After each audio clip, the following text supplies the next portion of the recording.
Get filthy rich between 2025-2030 with crypto and robots. How to completely change your life by riding some predictable patterns. This book is not for the fragile, closed-minded, or Karens. But if you want to completely change your life to the upside over the next 5 years, then this book is definitely for you. Unlike most crypto books out there, you will learn actionable information to implement in order to really maximize this pending 2025 crypto bull run, and what sort of robot and AI businesses to set up that will thrive moving forward. This is also the perfect book to give your normie non-coiner friends to get up to speed with crypto and AI. So buckle up, this will be an odd book to read, but oh so worth it. Chapter 1. What on earth has happened since my last book, The Crypto Book? Wow, since my last book, The Crypto Book in 2017, it's been one hell of a roller coaster. Not only in the world of financial markets, but massively in my personal and business life. I've ummed and ahed a fair while about whether I should write a new book or not, but seeing as we are on the cusp of something truly magnificent in terms of economic, tech, and societal seismic shifts, I had to. More as a matter of duty.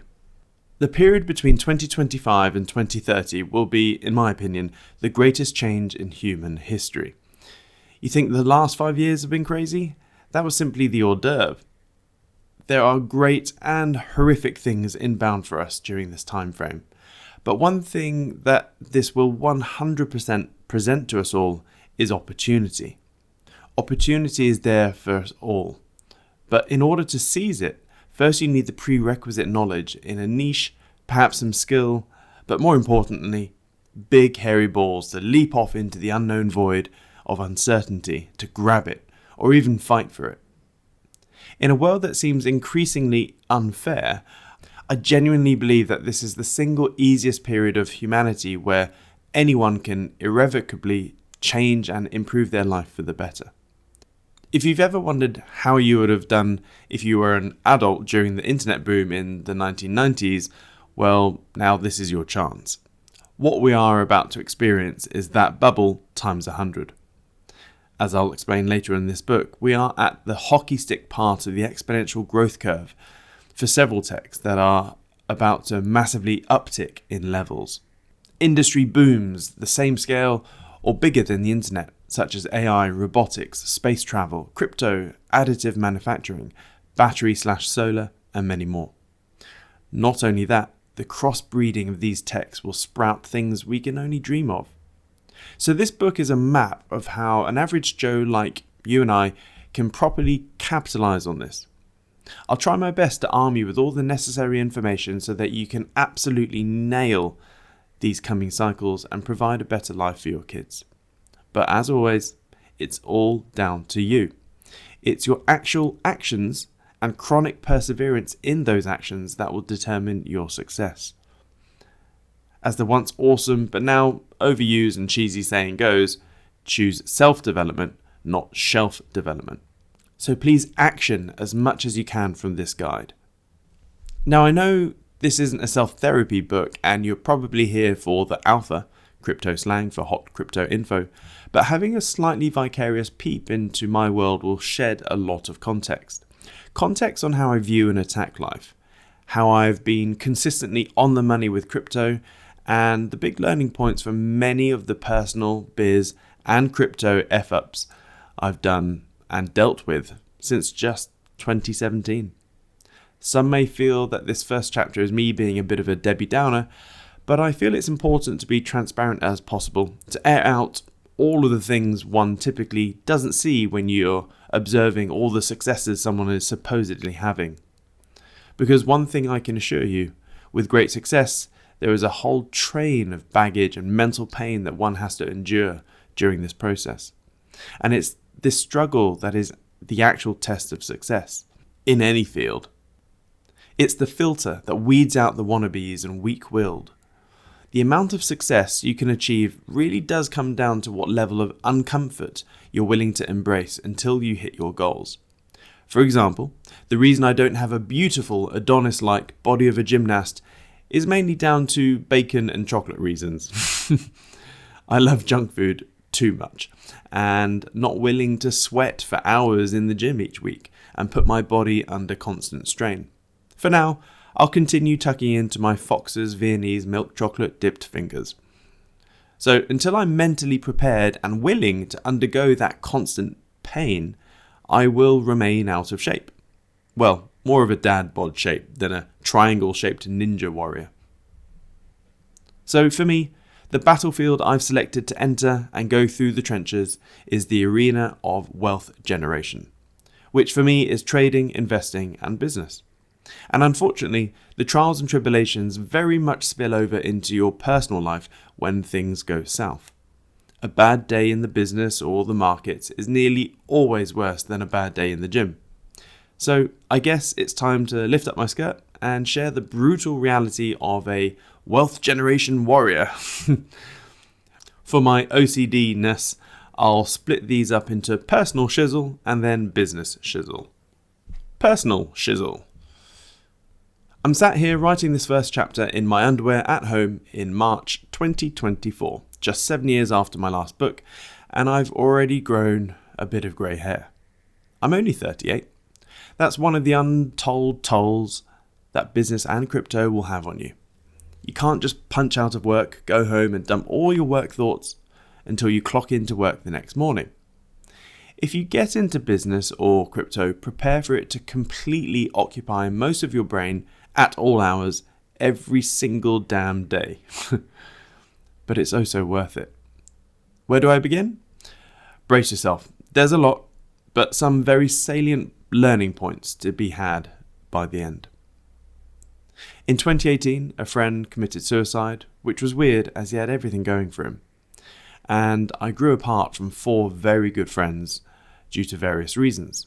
I'm still saddened by this, but I guess sometimes if you're growing in various aspects and others are not, friendship drift is a real thing. So my social life basically evaporated as I was head down and arms swinging, as most parts of my life were crumbling for most of the last 7 years. My mum, I miss her immensely, and I'm also still angry at her. Long story short, she hid from the family that she had cancer for 12 to 15 months. By the time she told us, it was the size of a large egg and too late. Not only that, 3 other cancers around the body had weirdly, independently formed. It didn't spread, just 3 separate cancers all formed at the same time. All 4 consultants were puzzled. They all happened exactly a year after her COVID jabs, which I fiercely tried to stop her from doing at the time. Either way, her silence and stubbornness prevented her curing, and she fled back to Thailand, which made everything harder. I tried everything I could to help. No amount of money thrown at the matter could help, as she wasn't willing to receive help. It's a long, convoluted and crazy story, but ultimately, she passed away on the 7th of March, 2023, aged 67. Devastatingly young, and my kids barely got to know her. Also, the 3-day Thai funeral process really is a shock to the system and hard to process for a Westerner. Also, she was my dominant parent. Most of my neural baggage stems from my relationship with my mum, so I was mentally hit for 6 for the latter end of 2022 and early 2023. I miss you, Mum. Not a single day passes without thinking of you. Like all marriages, we've had some rocky times, but we were pretty close to the wire at points. But gratefully, we are a solid unit, and she really is simply the most incredible person. I'm really punching here, but don't tell her that. It's amazing at how crap life can be when you're at loggerheads with your significant other. You could literally be a billionaire and life would still feel shit if you're not on good terms with the long-haired general. But seriously, Mrs. K is a keeper that's been through thick and thin with me over the years, and she's the best damn mother to our 2 little sprogs. Personal life learning points. Due to 20 years of trading experience, I know that the biggest variable in your trading and investing game is your mental state. Your trading performance is the first thing in your life that will go to pot if your personal life is deteriorating. I'm chronically aware of this, but being as mentally stubborn as my mum, I thought I could mitigate it all. I mean, after all, supposedly being a big swinging dick 20-year trading veteran, I'd be able to compartmentalise stuff and keep my trading completely isolated from it all. Yeah, that never happens. Even with people who have far better mind control than myself fall to bits. Who was I kidding? Tiger Woods in the golfing world is renowned for being extremely mentally focused. But look what happened to his golf when his personal life got iffy. So yeah, the biggest learning point here is that if times are hard, either don't trade or reduce your position sizes by a factor of 10. Literally trade at 1/10 of your size and 1/10 of your frequency until life improves. Trust me, it will save your pot. To be clear, it's not like I blew up my capital. I just had month after month of negative returns. Ignoring crypto market moves, my actual trading performance was like minus 30%. The key thing to do in rocky times, which is an SOP, standard operating procedure for me now, is to stop trading/investing for a minimum of 1 to 3 months. Casually observe price action, but have a clear mental break from it all. Then when you return, paper trade for a month, and then trade live again with diminished position sizes for another month, until you get your mojo back. Don't think that your trading is the only thing that will be affected when you're in a freeze, flight, or fight mentality. It will spill over into every nook and cranny of your life, from health, eating habits, and more importantly, your business life. Business shizzle. Geez, I really don't know where to begin. So much has happened since 2017. I set up a mergers and acquisitions private equity firm in 2016, raised a lot of money from a lot of investors, and it went so well until it didn't. I must have bought between 12 to 15 businesses in about a 2-year period. I was doing distressed biz acquisitions in the hope of saving them and turning them around, Theo Pathetis style. But the thing is, a distressed biz is distressed for a good reason. It's buggered. Due to a plethora of reasons. So there were a load of ventures which I couldn't save, which resulted in time and money wasted. Of course, when things were going fine, everyone was friendly. But the moment things started to wobble, some of the investors got their pitchforks out. But thankfully, I've turned things around and things are on the up now. I should be able to double everyone's investment value soon and then do a total equity buyback.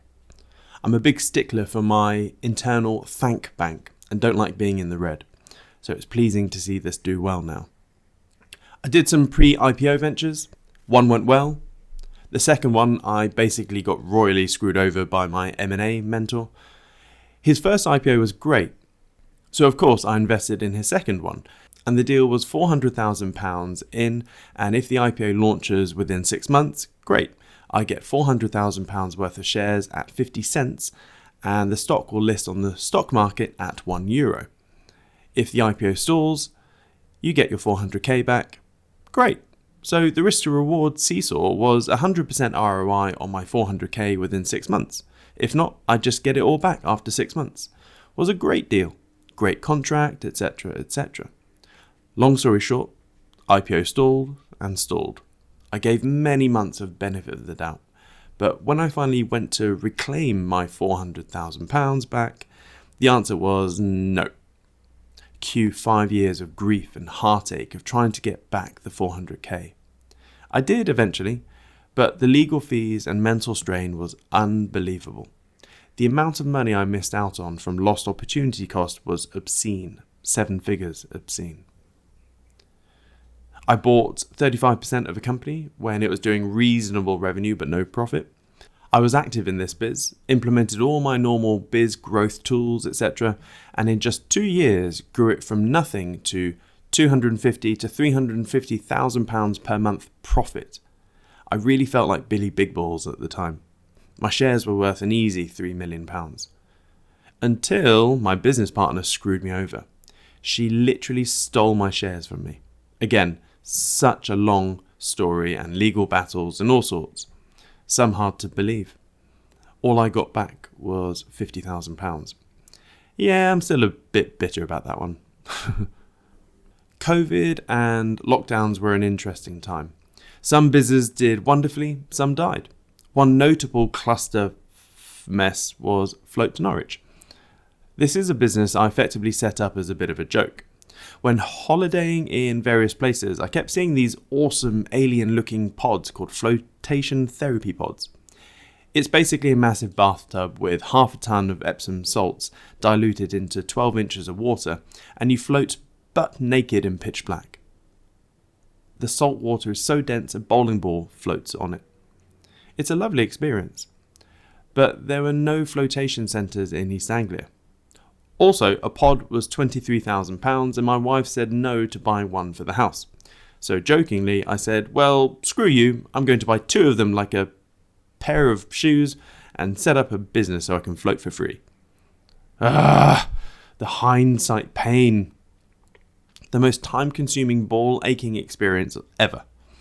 If you could list all the things that could go wrong with a business, they all happened with Float Norwich. In the space of 2 years, it had 5 managers. I had to fire one of my best friends for the second time, which unfortunately ended our friendship. Had a manager steal from other staff members. My in-house bookkeeper for that biz stole from me. Equipment breaking down. Being forced closed by the government during lockdowns. The list is endless. Not only that, I managed to sell the biz for a paltry £150,000. 50k up front, 100k deferred over 3 years. Not ideal, as I had sunk 200k into that biz. But I wanted out. We did a 1-month handover. Everything was great. A sweet dental nurse and her boyfriend were buying it. She was using inheritance money to buy it, and the boyfriend was going to manage it and earn his keep via sweat equity. All was good, deal signed. I then went skiing for a week. Then 3 days later, the boyfriend just gave up and quit. Didn't bother turning up, and all I could see on social media were customers who had booked up, rocking up to a closed business. Disaster. Not only for the business and loyal clients, but for the girl. He really screwed her over. So whilst abroad, I made a deal to buy 90% of the biz back for £1. The plan was to build it back up again with a new manager. Use that £50,000 to add in a cryotherapy machine and £30,000 of Facebook marketing. Boost revenue big time, then sell the biz for 500k. That way, her 10% would get her 50k back. All was great. The 30k in adverts resulted in tens of thousands of sales. Things were looking good. Then national lockdowns hit. We weren't allowed to open, and I had to refund all customers. Unfortunately, I sold the biz again 18 months later to the existing manager, who is lovely. She lives and breathes floating. Sold it basically for a bag of crisps and a hug. Hey ho. I received a letter on the 23rd of December 2021 that the FCA were launching an investigation into me, my companies, and my trading activities. And that letter gave me 14 days to cough up every byte of data I had on pretty much everything. Great timing, hey? Fast forward 6 months of a total waste of my time, and the FCA concluded that I wasn't doing anything wrong. No shit, Sherlock. Turns out some vindictive troll somewhere put in a massive complaint to the FCA and egregiously exaggerated their claims. And just made claims up. I do hope that they told off this person for wasting mine and the taxpayers' money. Between 2020 and 2023, I had 3 separate lawsuits raging on. The amount lawyers make is ridiculous. Had great results from all those lawsuits, which I can't really talk about, but words cannot express the mental turmoil and blood-boiling anguish just one legal case brings, let alone 3 in parallel. Especially when a case is so ridiculous and frivolous that the judge actually reprimands the opposing side for wasting court time. Also doesn't help that whilst all this is going on, my 3 core businesses were failing miserably due to COVID, lockdown, and the distinct change in consumer buying patterns as a result of all that. This was also compounded from 2021 onwards, that if you had a B2C, business to consumer biz, because of the Apple versus Facebook fight, online ad costs quadrupled at a minimum.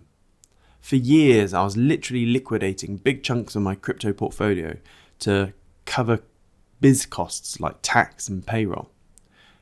Despite being reasonably successful, it was quite sobering going back to a period of being constantly skint in the businesses and having constant cash flow issues.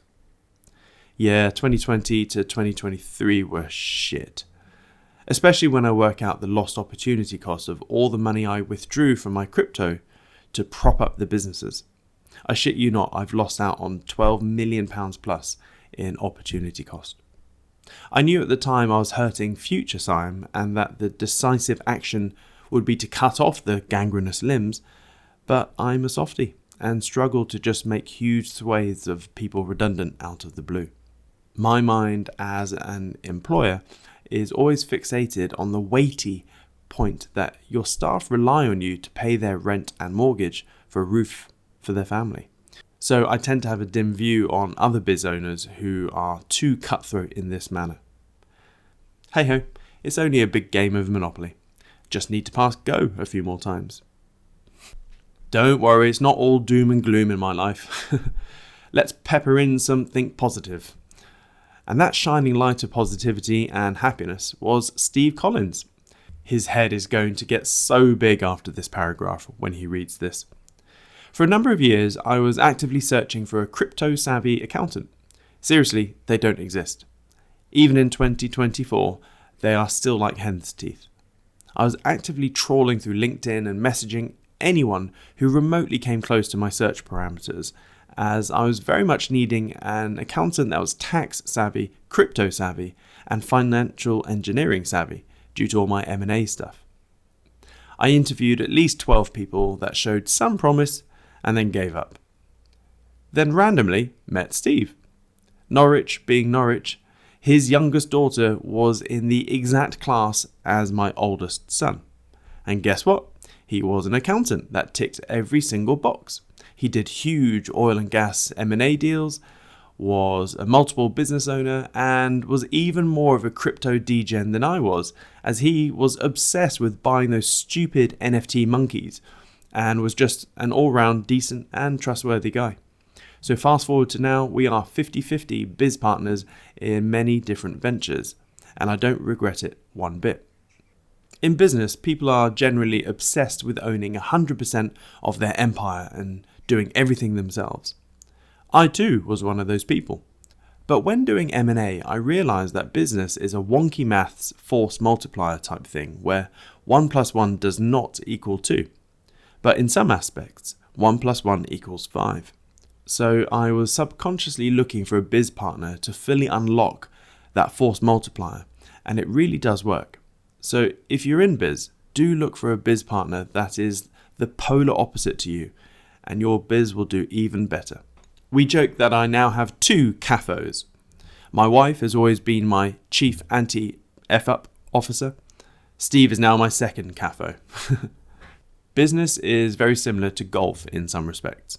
I like the analogy that golf is a series of tragedies obscured by the occasional miracle.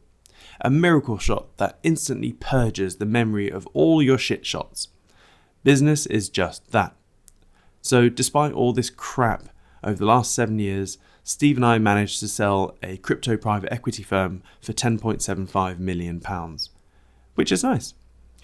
So now we're waiting patiently for the earnout period to end and also for crypto to do its thing in 2025.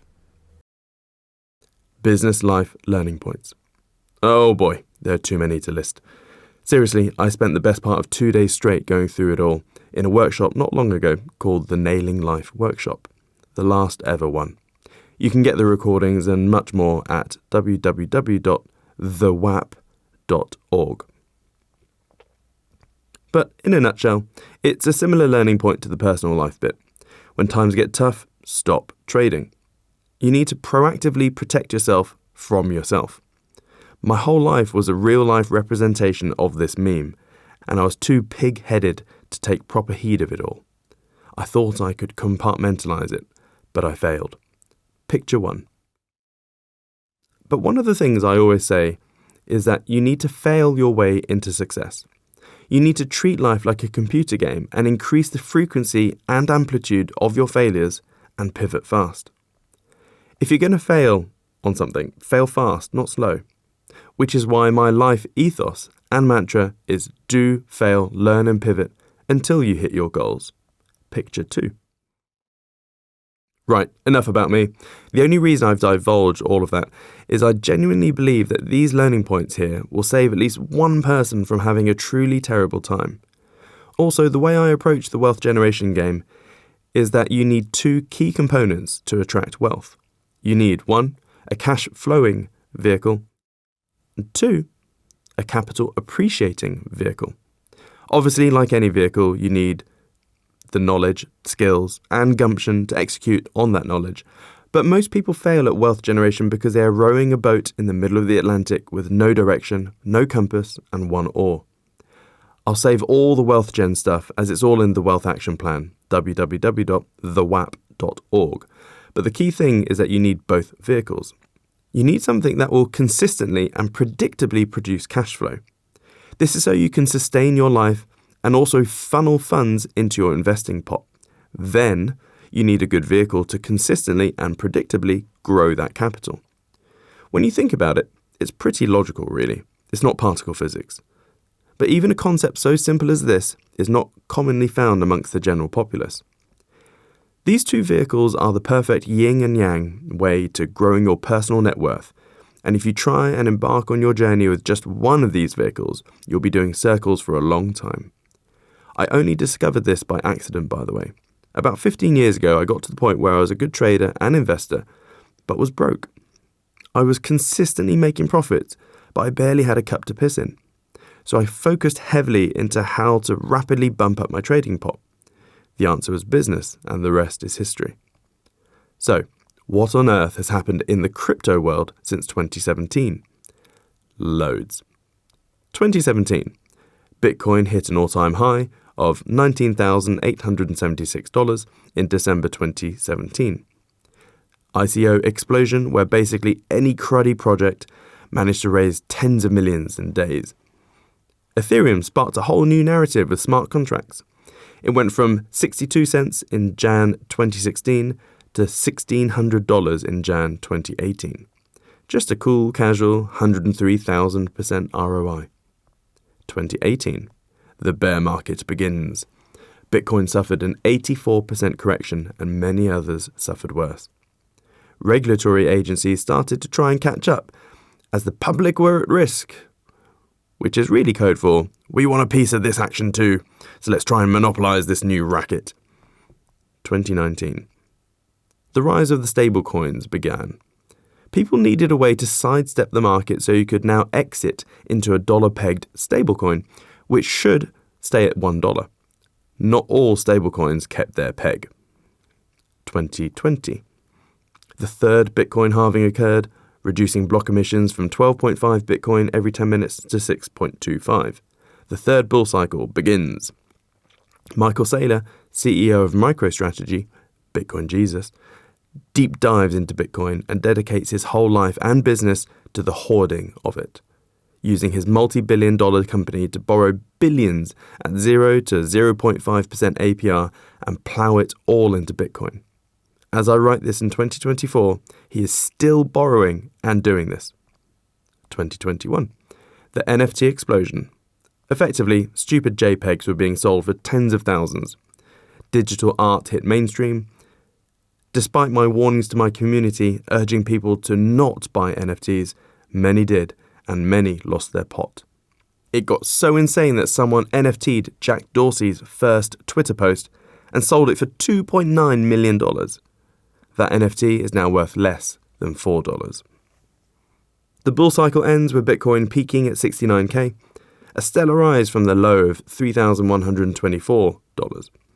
Not to be outdone, Ethereum went from a low of $99 to a high of $4,847. 2021 was a year of multiple large-scale crypto failures and explosions. Terra Luna, UST, 3 Arrows Capital, Celsius, Voyager, and most rebasing DAOs all blew up. There are over $3 billion worth of hacks and exploits too.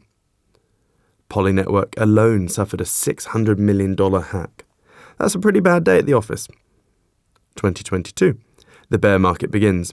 Bitcoin suffered a 77% correction, and many others did worse. Cue Warren G's song, Regulators. This was the year the SEC and the FCA really started sharpening their claws and cracking down on everything crypto, especially the fiat on and off ramps, making it a bloody pain in the arse converting fiat into crypto and vice versa. 2023. The slow emergence out of the bear market and layer 2 scaling solutions were booming. Many fair launch coins, launched in 2022, were now starting to attract eyeballs. A fair launch coin is something that was released into the wild, just like Bitcoin was. No company, no team, no pre-sales, no VCs, no marketing pot, no private allocations. These coins started to do very well. The two main fair launch coins were BitTensor, TAO, and Casper, KAS. Cough, hint, cough. 2024. Too early to tell, but based on the last 3 cycles, this is the beginning of the bull market that should peak Q3, Q4 2025. After what seemed an eon, the SEC were finally forced into approving spot Bitcoin ETFs. I'll talk about this later.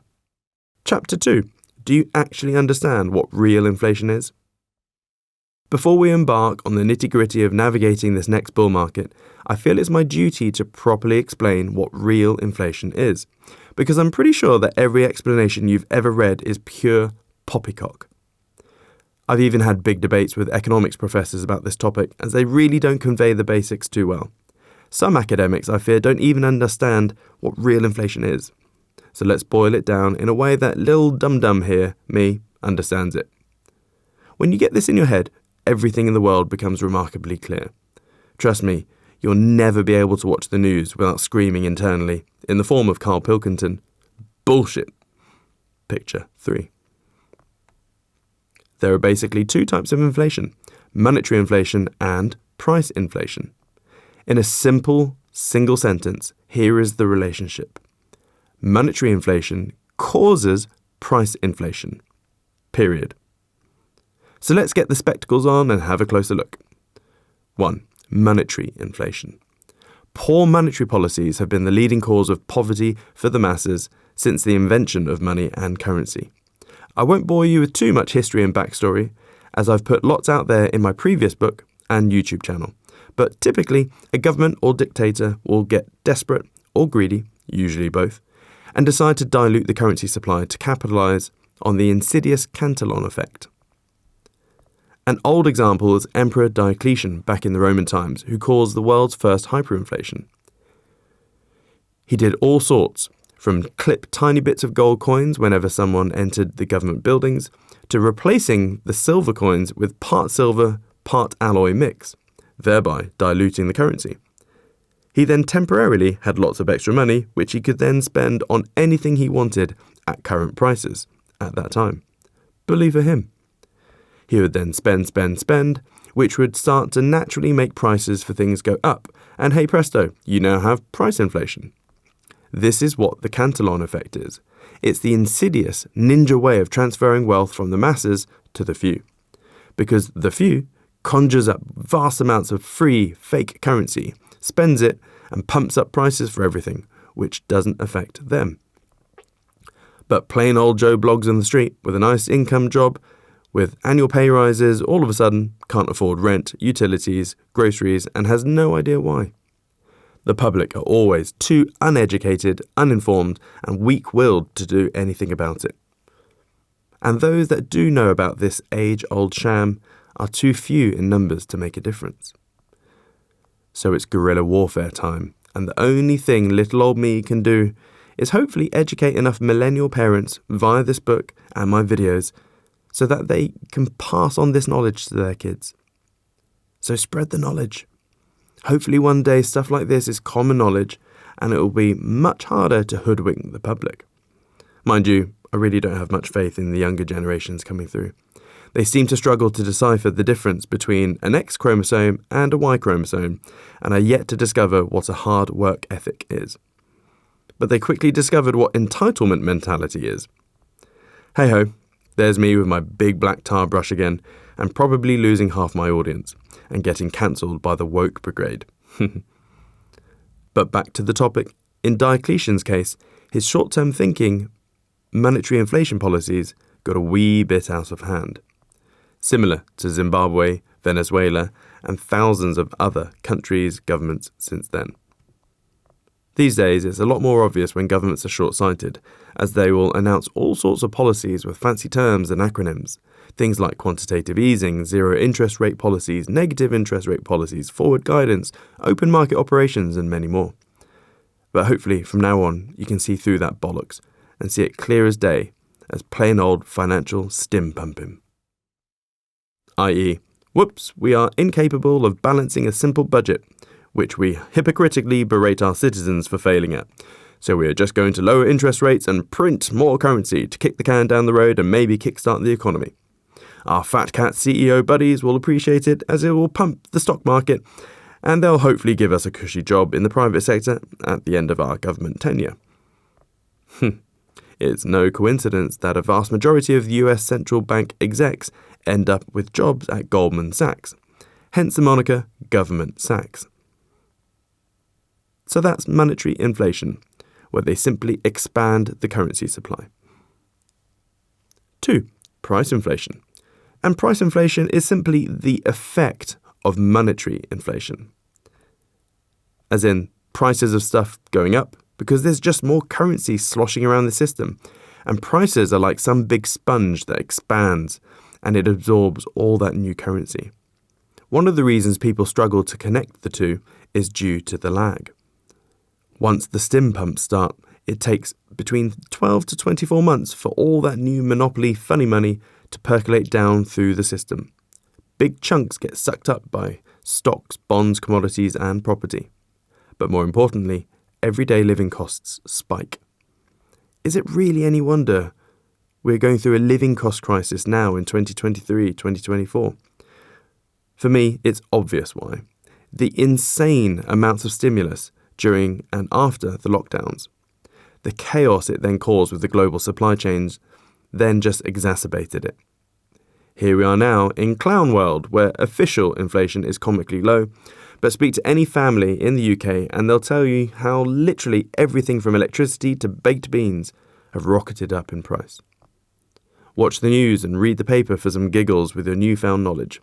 You'll see that basically no one really has a clue when they talk about inflation. I could end this inflation topic here, really. You probably understand it rather well now. However, I'd like to throw in a story from my life which perfectly sums up this topic of inflation and how it relates to investing. Because those that don't understand real inflation, like I've explained above, I can almost guarantee that they are cruddy investors. No shame here. I was a bad investor for the majority of my life. We all are. Hopefully, I can rapidly accelerate you through that learning curve. Now, I don't wish to embarrass or alienate the friend from this story, so please forgive the vagueness around the character. Last year, my wife had her 40th birthday, which I took great pleasure in ribbing her that she's a cougar, and in a whole new age bracket compared to me now. At one of the party's dinners, I was speaking to a friend, and the topic came onto house prices, as one of her birthday cards had a load of facts from 1983, one of which was house prices back then. £25,386. I immediately mapped out where the next 5 to 10 minutes were heading and braced myself. Cue the inevitable comment from someone about how amazing property has been since then, which is a red flag for me, and cue the normal soft-touch attempt to try and to teach why property hasn't been as fantastic as everyone has been indoctrinated into believing. Thankfully, the person I was talking to is a smart guy and naturally inquisitive, so I felt like it was worth the time in exploring as opposed to gritting my teeth and bringing up a different topic. I mentally buckled up, and my opening gambit was, have you ever looked into the percentage gains of property compared to real inflation? Him. No, not really. I guess property just always goes up. Something like it doubles every 10 years or so.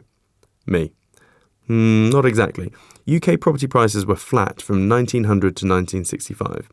Then in the 1980s, Thatcher and Reagan launched their "every man must own his own home" directives in order to prop up the banking world, as they knew the public would flood into getting mortgages. And a bank typically makes the same value of the mortgage in fees over a 30-year period. Him. Okay. But I know loads of people who bought houses for like 50 grand and they're now 300k. Even my house is up 200k since I bought it. Me. Yeah, the issue is people see nominal growth, like price going up from X to Y, but they're unaware of real growth. Insert a 1-minute explanation of monetary versus price inflation. Him. Oh wow. Yeah, that is interesting. Makes sense when you look at it like that. By now, probably 3 to 5 minutes have elapsed, and from experience I've either completely killed the conversation and the other person wants to kill themselves out of boredom. So I've slowly learned to read the micro-body movements of boredom, or they have mental curiosity and are keen to learn more. I always yearn for the latter, as I too am mentally hungry for more knowledge. Me. I don't want to bore you, and we're at dinner, etc., but I could show you more about the property price myth another time if you like. Him. No, go on, I love this sort of stuff, it's crazy. Marvellous, a kindred spirit. Me. Cool. Well, you know I mentioned monetary inflation leads to a price inflation?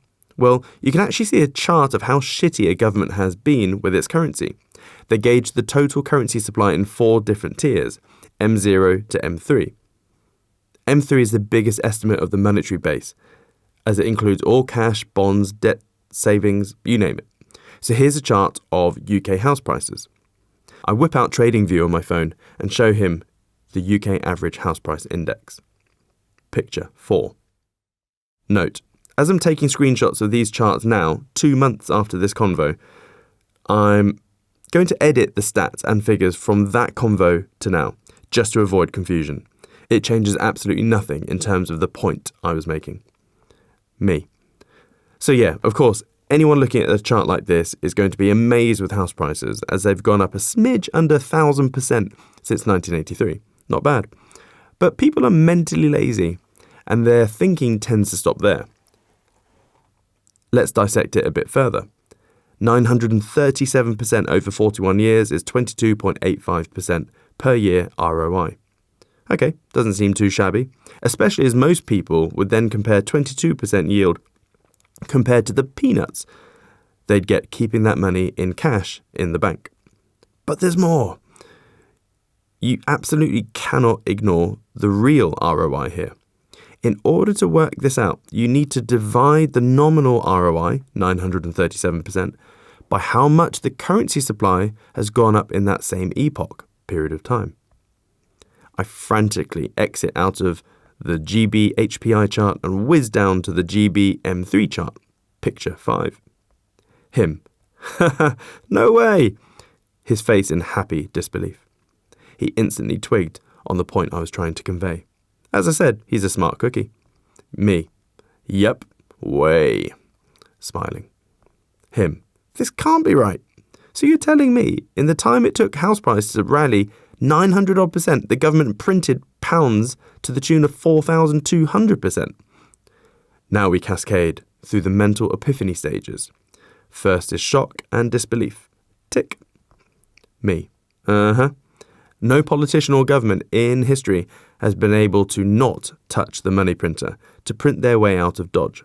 So while everyone is thumb in bum, mind in neutral, and happy with a 22% ROI on a house and home ownership doctrine that was forced down your throat, the UK currency supply silently soared up an average of 102% per year. So yeah, people are happy that their 50k house is now worth 470k, but blissfully unaware that they are poorer and have less purchasing power, as they've lost 22% minus 102%, 80% per year in real wealth. Here, look at this chart. It shows you house prices divided by UK currency supply. Unless you timed a purchase on one of those swings and quickly exited, it's safe to say that every single homeowner in the UK has lost real wealth. There's no arguing with the stats and chart. The chart is in a terminal decline. And when the UK starts printing again, which it will inevitably do, this chart will go vertically down again. Picture 6. He's still in the shock phase. but is coming round. I need to drive it home now with a different analogy. Me. This is why the poor and middle class feel so goddamn skint right now. Monetary inflation, which causes price inflation, is the quiet, insidious tax that transfers wealth and purchasing power from the uninformed to the informed. It's the perfect daylight robbery. As such, the gap between the have-nots and the have-yots will only accelerate. It's pure maths at play here. Compounding interest will keep the poor poorer and make the rich richer. Note to self, I must have a big rant on compounding interest later in this book. It's another thing the public have been hoodwinked about. Him. But, surely I'm still richer now because I bought the house instead of leaving the money in the bank or renting somewhere all that time. As in, I could sell my house right now and effectively have 420k in cash profits, he said confidently. Here comes the next stage. After shock and disbelief comes the questioning phase, and quite rightly so. Me. True, to an extent. A few threads stem from that question. Yes, you've made a nominal profit, but you only realise the fruits of that profit if you arbitrage out of your area and living standards. As in, if you immediately had to go and buy another house with exactly the same spec, in the same area, you'd end up probably spending the same amount you just sold for. And we're ignoring the egregious taxes and fees you've incurred, which are 6 figures. So you'd only get the benefits of that house sale if you downsized and moved somewhere cheaper.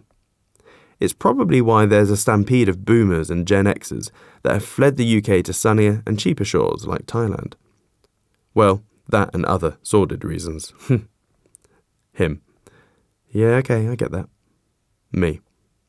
And regarding the renting bit, yeah, you're better off than someone who has rented for the last 41 years. Maybe. It all depends on the person. You're also not factoring in the sheer amount you've given in fees to the mortgage lender.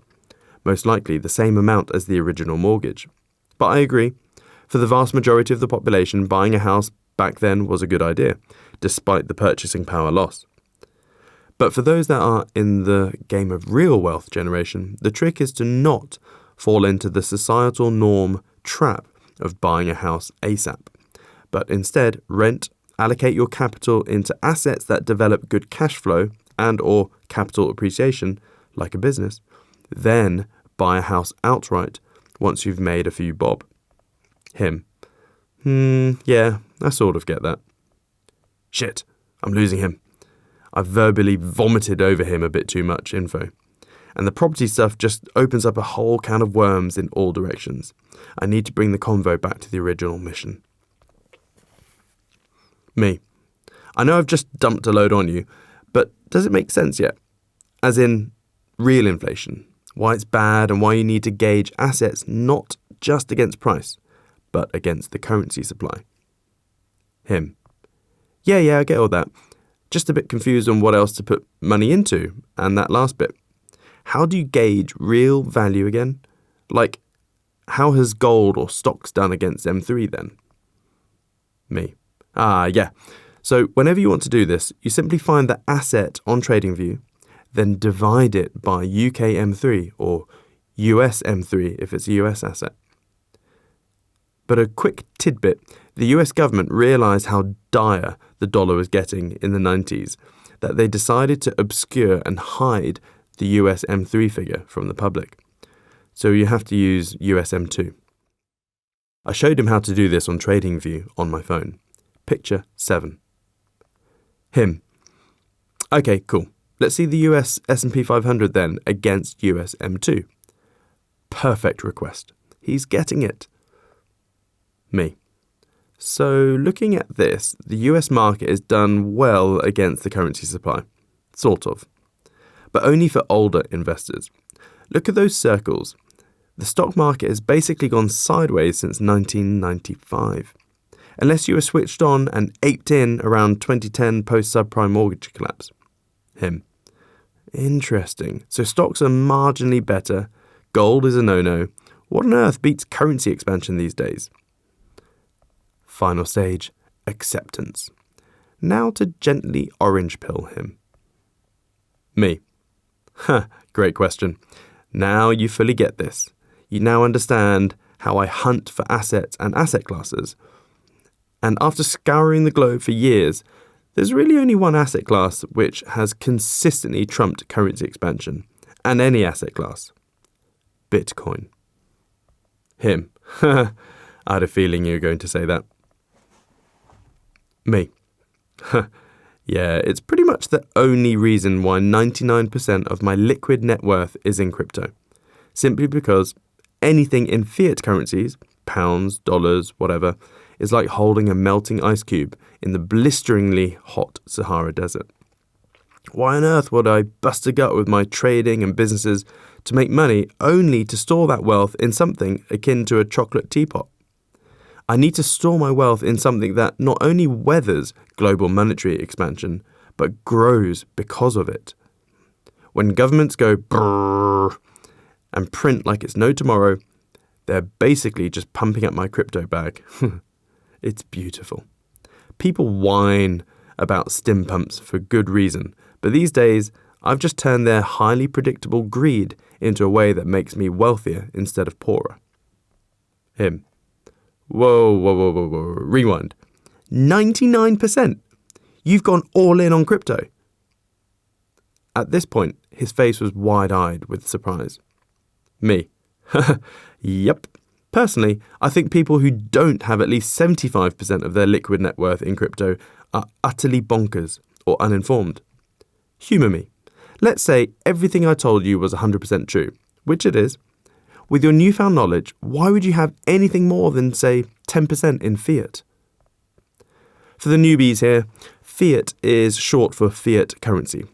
A fiat currency is anything not backed by anything other than government edict. GBP is fiat because the UK Treasury demands its taxes in that form, or else. Of the 10,000 plus fiat currencies that have ever existed in recorded human history, 100% of fiat currencies are debased and die. Him. Well, I guess you need stuff for living costs and that, taxes, etc. But yeah, I sort of see your point. Gonna take a while to think on that one though, because everything also tells me to never go all in on things. I mean, aren't you even a little bit scared? Didn't you just have a crazy bear market and lose over £1 million in 15 minutes or something? Me. Yeah, I get that. Old beliefs are hard to shake. Bull and bear cycles are largely irrelevant if you're harbouring wealth there for the long term to avoid purchasing power dilution. As Bitcoin will continue to rally, especially as BlackRock and other mega entities are trying to plough into this space now.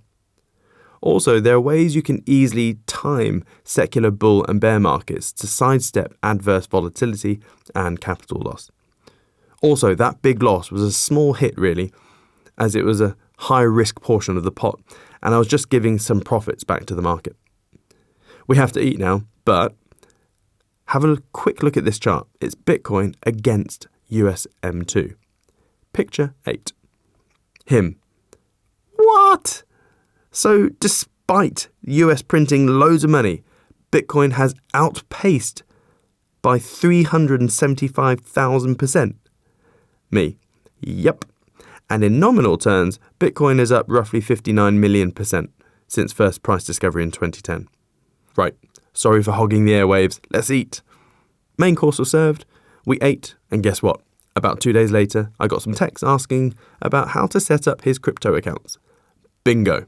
Another person with some lovely orange-tinted glasses. Hopefully he spreads the truth to at least one other person. I've had dozens and dozens of similar conversations to this.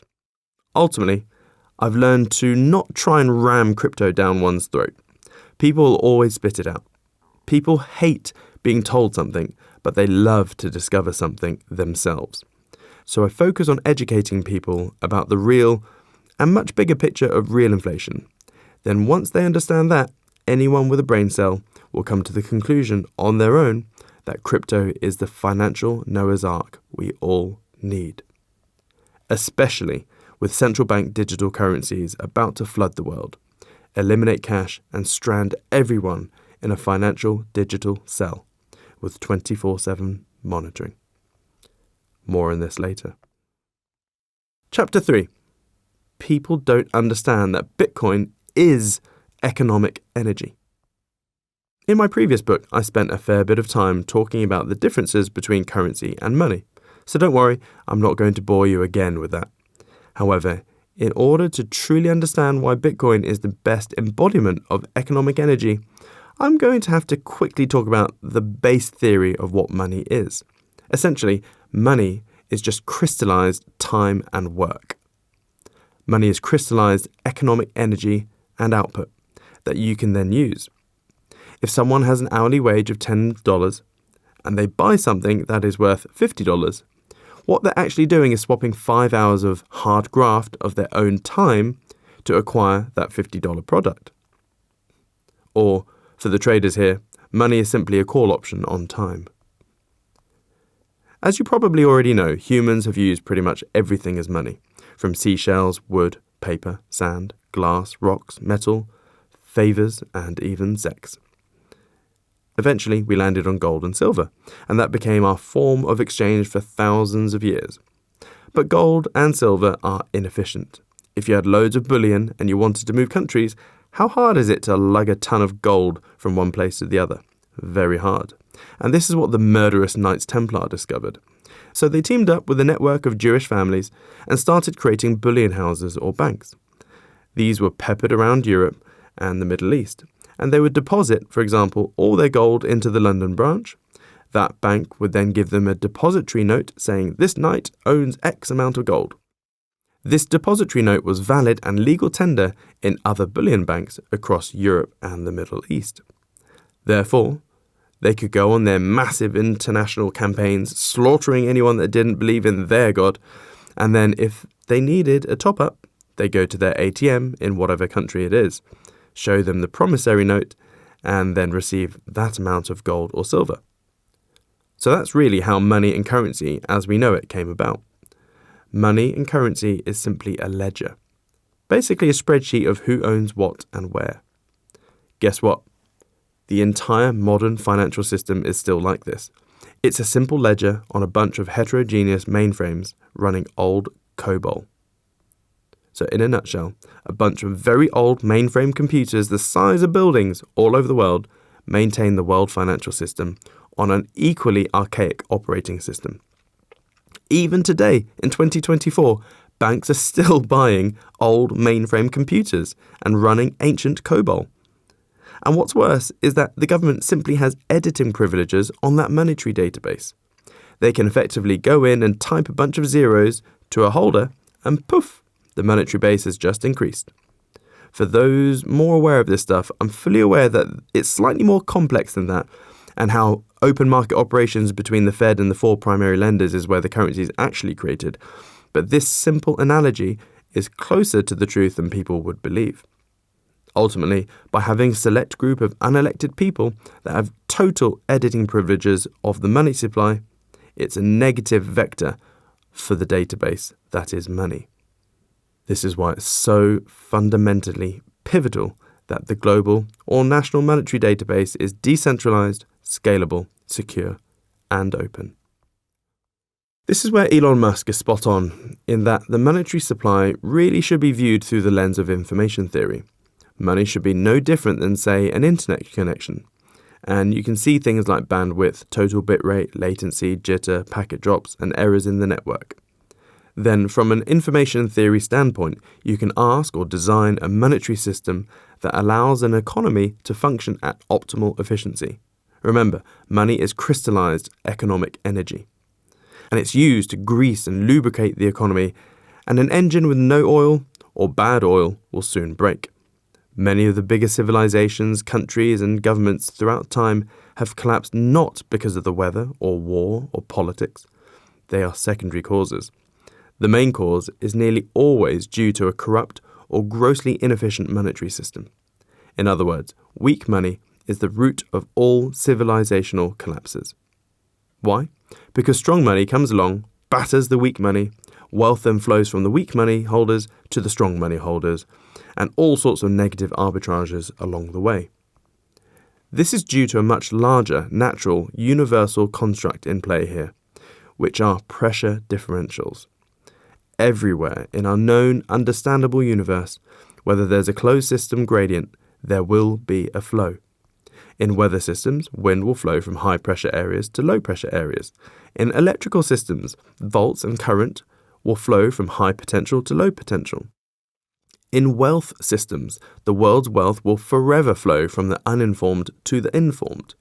In economical systems, low economic output countries will lose or be ruled over by higher economic output countries. In money systems, weak money will always die out to harder money. Here's a weak money death example. For hundreds of years, dozens of countries and tribes in East Africa used to use glass beads as their form of money. But then the Europeans came along and thought, these people are silly. They're using glass and beads as money, yet they live in a sea of sand. There's a lovely arbitrage here.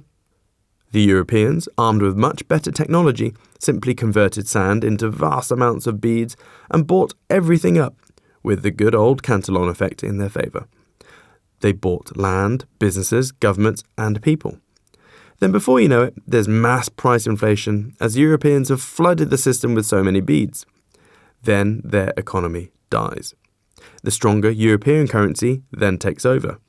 Strong money trounces weak money, and the poor suffer greatly. Another great example is the islands of Yap in the South Pacific. They used to use big and small circular blocks of limestone with holes in the middle, like a donut, as their form of money. They were called rhinestones. Some of the larger ones literally had ledgers etched into them to track family wealth. What happened? The Europeans! Again, they saw that these islanders coveted limestone, which was rare on their islands, hence it was money for them. But not far away, they realized there were islands full of limestone. So again, they used better technology to exploit and arbitrage an old system.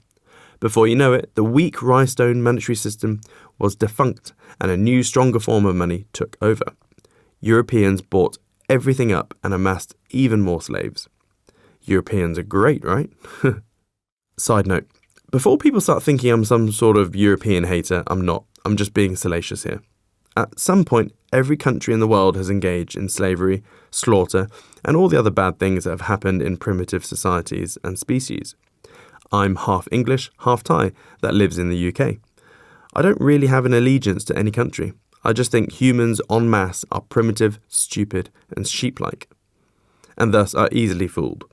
Currently, the world governments are fooling people into thinking crypto is the Antichrist, and only drug lords and criminals need and use Bitcoin. Oh, how wrong that is. Back to the book. So, weak money always loses to harder money. It's as simple as that. There are currently, roughly, 66 dollarized countries on the planet, and about 130 non-dollarized countries. Despite the dollar being a dreadful currency, nearly all of the non-dollarized countries are doing a lot worse than the dollarized ones. But we are at a fascinating point in human history, as the dollar is dying. It has gangrene, cancer, and all sorts of problems with it. To compound issues, the entire economic world is trained in Keynesian economics. Every university and professor is taught Keynesian economics, which now has 70 plus years of proof that it is flawed and doesn't work, much like communism. Yet the education system is far too resistant to change. As such, due to this way of economic thinking, it's created a negative spiral of pain for all countries. When a country's economy falters, they lower rates and print money in the hope of stimulating growth. You then get a short-term kick in the butt and everything seems fine. It's the equivalent of a country snorting some cocaine or buzz-inducing drug. Then things get carried away, so they raise rates and curb financial stimulus to try and slow things down. It doesn't work, so they hike rates right up. This then breaks the economy and everything fails. Businesses, banks, currency velocity, everything. So back to square one. They drop rates and print. Zimbabwe is a great example of this. They ended up with crazy hyperinflation. Venezuela too. Make no mistake, the UK and US are either going to end up in a hyperinflationary mess or a multi-decade sag like Japan from the 1990s onwards, where they printed themselves into oblivion went into negative rates and their stock market and housing market collapsed for 30 years. As you now know that weak money is always trumped by better technology and harder money, what sort of predicament does this leave the dollar in with the advent of Bitcoin? And also the 66 dollarized countries out there. The outcome is terminal death and chaos. Just like the Europeans reaped havoc on hundreds of countries in the past, Bitcoin is the new hard money around in town. It's the death knell for all fiat currencies, and 2 charts show this perfectly. Picture 9. The first one is simply the strength of the purchasing power of the dollar since 1913, the birth of the Federal Reserve. This is a great picture from The Visual Capitalist. It's a great site that puts complex money things into understandable infographics. Picture 10. The second image, which paints 1,000 words, is this chart of the dollar against Bitcoin, which is the BTC/USD chart, but inverted. I'm literally betting my entire net worth on the fact that the dollar will continue to fall against Bitcoin. But before we move on to the next topic, I feel it's worth sharing my recent experience with Argentina. This really drives home the message and learning points I'm trying to convey in this chapter about weak money versus hard money. It also gives us all poignant action points on what to do if you find yourself in a similar predicament. Spoiler alert. You are in this exact predicament. So please concentrate on this next story. As a full-time investor, where 90% of my money is made from trading and investing, I have a tried and tested methodology of picking a niche, knowing absolutely everything about that niche and what's happening inside it, whilst in parallel, learning a little bit about everything. This then gives me crystal clear clarity on my central focus and a fuzzy peripheral vision around my basket of time, money, and assets and interests. So I'm constantly learning about macroeconomics, history, science, tech, R&D, geopolitics, etc., etc. So if there is a bullet heading towards my central basket, I can see it in my peripheral, I can do a Neo-like Matrix bullet dodge and protect my wealth. So in 2020, for the first time in a long time, I stumbled across something that surprised me, as I should have been aware of it. But I was more shocked to the core as I jumped headfirst into this topic. And that was the abysmal decline of Argentina happening in real time. I was completely oblivious about how dire the situation was and stumbled across a case study family. I'm changing the names of this family, but just imagine a nice upper middle class Argentinian family of 4. Pablo, Paula, and their 2 toddler kids. Pablo was an engineer for an oil company, middle line management, and earning a good income. Let's say he was on the equivalent UK salary of 60k. Paula was a high-flying project manager for a medical company, and before popping out some sprogs, was in the equivalent of UK salary of about 55k. But then had the best part of 2 years off for maternity leave, and went back into part-time employment. All in all, 2 high-earning individuals in a relatively poor country. They had 2 nice cars, a nice house, were doing everything by the traditional book. Life seemed great. Back in 2000, 1 peso equaled $1. Then all of a sudden, by 2005, the peso crashed against the dollar by 66%, and it was now 3 pesos equaling $1. Picture 11.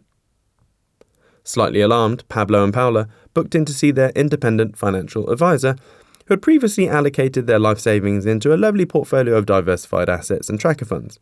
At the meeting, they asked their IFA if they should be concerned, to which he replied something along the lines of, "Nah, you're fine. I've got you in a lovely portfolio of diversified assets and tracker funds." Picture 12. Pablo and Paula went home slightly relieved, but a growing anxiety was still nagging them. Their life savings just had a 66% decline in purchasing power after all, but trusted the fancy IFA with an alphabet soup of letters after his name of qualifications. He was the money man. He knew what he was doing. Life went on, and it was now 2010. They didn't have kids at this point and were in the peak earning part of their lives. Their salaries were increasing year after year. They couldn't quite work out why they still struggled to buy the things they normally bought. They just shrugged and blamed inflation caused by the government. Slightly more aware of the markets, Pablo realized it was now 4 pesos to the dollar. He pretty much dismissed it, as an increase from 3 to 4 pesos to the dollar didn't seem much, but they both went to see their trusty IFA again for their 5-yearly catch-up. Picture 13. This is how the meeting went. Should we be concerned?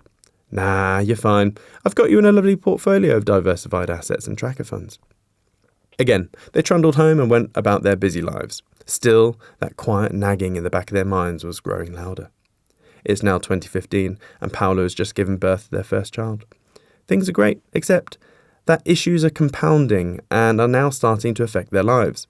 Paolo is on maternity leave, her pay is drastically reduced, they have increased outgoings due to the baby, and the Argentinian economy is in tatters. It's now 8.5 pesos to the dollar. The peso to the USD chart is starting to look rather worrisome, as the cadence of peso devaluation is looking like it's just starting to put its running shoes on instead of slowing down. Pablo wasn't a trader by any means, but after 10 years of casual learning, he knew that this chart was trouble. Picture 14. So they did the only thing that they knew. They booked in to see their IFA for some valuable advice. Pablo explained that their purchasing power had declined 88% since their first meeting over a decade ago, and that their portfolio simply wasn't doing anything. He mentioned that they had been paying the IFA fees all this time, yet their pot was barely breaking even. Pablo really expressed his concern over the peso, to which the IFA replied, Picture 15, Nah, you're fine. I've got you in a lovely portfolio of diversified assets and tracker funds. Pablo and Paola left the meeting utterly dejected. They simply didn't believe the things that IFA said, but they didn't know enough about the markets to do anything themselves. So they relented to complacency and naively trusted the higher authority and did nothing. It's now 2020. They have 2 kids. Paola isn't earning anything now as her part-time and freelance work dried up.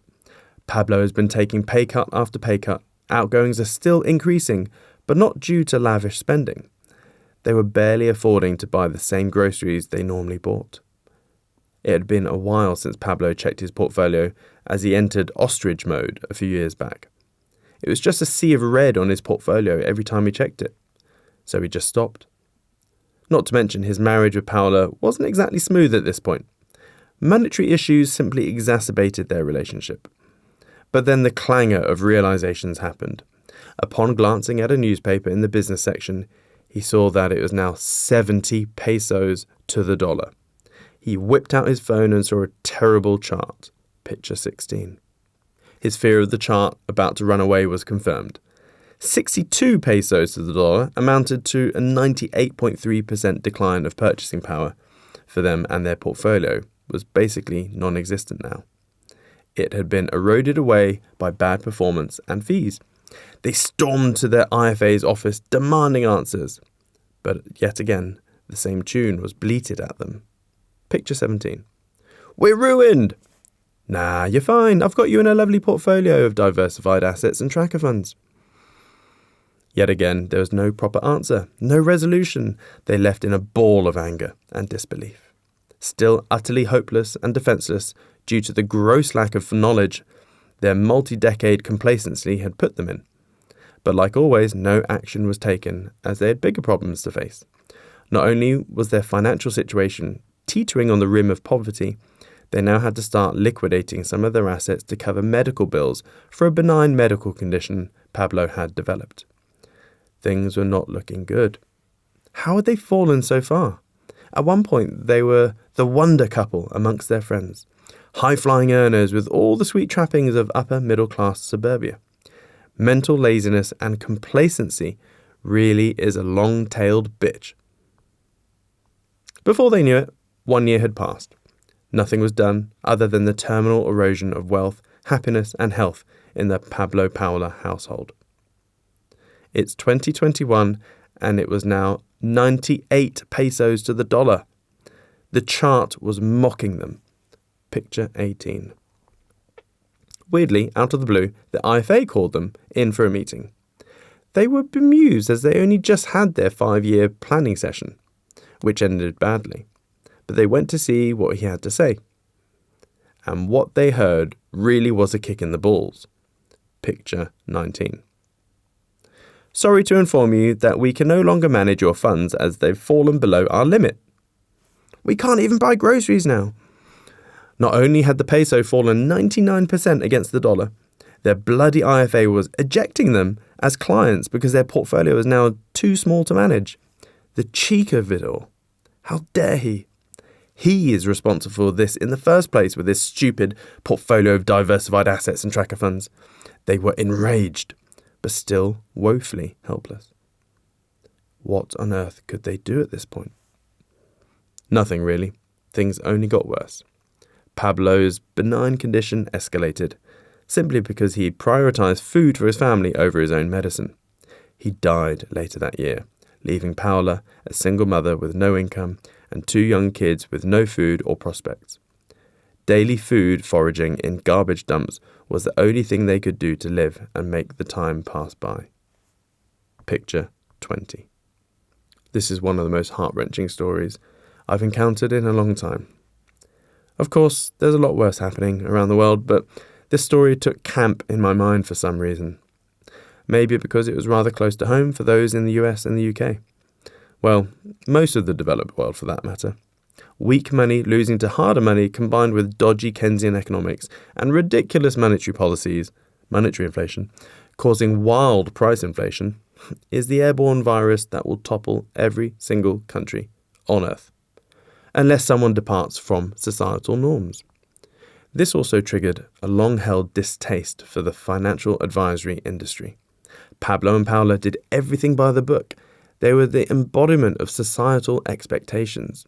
Do well at school to get into university. Do well there to get a good job. Work hard. Find a mate to procreate with. Be good parents. Listen to the professionals, etc., etc. But look what happened to them. Destitution. The IFA advice they received is exactly the same advice every single IFA across the globe bleats out like a parrot. They do risk appetite assessments, and regardless of where one falls on that assessment, the result is the same. They get their funds allocated into crap that never works. Cruddy assets that barely beat the stock market. Assets that tremendously underperform their currency-based expansion. Just like I tried to explain to my friend in the restaurant about M2 rising faster than your ROI. To be balanced in this view is not exactly the IFA's fault. They are simply doing a job. They can only do what their industry allows them to do and what their financial services regulatory permits. In the UK, that's the FCA, and in the US, it's the SEC. When you look at them plain as day, one could easily argue that their directives are to force assets onto the public, which make fund managers rich, and ban, mock, or hide all the assets that actually make real ROI, like crypto, cough cough. To this day, I've never in my life met a rich financial advisor. It's not surprising though, as they make their money from their salary.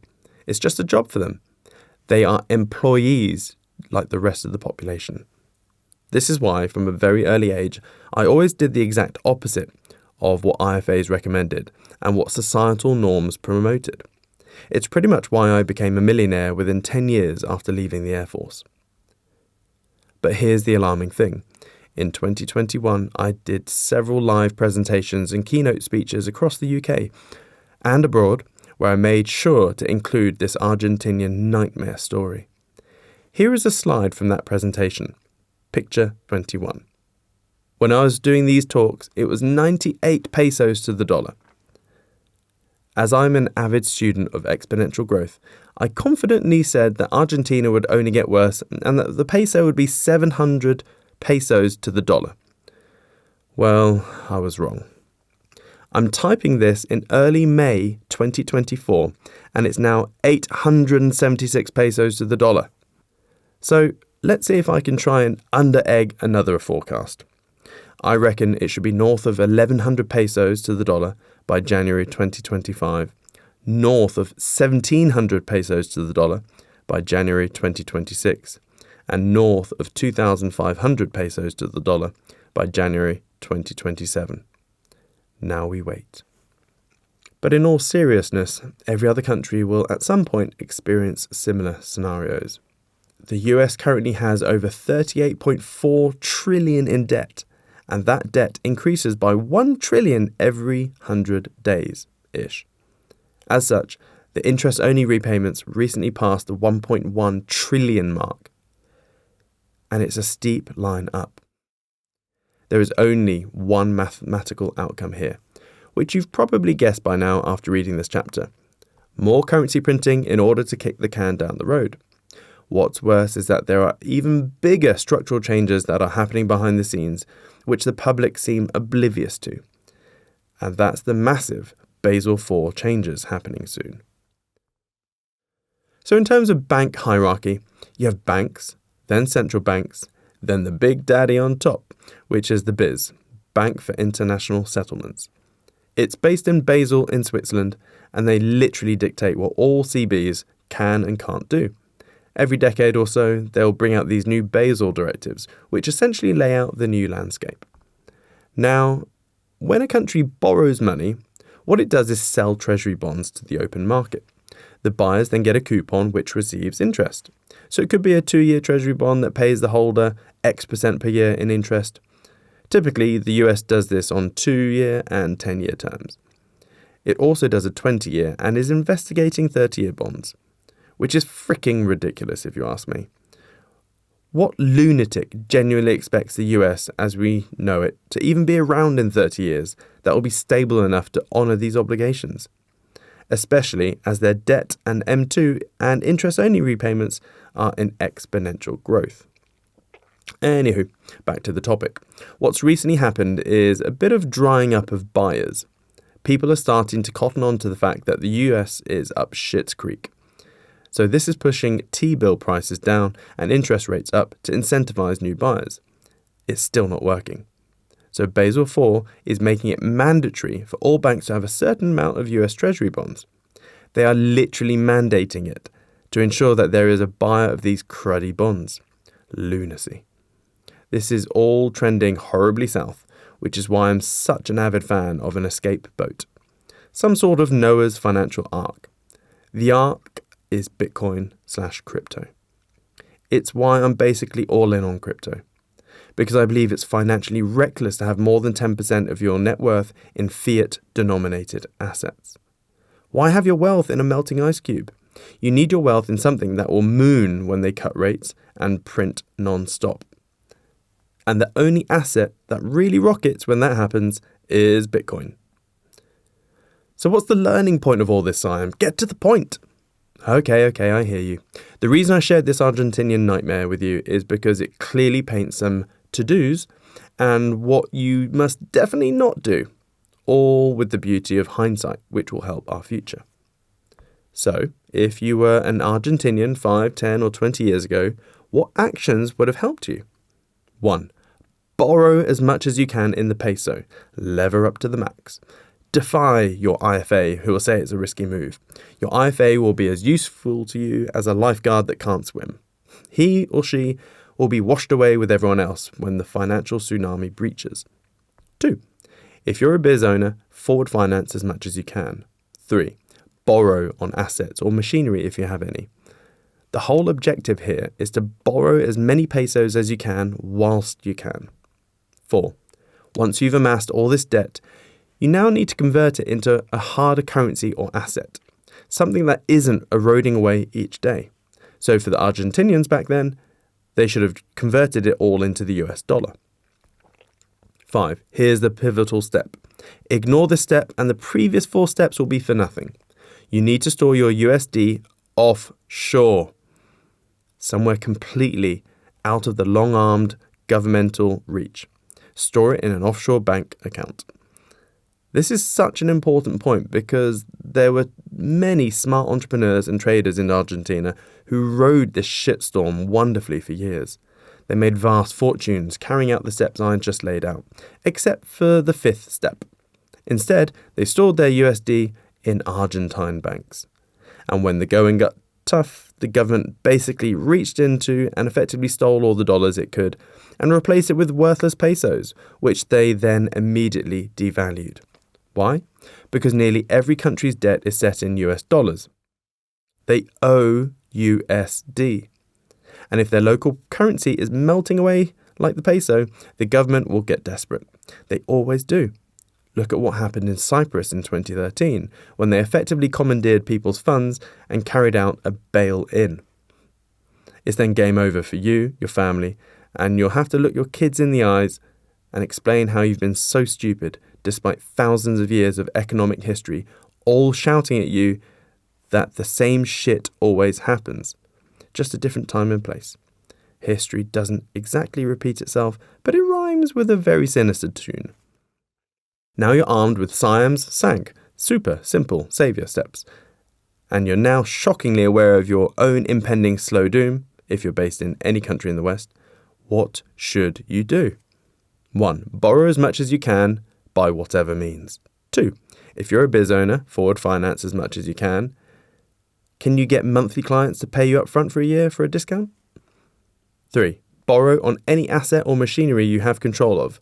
Lever up to the max. 4. Once you've amassed all this debt, convert it into the hardest currency known to humanity, Bitcoin. It's the ultimate hedge against uncertainty. 5.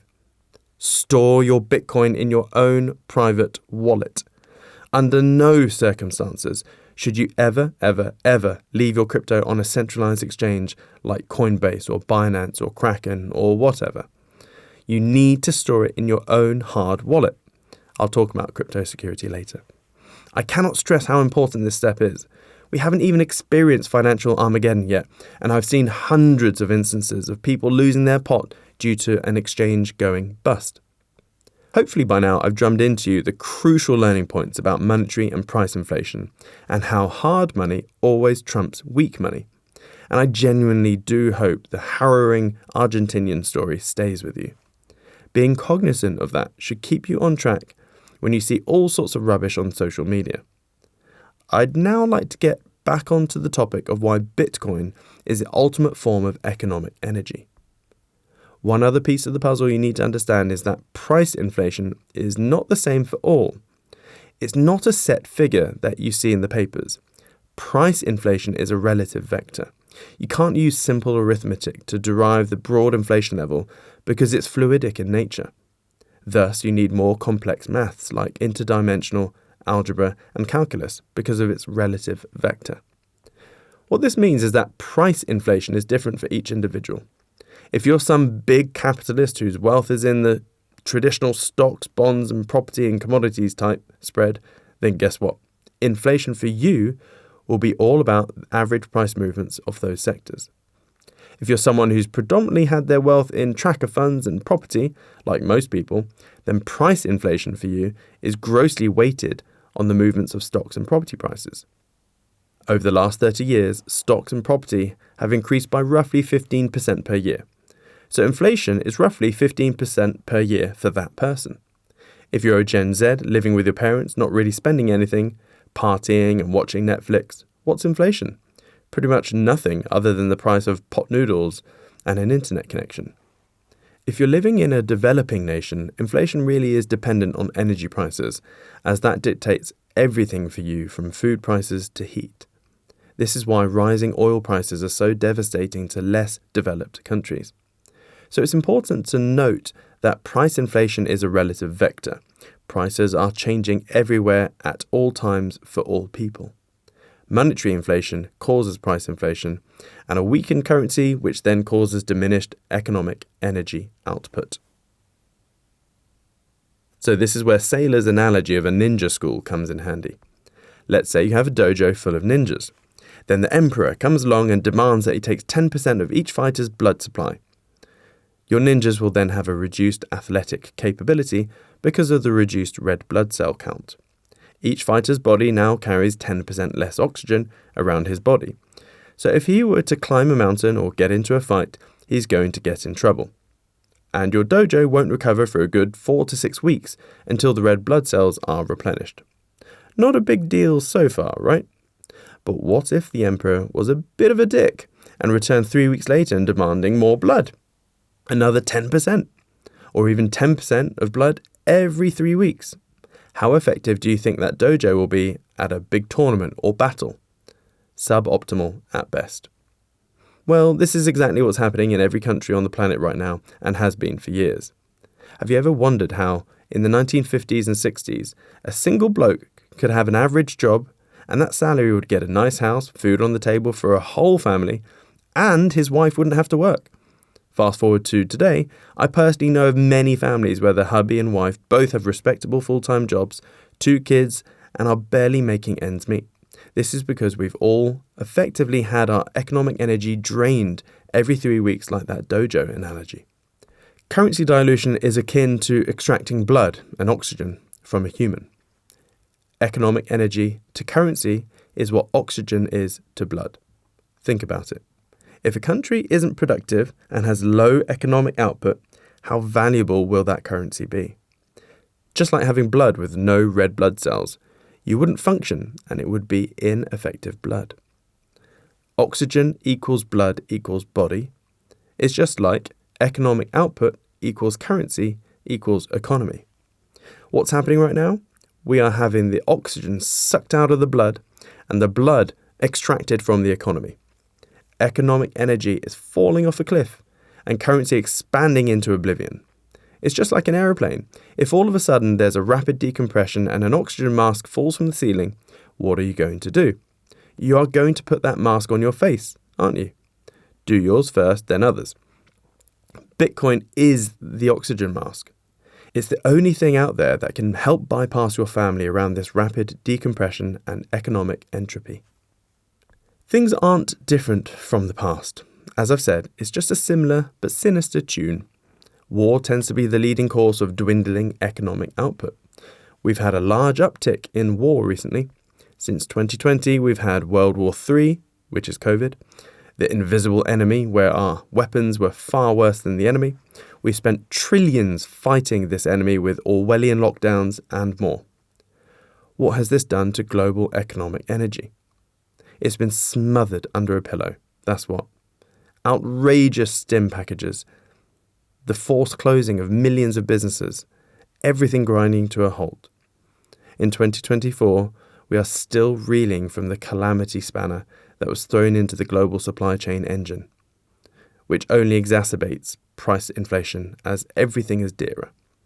So because there's global asphyxiation, vanishing economic energy and output, governments will eventually be forced to do the only thing they can do: cut rates and print. I know I've repeated this point endlessly so far, but it's because people don't put enough mental weight to it. They pay lip service to it and move on. So it's important to be cognizant that there are tumultuous times ahead. It's terminal, and crypto is the only oxygen mask. Another way to look at this is how humans convert economic output into electricity and how electricity is transmitted. As global battery tech hasn't caught up to where it should be just yet, the storage of electricity has always been an issue. This is why national grids are set up on a very tight demand-supply schedule. However, there are times where there are surpluses. So, for at least 100 years, pumped hydroelectric storage has been the main way to store electricity during times of surplus. More so now with the rise of renewable energy sources like hydro, wind and solar energy generation on the rise. So what they do is they use surplus energy to pump water uphill to a reservoir, which is essentially storing gravitational potential energy. Then when they need to recover this stored energy, they release the water back downhill via turbine generators to create electricity. Obviously it's not perfect, as these installations are very costly to build and there's only a 70 to 80% efficiency. So if you expended 100 joules of energy to pump water uphill, you'd only get back about 70 to 80 joules, as there is energy loss via friction, turbine efficiency, and of course, electrical transmitting losses when pinging that electricity to where it's needed. It's a smart way to do it over the last 100 years, but humans are obsessed with progress and improvement. So when a better solution pops up, guess what? We tend to adapt to it. And there is a much better way to store energy now: Bitcoin. Put it this way, if you were to spend $1 million pumping water up a hill to store that surplus $1 million worth of energy, you'd only get back 700 to 800k. That's a bit of a loss. But if you were to use that surplus $1 million of energy to mine Bitcoin, how much of that $1 million would you retain? Well, seeing as Bitcoin has a compound annual growth rate of 161% over the last 14 years, 10 cents to $70,000, then you're likely to grow your money. Even better, that stored electrical energy is no longer confined to local geos. You could zap that Bitcoin anywhere in the world and provide electricity wherever it's needed in minutes. So not only is Bitcoin harder money, it's also the best way to preserve surplus electrical energy from renewable energy generation sources. Even this tiny aspect alone creates a positive flywheel. People use Bitcoin to store electricity, price goes up. More people realize it's a good store of electricity, price goes up. People use Bitcoin to store electricity, price goes up. When you observe the world from a higher level, our entire society is built around energy transmission. We created money because it's just crystallized time and work energy that you can transfer with more ease and less friction than bartering. The medium in which we conduct our energy transmissions is essential, and we have always refined that medium. As I mentioned before, that medium has been pretty much everything from wood, glass, stone, and now paper money, and digits within a 60-year-old central bank mainframe spreadsheet, so to speak. However, modern money decays at 15% per year on average. But now we have Bitcoin, which is a far more efficient medium. Borrowing another Michael Saylor analogy, imagine throwing a baseball. It'll go a couple hundred feet. If you go deep inside space, outside of Earth's gravity well, and throw it, it will fly forever, almost. That medium of travel improvement isn't a 10x or a 100x, it's an infinity improvement. Bitcoin is now the most frictionless, globally scaled energy transmission medium mankind has ever made. Chapter 4. Bitcoin as a geopolitical superweapon. Fresh out of school at 18, I applied to the Royal Air Force to become a pilot. It was a lifelong dream, and I carved my whole childhood around being an RAF pilot. Was a national winning air cadet, did loads of flying scholarships, and got my private pilot's license when I was 16. I was a total geek, but didn't care. I comically remember having to get a taxi to the airfield when I wanted to fly because I was 16 and didn't have my driving license. After a bunch of tests at the Officer and Aircrew Selection Centre, I thankfully passed and was accepted. But before they let me anywhere near an aircraft, I had to go through 9 months of grueling officers training back in 2004. This was full of soldier-type stuff and also a fair bit of theory on war. A lot of the material was about the projection of air power. Later on during pilot training, you do a lot more theory about air power. During the electronic warfare course, it's all about air power. And during a holding period between flying courses, I was a data inputter for generals for war games at the Joint Services Command and Staff College at RAF Shrivenham. Guess what? It was big into the projection of air, sea and land power. Now, as a relatively stupid 18 to 22-year-old, I was just ticking boxes and jumping through whatever hoops necessary. I really didn't care about that stuff. I just wanted to fly. After my flying career, I also spent some time in the intelligence community and worked in the Ministry of Defence for a year. So I guess I have a rather different perspective to war than, say, the average person on the street. Then in 2021, in the space of a day, everything I learned about the military's obsession with projecting power came front and centre and relevant to me when I read a paper from Jason Lowery from the US Space Force. He wrote a piece about how Bitcoin was a revolutionary power projection vessel, and later went on to read his epic book, Soft Wars. Suddenly, years of pointless ground theory now became relevant to me, and everything made sense. I felt like Jason had slapped me over the face with a wet kipper, and I instantly understood the real meaning and relevance of Bitcoin. Not only is it everything I've described thus far as an invaluable store of economic energy and the only financial Noah's Ark against chronic central bank currency devaluing shenanigans, it's in fact a geopolitical superweapon that could actually save humanity from its own extinction.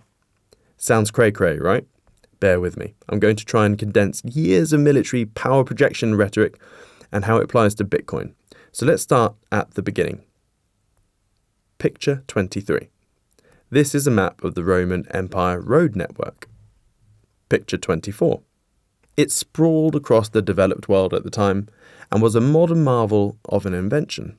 But this invention's primary use was in fact as a weapons system.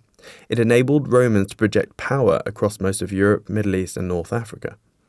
It sped up logistics, it was used to ferry wounded soldiers off the battlefield and to reinforce troops swiftly. It enabled them to project power at the extremities of their empire where their enemies thought they could never reach in time, and in turn, enabled them to outflank and move faster than its enemies. Silly side note, believe it or not, long before that silly Roman thoughts social media trend, I did and do often think about the Roman Empire, mainly how Julius Caesar was a brutal genius in everything he did.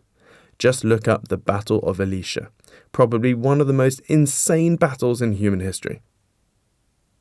Anywho, the invention of roads was a defensive and offensive weapons system.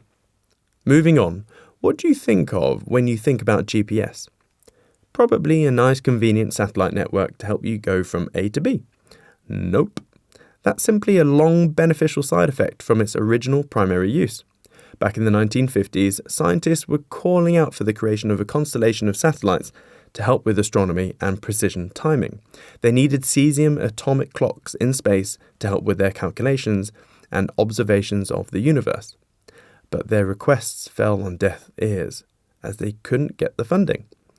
What do you think was the flashpoint that quickly generated a lot of political interest and funding for the GPS network? The Cold War. To understand this, let's quickly look at inertial navigation systems. Aircraft and ships use it. It simply tracks where you are based on the movement of your vessel. In an aircraft, when you turn it on, it takes 3 to 5 minutes to calibrate and figure out where you are, and then it gyroscopically tracks all of your movements. They also have INS in submarines and the Polaris nukes. But the problem they found was that after a few days it's pretty much useless, let alone after a month. Polaris had stargazing tech to triangulate where it was, but ultimately the US needed a much more reliable system for its nuclear missiles to know where they are when they are launched out of a submarine and to reliably find its way to their intended target. In other words, GPS was rapidly developed to ensure the total annihilation of the Soviet Union if needed. And this was even more important for the US in the event that the USSR carried out a preemptive first strike and neutralized all land-based nuke silos. So the fact that GPS also enables A to B navigation is just a nice byproduct, which they initially reserved for military troop mobility, and then eventually the public once the Cold War was over. Again, it was a defensive and offensive weapon system. Again, there's something else you use every day you didn't realize was a Cold War-born weapon system: the Internet. Originally, physicists created TCP/IP to communicate and share data with other scientists and struggled to get the funding to roll this out properly. But continuing with the theme of ensuring the complete destruction of Mother Russia, the US wanted a way to ensure that they had a secure and nuclear-proof communication C2 system, command and control comm system, in the event that both sides lost all sanity and started lobbing nukes at each other. They quickly realized TCP/IP was exactly what they needed and plowed endless money into rolling it out. Again, another defensive and offensive weapon system. Another weapon system the US created was a cryptographic hash function used for encryption. They needed a way to ensure the integrity of their programs, passwords, and computer systems. So, in 2001, the NSA, the National Security Agency, the US version of the UK's GCHQ, created SHA-256-bit encryption. It was primarily a defensive weapon to ensure that C2 infrastructure was solid before, during, and after a nuclear or cyber war. In my first book in 2017, The Crypto Book, I proposed a bit of a crazy idea in that there is a non-zero probability that Bitcoin is also a US government-made weapon system and a financial Trojan horse for the future. When you look into it, it's more convincing than you may think due to 5 main points. 1. In 1996, the NSA released a paper called How to Make a Mint the cryptography of anonymous electronic cash, which is pretty much the Bitcoin white paper. 2. In 2001, they created SHA-256, which is what Bitcoin uses for its proof-of-work system to ensure data integrity on the blockchain. 3. Then in 2009, the Bitcoin white paper was anonymously released by the anonymous pseudonym Satoshi Nakamoto. Coincidentally, loosely translated in Japanese, Nakamoto means central and Satoshi means intelligence. Subtle hint to the NSA or CIA. 4. NSA headquarters is known as Crypto City, and for decades has had the world's leading cryptographic experts, so they definitely had the capability to create Bitcoin. 5. The National Institute of Standards and Technology, NIST, works with the NSA to provide guidelines and standards on random number generators, RNGs. This is the fundamental linchpin in all cybersecurity. If you know the RNG a system is using and can crack that, you can penetrate that system. Bitcoin uses a completely different RNG that is not on the NSA list, and the NSA doesn't comment on that RNG. Of course, these points are somewhat tenuous and probably conspiratorial. However, I do believe it's a lot more likely than you think. It's definitely a non-zero probability. But for you and I, even if it is true, it's unlikely to affect us in the short term, between 2025 and 2030. And these are the main 5 years where you can make serious, life-changing wealth. Or as crypto bro slang says, wife-changing wealth. But let's get back to the weapon systems. Upon realizing that all these old technologies were in fact weapon systems, combined with my existing knowledge, I began to view the world a bit differently. For example, when you look at money via an information theory perspective, every country could be seen as a node. Nodes communicate with each other. This is done in many different ways, from comms to trade. Historically, and still very much so today, trade is done by ship. So you have shipping routes and lanes. Where there is trade, there are pirates. So you now need to protect the ships.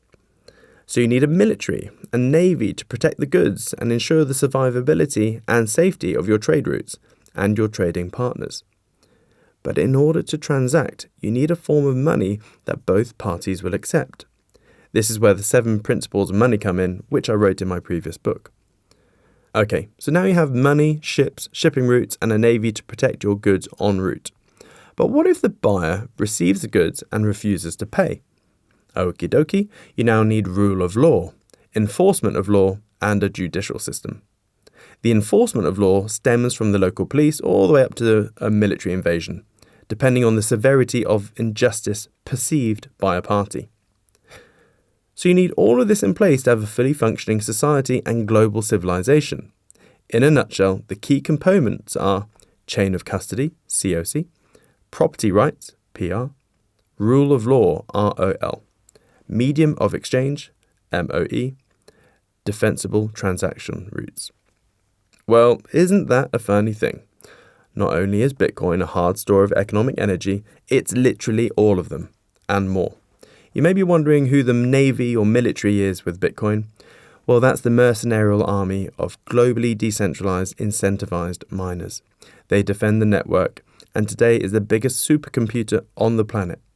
It doesn't matter if there are bad actors on the network is anti-fragile and highly adaptive. Even if an entire country like Russia or North Korea or even the US suddenly started a concerted effort to sabotage the integrity of Bitcoin via a 51% brute force attack, or just mine empty blocks, the rest of the network would instantly notice this and adjust. Without going into the weeds, the negative blocks or transactions would be ignored, and the honest miners would abandon mining with the attackers, which would reduce their overall hash rate. But here's the beauty of why Bitcoin is such an ingenious store of economic wealth, chain of custody, property rights, rule of law, a medium of exchange, and why it's unlikely ever to be hacked. Incentives. A malicious actor with a country full of miners would actually make much more money being an honest Bitcoin miner than just wasting money on electricity to attack the network. So this in fact turns enemies into frenemies.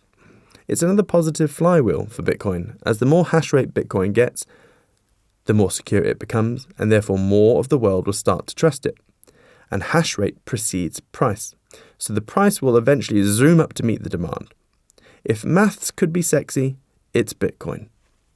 As a result of this new paradigm shift, we move away from the Cold War days of mutually assured destruction, where everyone has nukes, to hopefully mutually assured preservation with Bitcoin. Hence the saying, every day that Bitcoin doesn't go to zero is another day it will never go to zero. Picture 25. World's most resilient network equals attracts more users equals price goes up equals continue to reward miners equals miners continue to increase hash rate equals world's most resilient network. Mutually assured preservation. Now, when you look into history, you have to be aware that history is written by the victors, and a good way to see who those victors are is by looking at the world reserve currency throughout the ages. Whoever effectively controlled the world had their currency as the main unit of account and medium of exchange. Of course, we had roughly 500 years of Roman supremacy with their various currencies, then the Byzantine Empire for just over an eon with their currency, the solidus, which was a 4.5 gram 24 karat gold coin, which acted as a very stable currency. Well, no shit, it was a pure gold standard. But then came the abominations of different currencies as displayed by this chart from BTCM Research, picture 26. Another thing that this chart shows us is that history is simply a time partition ledger of the country who could project the most energy. And you can also see that there is a finite lifespan for a global reserve currency, and that's because we have the 7 stages of civilization. Picture 27. Outburst, conquest, commerce, affluence, intellect, decadence, collapse. The age of outburst. This is normally when you have a rising power, and it's normally out of the ashes of something far left or far right. Typically, in times or places of turmoil, a populist leader of some sort pops up and they gain power, normally via extreme violence or mass public support of their radical doctrine or ideology. The age of conquests. Once in power, they commence wars to consolidate land and assets. The old guard is defeated or wanes into a lower level power on the global scene, and this new country is the new big swinging dick, with new rules and policies and a dominant military out there to back it up and to ensure the safety of all the trade routes. The age of commerce. They're now the de facto global police. Commerce can now thrive because everyone wants to trade with them and get in their good books. By this point, their currency will be the global reserve currency, and that helps propel global trade. The age of affluence. Due to a period of sustained peace and prosperity via trade, real wealth starts to accumulate, not just in the dominant civilization, but in most of their main trading partners as well. With all of this extra money and wealth, it's often spent on infrastructure, technology, education, science, and of course, the military. After all, they need to maintain their power projection edge and act as the big deterrent to any upcomers with big ideas. The age of intellect. Once people's basic needs are more than covered for, and pure survival is almost a forgotten human state, people and countries are able to spend more time and money in education and science. There is naturally a larger amount of people that can hyper-niche into certain topics, and this is when many inventions and scientific breakthroughs are discovered. The age of decadence. This is peak civilization, and a stage I find fascinating. In many civilizations that enter the decadence phase, after 50 to 100 years, everything is normal. A few generations have existed where the power has been the big dog. Global living standards are great, society seems to be thriving, and weirdly, it's the birth of celebrity chefs. Even in Roman times, this happened when they hit the decadence phase. Emperors will pay big money for these chefs, and right now, not much has changed. Gordon Ramsay and Salt Bae are prime examples. There are endless celebrity chefs these days. The age of decline and collapse. Game over. Due to a sustained period of decadence, the rich-poor divide grows, their masses grow uneasy about that, corruption begins to spread amongst governments, the superpower becomes complacent and arrogant in their world standing. Many different cracks in probably every facet of life and society begin to appear. It's effectively death by a billion small cuts that then always lead to a hot kinetic war. And this is where the new kid on the block rises to power as they're going through their outburst phase. These 7 steps are common in every big civilization, and the average is about 100 years.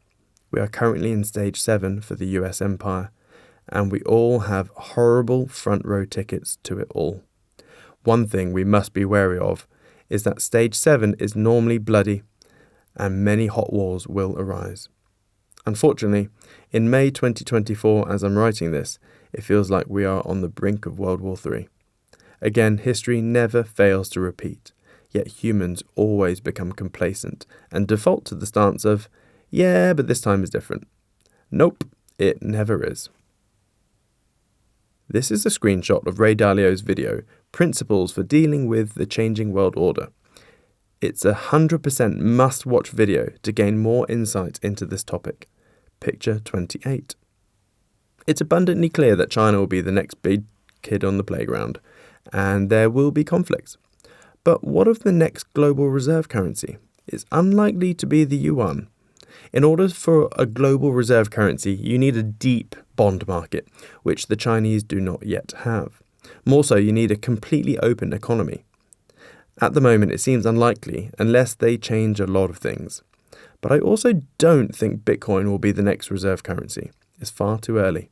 Bitcoin is still silly internet monopoly money to many boomers and Gen X around the world. And it's those demographics that hold the most keys of power and wealth structures at the moment. So I believe there will be some sort of Frankenstein central bank digital currency that takes the spot first. Then in a few decades, the world will revert to Bitcoin. As it's a foreign currency for all, and has the lovely positive flywheel of mutually assured preservation. Let's dive into this topic a bit deeper, as it's important to understand. Let's start with the question of whether Bitcoin is an offensive or defensive weapon. Like roads, GPS, and TCP/IP, it's both. But I'd say mostly defensive. Take Russia, for example. When the Russia-Ukrainian war kicked off a couple of years ago, what happened? Russia is the new boogeyman that mainstream media plastered everywhere, and in an instant, anything Russian-related was boycotted. A globe of sheep suddenly persecuting everything Russian. It was bewildering. The IMF, EU, and NATO even went one step further by ejecting Russia from SWIFT and the dollar payment network, and literally stole $600 million worth of Russian assets. Most of that $600 million was payments from the EU for Russian gas consumption.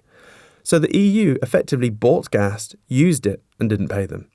Of course, this is a divisive topic, and I'm no doubt aggravating both sides here.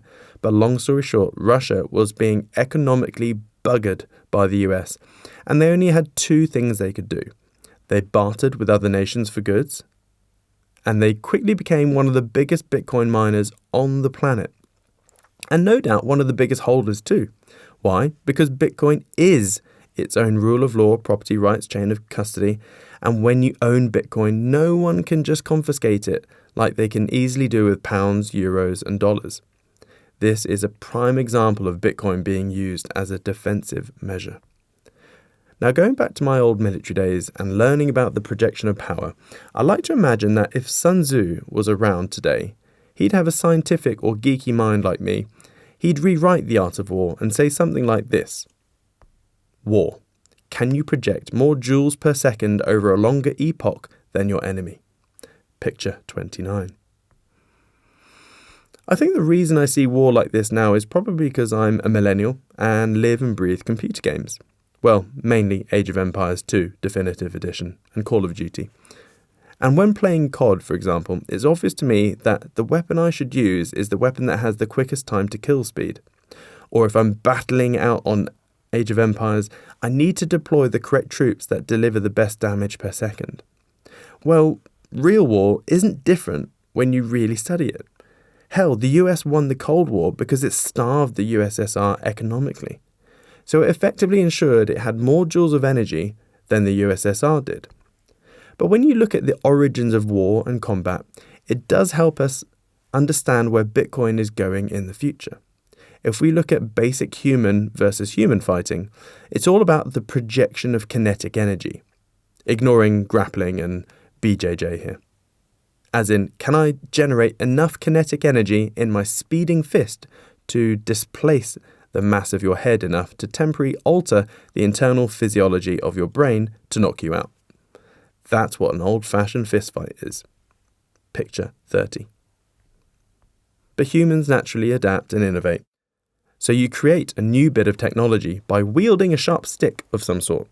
By doing so, you are now harnessing the physics of moments and levers, and now able to create far more joules per second than my fist. I then see your stick and raise you a gun. You then produce a rifle. I then produce an Apache, and so on. This escalation and evolution of battle then ends up where we are now, where we had a maximum of around 60,000 thermobaric nuclear warheads at the height of the Cold War. Enough to destroy humanity hundreds of times over. Thankfully, mutually assured destruction prevailed, so far. But this isn't a natural evolution. When you look at nature, most animals develop stalemate weapons, whether it's hardened foreheads for butting or big antlers for deer, which get locked up in a fight. At no point in history, until now, that we know of, has Earth produced an animal that evolved so much it created a species-ending weapon. Humans desperately need a non-species ending stalemate weapon. Society as we know it has been built on proof of war. All big conflicts are written in blood. The fact that I can say I'm British is only because my nation has butchered, enslaved and conquered a bunch of countries in the past to create the British Empire and then shrunk down to 3 tiny countries. The same for Northern Americans. You guys and girls can say you're American because of proof of war. You raised up and rebelled against and kicked out the British to create your own nation. But proof of war is quickly changing for the better. We are seeing a mass push of interest and capital into macro and nano drone tech. So hopefully one day, fights will be one big drone fight and whoever loses relinquishes. That would be nice.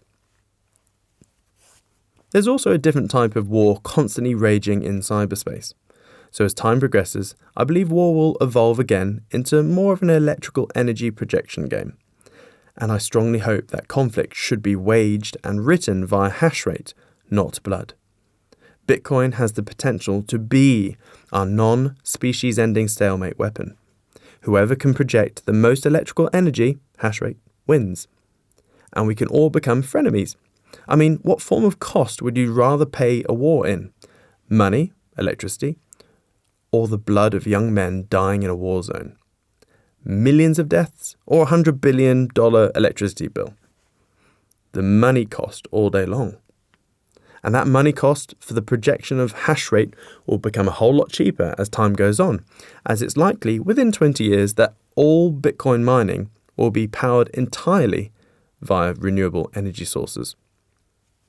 To elaborate on this point, here's an example of an idea I've had for years, but I'm patiently waiting for tech to improve. Elon Musk now has Starship. It's done a couple of successful launches and it can deliver 100 to 150 tons of cargo to low Earth orbit. Within a few years, Elon said that costs will be so cheap for Starship that each trip will only cost $2 million of propellant. Now this is interesting because the seesaw equation I'm periodically working out is the total cost of buying 100 tons of Bitcoin mining equipment plus the total cost of configuring it all so it's powered by solar panels and can live in space and all the huge ongoing maintenance like heating, etc., and suffering a max of 15% unknown errors, plus the $2 to $5 million launch cost to get it in space, equals less than the Bitcoin rewards from free perpetual solar energy Bitcoin mining.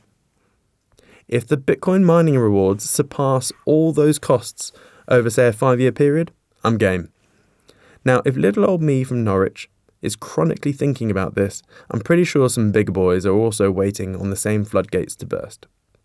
But going back to mutually assured preservation, the real reason why Bitcoin needs to be so expensive is so that it becomes too expensive to 51% brute force attack. And if an attacker will make more money mining it properly rather than attacking it, then everyone will use it for chain of custody, property rights, and a store of wealth. And when you look at war, the logical equation I keep concluding is that currently, human life, plus chemical energy, bombs, fuel, vehicles, etc., plus economic energy, plus electrical energy, plus money, equals cost of chain of custody, property rights, and store of wealth, and rule of law.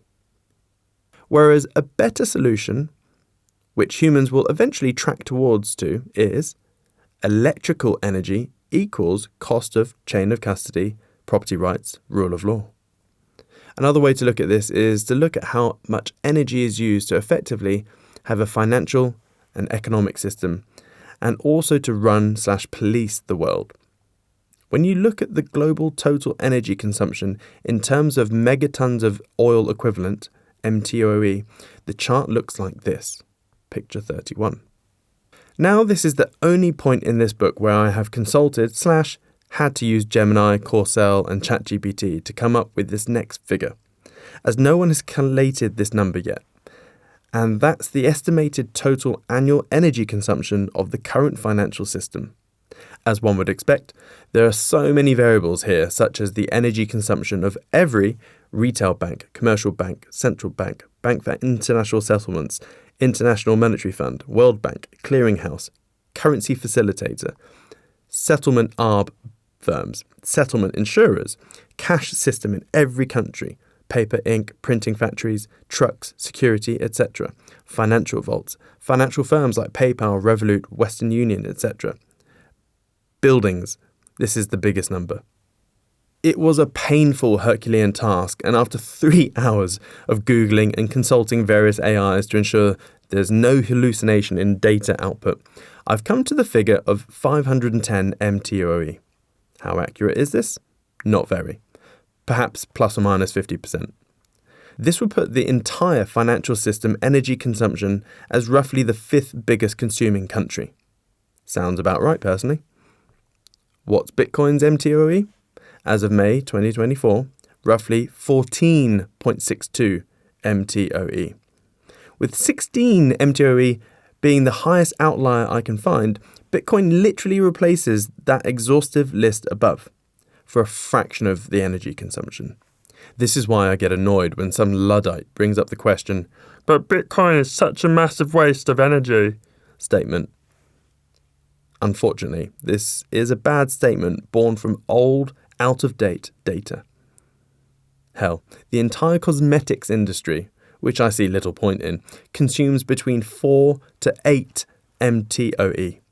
Also, according to KPMG in their 2023 document titled Bitcoin's Role in the ESG Imperative, it states that there are many misconceptions about Bitcoin and energy, and that it is indeed a force for good for climate change, and less than 0.24% of Bitcoin transactions is used for nefarious purposes.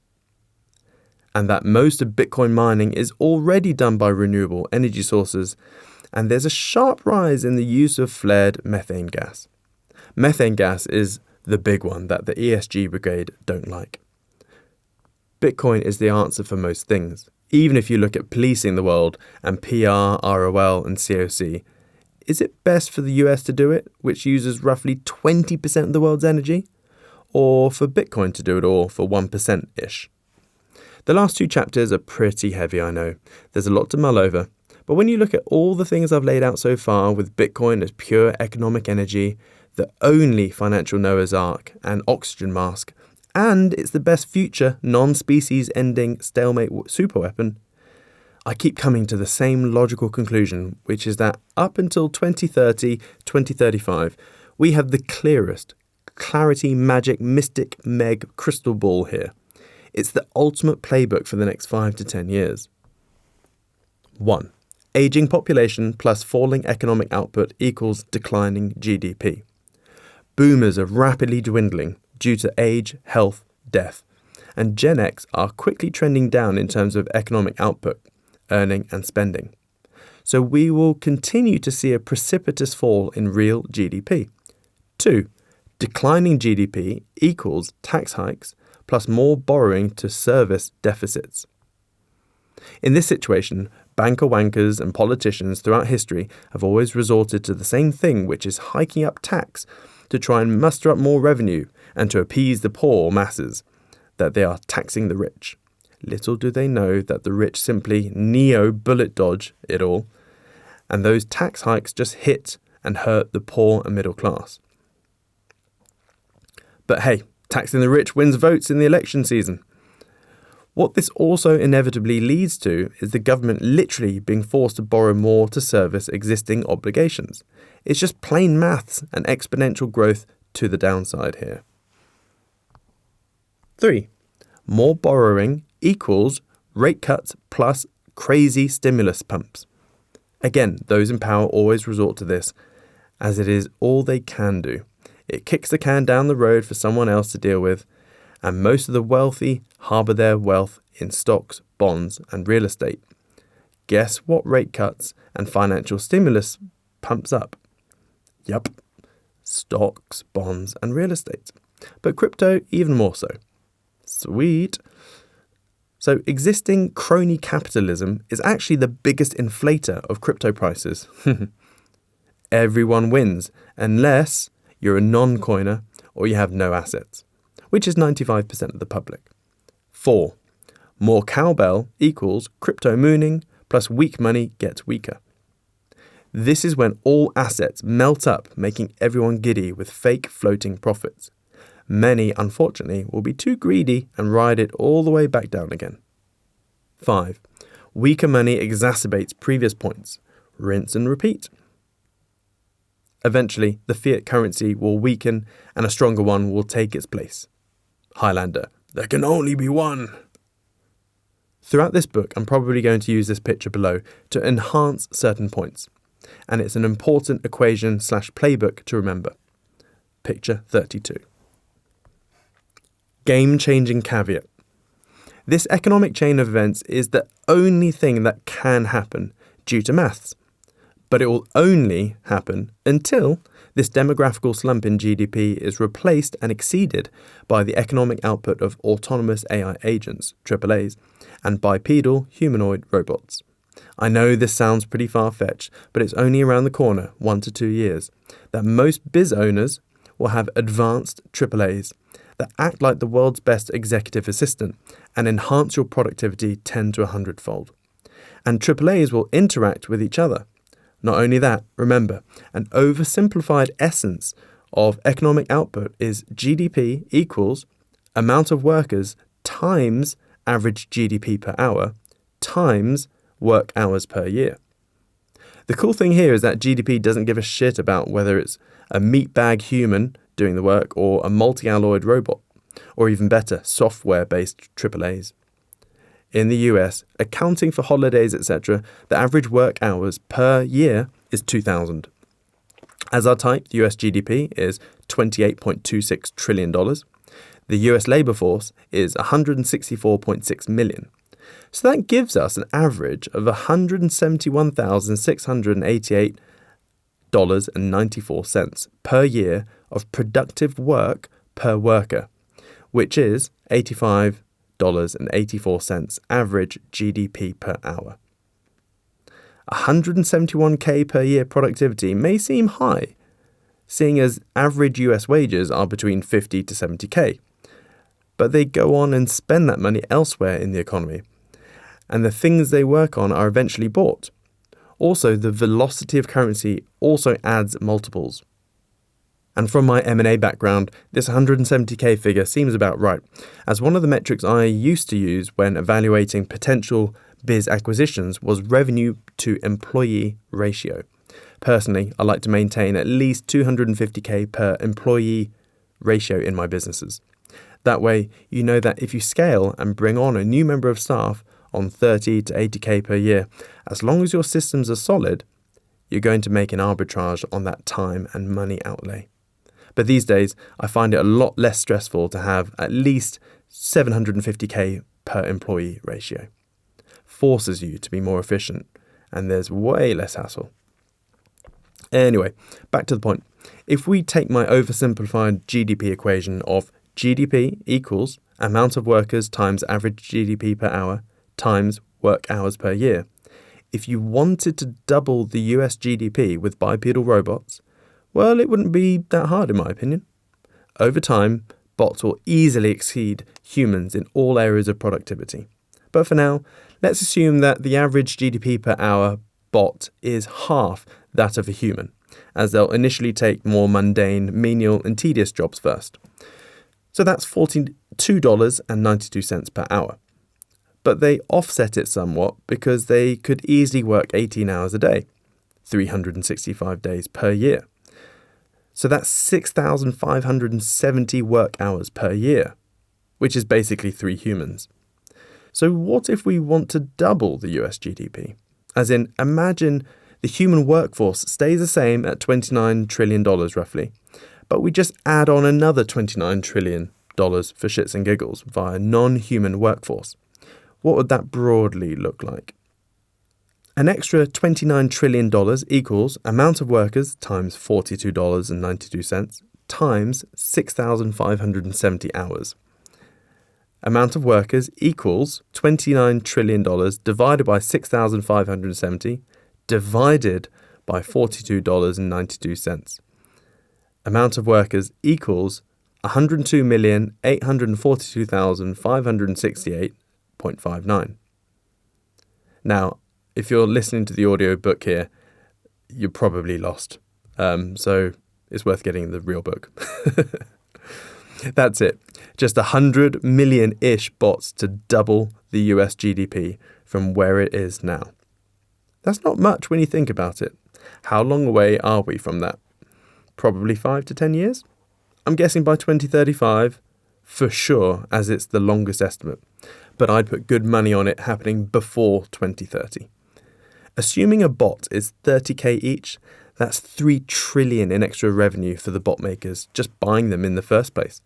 No doubt the Tesla Optimus will be the lion's share of that. Wow, what a tangent. This chapter is all about Bitcoin being a geopolitical superweapon, and now we're talking about Terminator. The point I was trying to make is that the smooth brain bullet points in that picture earlier will be completely relevant and accurate until the bots displace us. So I guess my economic equations will have relevance until about 2030, and then all bets are off the table, as the rise of AI and bots will completely disintermediate the human labour force, which will lead to all sorts of mental problems, and economically speaking, it's overwhelmingly deflationary. The natural techno-economic gravity of prices to spiral down to gross marginal cost will be accelerated, and everything will be free or practically free. For example, if we have a benign scenario where AI and bots don't kill us all, then our own personal bots and AI and 3D printing will be able to generate or provide us with literally everything we need on a daily or yearly basis. Maybe Star Trek with its no-money economy wasn't so far-fetched after all. Of course, that's all a long way off, and personally I believe that for as long as humans are around, we will always have that internal Ferengi and want to trade stuff between each other and have more than your peers. So there will be a need to have a digital currency of some sort which the whole world can use. And that includes AI and bots. Will it be Bitcoin? Maybe. Casper is more likely though. Don't worry, you'll learn about Casper later on in this book. Chapter 5. The 3 biggest predictive macroeconomic charts with 100% accuracy. One of the things I see often in my community with the newer members and also social media is that people very quickly become exuberant when prices are climbing. They check the charts every 5 minutes and feel great in general. But when prices drop, the inverse happens. It's in these price lulls that doubt begins to creep in. That doubt morphs into a loss of confidence. That then breeds a whole plethora of negative thoughts to the point where they start questioning if crypto is just a fad and that they were stupid to invest in the first place. This, of course, is nothing new. This roller coaster of market emotions have been around ever since they were tradable assets. But things are heightened these days due to one's proximity to it all via phones and laptops. It's also in these deep price pullbacks that the weak hands get shaken out of the tree only for the strong hands to gobble up what has been capitulated. Guess what? Tree shakes are often manipulated events to incur this exact capitulation emotion.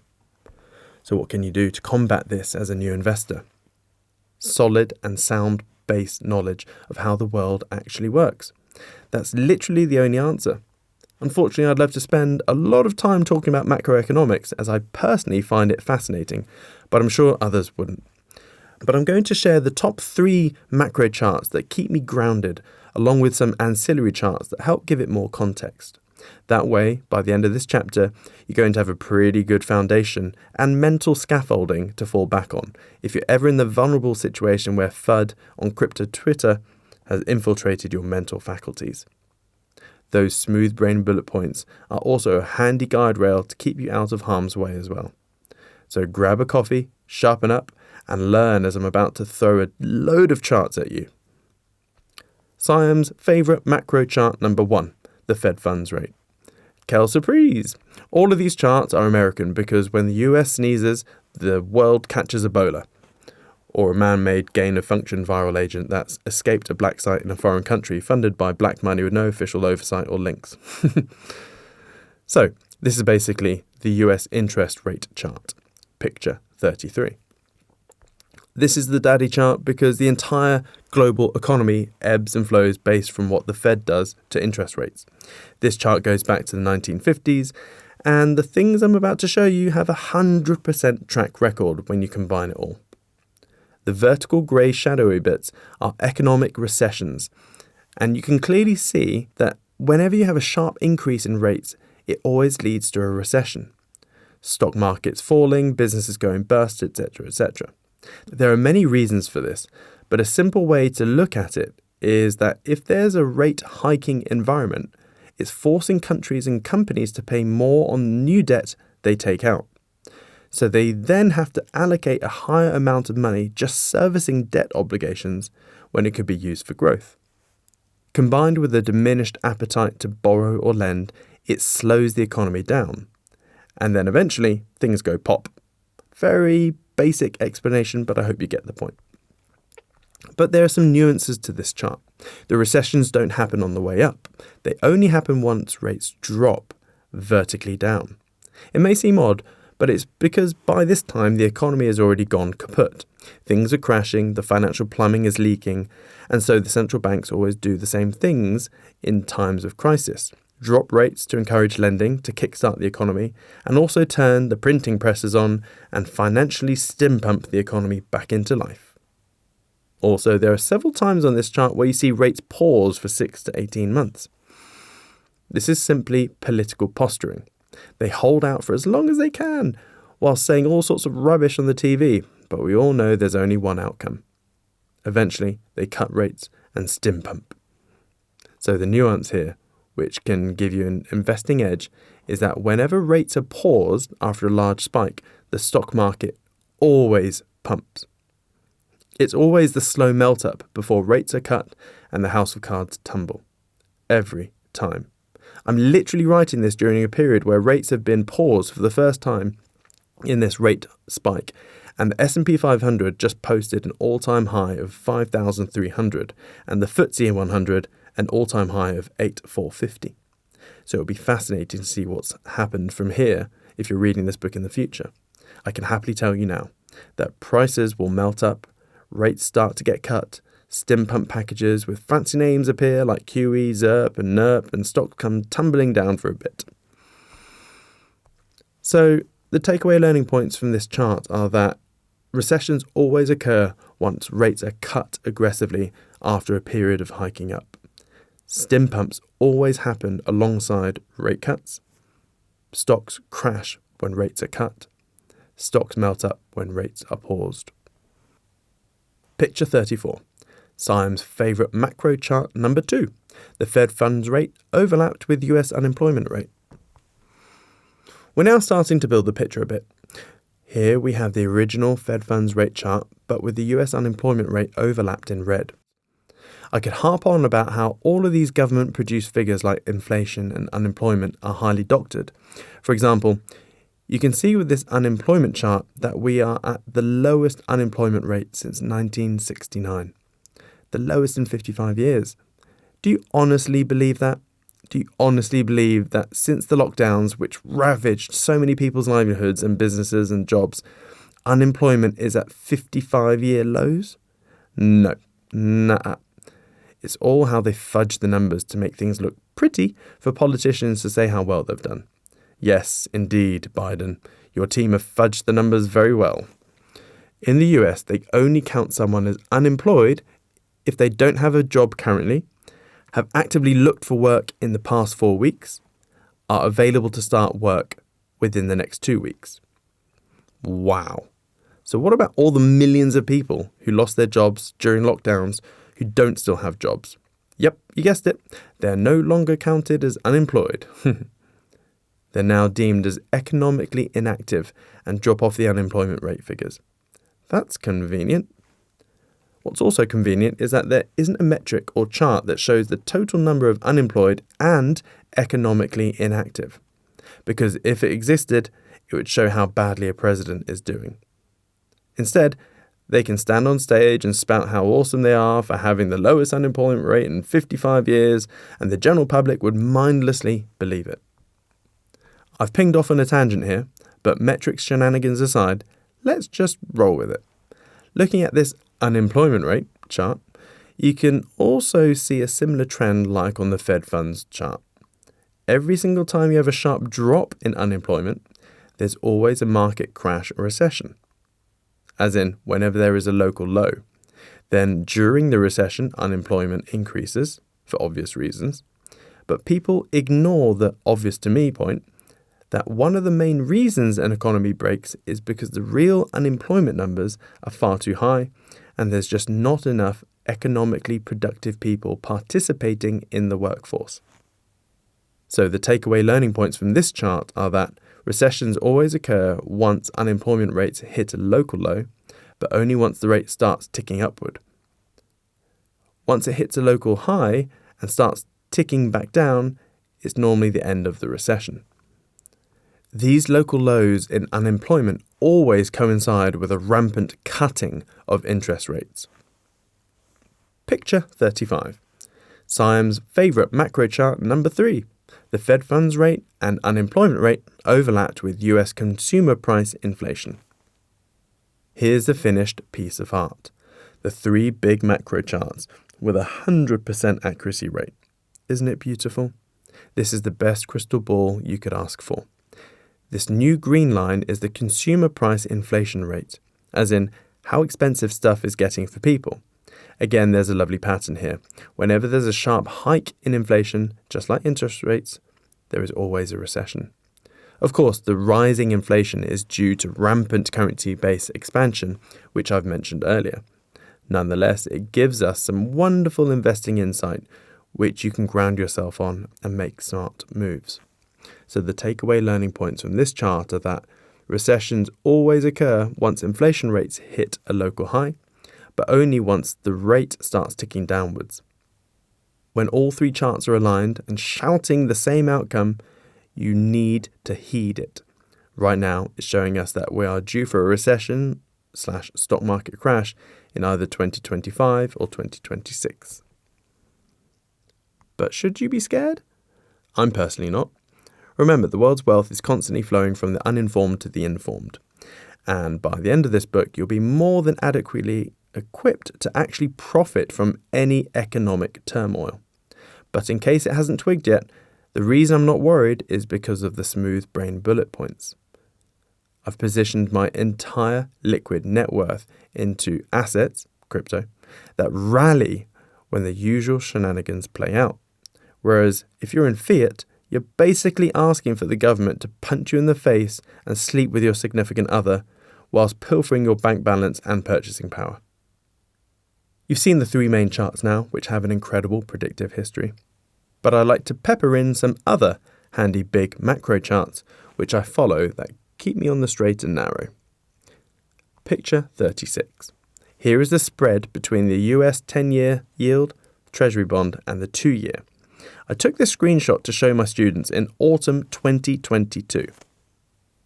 This is where things get a bit complicated, and if you don't understand this paragraph, fret not. You don't really need to understand the why, you just need to understand what the chart forecasts. But let's give it a go. So the US, which is basically bankrupt and has more outgoings than income, has to continually borrow money from the world. It does this by holding a little car boot sale and tries to sell US Treasury bonds, otherwise known as T-notes. This is basically an interest-only repayment with a lump sum at the end, which means the US can use that money on whatever. It's a bit like you writing an IOU on some paper that says, "This piece of paper is a £100 bond with a 10-year expiry. I will give you 4% yield over this time. You pay £96 now, that's your first year of yield, and each year you'll get interest payments of £4. Then at the end of the term, you'll get £100 back." This is great for the US as it can literally pluck T-notes out of its arse, sell them to the market, and then only worry about meeting its interest repayments every 6 months. And it doesn't really need to worry about attracting buyers because the Federal Reserve, the US Central Bank, is the main buyer of these T-notes. It's also a private company and hence isn't federal, and it also has no reserves. This is a big can of worms which we don't have time to go into in this book, but you really don't need to be a crazy conspiracy theorist because plain reality is really freaking loopy. Anywho, the US typically raises debt on a 10 and 2-year basis. As you'd expect, the longer the debt, the higher the yield, like with most loans. However, when there are times of uncertainty and no one really wants to lock up capital with a bankrupt bum, the US, the 2-year yield can shoot up higher than the 10-year. You probably heard this on the TV, and it's called an inverted yield curve. And the significance of this is rather telling, as it predicts with high certainty trouble inbound.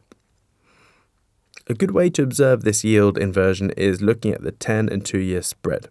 As you can see, since 1989, there have been 5 times where it's plummeted through or hit the 0% line. Now, the red columns are the times of recession or stock market tumble. What you will notice is that there's a distinct lag of about 18 to 24 months from yield inversion to shit hitting the fan. The last time we had an inversion was 2019, and what a surprise, we had a big recession 18 to 24 months later. The pandemic helped, of course, but right now, well, since July 2022, the yield has remained deeply underwater. The US has never seen an inverted yield curve as long or as deep as it is now. The market is basically screaming that there is a lot of risk lending the US your capital because there is a likelihood that they could default on it, much like the Soviet Union did in the early 90s. This is signaling one hell of a crash. But the key to also note is that the crash only happens once the yield starts normalizing and is moving back up above the 0% level, normally at the 0.2 to 0.4% level. As you can see from my doodles back in 2022, I put in a ghost feed of what I thought the chart would look like moving forwards. And boy, the chart has copied my ghost feed almost exactly. When it gets to that little black hole I've doodled, that's when we can expect the main markets to roll over and the TV to pin the donkey tail of blame on some boogeyman. Trump, COVID, Putin, China, fake alien invasion, who knows? Who cares? I don't. With life, I found it's much more efficient to be aware of the big stuff you can't control and care about the things you can control. As in, what actions will you take to insulate yourself from this bullshit world we're living in right now? And yes, call me a pig-headed Luddite, but I do find the world quickly descending into craziness at an increasing rate. Hell, we've gone from the invention of powered flight in 1903 to supersonic flight in the 1950s, the advent of computers, AI, and reusable space rockets. But in 2024, most of the world seems to struggle to decipher the difference between a male and female, and there's a concerning growth in the ridiculous flat earth movement. I fear for my kids. Off my soapbox, let's mince on, shall we? Picture 37. This shocking chart is the US federal government interest-only repayments. Remember how I said that the US sells bonds and it gives an annual yield to the bondholders?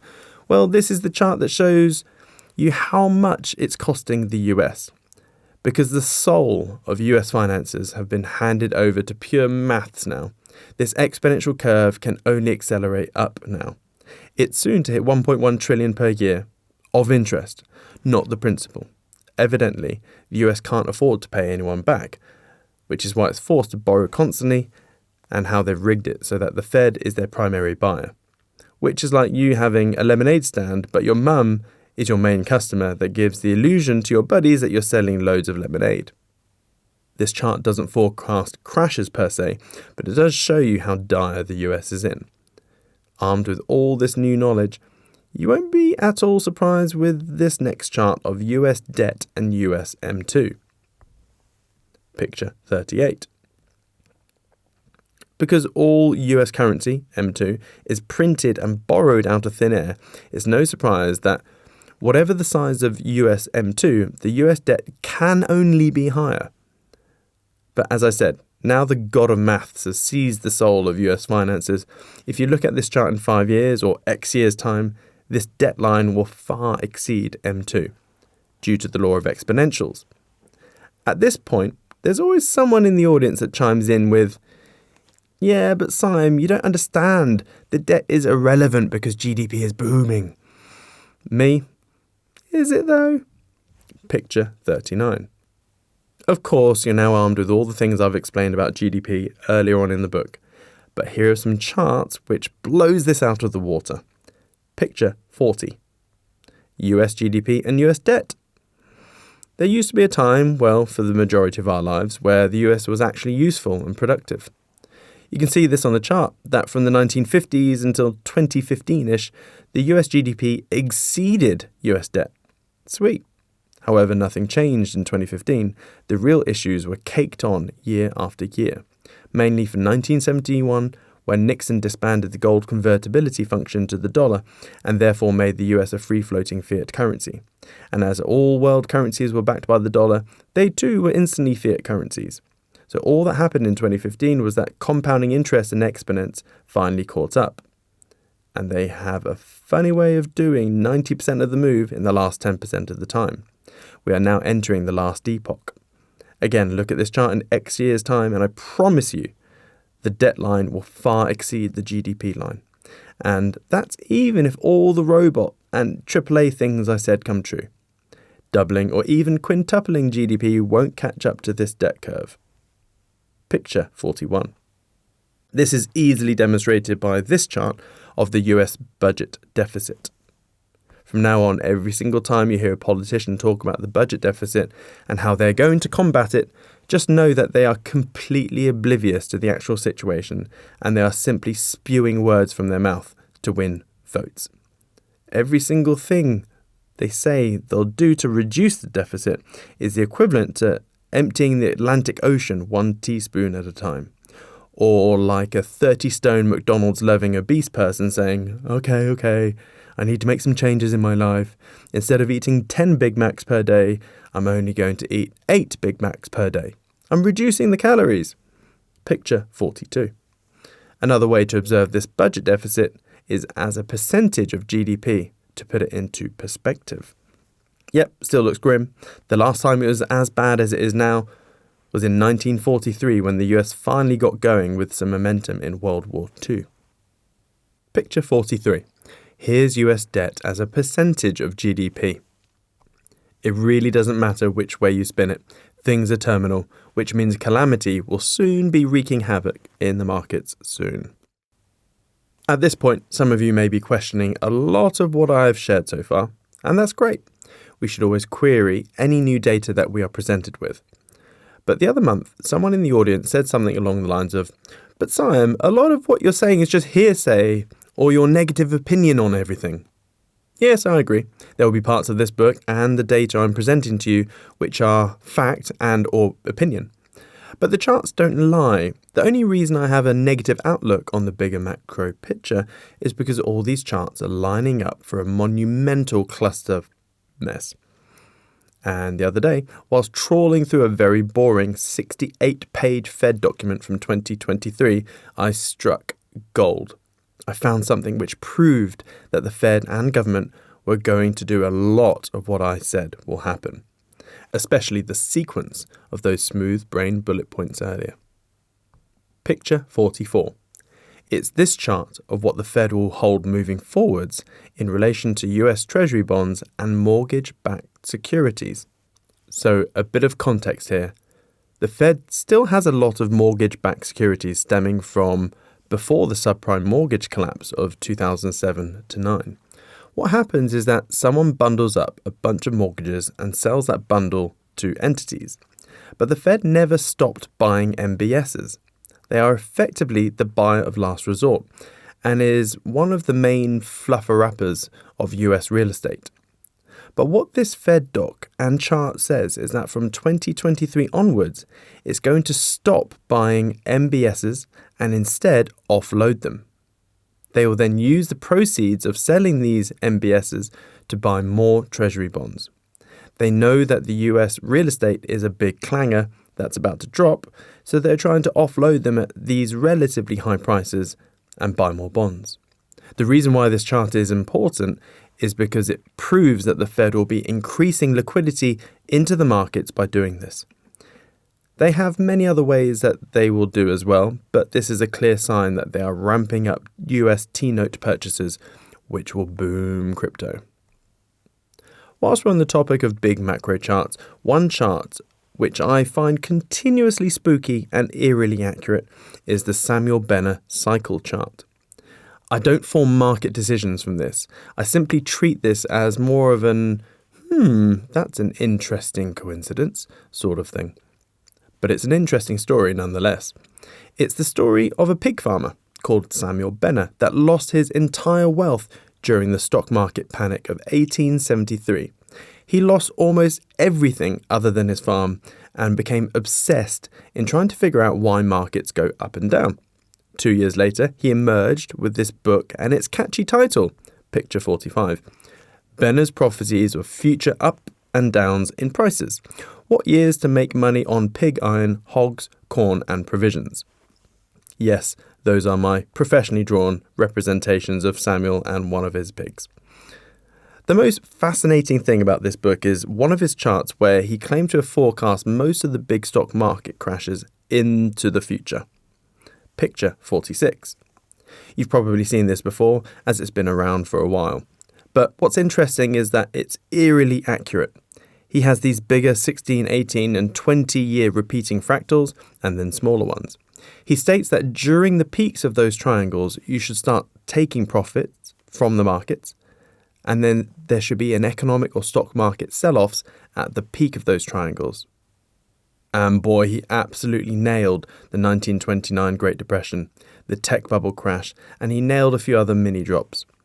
And me being the great graphical editor that I am, brace yourself, I tried to superimpose the S&P 500 into this, and I basically zoomed in and tried to see how accurate it really is. Picture 47. If you simply bought at the bottom of each triangle and sold at the very top, you'd be up a fortune. In fact, I made a little spreadsheet of the returns. Picture 48. In financial markets, this is as good as it gets for predictive models. I have no idea how he came up with this model, but there were 4 key nuggets from his book.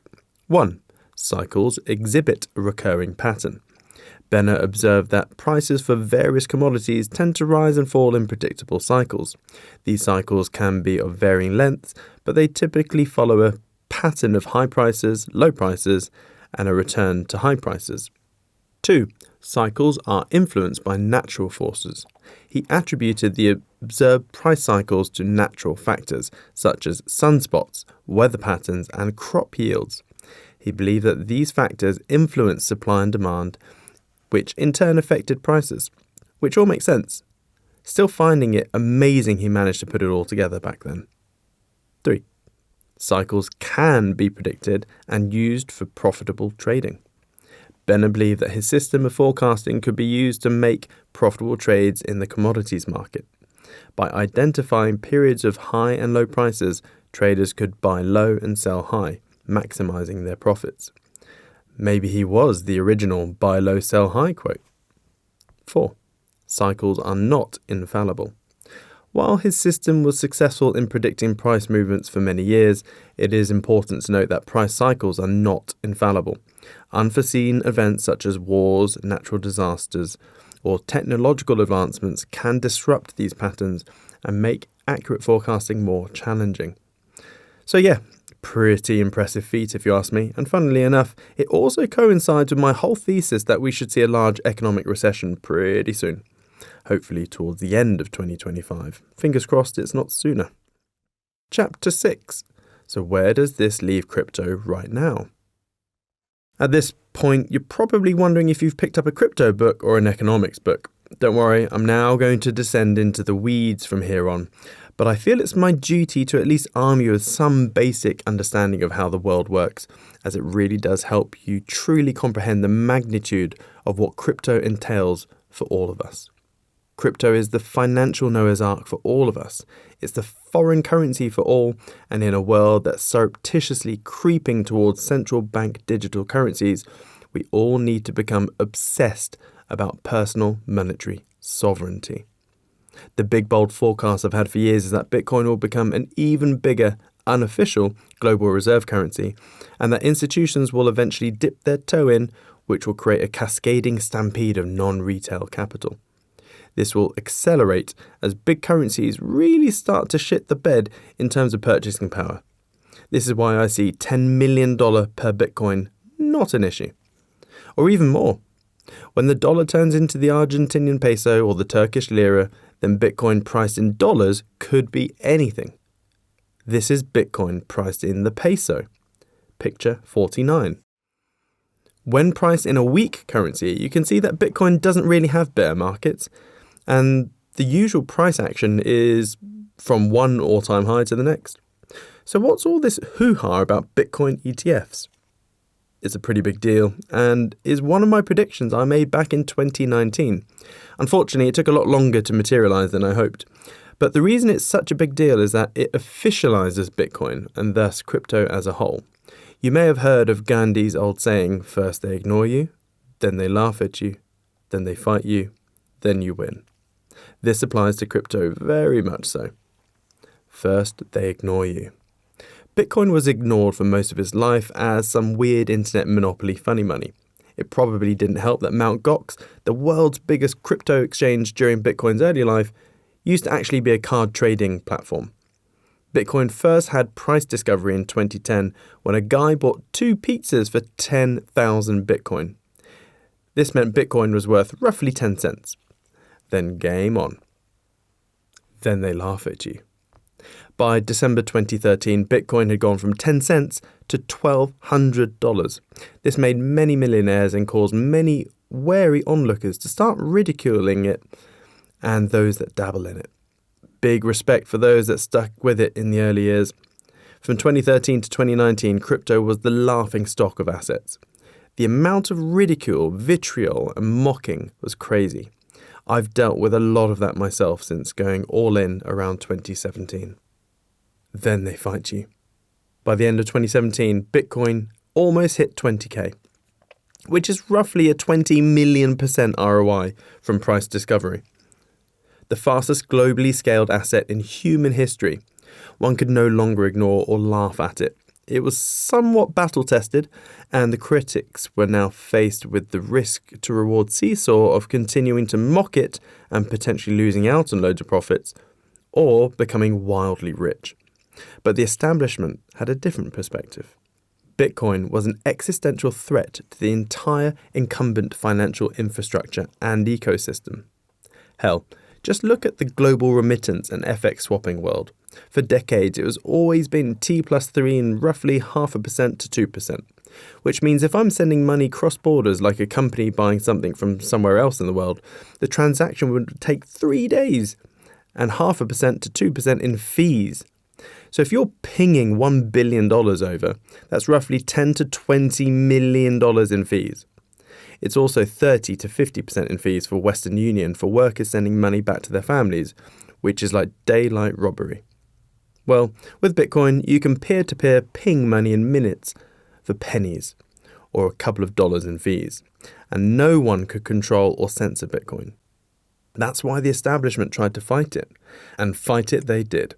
Everything from coordinated mainstream news attacks, paying celebrities and talk show hosts to slander it, painting it as a vehicle only criminals use, it pollutes the earth and is an egregious waste of energy and more. They even launched financial operations called Operation Chokepoint and Operation Chokepoint 2.0. This is where they went after the banks and crypto exchanges. They did everything they could to asphyxiate buyers and facilitators. Even imprisoned some people. Did it work?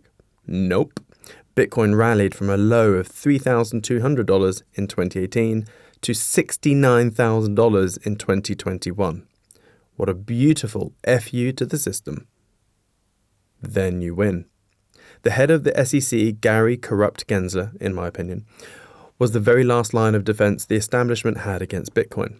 Up until now, basically every financial professional and advisor on the planet had given bad advice to people in deterring them from Bitcoin.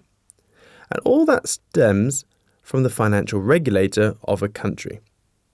IFAs can only promote what the regulator allows them, and Gensler has been the unhinged joker to Bitcoin's Batman for years, tirelessly suing crypto companies and stopping a building pressure of Bitcoin ETF filings. Then on the 10th of January 2024, the floodgates burst and Bitcoin spot ETFs were finally approved. This is the first stage of Bitcoin and crypto winning.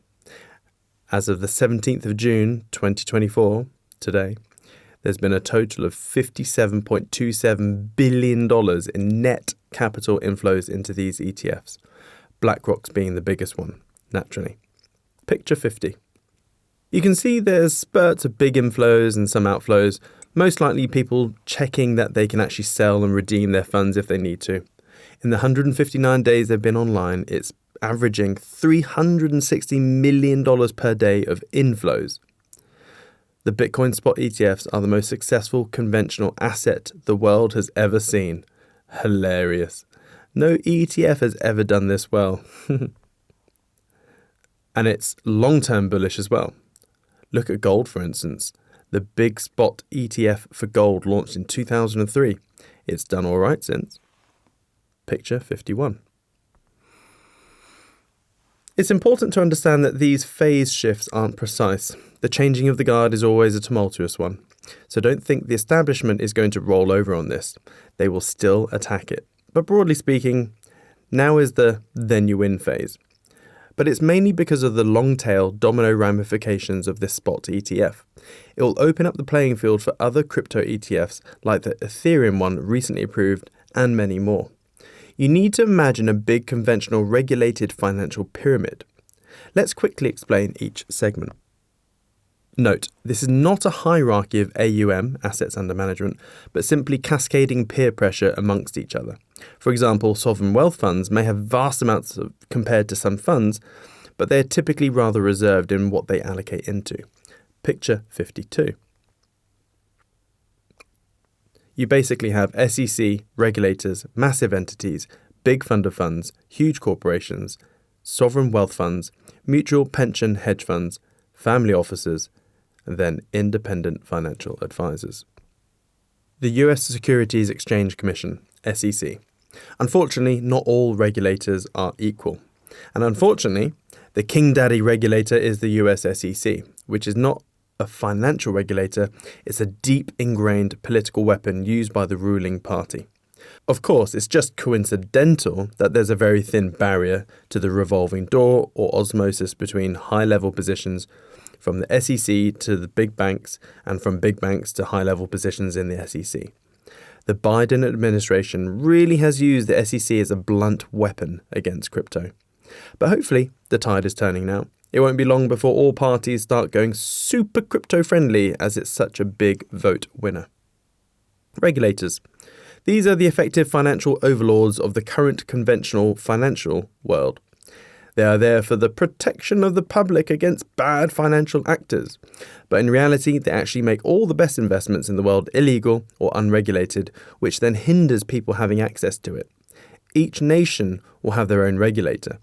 In the UK, it's the FCA. In the US, it's the SEC. To date, the FCA and SEC have been rather draconian in their attitude towards crypto. Hence, the TradFi, traditional finance, have not been able to legally dip their toes into the sweet crypto waters. But now there is a big and proper US-based spot Bitcoin and Ethereum ETF. One can now buy those ETFs within their respective TradFi vehicles, be it a mutual fund or even a SIP. As I said, the floodgates have been opened. Massive entities. When you look at 99% of all US-listed companies, they are all owned by three behemoths: BlackRock, State Street and Vanguard. Don't believe me? Go to Yahoo Finance and look at the shareholders. Choice of products is a bit of a joke these days. You think you're buying a particular brand of something because you prefer it over another brand, but both brands are owned by the same people. But massive entities also stretch out to big investment banks and even financial constructs like the International Monetary Fund and World Bank. At this point, the IMF and World Bank haven't touched crypto as they want their own CBDC. But the fact that BlackRock, the biggest money manager in the world with over $10 trillion in AUM, is aping into Bitcoin now, it sets a top cover type precedence. Other asset managers can now safely allocate funds into Bitcoin without fear of job security, because BlackRock are investing in it too. Whereas before, if an asset manager invested in Bitcoin and it went down, he or she would most likely lose their job. Big fund of funds. There are so many more types of funds out there than the public realizes. But in order to keep this paragraph concise, the most simplistic of ways to look at it is that you have a big base of mini funds that have high risk and high returns, then bigger funds with lower risk and lower returns, and then you go up the fund pyramid. You eventually come to these large fund of funds which don't like much risk and they deliver bugger all returns, in my opinion. Well, anything less than 15% per year is losing money in my opinion, as you already know. But these fund of funds will literally just allocate into a bunch of smaller funds. Huge corporations. These are big S&P 500 or NASDAQ listed companies like Meta, Amazon, Apple, Netflix, Nvidia, Alphabet and Microsoft. Trendsetters and market leaders and influencers. Small countries, self-explanatory. Sovereign wealth funds. These are big nationalised funds. For example, the Norwegian Sovereign Wealth Fund is the biggest, as it made so much from oil and gas. Technically, it's called the Norwegian Government Pension Fund, and it allocates that capital relatively wisely compared to other countries. Meanwhile, Muggins over here, the UK doesn't have a sovereign wealth fund due to incredibly poor management of country finances over the last 50 years. Mutual, pension, and hedge funds. Mutual funds are more of an American term. In the UK, we just say fund, but they do the same thing. The fund will specialise in something and people can invest in it, either via cash or via pensions like a SIP or SAS. A pension fund is a bunch of people's pensions money. So they tend to be very risk averse and just slowly bleed away to real inflation, and hedge funds are the ones who are active in the market. Higher risk, higher reward. All of these will invariably invest in each other. Family offices. This is normally a small unit. Could be one person, could be 6 people.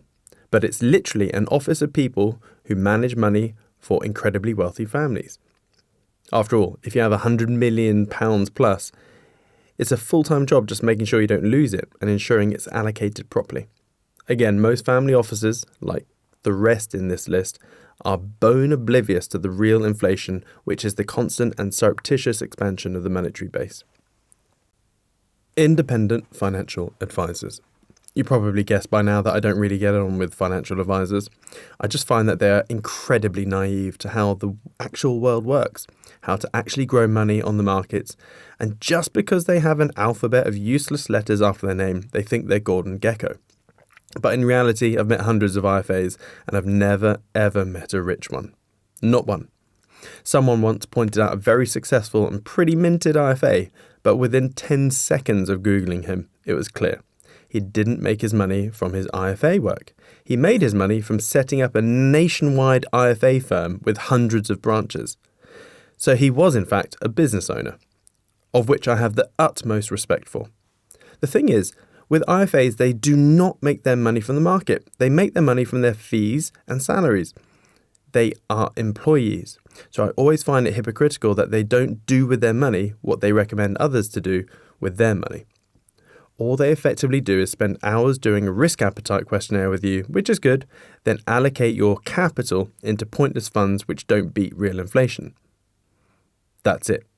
Not one of them is aware of real inflation. And ultimately, they are all doing exactly what the IFA did for Pablo and Paolo in Argentina. They're prescribing you a life of mediocrity and financial atrophy. I used to refer to them as bottom feeders, as all they do is hoover up capital and slosh it upwards into the pyramid. But in my older years, I've developed a less aggressive stance against them. Mainly because, although they may be useless for the public, in my opinion, they're not bad people. They're just people doing a job. People that believe they're doing good, but just a bit ignorant to reality. Also, they can only recommend what their regulator allows them to recommend. For example, here's a true story that was utterly frustrating for me. Back when I was 26, I banged out of the Air Force prematurely. I just had to get out, and despite signing on for a permanent officer's commission until I was 38, I signed basically any form I needed to in order to get out. 8 years in the mob was enough for me, especially after I saw the stark reality of why we went into Libya. As a result, I was left with basically no pension, roughly 10k. Many years passed and I finally got the idea to move my military pension into a self-invested personal pension, a SIP, so I could actually trade and invest it. Of course, I couldn't touch this until I'm 60-ish years old, but I thought, screw it, I can do better than the shitty tracker fund the IFA is allocated into on behalf of the military. But it wasn't easy. I went to 3 IFAs. 2 of them said it couldn't be done. I knew it could. And the third said it could be done, but he strongly recommended that I shouldn't do it, as the tracker fund would most likely outperform me. A nobody from Norwich. When I told him my plan of dumping it all into an Ethereum tracker, which the UK had at the time, he practically fell off his seat, and even more strongly advised against it. I persisted and had to pay him £1,500 to do the necessary paperwork and disclaimers that would absolve him from any losses, etc., etc. But at last, I had the measly £8,814.12 in my control. Time to ape into this Ethereum tracker, as I knew it would go up over time and that ETH would grossly outpace the slow oil tanker that is Bitcoin. I did this on the 8th of June 2020. ETH was $241. As I write this, ETH is now $3,400. Picture 53. My £8,814.12 is now £122,941.92. A 1,306.15% gain. This gain dwarfs anything that IFA would have put me in, especially the military pension. Annoyingly, as it's a pension, I can't crystallise it until I'm about 57 or 60 years old. But until then, I'll keep it allocated. Side note, pension hack. Definitely not financial advice. For those that have a pension of some sort, it's imperative that you speak to an IFA to get your pension moved over to your SIP, or whatever the equivalent is in your country. It can be done. I did it. Hopefully regulations still permit it. Now, if you want to invest in a crypto tracker but can't invest in a crypto tracker due to your cruddy regulator, there's a little hack you can do. And it's putting your pension into MicroStrategy, MSTR. Back in 2021, after I noticed how aggressively Saylor was ploughing into Bitcoin, I predicted a potential flywheel that could happen, which is now finally spooling up. Now that MicroStrategy has finally got big enough to enter the S&P 500, and now the entire globe of pensions, mutual funds, funds of funds, equity and bond portfolios, sovereign funds will get exposure to Bitcoin. Simply because all these funds have internal bylaws and policies that put allocation weighting to all S&P 500 firms. Even if it's 1%, it's huge. Picture 54. 1. Bitcoin goes up, MSTR climbs up the S&P rankings. 2. MSTR gets more fund allocation and can borrow more fiat. 3. MSTR can then buy more Bitcoin. 4. Bitcoin goes up more, MSTR climbs S&P 500 faster. 5. MSTR buys more Bitcoin and the cycle continues. Eventually, even the most ardent Bitcoin hater will no doubt have some Bitcoin exposure within their pension or mutual funds. There are lunch meetings all around the world now where fund managers are meeting with their clients, and the conversation is either the client asking them to get some Bitcoin exposure or the fund manager advising their client to get at least 1% Bitcoin exposure. The capital inflow floodgates are buckling. Chapter 7. The magic Bitcoin pattern I've been milking, and the power law. Now you have a general lay of the land, it's probably time to explain the Bitcoin 4-year fractal cycle I created back in 2017. It's somewhat of a rudimentary crystal ball I floated out there, which I've personally been using to gain an edge on big picture price action. At the time when I released it, it raised a few eyebrows because there weren't many data points, as I was simply projecting based off 2 cycles. But now in 2024, the picture is much clearer. Now, more cycles have presented themselves. Nonetheless, this fractal has made me a lot of profit. Now, I know this may look a bit alien for most, but bear with me, and I'll break each bit down. Thick, vertical blue lines. These are the halvings, as in when Bitcoin's emission rate halves and the block reward every 10-minute halves. So up until the first halving, every 10 minutes, 50 Bitcoin was mined by the miners. Halving happens, and now the emissions is 25 Bitcoin per block. Another halving, and it drops to 12.5, and so on. Right now, since the halving in April 2024, miners are only getting 3.125 Bitcoin every block. These halvings happen every 210,000 blocks, which equates to roughly every 4 years. Green and red yellow areas. You can now clearly see that there is a distinct pattern between each halving. You have the halving, which leads straight into the green bull market phase for roughly 18 months. Then a year of falling in the bear market red phase. Then 18 months of sideways choppy yellow accumulation phase. Then another halving. Thin dotted vertical blue lines. These just denote the 1st of December. I don't know why, but every Bitcoin peak has been plus or minus 23 days from the 1st of December.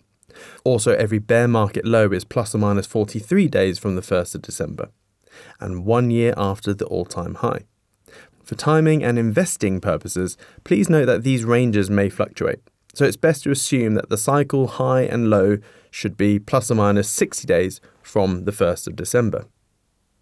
I found that in the yellow accumulation phase, Bitcoin will hit the 38.2 fib regression level from the all-time high by the time of the halving or up to 6 months before it. For example, this halving, the 38.2 fib said that the halving price should be $35,769, and Bitcoin hit that around 6 months before. Peak to low multiple. I found that there is a 1.8 multiple reduction in the relationship between the all-time high and the subsequent low. If you divide the first all-time high of 1,164 by 8.1, it gives you $144. The actual low was $152. The next all-time high, divided by 6.3, equals $3,121. The actual low was $3,124. The next all-time high, $68,862, divided by 4.5, equals $15,303. The actual low was $15,482. As you can see, the multiple reduction is always 1.8. I simply don't know why, but let's assume Bitcoin hits $200,000 on this next cycle, divide that by the next multiple of 2.7, that gives us a rough cycle low of 74k. Time will tell.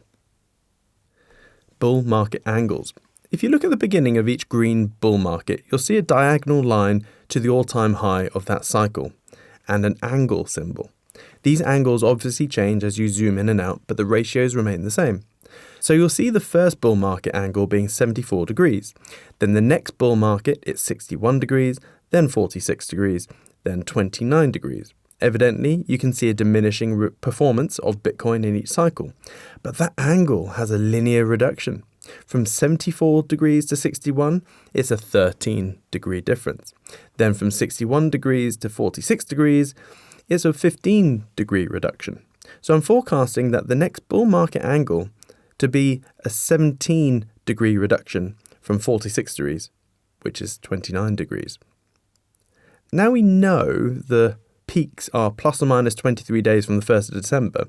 The 29-degree angle from the halving to the 1st of December puts Bitcoin at roughly $200,000. Now, this is very interesting once I've explained the power law. So for now, just remember that Bitcoin should peak roughly at 200k by the end of 2025. So that's my Bitcoin cycle fractal. Many have copied it around the internet and on X and have made much prettier versions, but hey ho, all is good. I just hope that the next bunch of forecasts it highlights are accurate. They have been so far. Also, it may look a bit confusing during this last cycle as I've put two sets of ghost feed projections on.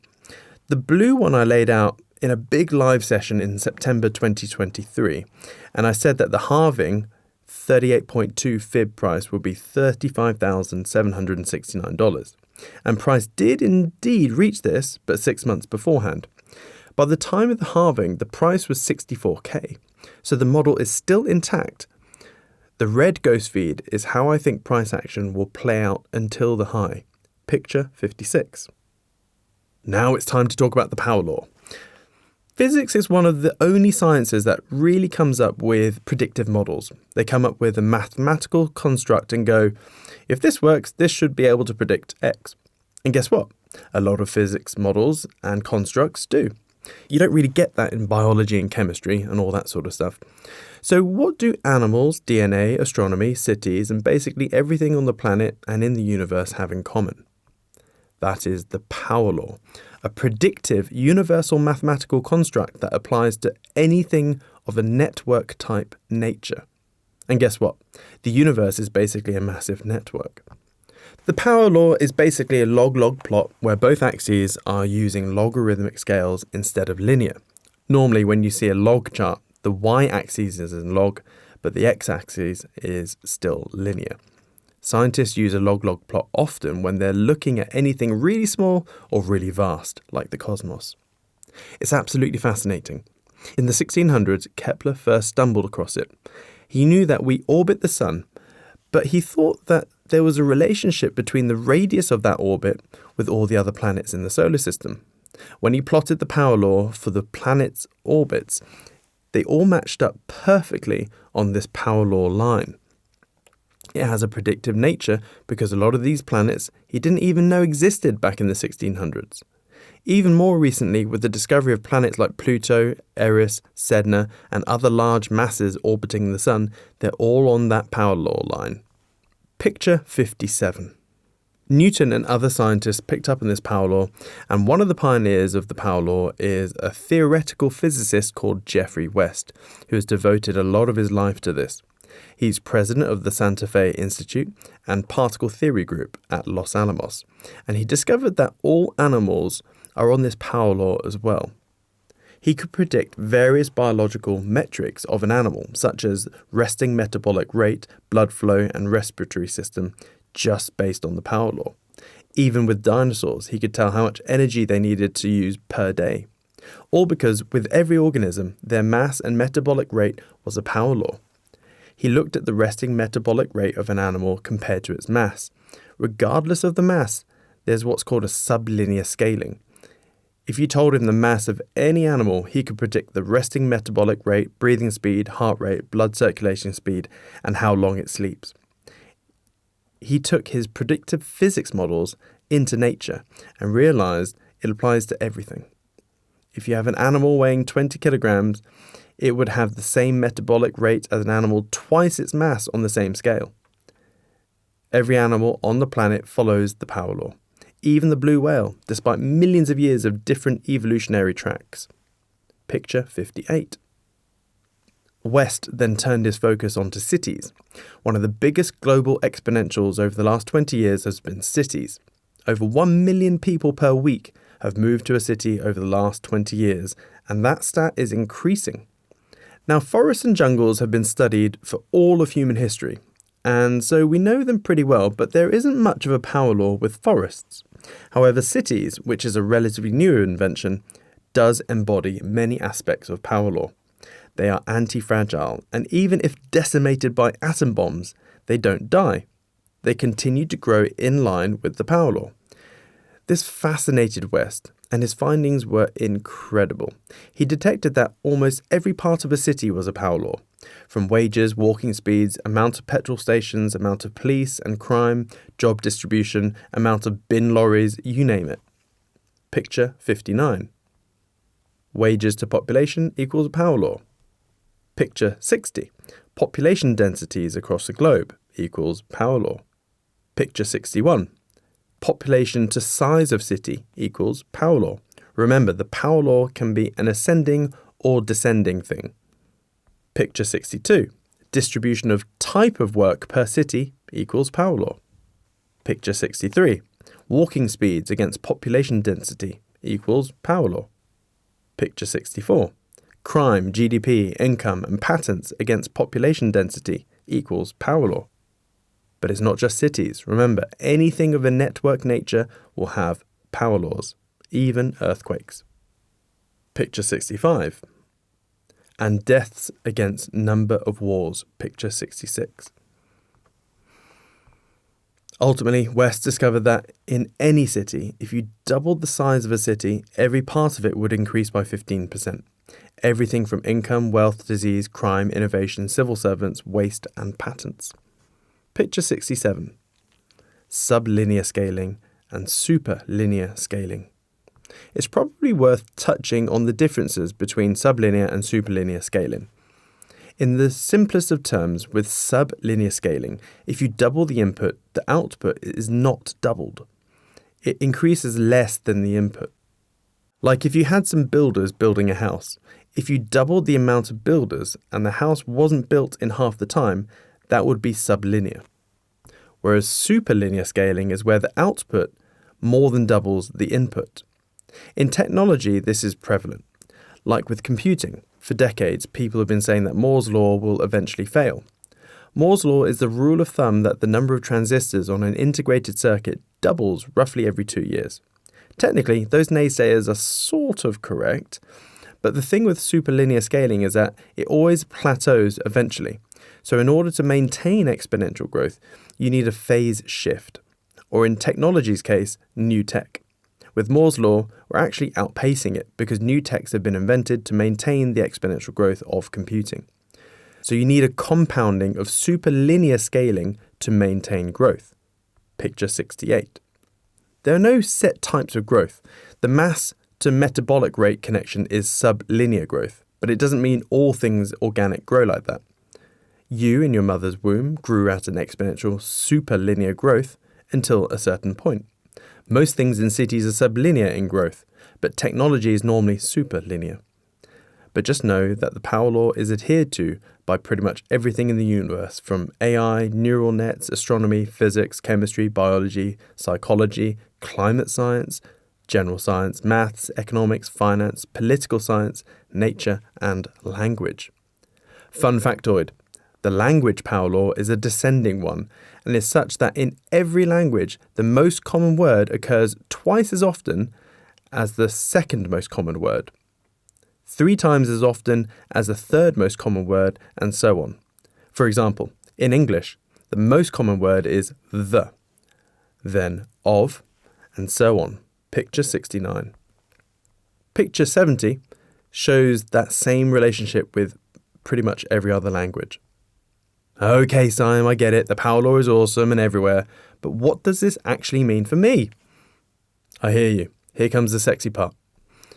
In 2019, an Italian astrophysicist called Giovanni Santostasi who has research areas in computational neuroscience, neural networks, and biophysics, tried to apply the power law to finance.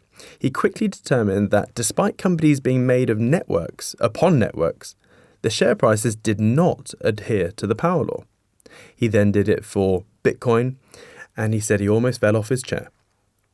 I've had 2 very long Zoom calls with Giovanni, and the level of detail he's gone into Bitcoin and the power law is impressive. He quickly gained notoriety because of his Reddit post in 2019, where he first shared the power law for Bitcoin and that it adhered to it with an R-squared regression of 0.92101, or a 92.101% fit, which in science terms is a perfect fit. So for a number of years, Bitcoin was the only asset on planet Earth that adhered to the power law. And over time, the R-squared regression has improved, which is great. It's now 95.3%. Remember how the power law is a predictive mathematical construct? Well, let's have a look at what prices it predicts for Bitcoin. Thank you, Giovanni, for providing this. Picture 71. For those on the audiobook, you really have to see the pictures in that PDF that you can download. Let's break this down a bit. First of all, log plots are confusing for the average Joe. Myself originally. First of all, log plots are confusing for the average Joe, myself included originally, because it looks though the time axis is squeezed at the end. So this is a linear time axis and logarithmic price axis. Giovanni has also determined that Bitcoin follows a sinusoidal curve pattern, black waves, which so far has accurately predicted the cycle highs. Price is the blue line. Also, these cycle highs also fit bang on with my 4-year Bitcoin fractal cycles, which is warm and comforting. The next cycle high is just before 2026, then just before 2030, then just before 2034. Lovely jubbly. Reading the exponential prices on the price axis is also confusing.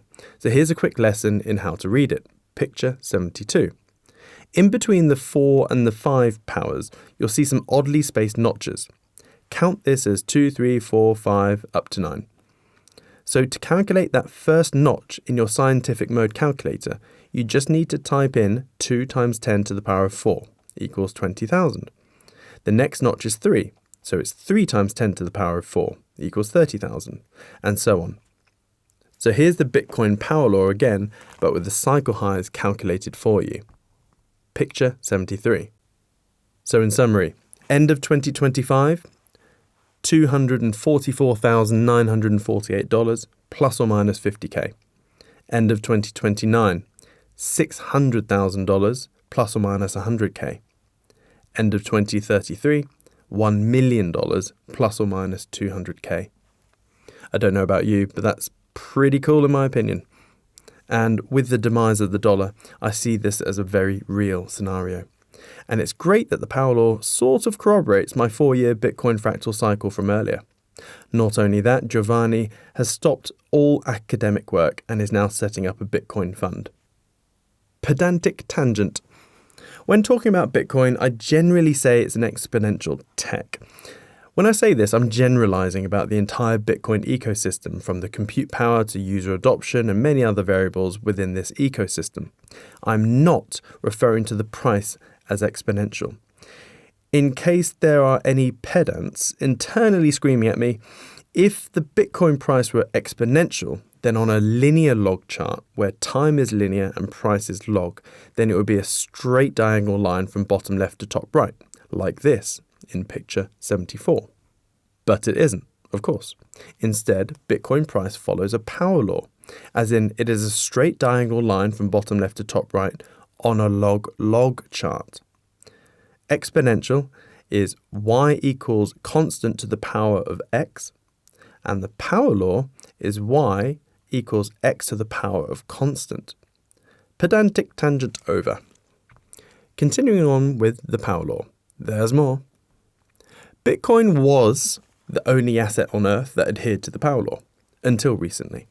I pretty much begged Giovanni to plot out the power law for one of my favourite cryptos called Casper. He resisted a lot and then eventually humoured me. Here it is. picture 75. What amazed me when looking at this chart is that Bitcoin had a fit of 92.101% after 10 years of price action. Casper, in just 2 years of data, had a fit of 92.35%. Casper has promising potential here, which I'll talk about later in the book.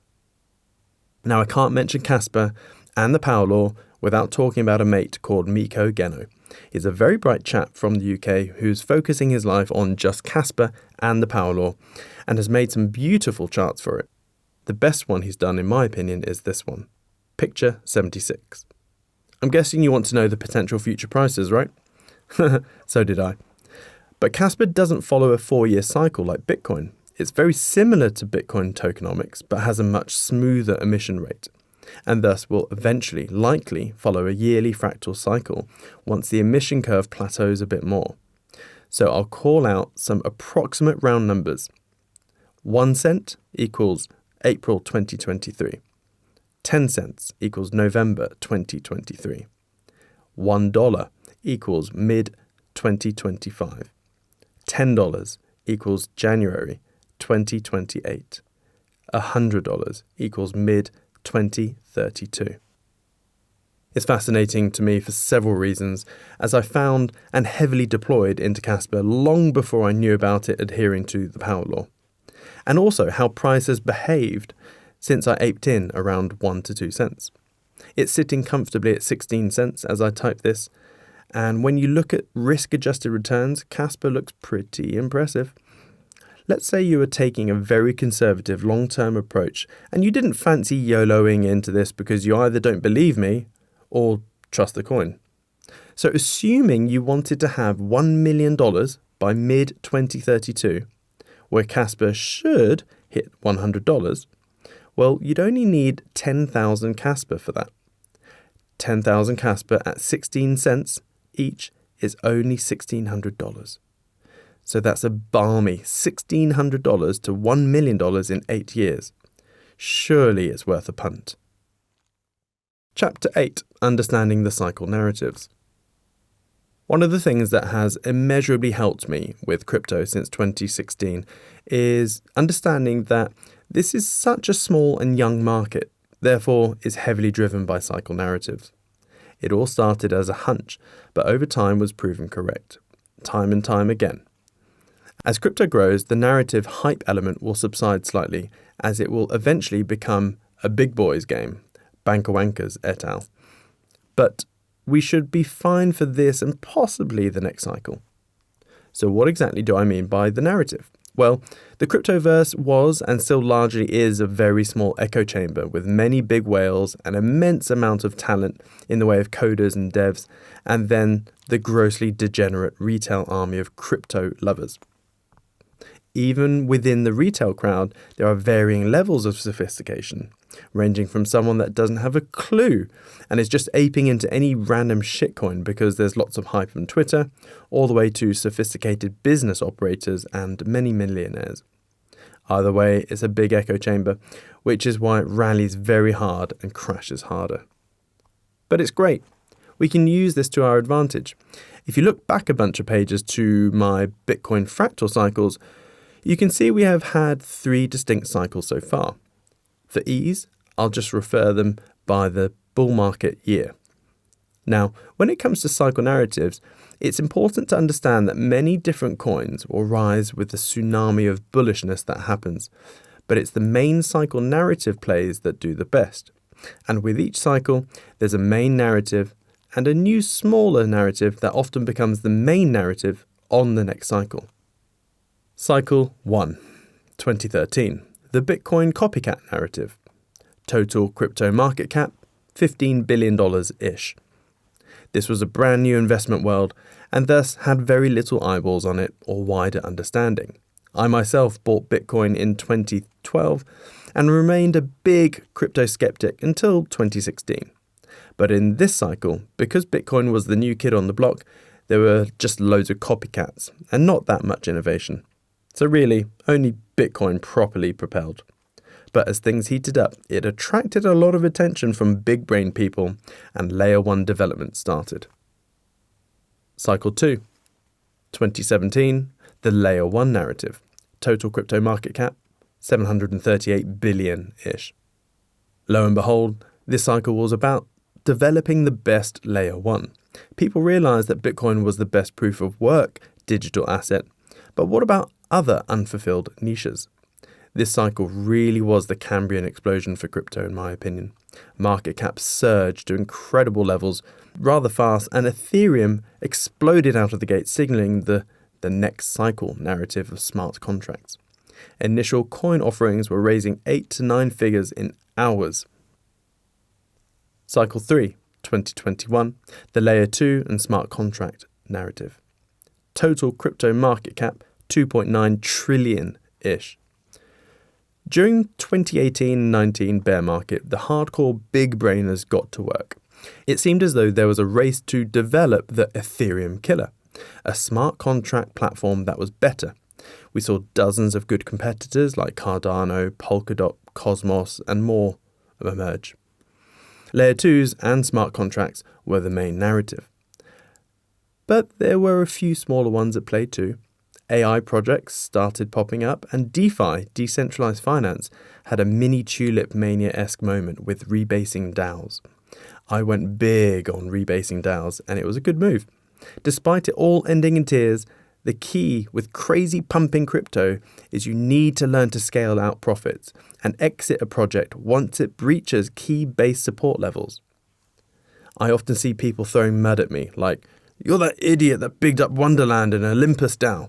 Yes, I did indeed, and made hefty profits out of them despite every DAO dying hard during the bear market. But due to the Ponzi-nomics of it all, it was destined to fail, and so I said many times to exit on base support breaches. The same goes for you too if you ever have a crypto that goes nuts. Always scale out. Cycle 4, 2025, the AI narrative.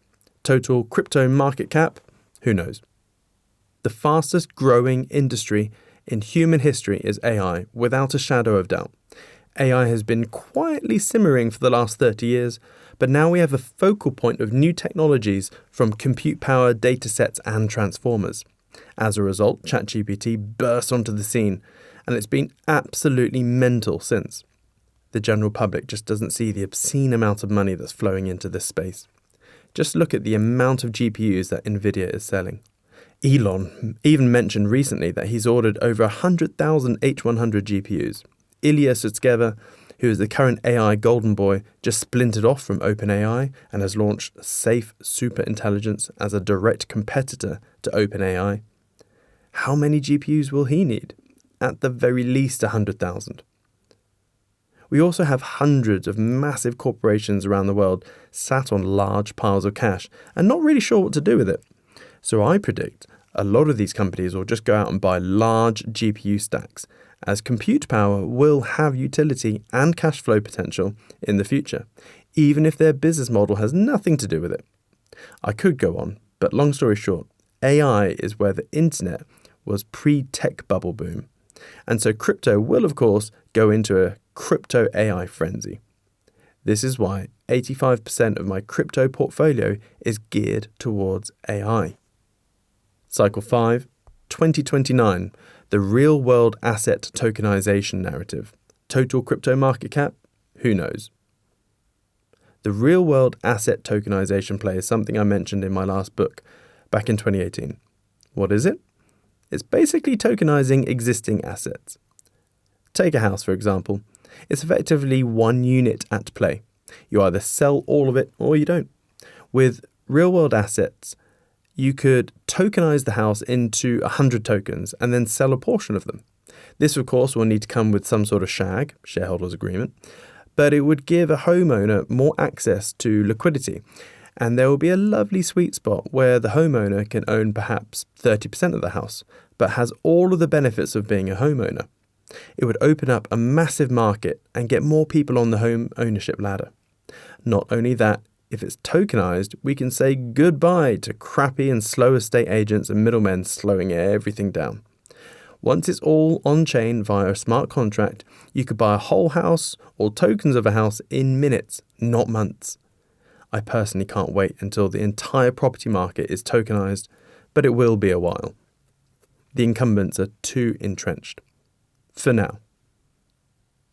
Some believe that real-world asset tokenization is going to be big in this 2025 cycle, but I highly doubt it. Yes, there will be beginnings of it, but it's not going to be anywhere near as big as the AI narrative. Also, the global financial infrastructure just isn't ready for it yet. They've only just capitulated and barely accepted Bitcoin as a proper global asset. So lots of financial plumbing needs to happen before RWA takes off. Also, for RWA to work, you need someone to break the seal, so to speak. We need some entity that owns lots of stuff to try and tokenize their assets, like a mega real estate holding company, a bank, or even better, BlackRock, which they are now beginning to make inroads. But either way, it's the next cycle, not this one. So there you go, the cycle narratives. A very simple but critical piece in your crypto investing understanding. Don't forget it. It will keep you on the straight and narrow whenever you're head down, filling your face with shitcoins and social media hype. But if you must, you may as well load up on the meme coins of the cycle narrative to add extra probability of success to your degen gambling. Chapter 9. Casper in a nutshell.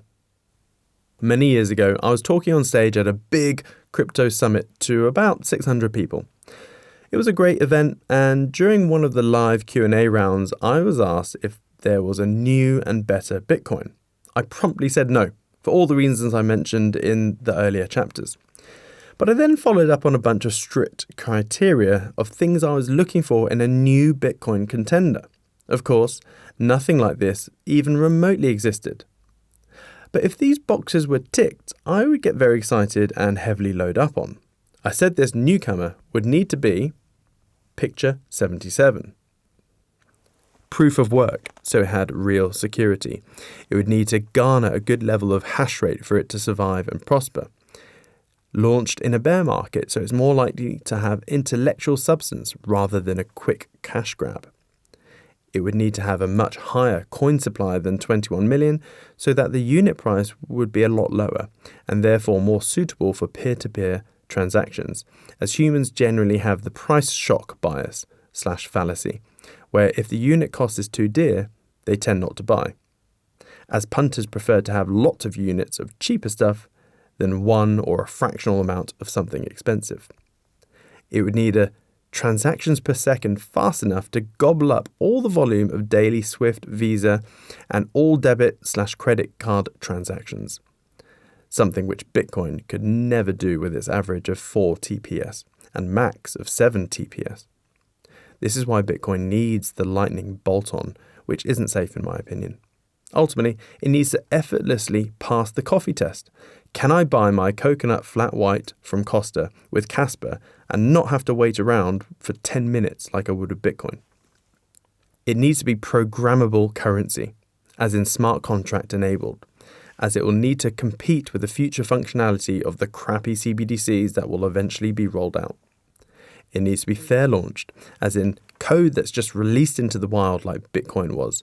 No VCs, no early seed investors, no ICO, no marketing pot that pays influencers, no secret backhand deals, no pre-mine, just code that's released, and the merit of it would attract good developers. No central company. Like Bitcoin, if it's attacked, it needs no one and nothing that could target a central point of failure.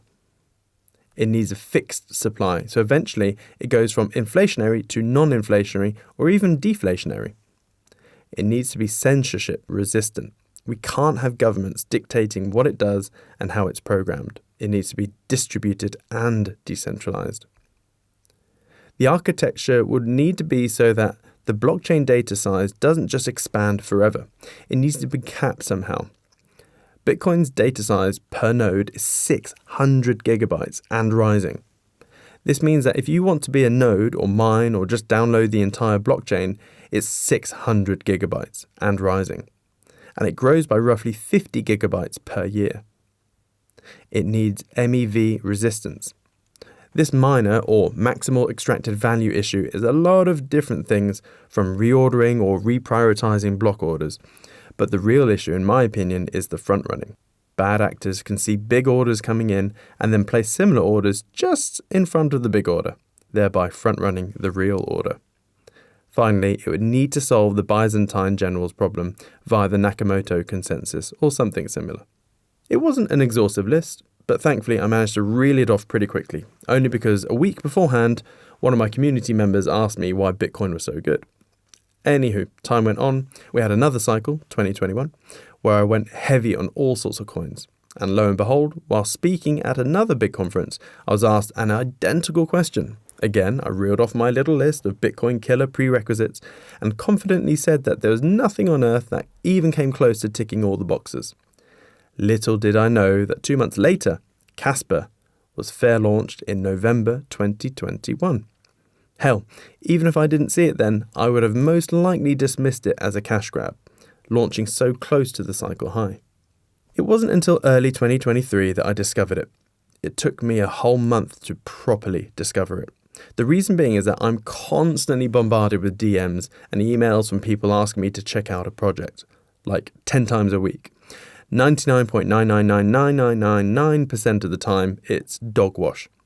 So when I got the first prod, I looked at it, thought it was alright and went on with my life.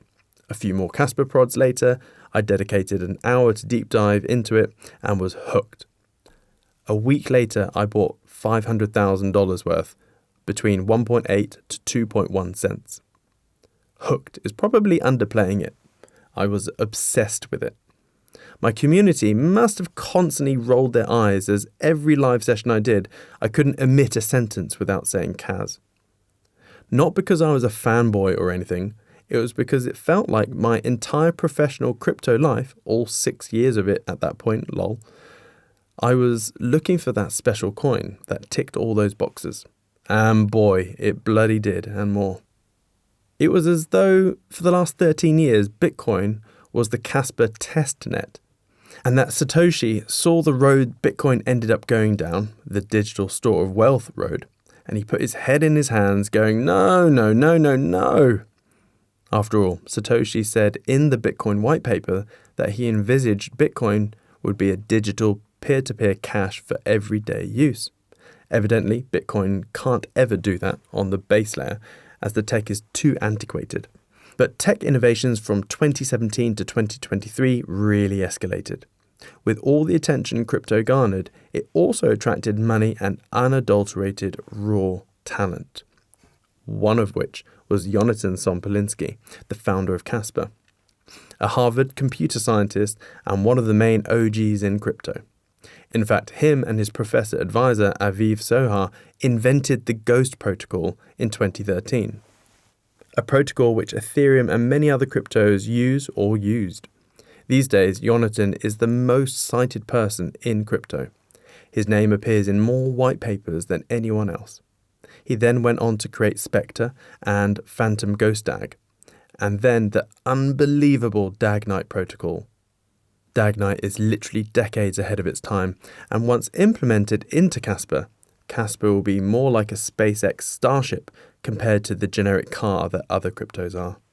I don't wish to bore everyone here on this book about the deep technical aspects of these protocols, so I do thoroughly recommend buying the book, The Book of Casper, by N.R. Crowningshield, a top-notch book if you really want to get under the bonnet.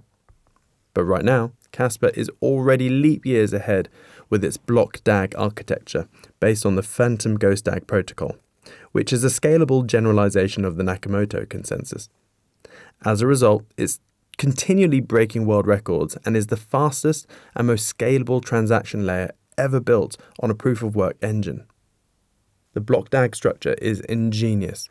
Instead of having a chain of blocks, a blockchain, you have a constantly flowing of blocks that all link together.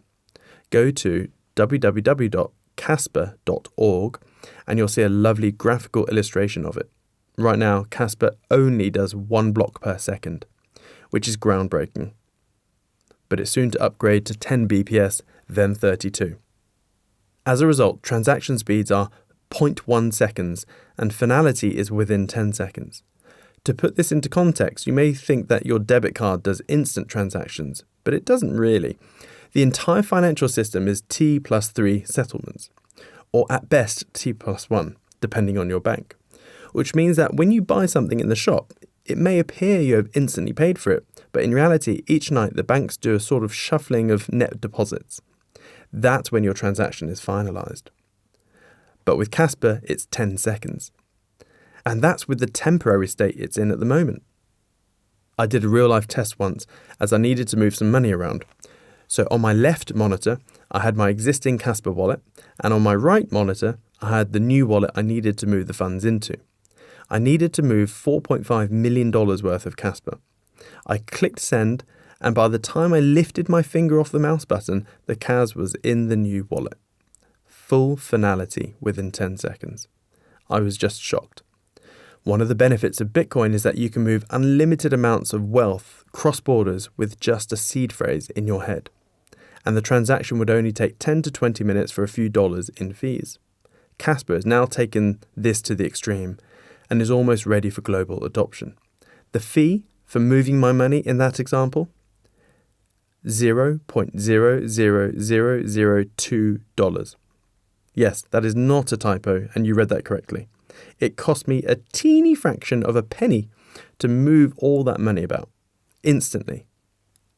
When autonomous AI agents and robots need to transact, to me it seems obvious that Casper should be their choice of currency. Now, it's very easy to get caught up on the tech side of it all. But one thing I know from my private equity days is that new innovative tech always takes a lot longer than you think for it to hit wide-scale adoption. Just like the mind-boggling wonder materials of graphene and silicene. I stumbled across them a decade ago and got excited. It's 2024 and I'm still waiting for industrial-scale production and real-world applications for them. Therefore, the main analysis that keeps me grounded is by looking at the tokenomics of a coin, as in the economics of the crypto. For example, if I said, hey, check this coin out.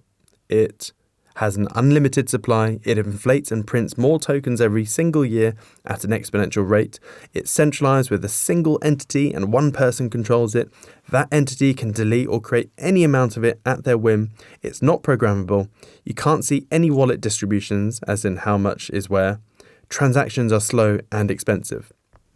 Hopefully you'd say, no thanks. That would be a very crappy coin because that's exactly what every fiat currency on the planet is. So, when you look at the Casper tokenomics, it also gives you a warm, fuzzy feeling. The emission curve, for example, is similar to Bitcoin's, but refined. It has a 28.7 billion coin supply, and the emission curve is a lot smoother than Bitcoin's.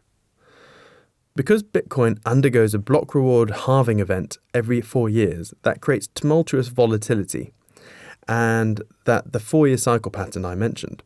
But with Casper, it's as though Jonathan, gave it a long, hard think and made it so the emissions were smooth. It has a constant decay of rewards every month, which culminates to an approximate halving every year. Therefore, the price cycles and patterns should, in theory, balance out into a yearly cycle once the emissions curve has plateaued out a bit. Picture 78. This picture of the emissions curve is from www.casper.org, and you can see it has an aggressive emission to begin with, and that's so the early miners and adopters are rewarded for outlaying time, money, and energy into mining it. Right now, 84.2% of the supply has been mined, so it's going to quickly flatten out and become non-inflationary in real terms. Picture 79. This is a chart from the very good site www.casperlytics.com, showing the Casper hash rate. As you can see, a lot of people evidently see the same things as I do in this project because it just reached an all-time high of 405 petahashes per second. This makes it the second highest hash rate coin on the planet in just 2.5 years-ish. Bitcoin being number one, of course. Suffice to say, Casper properly ticks or will soon tick every box on the list I've harboured for years. Picture 80. Another thing which is amazing and worth mentioning about GhostDAG, the protocol on Casper, and soon to be Dagnite, is the bottleneck issue. Right now, every single crypto on the planet is protocol/bandwidth restricted. So if you clicked your fingers right now and 10x the speed of the internet across the world, all crypto will still be limited to its max output. max throughput, and max TPS levels. All except Casper. It's completely adaptive to network conditions without jeopardizing security. So as internet speeds increase, so too will Casper. It's already instant transactions and 10-second finality. Imagine what it will be like when Dagnite is installed and internet speeds are increased. And in case you didn't know, global internet speeds are still on an exponential growth curve. For context, hard disk storage capacity doubles every year. Compute speeds are growing roughly 0.5 orders of magnitude each year, and global internet speeds grow roughly 30 to 60% each year, depending on whether it's mobile or fixed broadband. Picture 81. I've already mentioned that in just 2 years, Casper adheres to the power law better than Bitcoin did after Bitcoin had 10 years of trading data.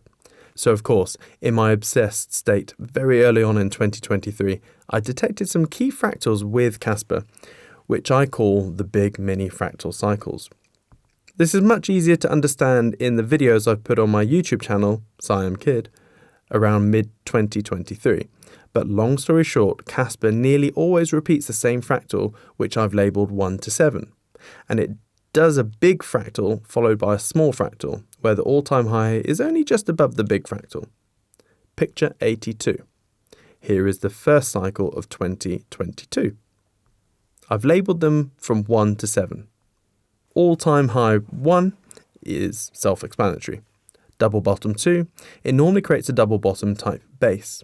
Spring 3, it punches up through the bum line. Retest the bum 4, it pulls back into the bum line. Trap 5, indecision and volatility around the previous all-time high, normally a compression here. Pre-high 6, bit of a fake all-time high, people snatch at profits. All-time high 7, boom, end of the fractal, and you're back to 1. Remember, the emission curve was aggressive to begin with, so this big mini cycle only took 177 days, roughly 5.81 months.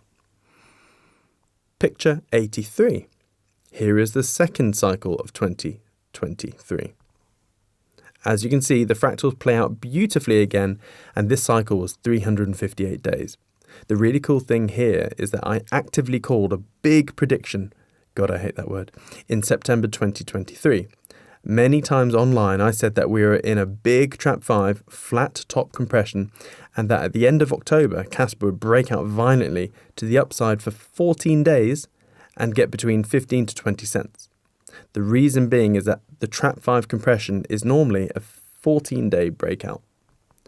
On Saturday, the 18th of November, I held an event with about 150 people of my community members, as I normally do every 2 months. And we were on day 14 of that breakout. It had smashed up from 5 cents to 14 and a bit. We were all getting drunk in the bar area. And then at like 1 in the morning on the Sunday, day 15, it peaked at 15.5 cents.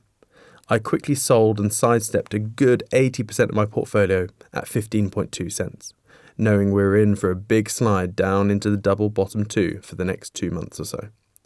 The amount of hate I got on Twitter for selling was unreal, even though I literally broadcast this move out and my anticipated actions well in advance. On the pic, you can see how accurate my orange ghost feed projection was to the actual price action. Picture 84. Here is the third cycle of 2024. Just like Bitcoin is getting into its teenage years of its fourth cycle, because Casper grows faster, it's now in the middle of its young boy or girl years of its third cycle. Already, things are starting to look messy. You can see the fractals, but they're a bit messy. Also, it's normally a big fractal first, then a mini. Here, the mini was first. My projected ghost feed is okay so far, but I'm not that confident in this cycle. At the moment, it's a sit on your hands and observe situation. It may be something small like I've mislabeled things incorrectly or my fractals are slowly dissipating now that it's a much bigger boat. Who knows? Either way, it will be interesting. But going back to the power law, by the end of 2025, we should see between $2 to $3. That's what I'm banking on. Hashtag famous last words. Chapter 10. BitTensor in a nutshell. I'm not sure I can do BitTensor any justice condensing everything into a nutshell. Even still, we'd need a nutshell the size of a house. Even then, we would still be scratching the surface of it all. It's a bit like going back in time to the 1990s and trying to explain to a random person what the internet is and how important and big it will become. Back then, even the comment of, almost everyone will walk around with a mobile phone all day, every day, will have raised dubious eyebrows. Yet, here we are, phone and internet addicts craving and hunting for that next dopamine hit.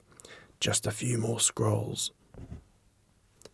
It's probably pointless and futile trying to explain all the technical wizardry behind BitTensor, as it would bore most readers. So the only way I can do this justice is try and explain it in as many different analogies as possible, which is how my brain works when trying to understand complex matters.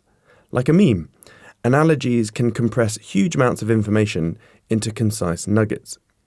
So let's crack this nut with a question. If Bitcoin, Ethereum, Tesla, GitHub, Google, and OpenAI had a weird love child together, and that love child took all the best bits, what would it look like? To start with, first let's see what's so special about these entities, and then we can pick out bits and bobs from this big list that this love child will have. Bitcoin, able to transmit information and value peer-to-peer, cross borders, censorship resistant, store of wealth and personal monetary sovereignty, hedge against monetary debasement, governments inflating the currency supply, fair launch and grassroots community, well thought out tokenomics, harnessing the most powerful human influencing tool ever created, which is the harmonized and congruent incentive-based competition. Decentralized, no head honcho, and a several 100,000 headed hydra, biggest supercomputer on the planet by a country mile.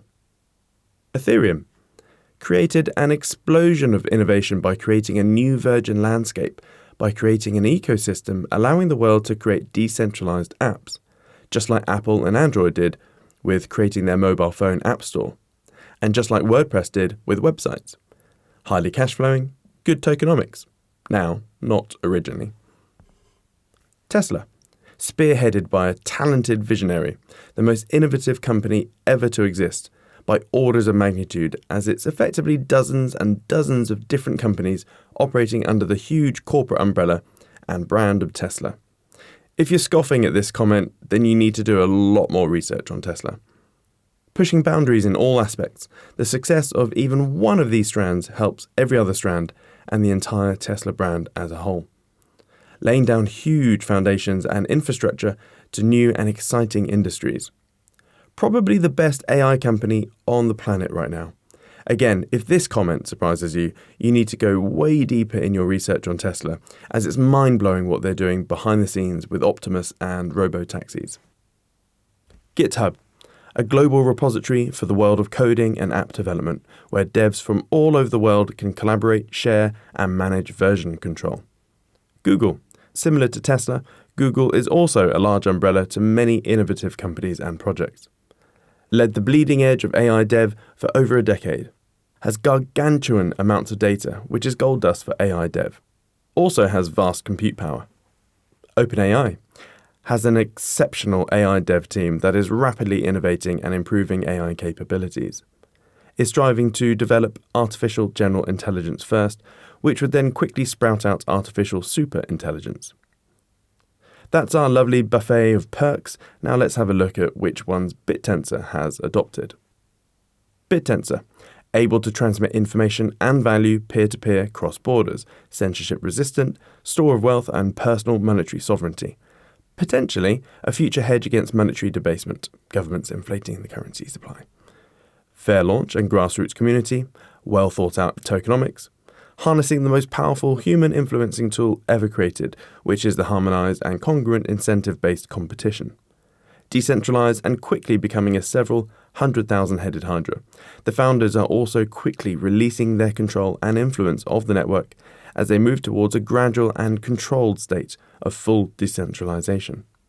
It's quickly amassing a vast amount of distributed and decentralized compute power.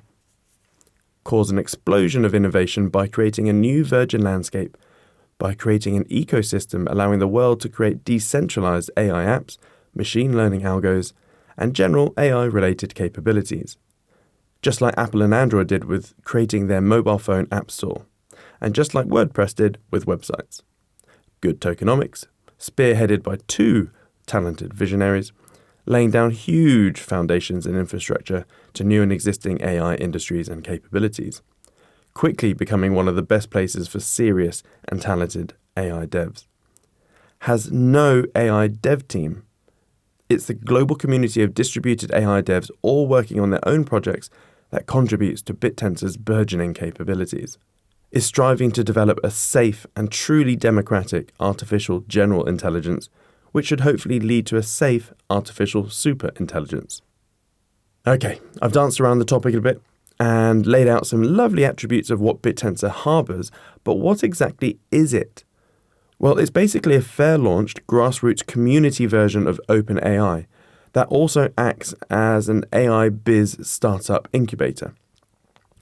The irony here is that OpenAI was originally launched by Elon Musk to be an open-source, not-for-profit AI dev entity. Then Sam Altman saw the money signs and quickly booted out Elon, took the hundreds of millions of dollars of research funds and turned it into a closed-source, for-profit entity. The equivalent of that is like you setting up a charity for finding a cure for cancer.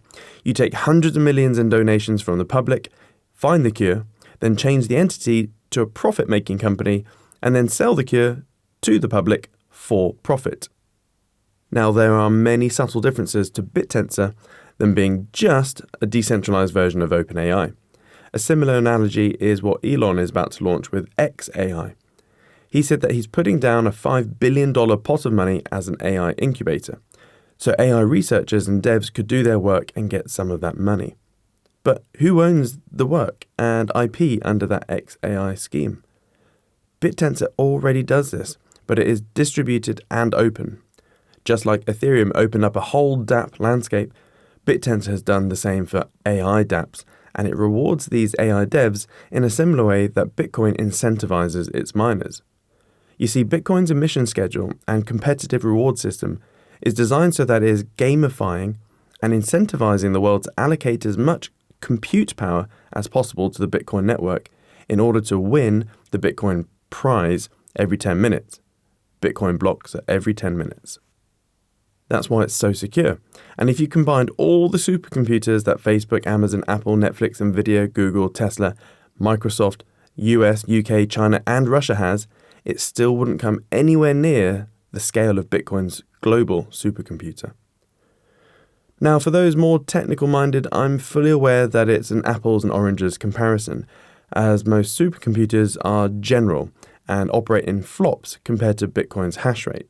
But I'm highlighting the sheer scale here of Bitcoin's 750 exahashes per second and rising.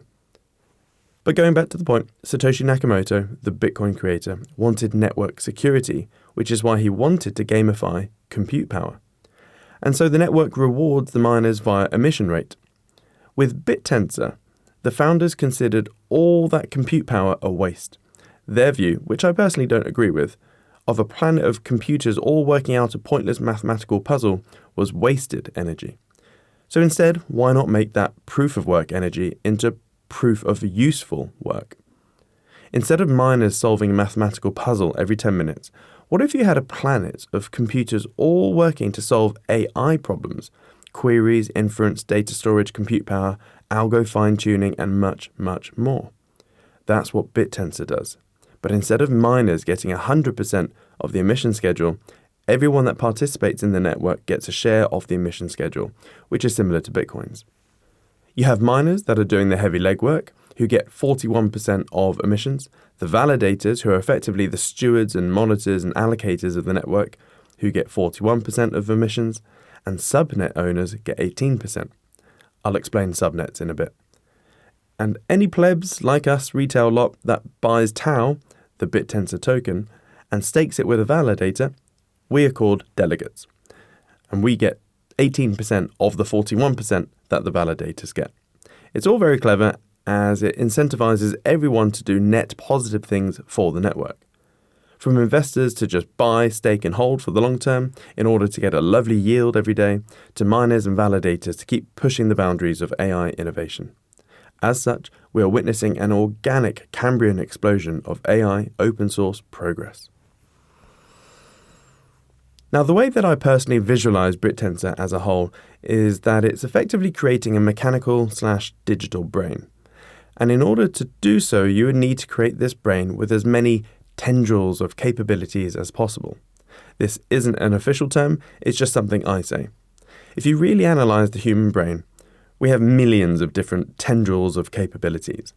Some are subconscious ones, like the brain continually reminding the lungs to inflate and deflate, or having a constant awareness of where your limbs are at all times, to more conscious ones like being able to do arithmetic or algebra or play table tennis. Hell, even playing table tennis, our brains are probably using hundreds of thousands of different capabilities we take for granted. There is no mechanical/digital brain in existence just yet, so we have to start from scratch. So if an AI wants to be able to take a verbal prompt and convert that prompt into a video imagination, someone out there has to go and code it up and create that tendril of capability. For example, if I asked you to visualize a dog chasing a car down a country road, instantly your brain has concocted a lovely clip of that, even down to the tiny details of the sound of its paws on the tarmac, to the heavy panting, to the road noise of the car. Well, future AGI will need this capability, and many more. Picture 85. Even this image was made using AI. So this is how I imagine this mechanical/digital brain with millions of tendrils, each one doing a unique purpose or capability. That's what BitTensor is building, organically, open source, decentralized, and distributed. And potentially a place where AGI will eventually naturally go to in order to have more capabilities when it's finally born and released into the wild. And when it does, any AI that chooses to use the BitTensor network will first have to amass some tau in order to use/harness its capabilities. This way, tau holders will at least profit from this and will have a vote in what the AGI/network does.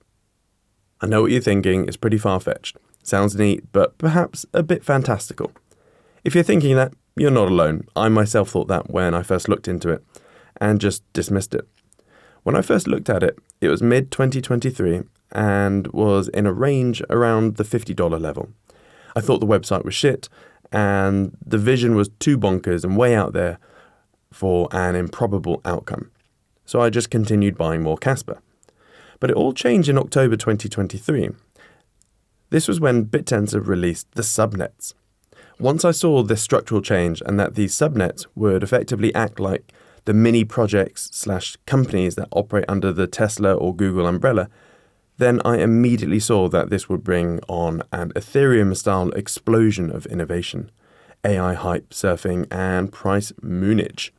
These subnets are the capability tendrils I mentioned earlier. Anyone or any company could launch their own subnet by locking up lots of tau, and they would be striving to fulfill their mission. And each subnet would use the army of miners to help compute their algorithms in order to produce an output. Whether that's fine-tuning, machine learning, or user-requested things like words and images. The first batch of open subnets were capped at 32 in order to get all cylinders firing properly and efficiently before opening up more. I won't list them all, but some easily understandable subnets, capability tendrils, do the following. Text prompting like ChatGPT, image generation like DALL-E and Midjourney, AI inference, text-to-speech and audio, internet data scraping for valuable data, search engines like Google, prediction markets, decentralized data storage, decentralized compute power, financial trading AI, loneliness companion, cyber exploit defense for AIs, decentralized online marketing, gaming world creation, vision capabilities, protein folding to accelerate medical discoveries, optical cancer detection, sports betting markets, autonomous AI agents, AI plagiarism checker, and many more. It's early days and they recently opened up the subnet slots to 64. But within 2 to 3 years, we could see 1,000 plus subnets. Just imagine that, 1,000 plus independent companies/individuals all working on something different and unique. Some will produce real-world utility like protein folding techniques and early cancer detection, or even extremely competent autonomous AI agents that will effortlessly make most staff members redundant in many businesses like administration roles, etc. But many will just be doing hardcore AI research and development with no public-facing product, and that's great.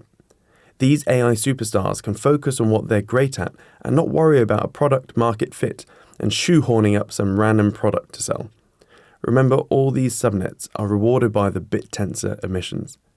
Even with the 37 live subnets we have at the moment, I'm finding it a full-time job just keeping abreast of everything that's happening in this ecosystem. It's very similar to when Ethereum launched the dApp platform in 2017, and before you know it, you had hundreds, then thousands of dApps and crypto projects launching on top of Ethereum. It was crazy to keep up with. And when Tau is even at 256 subnets or 1,000 plus, I'm not sure it will even be possible to stay up to date. This is why I created www.subnetalpha.ai, a simple research website that you can quickly understand what each subnet does. It will never be monetized, just a handy research tool for myself and any BitTensor fans. Check it out. Until BitTensor has its first emissions halving in late Q4 2025, there are 7,200 Tau emitted every day. Subnet owners are allocated 18% of that, so 1296 Tau per day. But it's not spread out equally, as that wouldn't be fair and it would breed laziness and diminished innovation. If subnets don't perform well, they get booted out, and subnets that do well get rewarded with a higher allocation of that 1296 daily Tau. So imagine you had a team of hardcore and super talented AI researchers and devs. But what if their niched area of work meant that there was no real tangible product they could sell? In the real world, they'd have to form a company, recruit business-type roles like a CEO, COO, etc., and go and raise funding from universities or government, or at worst, create any old product to sell to the public. Well, this is why I call BitTensor a deep gravity well. Because of how these subnets are created, these talented geeks, I say that lovingly as I wish I was a talented geek, could do their intense research in peace. And even if they were allocated just 1% of that daily 1296 Tau, that's still 12.96 Tau per day, or 394 Tau per month. So if Tau is at $300, that 394 Tau equals $118,200 in rewards per month. That's just with a 1% allocation to their subnet, and with a measly Tau price of $300. Can you see why BitTensor is such an attractive gravity well for all things AI? Especially as it picks up pace and more subnets and a rising price. Not only that, many of the big boys in crypto have found BitTensor and are piling up. For example, Digital Currency Group. This behemoth of an investment firm has fingers in all crypto pies. It has invested in or started up dozens of ventures such as Coinbase, Circle, Paxos, Grayscale, and more importantly, Foundry. Foundry is a wholly owned subsidiary of DCG, and it has for a long time been the world's biggest Bitcoin miner. They are all in on crypto. Picture 86. This is the Bitcoin hash rate distribution. You can see that Foundry is roughly 28% of all hash rate. This chart is taken from blockchain.com, which is another entity of DCG. Grayscale is another one of their big companies, and Grayscale has been at the forefront of Bitcoin for many years. They've had the biggest public fund of Bitcoin for years and are still pushing things forward, trying to launch all sorts of ETFs. Okay, Siam, I get it. DCG are big boys. What has this got to do with BitTensor? Glad you asked. As I mentioned before, one of the most important aspects of BitTensor are the validators. They are effectively the conductors of a massive global orchestra of AI dev. The biggest validator is the OpenTensor Foundation, of course. These guys and girls are the original founders and are still very active in its controlled and steady progression to decentralization. So ignoring OpenTensor, Foundry is the second biggest validator in BitTensor, with over 529,000 Tau staked with them. Not only that, Grayscale has just launched a new decentralized AI fund, and BitTensor is one of the 5 assets in it. Picture 87. Barry Silbert, The head honcho of DCG even tweeted about his excitement for this fund, which is quite revealing. Picture 88. Not only that, when you click onto his X profile, he's got the Tau symbol T in his bio. He is pushing T. Suffice to say, I'm pretty bullish on BitTensor, Tau, as are many crypto bigwigs. But if you're like me, you're still probably rather skeptical about the big long-term vision of BitTensor and whether it will accomplish it. All this fancy future talk is fine, but we as relatively short-term investors are interested in growing our portfolios. Well, I certainly am. And as this is my third proper cycle, I know that you need to be slightly short-termism in order to profit from crypto, as I'm not the type of guy to just buy Bitcoin and hodl for 10 plus years and ride all the bear markets down and then back up again, as you can very easily sidestep them. My term for jumping out of a market that is crashing, then rebuying more coins/tokens at lower prices, and then buy back more coins at the lows. So let's explore the 3 reasons why I see some crazy upside to BitTensor in the short term. And when I say short term, I mean up to Q4 2025, which is where I see this cycle peaking based on the global liquidity cycles and the Bitcoin 4-year cycle. 1. AI narrative and the insane growth cadence which will spark the hype tsunami. 2. Historic progressive coin market share per cycle. 3. The compelling residual income play. 1. AI narrative and the insane growth cadence which will spark the hype tsunami. As I highlighted earlier, narratives drive everything with crypto, and having a large entity like DCG behind BitTensor certainly helps. But I just don't think people truly understand how vast and how fast the AI sector is evolving. Most people, hopefully not you, are ignorant as to the dataset from which they base their beliefs and opinions from, especially for AI. Most people have seen the term AI being bound around for decades now, with not much to see from it, and read some scathing articles a few years back and are still thumb in bum, mind in neutral regarding this industry. That's an Air Force flying training term, by the way, when you're being a dull idiot way behind the curve. And was certainly me during most of my flying training, lol.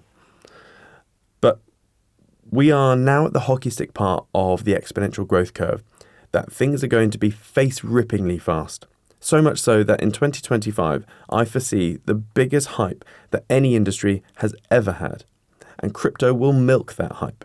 AI is already the fastest growing industry in history. And here are some pointers to quickly update your AI dataset from which you base your beliefs and opinions on. In no particular order. Netflix hit 1 million users in 3.5 years. Instagram 1 million downloads in 2.5 months. ChatGPT hit 1 million users in just 5 days. Compute is growing 0.5 orders of magnitude per year, 3 times faster than Moore's law. AI algo efficiencies are improving at 0.5 orders of magnitude per year. AI in general is improving and growing over 5 orders of magnitude per year. Artificial General Intelligence, AGI, is likely to be born anytime from 2025 to 2028. Therefore, ASI, Artificial Superintelligence, is likely to be here before 2030. Once AGI is here, research labs could simply copy and produce hundreds of millions of AGIs in an instant, all working on any problem 24/7. Compared to the lethargic pace of human research where you may have a few thousand scientists slowly working 8 hours a day on a problem. Therefore, we will see decades of novel research pancaked into 1 year or less. AI is likely to grow 5 to 10 orders of magnitude per year once AGI is here. AI investment is currently rocketing. AI investment should hit $1 trillion per year by 2027 and $8 trillion per year by 2030. Energy consumption will soar. By 2030, a $1 trillion supercomputer cluster may need 20% or more of US electrical production. US energy production has plateaued for 30 plus years and is unlikely to meet the energy demand, whereas China will. ASI is likely to live in China when it's born. Picture 89. American and Chinese power generation. When looking at solar progression, the International Energy Agency is always wrong. Here is a chart of their projected solar deployment back in 2020. Picture 90. I've now updated this chart to show you reality. Picture 91.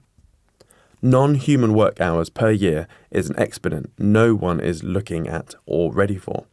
Non-human work hours per year by robots or AAAs should exceed total human work hours per year by 2027. Hopefully these tidbits will help realign your thoughts on where AI is heading. It's truly frightening and exhilarating. It's also extremely positive for aspiring biz owners or side hustlers.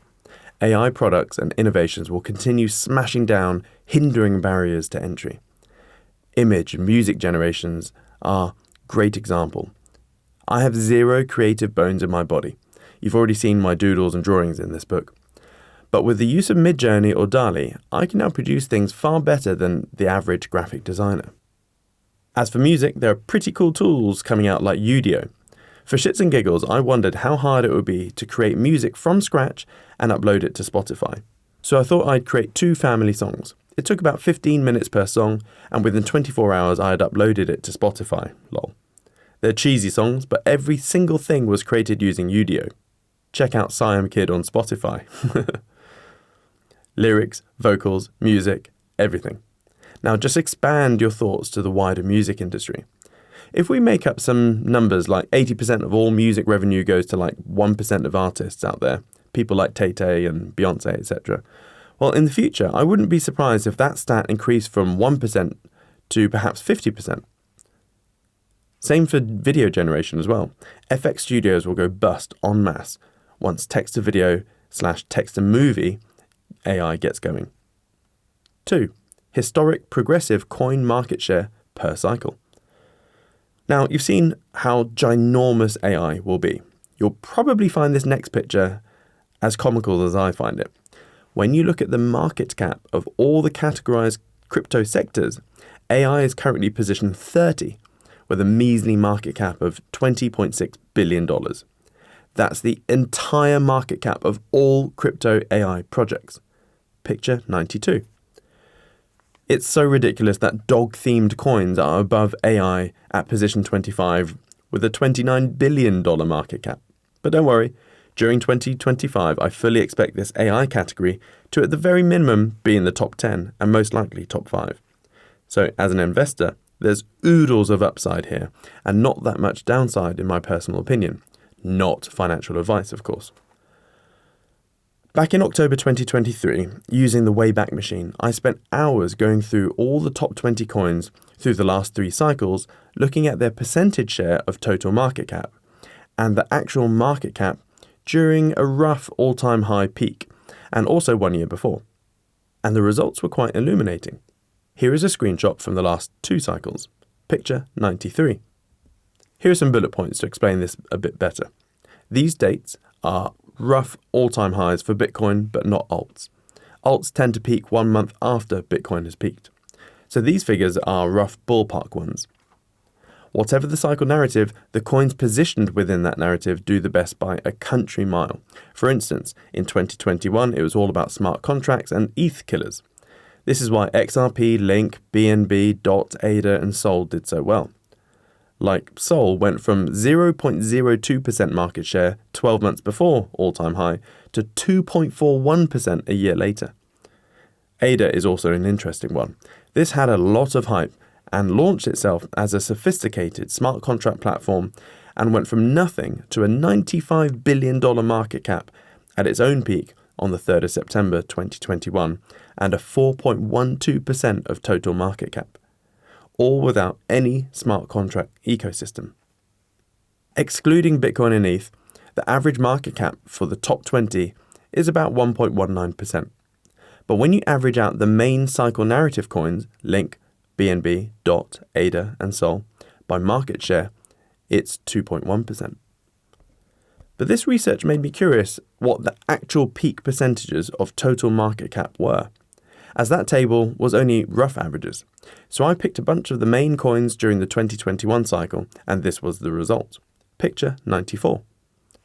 As you can see, at their respective peaks of that cycle, they all achieved pretty impressive market share, especially the bullshit meme coins like Doge and SHIB.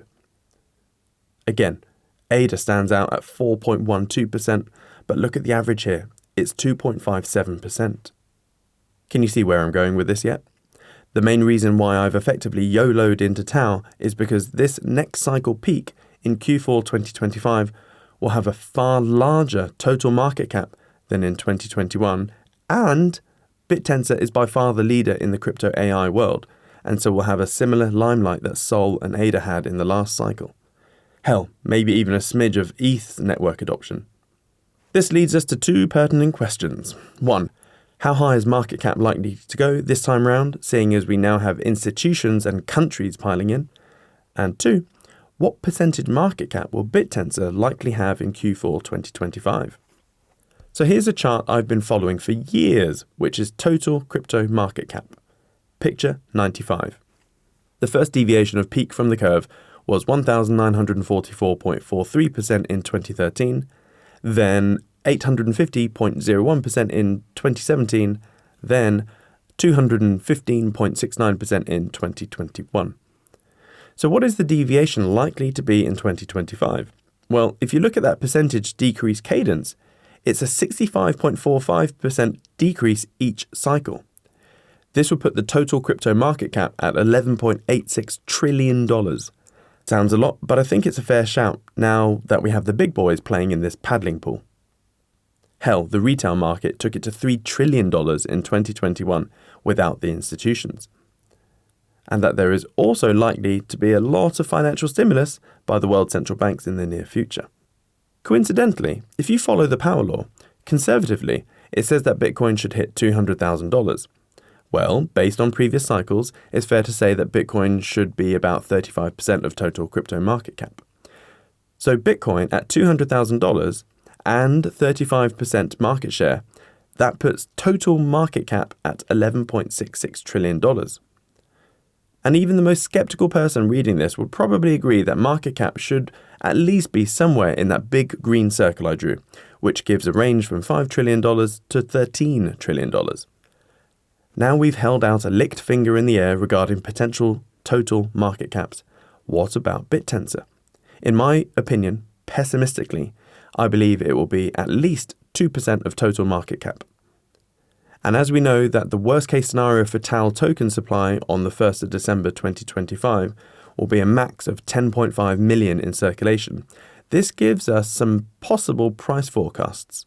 Brace yourself. Picture 96. Yep, I genuinely believe there is a real chance of TAL hitting 2% market share and total market cap being north of $11 trillion this cycle, as in by Q4 2025. And these are my conservative estimates. I daren't write what I really think. Price is $250 as I write this. So even if I'm way out and it only turns out to be a 1% market share and a $5 trillion total market cap, that still makes TAL $4,762, which is a 19x from here, or a 90x if it hits $22,590. Picture 97. 3. The compelling residual income play. Again, I'm coming out with a lot of fantastical numbers here at the moment, so if I'm starting to lose all credibility with you at this point, just persevere. I'm not being a big moon boy or fanboy, just applying 20 plus years of my personal investing logic to this. And it's done pretty well for me so far. So if, for a moment, you can indulge me with these numbers, and let's just be even more conservative. Assume BitTensor just hits 1% market share of a $7 trillion total market cap. $7 trillion on that previous chart is pretty much bang on that mean blue line with no deviation to the upside. So in this scenario, TAL eventually hits 6,666 by cycle high. Despite TAL being $250 now, let's assume it's $400 by the time you read this. If you bought $25,000 worth, you'd end up with 62.5 TAL. Now when you stake TAL, you'd get a nice yield every 12 seconds. It currently works out to about 14% APY, but let's assume more investors come and yield drops to 8%. This means your 62.5 TAL will grow to 67.5 TAL after 1 year. That's roughly a yield of 0.625 Tau per month. Now we're assuming a $6,666 cycle high, and it's then most likely to crash a bit and then level out before continuing north for the next cycle in 2029. So let's say you spend most of your Tau hodling, hold on for dear life-ing, at around $3,000 Tau. Assuming you withdraw, convert to fiat, and spend your monthly yield of 0.625 Tau, that means you'll have a monthly residual income of $1,875. That's enough to perhaps quit your job or enable you to work more on your side hustle/biz. And in the future, let's say price is hovering nicely around the $10,000 level, then your 0.625 Tau equals a monthly income of $6,250. So even if you don't ape into Tau like I have, it's certainly a compelling enough thought experiment to do for your finances and how much Tau you could buy as a long-shot flirt in case this random Norwich boy is right. And don't forget, by the time it hits $6,666, your core pot of Tau will have grown from $25,000 to $416,625. I have a mate who personally owns 10,000 Tau. Yep, 10,000 Tau. If/when Tau gets to $6,666, that Tau pot will be $66.66 million and a monthly yield of $666,600. Bonkers. That's life-changing money. Chapter 11. Why a tiny bit of knowledge will enable you to dramatically outperform a hodler. I've been trading 20 plus years now, and this experience of multiple big punches to the face, massive wins, and everything in between has distinctly molded me into someone that can't simply hodl and sit on something for 10 plus years, as I've mentioned before. Over the years, I've publicly demonstrated that even very simple trading methods can greatly outpace a hodler because you are able to sidestep and rebuy more tokens/coins at lower prices. And you keep sidestepping until the market properly bottoms and your last sidestep will slightly pinch you. Even if you aren't particularly good at spotting these secular trend reversals and bang out late, it's still infinitely better than just doing nothing and taking the regular 70 to 90% bear market crashes and hoping/waiting for it to get back up again. In most cases, if you're trapped underwater like this, you're wasting a good 3 years of opportunity cost just waiting to get to break even. So you owe it to yourself and your future financial prosperity to just do a little bit of homework so you know how to casually sidestep on the bigger picture. For example, if you were to deploy what I call a very simple major base support breach methodology to your investing, you can sidestep most of a bear market. All you need to do is look at a chart and draw a big straight line that connects all the bottoms. It's quite subjective as most will draw it slightly differently, but it doesn't matter too much. Take this first proper Bitcoin dump from 2010 to mid-2011. Picture 98. With crypto, as prices invariably go nuts, it's important to look for these base support breaches on the logarithmic chart scale. So on TradingView, just click the little L button. Now, in terms of creating a base support level, on this chart it's pretty straightforward, as most of the lows fit nicely on the same line like this, picture 99. So all you need to do in order to determine a trend reversal is sell everything when price properly breaches your big base support level, where I've circled it, and more importantly, closes below it, which means the candlesticks are fully painted and prices closed below the support. Bear in mind that each candlestick represents all the price movement during the timescale you set the chart at. In this picture, it's a daily chart, so all candlesticks represent 1 day's worth of price action. If you had a weekly chart, then each candle would be a week of price action, and so on. Top tip: do not venture lower than a 12-hour chart. Everything below the 12-hour is simply noise that will entice and lure you into traps. Now, when you've determined it's time to get out, you're in the execution phase of the exit. So you'll be questioning yourself at which exact point to bang out. Now? Do you wait a bit to see if it goes up a bit more? Is this even a reversal? All these questions and more will be coursing through your mind. Just keep it simple. Don't fanny about too much, as you could miss out on the move and it devil candles down big time with you still in the market. Trading is nearly always a double-edged sword. So it's best to remain on the slightly duller edge. Missing out on potential profits is better than riding your portfolio down to oblivion. But for those of you that are interested, I tend to rely on my Kobo kiss off, bugger off strategy when playing the breakouts. Basically, whenever a major level is breached, price nearly always pulls back to retest the support or resistance before continuing its move and buggering off. For example, picture 100. Excuse the napkin drawing. But going back to our previous Bitcoin example, let's say you had 10,000 Bitcoin that you bought early in the cycle at 20 cents, $2,000 worth, and then you got out sloppily on the major base support breach at $4.50. You will have exited with $45,000. Not bad. But when do you get back in? How do you know when the bear market is over? Simples. Via a major base resistance breach. The easiest brain hack to remember this is that support is below you, like a floor, and resistance is above you, like a ceiling. So as Bitcoin is crashing for several months, eventually you'll begin to see an established downtrend. So you just draw a rough resistance line and wait for the breach, like so. Picture 101. Again, let's say you're not the best sidestepper and you buy back in at $3.20. Your $45,000 now buys you 14,062.5 Bitcoin. One very easy and basic move has earned you a whopping 4,062.5 extra Bitcoin with no extra capital inflow. Let's do a few more examples to really labour the point, as this is such a critical piece of understanding/practice if you're going to dance in this market.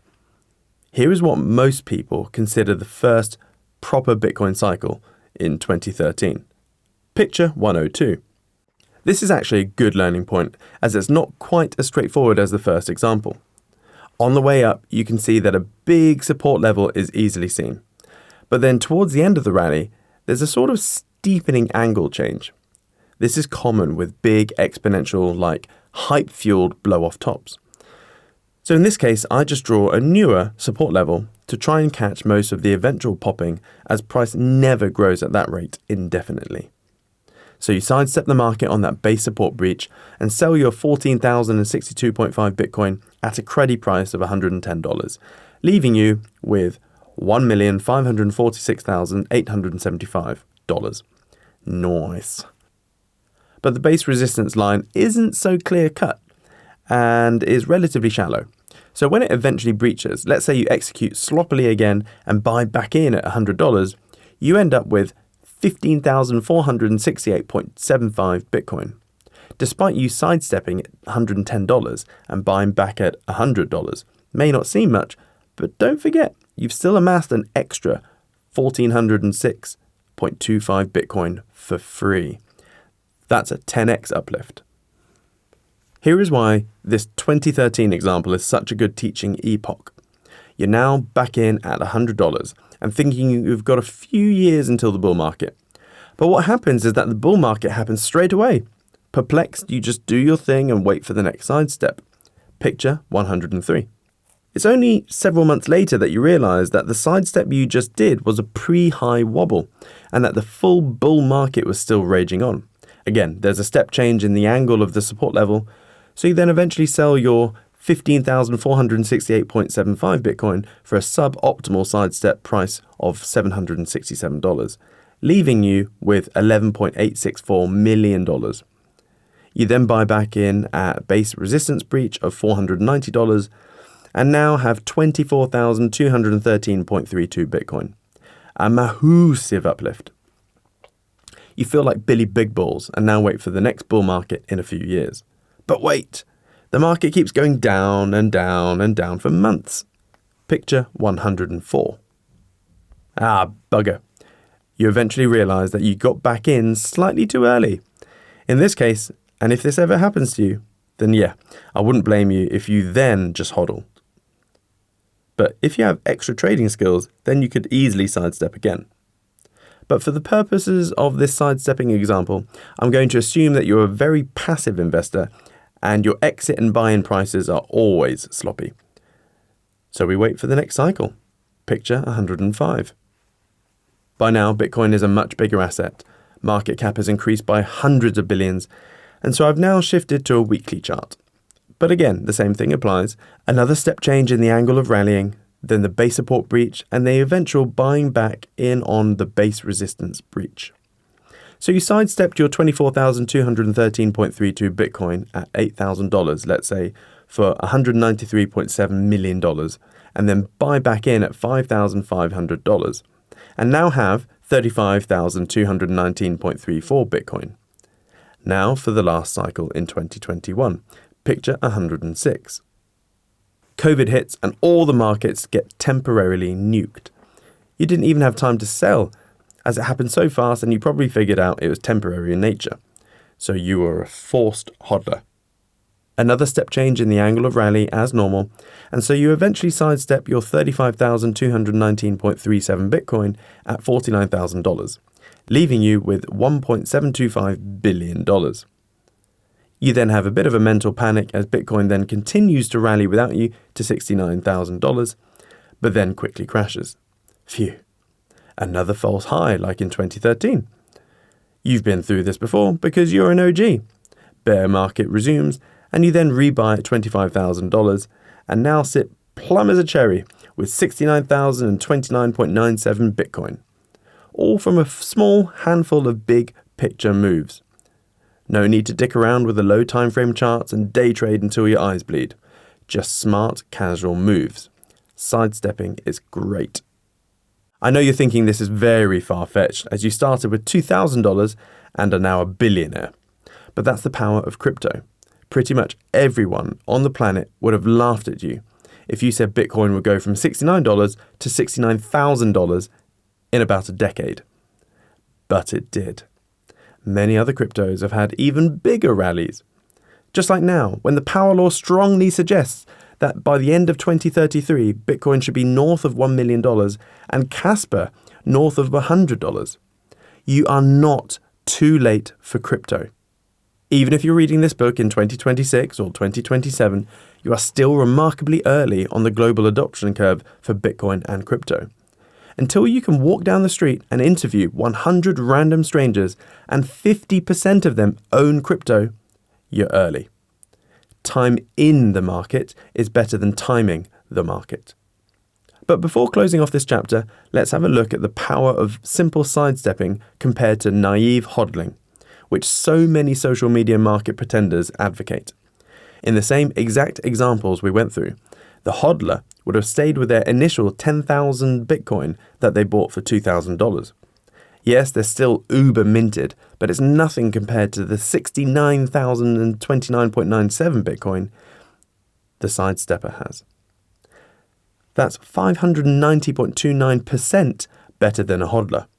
And it's not just theory. I've publicly demonstrated this time and time again, which is why my eyes roll every time I hear of hodling. Instead, you need to be a smart hodler, where you dump at the end of highly obvious and predictable bull markets. It really isn't that hard. People on X still berate me for my actions on the last cycle. Bitcoin had a pico high of $69,000, but I fully sidestepped out of crypto around $52,000. Why? Because of my simple sidestepping methodology. I literally put my money where my mouth is. The same Neanderthals then took great pleasure in saying I missed the Bitcoin bottom of 15,600-ish, as I got back in at around $22,000-ish. Well, no shit. I purposely don't try to get the very lows. No one is successful at that, and it's a fool's errand. Plan the trade, trade the plan, folks. I did exactly the same on Casper over the last 18 months, publicly as well. And weirdly, got a different type of hate as people were shitting on me every time I sidestepped because they thought I was hurting the market and manhandling the Casper price. Crypto isn't a school playground, folks. If I have a trading strategy, I will relentlessly implement it. And buying and selling an asset doesn't hurt the asset. It's the opposite. Assets need constant buying and selling. That's what creates a healthy market. Admittedly, in the early days, some of my activity would move the price quite a lot, but now it's a much bigger asset. I literally can't affect price, which is amazing. I've been constantly buying Casper all the way up, but still, if we trace a single cohort of one of my early capital inflows into Casper, I initially bought $250,000 at 1.8 cents, which gave me 13.88 million CAS. I did a crap sidestep at 2.8 cents a month later-ish, which returned me $388,888. But I messed this trade up and rebought at a loss at 3.1 cents, which meant I then had a lower amount of 12.544 million CAS, and it then crashed hard. I hodled until it peaked on its next predictable cycle, again something I openly called on X. It peaked at 15.5 cents and I banged out at 15.2 cents. Was happy with that. Got particularly drunk that night, as it happened during one of the big realistic trader community events I held, and we all watched it boom that day and night. So for that singular cohort, the 12.544 million CAS equaled $1.91 million. I then rebought back in at 12.5 cents, which equaled 15.353 million CAS. Then sidestepped at 18.1 cents and rebought at 13 cents, which leaves that inflow cohort to where it is right now at 21.377 million CAS. You see, the ignorant hodler would still have the initial 13.88 million CAS, but through simple sidestepping, that individual cohort of buying is at 21.377 million CAS. Almost a doubling of tokens for free. So, long chapter short, learn to sidestep in order to dramatically improve your future financial prosperity, and don't just blindly hodl, as that's just mental laziness and complacency. The hodl meme is a crutch that the uninformed lean on to justify their own market ignorance. Be a smart hodler by knowing when to hodl and when to sidestep. P.S. This chapter applies to everyone except Michael Saylor and anyone with billions worth of Bitcoin. The rules of the game differ slightly once you get to the 3 comma club. Chapter 12. How I've constructed my portfolio and the game plan for this cycle. So here we are. Now finally at the bit where I lift up my skirt and reveal my exact game plan for this bonkers 2025 cycle. But before that, let's quickly recap on the pertinent bits and bobs that are foundational roots of this portfolio. 1. The fundamental, very logical steps which I made for the smooth brains. Picture 107. 2. AI is most certainly going to be one crazy hype ride. 3. We're going to see multiple trillions of dollars flow into crypto, which should moon total crypto market cap to anywhere between $5 to $15 trillion. 4. The average crypto dabbler is a lot smarter and more informed today than in previous cycles. So many people are probably already aware of some of the things I've outlaid in this book so far. If lots of retail think they know something, the big boys will use that to their advantage. So instead of Bitcoin always peaking plus or minus 23 days from the 1st of December, perhaps the big boys will front run this and dump stuff a lot sooner. Perhaps retail will see this coming and front run it even sooner. Who knows? 5. With all this in mind, as I'm playing with a slightly larger pot than most, I don't need to swing for the hills on teeny micro-cap plays, as I need a modicum of safety. But I also don't just want to dump it all into Bitcoin and only get a 3 to 5x, especially as I deem this cycle to be the last easily predictable cycle. The next cycle is most likely 2029, and no one knows what the lay of the land will be, as we will have hundreds of millions of AGIs by then, and even ASI. So, with all that in mind, now for the big reveal. Drum roll. Pretty much the whole of my portfolio is CAS and TAL. Bet no one saw that coming. Picture 108. What a shocker, right? For a fair while now, my portfolio has looked something similar to this. Picture 109. 65 to 80% TAL, 15 to 25% CAS, 5 to 10% other. We'll talk about these two later. None of this book is financial advice, but when forced to provide a starting suggestion of pot composition, I tend to say 65% TAL, 25% CAS, 5% other, and 5% other. The reason my percentages change are for two reasons. One, as market prices ebb and flow, the pot percentages change. too, but also there are periods where CAS may be or about to outperform TAU and vice versa. So if I can forecast potential moves, I'll reallocate from one coin to the other. For the end of 2023 and most of 2024, I was heavily riding TAU from $169 upwards. So my pot was more like 85% TAU. But that pie chart shows my base levels. In terms of how I judge whether TAU or CAS will perform against each other, I use a ratio chart. I love using these and regularly judge assets directly against others, as opposed to just looking at their prices. So on TradingView, you do this by putting in the asset box, ticker divided by ticker. Ticker is the financial trading code for an asset, like Tesla is TSLA and Apple is AAPL, etc.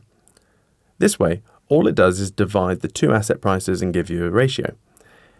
And it doesn't have to be just assets. You can do things like M2, like I showed you earlier on in this book, against house prices. For example, if I do gold against US M2, it looks like this, picture 110. Ugh, doesn't look good for gold, does it? This is a weekly chart as well. Gold has basically crashed in real value since 1984 looking at this chart. And that's because US currency printing has gone through the roof. This is no doubt going to upset some gold lovers. But the chart is the chart. I used to be the UK's fourth largest bullion dealer back in 2010-ish. I just wish I knew that I needed to look at these ratios, as I wouldn't have wasted 5 years of my life being a gold and silver bullion dealer. Instead, I would have scoured the globe for assets that beat monetary inflation a lot sooner. And in investing, the thing that you really should do is normally the thing that you really don't want to do.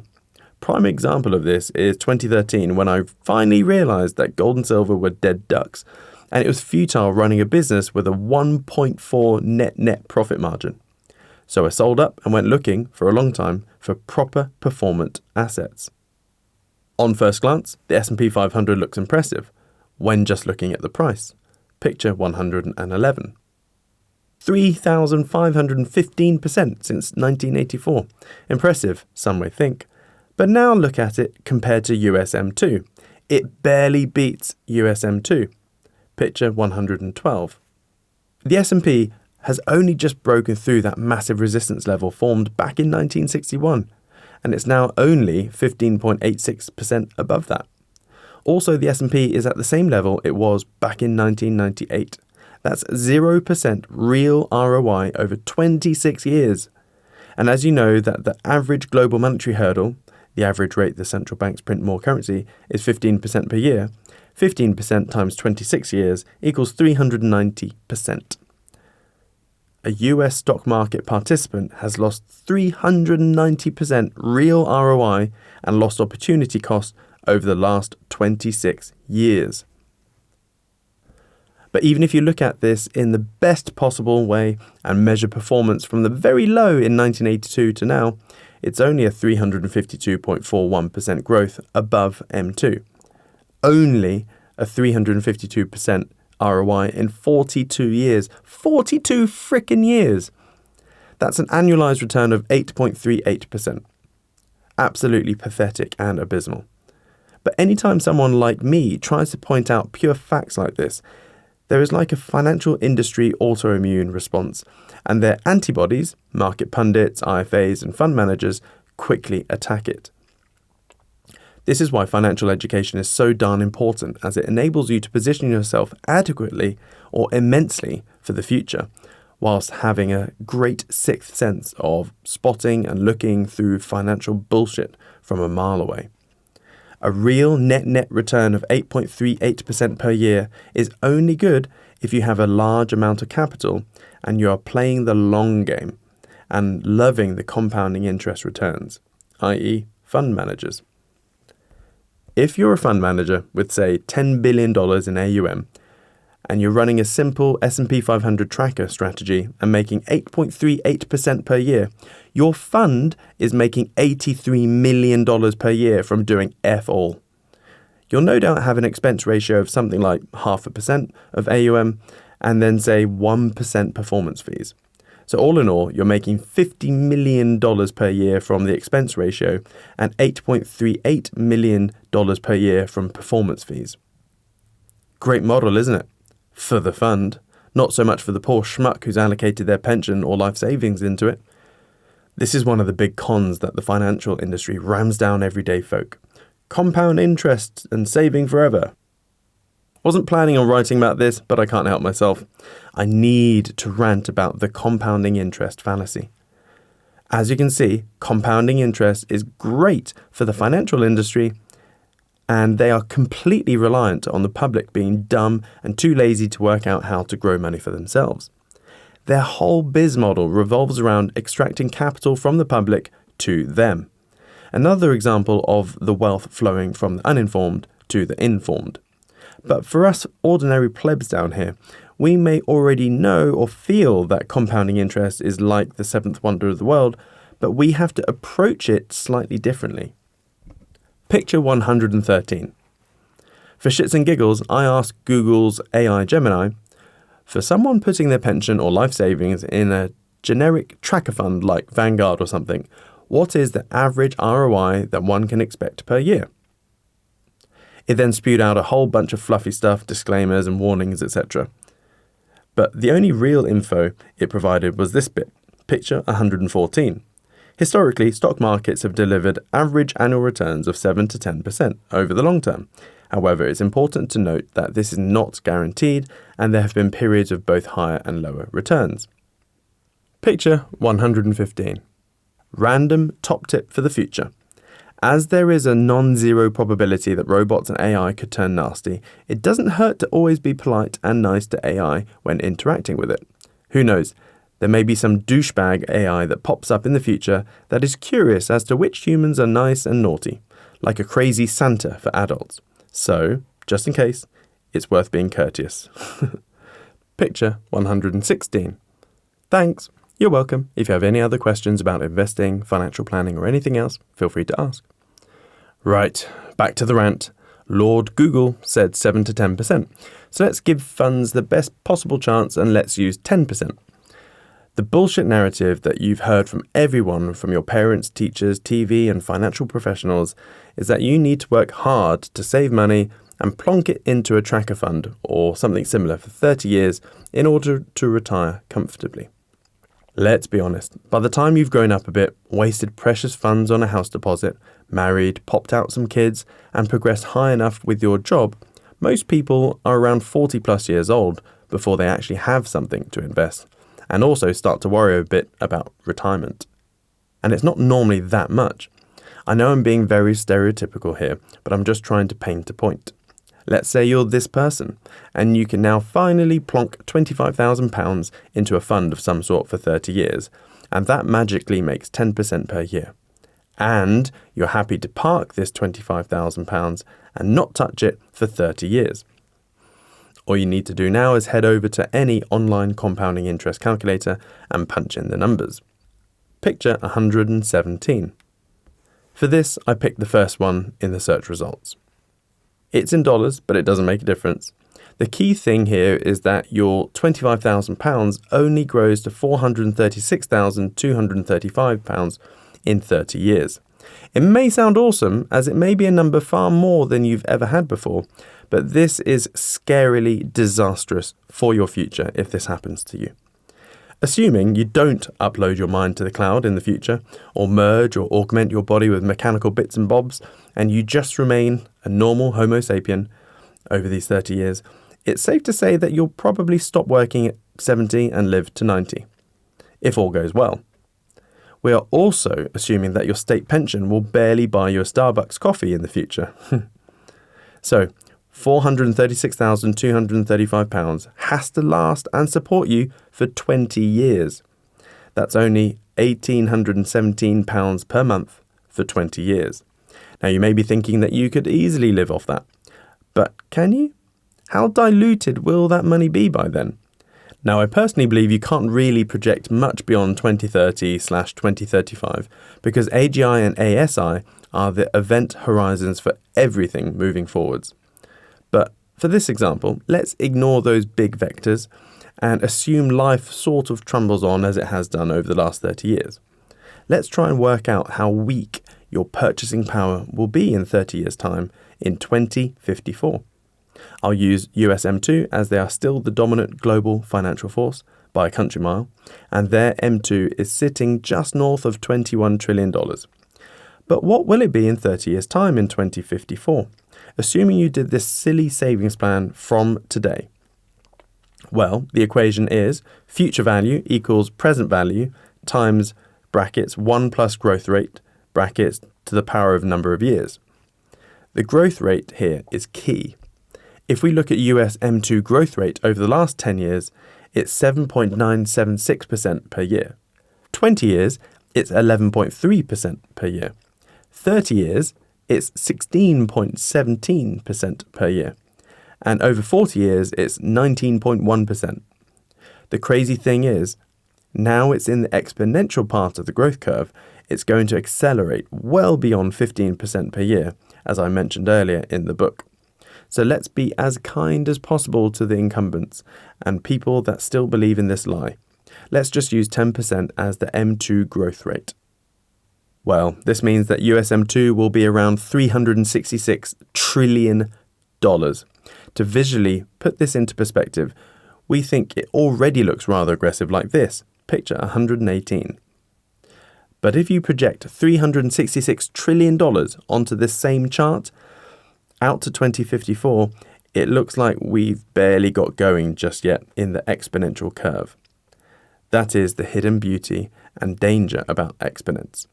The epoch frame of reference is crucial. Picture 119. So really, your £1,817 per month, most probably won't buy you much. I find it hard doing these future examples, as I really don't think money as we know it will be around in 2054. All humans will have a universal high income, paid every month like a nice doll to live on, and AI/bots/3D printing will make the price of everything zero or at gross marginal cost. But hey ho. But circling back to my compounding interest point, 30 years of compounding at 10% with a starting pot of £25,000 isn't going to cut the mustard. So us normal folk really need to understand that the only way we can get compounding interest to really help us is to do whatever it takes to get your starting capital up to the point where the exponential hockey stick part starts to zoom. So for our fictitious example, you need to aim to get to £250,000 ASAP. That way you end up with £4.36 million instead of £436,000. Picture 120. With £4.36 million, you'll at least be comfortable and have options, even if your pound or dollar or euro has been heavily thrashed over those 30 years. So working backwards, you now have your crystal clear mid-goal, £250,000. You need to activate your RAS, reticular activating system, and perpetually bombard your brain with the question 24/7 of, what must I do to earn £250,000 as soon as frickin' possible? After spending the last 20 years constantly thinking about wealth generation, I'm convinced that the only realistic way to achieve a six-figure amount in a time-efficient manner, less than 10 years, is via crypto and business, preferably both. This is why I'm a crypto fund manager and a crypto AI venture capitalist. As I said, I always put my money and actions where my mouth is. And by doing so, I've proven this stuff works. For most people, they won't have enough capital to put into crypto in order to make a proper dent. So they, or you, are pretty much forced to get into business, whether you like it or not. I started out in business pretty late in my life, I feel. I was 25. I'm now 38, and I've managed to do a lot more in 13 years than most people do in a lifetime of business. And I'm not saying that in a bragging way. Yes, the wins have been nice, but I've failed horrendously in business many times, as I mentioned at the beginning of the book. Hell, buying 12 to 15 distressed businesses in completely different industries and sectors in a 2-ish year time frame was an utter whirlwind of pain and steep learning curve. The trick is to adopt the gamer mentality of do, fail, learn and pivot until you hit your goals. Treat failing as data and learning points and aim to increase the velocity and recycling of that activity as much as you can. And quietly play the 5 to 9 game like I do. Now, I can't take credit for this. I used to have a mentor called John Davey. He's an incredibly brilliant, intelligent, funny, and very, very kind entrepreneur I met over a decade ago. Not only that, he's had one hell of a successful biz career and is still going hell for leather despite being 69. One of his businesses used to make £5 to £10 million per month in profit. So he really didn't or doesn't need to work. But he does, as he treats life like a game as well. If you've read the mind-blowing book Rich Dad Poor Dad by Robert Kiyosaki, JD was effectively my rich dad. He guided me in so many ways and casually mentioned to me over dinner that I should play the 5 to 9 game. Obviously, I queried this, and he said that business requires so many different and new skills and knowledge for each level you achieve. You need to completely shred any fantasies of going from nothing to launching $1 billion biz. That's the equivalent of winning the lottery.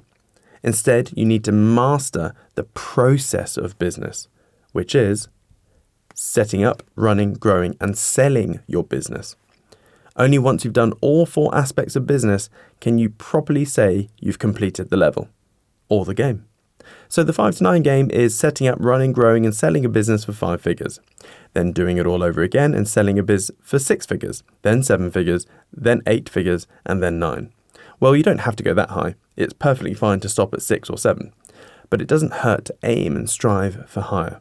Personally, I think that when you get into the realms of 7 to 9 figure exit businesses, you're most likely providing a service or product that people really want or need. And so the bigger and better you do, the more value you're bringing to the world. Now, I can't mention JD without also mentioning James Barrington Brown, another mentor I adopted at the same time as JD. They're biz partners in various projects and buddies, and he is probably the smartest biz practitioner I've ever met. He's a polymath and just an endless font of knowledge. So I tip my hat to you both, JD and JBB. I owe you both much more than a drink. I'll be settling that thank bank debt shortly. Just need to wait to Q4 of 2025 for the bull market peak. Ultimately, regarding whether to park and sit on your money or to sweat it and grow it, all depends on you as a person. For example, making a bunch of money then parking it for 30 years is definitely not for me. I'm not that type of person, as I think parking a chunk of money is a waste of optionality and opportunity cost. I see money as a stepping stone or enabler or facilitator to do more things, building bigger businesses, helping more people, planting more trees and beehives and stuff. I'm a dream chaser. I have silly aspirations, but I actually hunt them down. I want to build distributed and decentralized energy grids. I want to own a space tourism company. I want to create a jet electric vertical takeoff and landing aircraft. I want to change education and more. We are living in an exponential age. Why can't I give all those things a go? Why shouldn't I? With money, all of those things are achievable or at least feasible. I dislike running businesses as it's a mighty ball ache and time vampire. But with these ventures, I could easily personally fund £5 million into each, lever it up with PE/VC money, 5 to 10 exit, with guaranteeing investors the first £5 million of losses come out of my pot, and focusing initial efforts in hiring the best damn CEO for the task and letting that person build out the team and chasing the vision. And even if all ventures crash and burn, preferably not the JevTol project, then all is not lost, as it would have been a great learning exercise.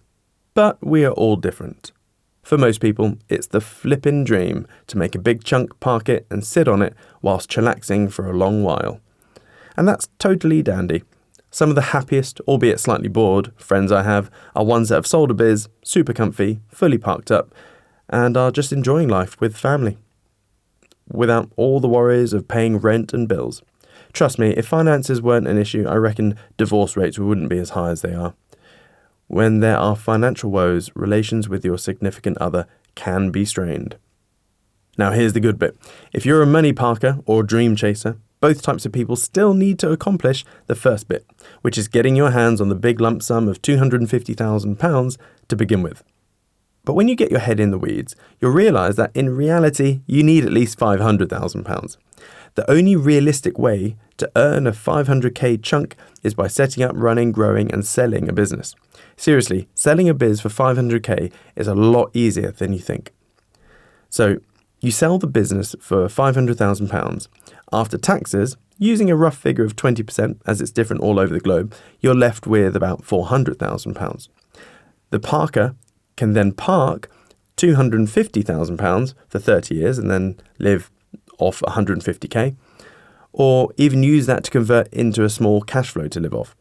Whilst the dream chaser can YOLO that entire 400k into the next project. Again, in reality, for a 500k exit, the actual deal will most likely be a 20 to 33% lump sum with the rest as a deferred consideration. But let's not get too technical for now. Now, let's look at what sort of biz you need for a 500k exit.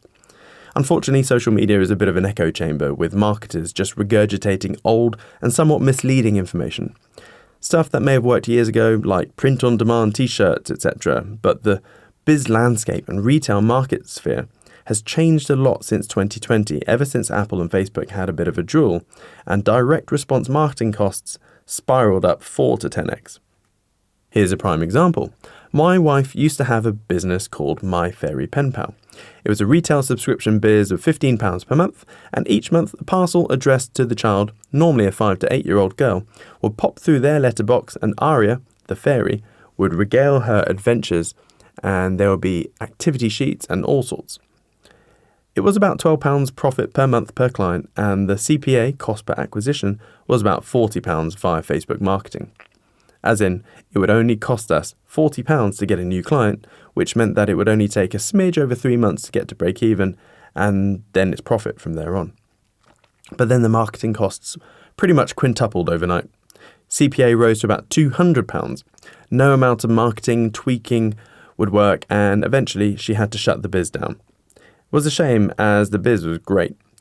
And without even asking, 50% of all the pen pals would write back to Aria every week. We had a wall full of these letters. So sweet. Hey ho.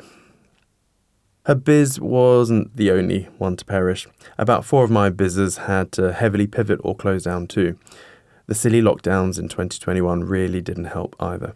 Thus, with all this empirical data across my business, I'm convinced that in order to set up, run and grow and sell a small biz for 500k these days, within a time-efficient manner, within 3 years, it needs to be B2B, business to business, high margin, high price, low volume with a max of 25 clients, service-based, preferably disrupting an incumbent service by using AI to speed up/drive costs down.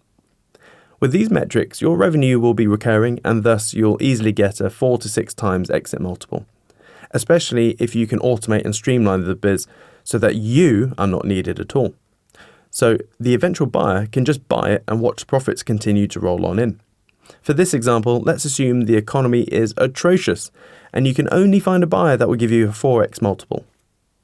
The beauty of this is that for a 500k exit, you'll only need an annual profit of 125k per year. Assuming your biz model pricing is £500 a month, with £450 of that as profit, that's £5,400 profit per client per year. Therefore, you only need 23.14 clients. Let's round it up to 25. Simple-ish. Lol. Of course, if you got your business to this level with 10 to 11k profit per month coming in, you'll be living a nice life already and can fleece as much of that profit into crypto every month. That's what I do. All my businesses have strategic capital reserves in crypto. Well, Tau and Kaz. I don't want to veer this book into too much of a biz self-help book, so after reading this whole book, just head over to www.thewap.org. It's like a business/investing Netflix. So much knowledge and information to learn there. No shit, if you consume and implement what you learn there, you will 100% guaranteed change your life for the better. That's a strong pinky promise from me. Make sure to digest and implement the 10-hour Nailing Life workshop recording section. Wow, this chapter has gone all over the place. The title was how I've constructed my portfolio and the game plan for this cycle. We've had some rants and tangents, but now we've got a lot of the context out of the way, I can easily summarize it. 1. Get my portfolio set up and allocated before the crazy bull market starts in 2025. Tick. 2. Be AI heavy in my portfolio in order to properly surf that hype wave. Tick. 3. Start scaling out profits from Q4 2025 onwards, or perhaps earlier, depending on what's going on in the world and the bigger macro metrics. 4. When scaling out profits, move as little as possible to fiat.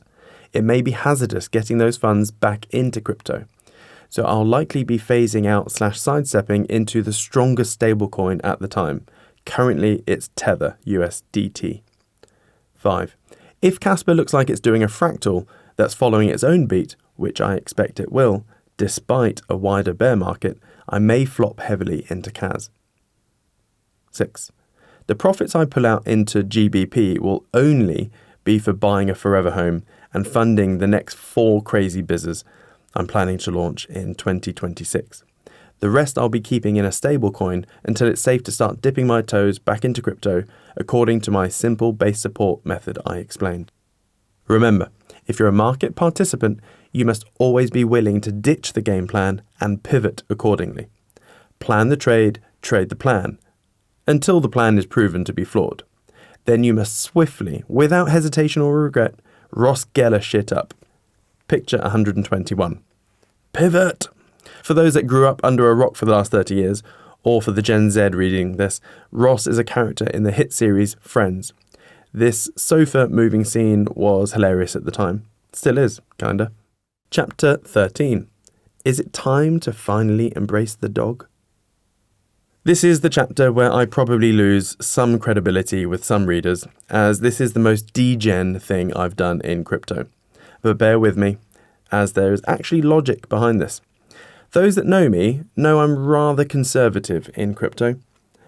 I don't / have never bought an NFT, as I thought and still think they're bullshit. I don't / have never participated in an ICO / IDO, as there's an elevated risk factor there.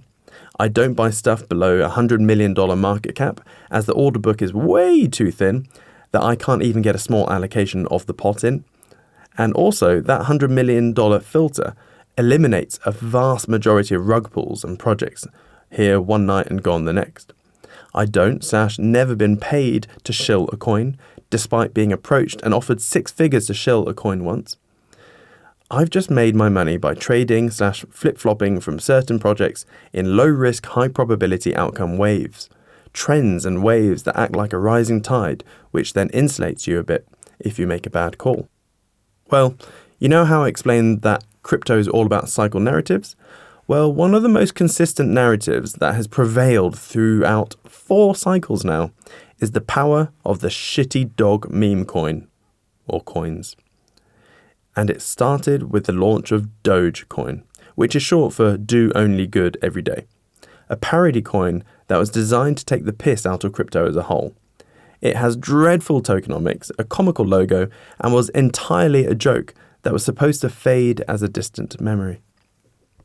Little did the founders know that this little doggy would go from 0 to $88.79 billion market cap at one point. Picture 128. Much wow. The ironic thing is that in every cycle, when altcoins start to pump, the dog meme coins always pump hard. Take SHIB, for instance. It launched on the 14th of May 2021, and by the 28th of October 2021, it had mooned to $40.99 billion. On the 2nd of January 2023, towards the end of the bear market, Bonk launched and it hit $2.72 billion 6 months later. And on the 20th of December 2023, Whiff, Dog Whiff Hat, launched and hit $4.5 billion 3 months later. It truly is ridiculous. And me being a relatively snobby, more conventional investor hasn't profited from a penny of these hype-fueled coins. I've just always been an observing bystander. But not this cycle. This cycle I'm going to at least have a wild punt on a couple of dogs. I'm allocating a maximum of 10% of my portfolio to these shitcoins, to the point where I really won't be bothered if that 10% falls off a cliff down to zero, but has relative potential to do a stupid 50 to 100x. It's a risk-to-reward seesaw I'm happy with. For others, you could do 1% or 5%, but I really wouldn't do more than 10%. This really is a punt, an educated and calculated gamble. But in an ocean of shitty meme coins, where do you start? Do you spread your bets, or do you be somewhat calculated? I've gone for the latter, as I believe you can add some probability points in your favour to at least give us a fighting chance. And that leads me back to the cycle narratives. In each of the cycles, meme coins that followed the narrative have done well. And as it's extremely probable that AI is going to dominate the scene this time round, I went hunting for AI dog coins. But not any old doggy AI coin. I wanted to put as much probability in my corner as possible. So I was looking for ones that had relatively good tokenomics behind it. Eventually, I stumbled across Tau Inu. The ticker is Taunu. A playoff of dog coin royalty Shiba Inu. But even better, it was born out of the BitTensor ecosystem, as it's also a decentralized chatbot powered by BitTensor. Chef's kiss. A shitcoin with some sort of utility. Cool.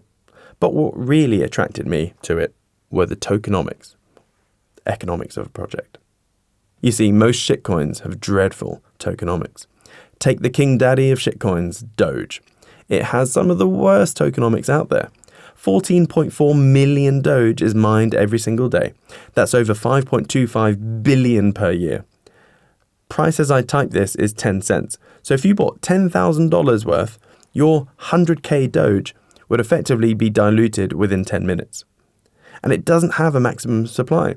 So it's like buying a stake in a company, but that company just continually issues more shares and dilutes you into obscurity.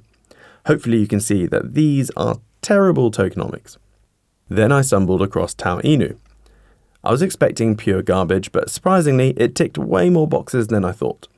When I saw that Tau Inu had a fixed maximum supply of 1 billion, and 100% of its tokens were in circulation, my attention was indeed piqued.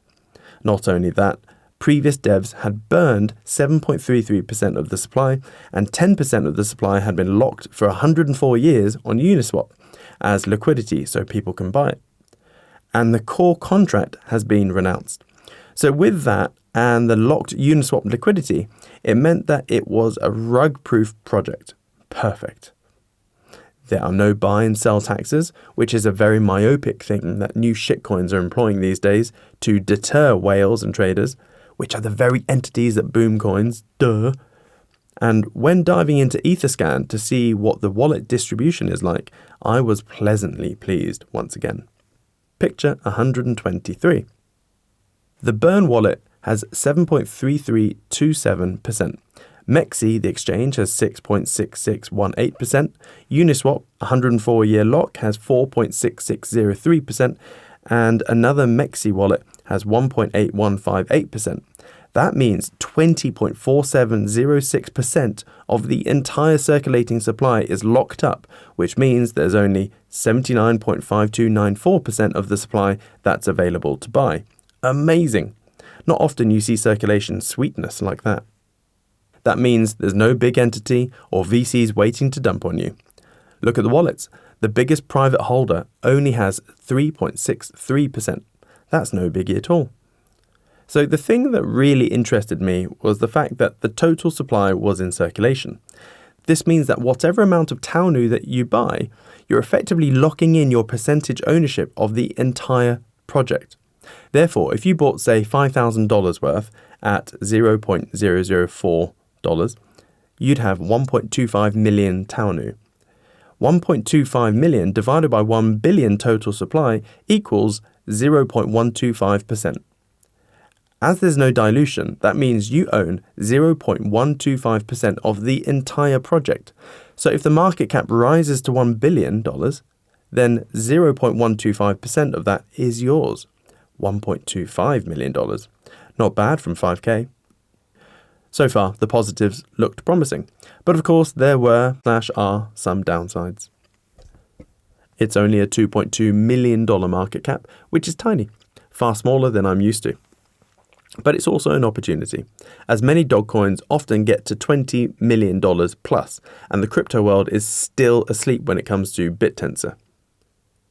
It's an ERC20 token, so prepare to get reamed with stupid gas fees, $5 to $25 per transaction. Ugh. It's only on Uniswap and Mexi for the moment, and order book depth on both is still quite low. I struggle to get any real position size into it, as even a $2,000 order would negatively slip you 6%. And when I tried to put in a $5,000 order, it was like a 15% negative slip. Hey ho. It's still very early days, as there are only 3,000 odd holders. Ideally, this figure needs to rapidly increase next year. Anywho, it's worth a punt. And that's exactly how I'm treating it. My little AI dog lottery ticket, where I've put enough in, which won't affect/bother me if it goes to zero, but if it hits my anticipated $100 million level, I'll walk away with about $10 million. I'm happy with that R multiple. This is already a free ride for me, as the first $25,000 I put in zoomed up north of $500,000 when it peaked a few months back, when Tao was pumping. But even with this dip, it's still nicely in profit. So that was me done with risky degen doggy plays. Just buy the dog, sit on it, and wait for Tao to pump. Or so I thought. But then I stumbled across Zappicorn. Oh dear. Yes, I know what you're thinking. Long story short, Zappy has literally all the pros that Taonu has and the same early drawbacks.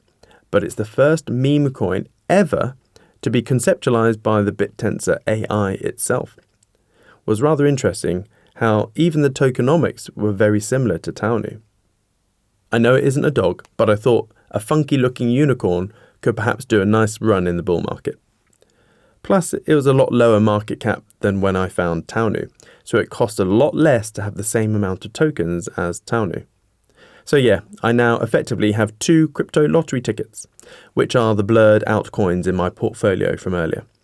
Just 5% in each. The risk to reward is either that 10% goes to zero or it ends up at 8 figures. So it's a good risk to reward seesaw punt in my personal view. But there is somewhat of a logical approach to this. After looking into all the meme coins that have ever existed and their performances during bull seasons, I noticed that meme coins that were associated with the narrative hype coin of the season did particularly well. Bit like how Doge, despite it being a Litecoin fork, was more associated as a Bitcoin meme. SHIB was associated to Ethereum somewhat, and some others. Take SHIB for instance. When that peaked in 2021, it was 8.78% of Ethereum's market cap. Doge's peak was 8.27% of Bitcoin's market cap in 2021. Yes, they are outliers, I guess, but when you look at dozens of others, I've concluded that if there is a meme coin connected to a serious project, then it's not at all uncommon to see that meme coin hitting at least 1% market cap of the serious project. So this got me thinking about BitTensor and its ultimate market cap. Let's just use the very conservative figures I mentioned at the end of the BitTensor chapter, and that total crypto market cap hits $7 trillion, and BitTensor is 1% of that, which is $70 billion.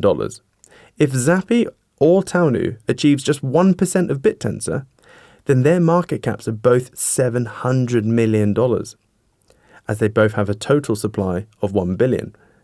That means Zappy and Taonu could both be 70 cents. Or if they zoom up a bit more to $1 billion market cap, then they hit that wonderful $1 level. At the moment, Taonu is 0.178% of BitTensor market cap, and Zappy is 0.03%. There's still a long way to go, but the promising thing so far is that whenever Tao pumps, these two memes pump a lot harder. At one point, Taonu hit 0.98% of BitTensor, so I'm not really being far-fetched by aiming for these memes to hit 1% around cycle peaks in Q4 2025. Anywho, feel free to take this all with a pinch of salt. As I said, I'm really not emotionally connected to this punt part of the pot. It's either going to be a comical crash and burn, or a hilarious roller coaster ride to the moon. Right, let's get back to the serious stuff, shall we? Chapter 14. Picking the right crypto and riding it isn't your only hurdle. Beware of the bandits. Your brain is the biggest one. In my opinion, this is probably the most important chapter of the entire book. Yet most will pay lip service to the contents of this chapter and dismiss it, thinking that you're fine, this stuff won't affect you, but I promise you it does, and it will to varying degrees. Even if every price prediction in this book came true, and you even implemented the things you learned, YOLO'd heavily into Tau and CAS, etc., guess what? A large number of you will still end up losing money by the end of this cycle. I've seen this cycle after cycle after cycle. There were a bunch of longer-serving members of the realistic trader community who saw a bunch of my forecasts come true in the 2017 cycle. They even copied me in on them. Yet despite those crypto hitting their targets, I made some lovely profits, but some of the community members didn't. I then saw identical outcomes at the end of the 2021 cycle as well, some of which happened to the exact same people. This annoyed me and perplexed me at the same time. So I did a bit of questioning and digging. The long story short is that you are your own worst enemy. Trading and investing is 90% psychology and mastering your own mind. And if you don't have the discipline to master your own mental inadequacies, then you need to install coping mechanisms and fail-safes to protect you from yourself. Bit like how I loosely know of a guy that knows he turns into a bit of a dick when he drinks. And he sometimes gets a bit fisty, but he likes drinking. So for a while he stopped drinking. He tried to put in a failsafe.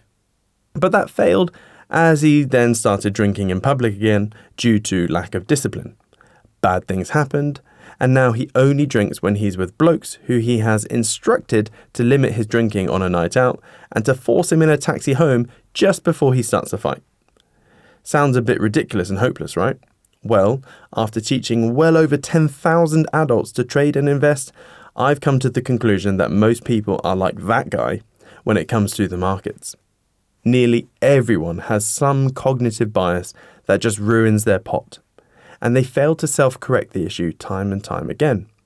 And it always happens during the predicted market wobbles when we're in a bull market. For example, here's a typical Bitcoin bull market. I've ignored the 10% and 20% wobbles as the chart gets a bit messy, but just look at the sheer number of 30% plus wobbles. Picture 124. 7 times Bitcoin had a major flush during a stonking bull market. Minus 39.85%, minus 35.32%, minus 33.20%, minus 39.37%, minus 39.37% again, and minus 31.57%. The strong hands purposely cause these tree shakes to throw out the weak hands and weak minds. Yet no matter how many times I talk about this, people still fall for it. So much so that I decided to do a little search through my Telegram because there are always bitches and moaners whenever this happens, and I tend to just speak my mind. Here are 2 recent examples. Only sharing this because there are valid learning points within these rants/wrist slaps. 17th of April 2024. Perusing through Discord, I can see some wobbling minds that are letting short-term price action alter their emotions, which are then negatively altering their sound and pragmatic longer-term thinking. In 99.99% of humans, emotions affect belief systems, which affect thoughts, which bring on action. Let's call that the action loop. Part of being a capable person in society and also a competent trader is understanding how external stimuli affects you in that action loop. One who panics and worries about frickin' anything and everything is not going to perform well in life, as is someone too blasé and does nothing, even when confronted by overwhelming stimuli. Balance is key. When it comes to trading, a good mental anchoring trick I keep in my mind is this. If price moves adversely, when no adverse fundamental changes have happened, then you can ignore it and treat it like a wonderful buying opportunity.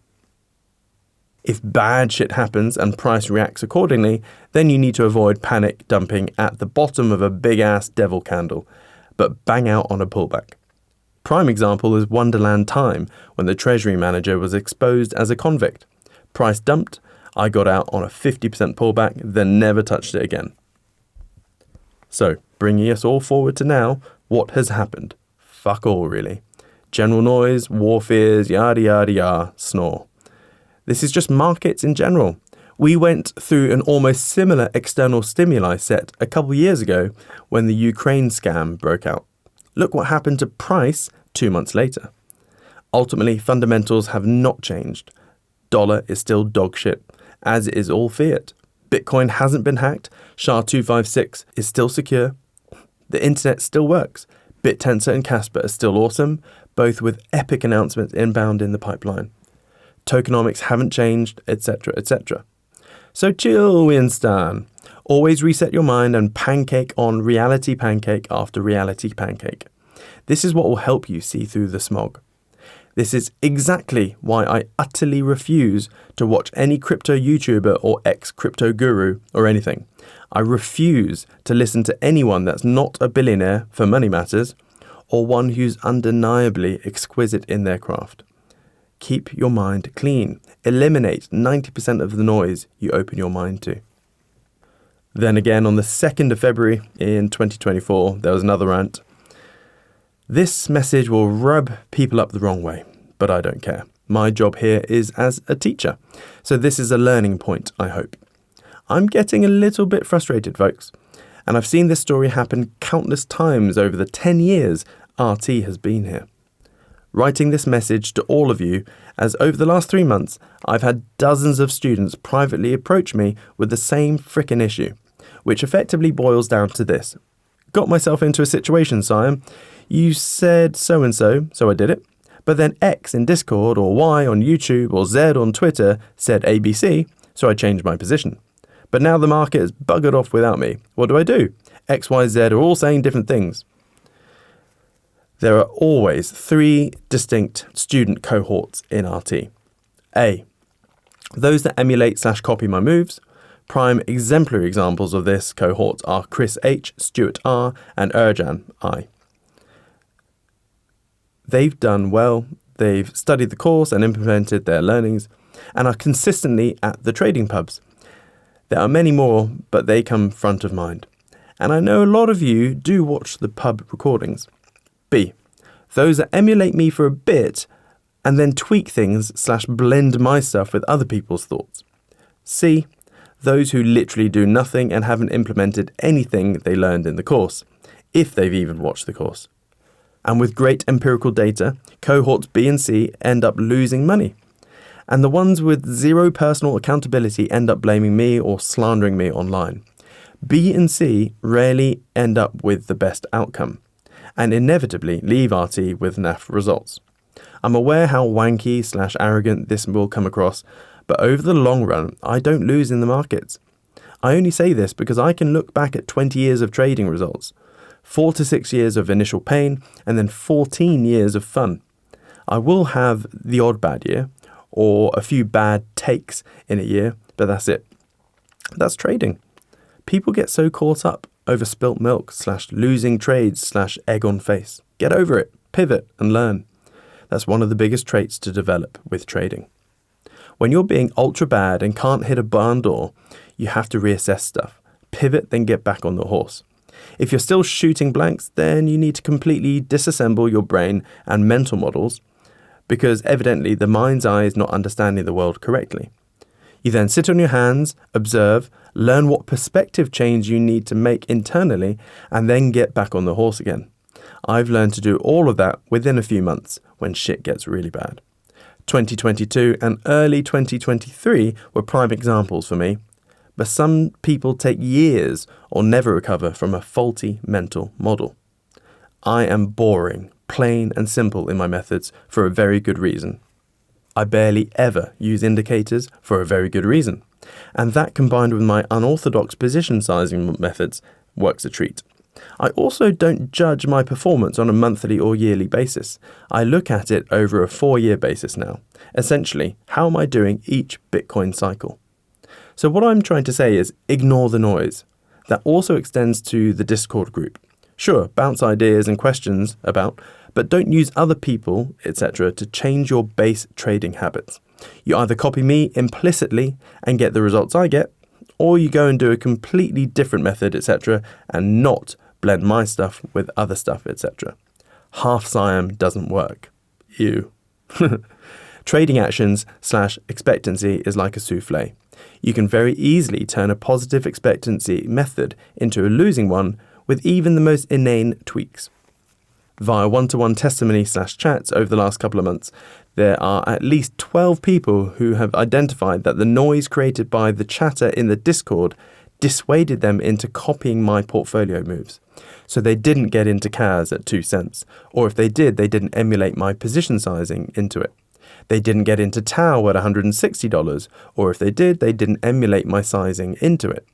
Or they didn't sidestep or buy other bits and bobs at the same time or size, etc., etc.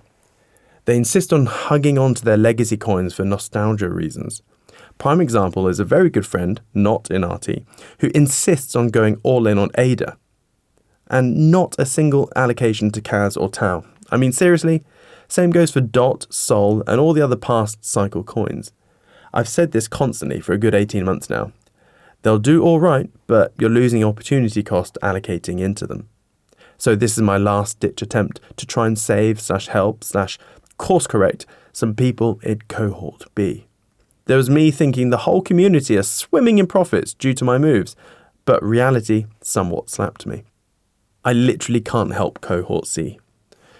Those in cohort C, you need to study and implement what's in the course and in the trading pubs. It's inexcusable to not know how to ping crypto from wallet to wallet, or how to find out what exchange a coin is on, or how a wallet works, etc., etc. It's all in the course and trading pubs.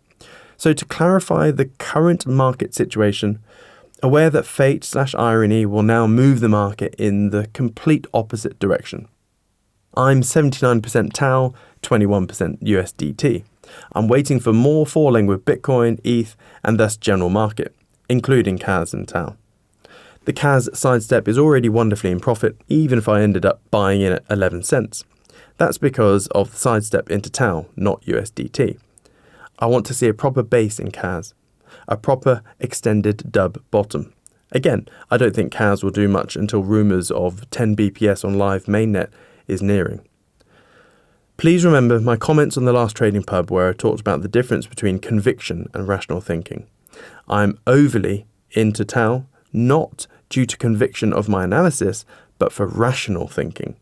The same equivalence here is that you choose to hold your fiat in GBP or USDT instead of the Argentinian peso. That's not due to crazy conviction on the GBP or USD, but rational thinking.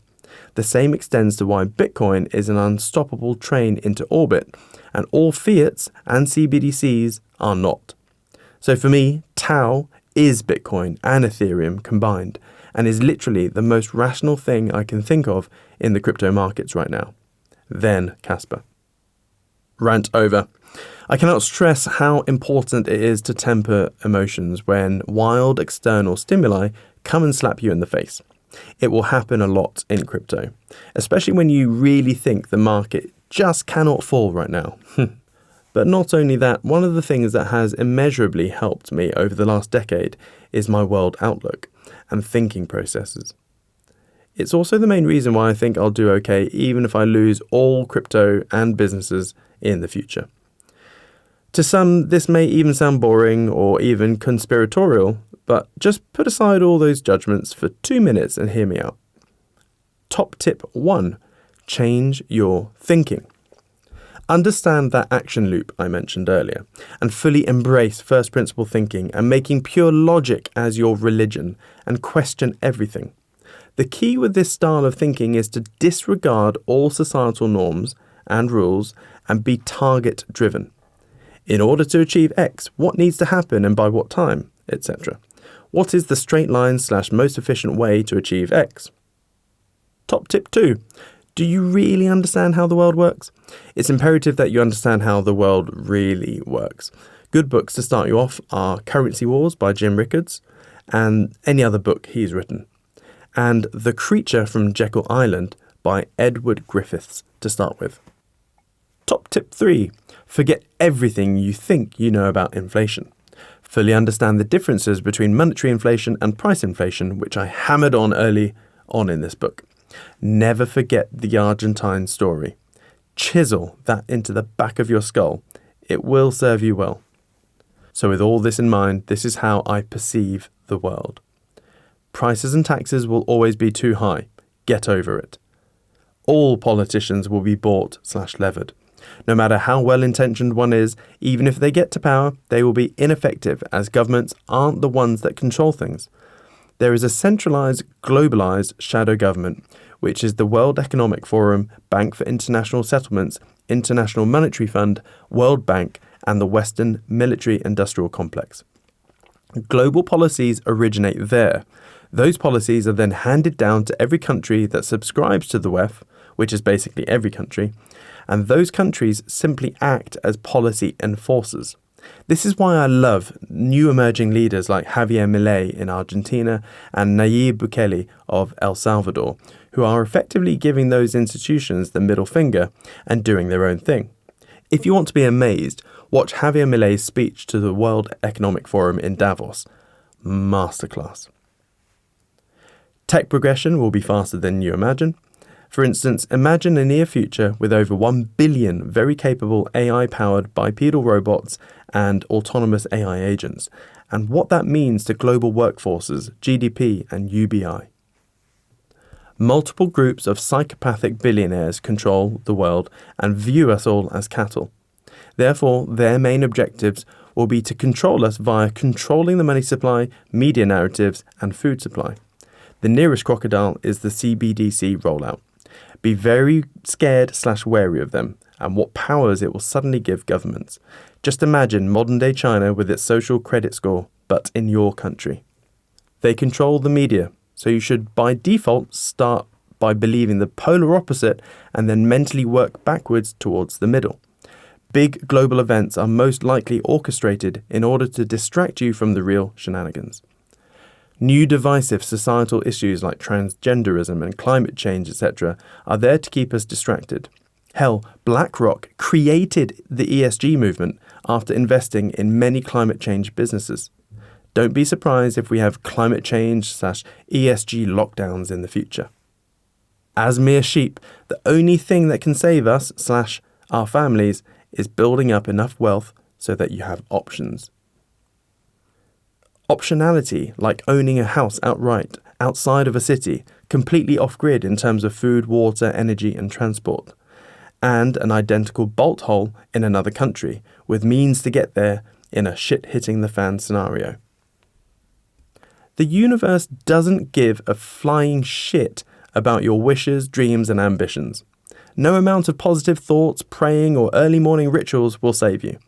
I'm a slob that has 0 morning or night rituals, goes to bed at 2:30 in the morning, wakes up at around 11 in the morning, and I do all right. Success is just the aggregate accumulation of consistent, unrelenting activity towards your goal. In simple terms, getting shit done works, nothing else. With all this in mind, despite living in a crazy world with an alarming Orwellian descent, everything is your fault. All the wins and losses. The moment you start blaming stuff, you've lost. The flip side to all this is that it's the easiest time in history to prosper. If you have toilets, running water, food, shelter, and the internet, you can nail it. 0 excuses. This is just a sample of my outlook. I found it's enabled me to position myself a lot better in life, more so than the mainstream outlook the general public naively harbour. Try jumping off that mental diving board, embrace this different outlook, and give it a go for a bit. You'll be surprised. Picture 125. I guess you could summarise all of that down to this. If you believe, think, and act like the masses, then you'll end up with a standard of life like the masses. If you believe, think, and act differently to the masses, you'll at least have a chance of achieving a better standard of living compared to the masses. Just rapidly do, fail, learn and pivot until you hit your goals. But unfortunately, there's a lot more to success than that. This is why the world is full of very hard-working people who never get where they want. Because yes, you do have to be more efficient with your time and work smarter, but it's the intellectual curiosity and gumption that most people distinctly lack. Life has conditioned the public to be placid and timid in their life plan, so they never properly set any targets and relentlessly hunt them down. Or if they do, they back down the moment a loved one tries to lovingly pull them back with warnings. And they do that subconsciously because you, reaching for your goals, makes them feel internally inadequate about their dreams and life choices. Which is why when you inevitably fail, and you will for your first 1 to 10 projects/mini businesses, they will quietly love it. Loved ones with internal schadenfreude. They'll be literally itching, holding back that, "I told you so." How shitty, hey? But hey, it's natural. Think nothing of it. You just need to be prepared to temporarily bust a gut and live like most won't, so that in the future you can live like most can't. So you need to be intellectually curious, endlessly so. If there's ever a topic I know nothing of which intrigues me or could be relevant to me/my activities, then I will furiously dive down that rabbit hole until I fully understood the topic as best as required. And in the large sphere of business, there are endless rabbit holes to dig down. Everything from finance, marketing, manufacturing, financial engineering, tax, and much more. By arming yourself with knowledge, you'll eventually develop that crystal clear clarity of your niche and fuzzy peripheral vision that I spoke about earlier. And it's that peripheral vision that will enable you to spot business opportunities that others won't. Second order consequence biz ops are my favourite, and at scale. There's far too many minds that will spot first order consequence biz ops, and they'll be thinking small. So that space will be convoluted with competition. For example, if a hurricane took out Florida, the first order consequence would be short-term biz ops like providing water or construction for the rebuild, etc. But a second order consequence biz op would be something like going gig along on orange juice or grapefruit, as more than 60% of America's oranges are grown in Florida and 50% of the world's supply of grapefruit is grown in Florida. Thinking small and thinking big takes roughly the same time and energy, so you may as well think big. In one of the end chapters, I'll go through my crazy biz plans for 2026 onwards. Some of these are second order consequence businesses. And finally, we get to gumption, the other major ingredient to success. My barber, Mike, is a prime example. And don't worry, he knows I'm writing this as we chuckle about it. Mike is awesome. He's been my barber since I was like 6 years old, and is just full of life and one hell of a water skier and plays COD. Anywho, he's seen my progress with stuff for years. He's seen my track record firsthand, but unfortunately suffered from the worrisome paranoid gumption goblin. I obviously spoke religiously about crypto during the 2017 cycle, and he saw the results, but didn't invest. Then the bear market came, and then in March 2020, after a haircut, I was emphatically explaining that it was the very early stages of the next bull market, and that he needed to get exposure. And that this COVID rubbish would help push it down a bit more, and then crypto would eventually shrug off the fear and then be a rampant bull in a COVID China shop. He seemed semi-convinced and said he'd have a flirt with £1,000. So at the end, I asked for some paper and thought I'd help him out. He rummaged around and found an old HMRC brown envelope, lol. This is what I wrote. Picture 126. For the audiobook, I'm going to read what this envelope said. 1. Go to getfifo.io and open an account. 2. Put money, GBP, into it, the really basic way. 3. Buy Ethereum, ETH. 4. ETH is about $135 at the moment. Wait until it drops to $90, buy it and sell it at $1,000. 5. So £1,000 is $1,200-ish, should get you about 13 ETH. Have fun, questions, and then my mobile number. This is what ETH did. Picture 127. The crazy thing is that my thesis at the time was that ETH would easily hit $2,500 for the 2021 bull market, maybe $3,000 due to burgeoning smart contract hype and potential decentralized finance wave, but it ended up hitting $4,864. Please understand that at the time, I was labelled a moon boy lunatic for calling for 2.5k ETH when it was hovering between $100 to $200. I was basically calling for at least a 20x, and people just couldn't get their heads around those sorts of multiples. The reason I said for Mike to exit ETH at $1,000 is because the worst thing I wanted was for him to lose money, as he wouldn't be able to read the charts and time stuff. So I wanted him to exit nice and early and bank some profits. Anyway, this is all very well, but we've forgotten about the gumption goblin. Yeah, that bastard goblin reared its ugly bum, poo-pooed all over his crypto idea, and Mike ended up doing nothing. It was only in June 2021 I discovered this. At the end of another haircut, he presented this crumpled brown envelope, grinning. Mike: "You know, ages ago you mentioned to get into crypto and wrote this." Me: "Huh, yeah.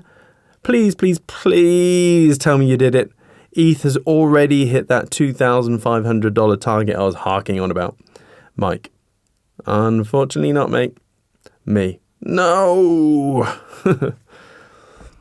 So yeah, you need the mental curiosity to deep dive into random things, the gumption to believe in your ability, and perseverance to execute and follow it through, and then the blind, ignorant, and naive doggedness to ignore everyone and just do it until you win. It's that latter bit which is another gremlin that catches people out. Perseverance and the ability to ignore the haters. I won't go into this story too in depth as it's long and filled with annoyance. But 6 months before that barber story, after years of pestering, I finally convinced my mum to buy some crypto. But she was risk averse and only wanted Bitcoin if she was going to do it. Bitcoin was hovering around $7,000. I helped her buy 7 Bitcoin. I was so happy and excited for her. Finally, I'd be able to help her make a ton of money and do her proud, etc., etc., as I was 100% convinced that Bitcoin would do its thing. But month after month passed and Bitcoin did nothing. It felt at the time that Bitcoin was forever stuck in that 5 to 8k range. My mum kept asking about the Bitcoin probably twice a month, and every time I kept saying it's ranging for the moment and that it will start to boom around mid-late 2020. But then COVID happened.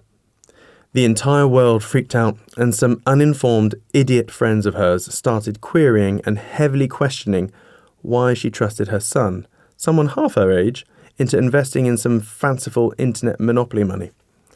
After all, her son, me, wasn't a financial advisor and never went to university. They put enough seeds of doubt in her that nothing I could say or show would convince her otherwise. I even made a bunch of videos about how Bitcoin would easily 10x from $5,000 to $50,000 in under 18 months and tried to show her the main points. Picture 128. But it was futile. She eventually demanded I sell her Bitcoin immediately. I complied, warning her and knowing it would be a massive and misinformed mistake. I managed to get her out slightly under break-even as it really wasn't good timing, but made up the difference with my own pocket. She got back her $49,000. Then crypto did indeed shrug off the silliness and boomed exactly as expected. Picture 129. By the peak of the bull market, her $49,000 would have been worth $483,000. And by the time I eventually banged out at around $52,000 mark, her 7 Bitcoin would have been worth $364,000. I cannot stress how important it is to ignore those bitchin' gremlins trying to pull you back in life. It happened to me so many times, so I'm chronically aware of it these days. The ignorant will always try to bring you back down to their level. Another prime example was rather recently, a couple of weeks ago. World War III looked like it was erupting again. The Bank of Japan rug-pulled the world debt markets, and crypto looked like it was going to zero again for the umpteenth time. And guess what? Everyone panicked. Even several community members were having right wobbles. so I had to create a couple of videos explaining how it was all bullshit and nothing to worry about, and that Bitcoin always has a big volatility tree shake plus or minus 3 months from the halving. Picture 130. It's too early to tell if I'm correct on this, but I'm 99.999999% confident I am. Well, I don't believe in me, but the models, fractals and fundamentals around this space, and the much wider macroeconomic picture as I explained at the beginning of this book. There's absolutely no way we don't have rate cuts within the next 3 to 6 months and financial stimmies within 6 to 12 months, as per my earlier logic points. Picture 131. Chapter 15, the slippery path to societal serfdom and the ultimate shitcoin to beware of. Warning, if this chapter completely changes your mind about my mental state and belief systems, please be open-minded enough to then separate your opinion of this chapter from the rest of the book. If this chapter rubs you up the wrong way, please don't let it detract from all the investing and crypto stuff you've learned thus far. All that stuff is solid and with a very high logical probability of playing out. So this is a take it or leave it chapter. Now, this is going to be a pretty heavy chapter, some of which you may instinctively refuse to believe or be open-minded about, but it follows on from my world outlook, and that part of investing is cultivating a mental model of the world that isn't reactive but predictive. 99.9999% of the population chronically live in a reactionary mode, and few rarely ever forecast things. Or if they do, not with enough forewarning to prepare for the incoming.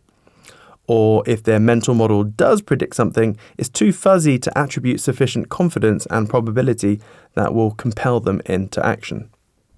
Now, I'm no Nostradamus or Mystic Meg, but when it comes to bigger macroeconomic trends and shifts, I've always been very vocal in my community and have done 2-hour live sessions every week for a decade.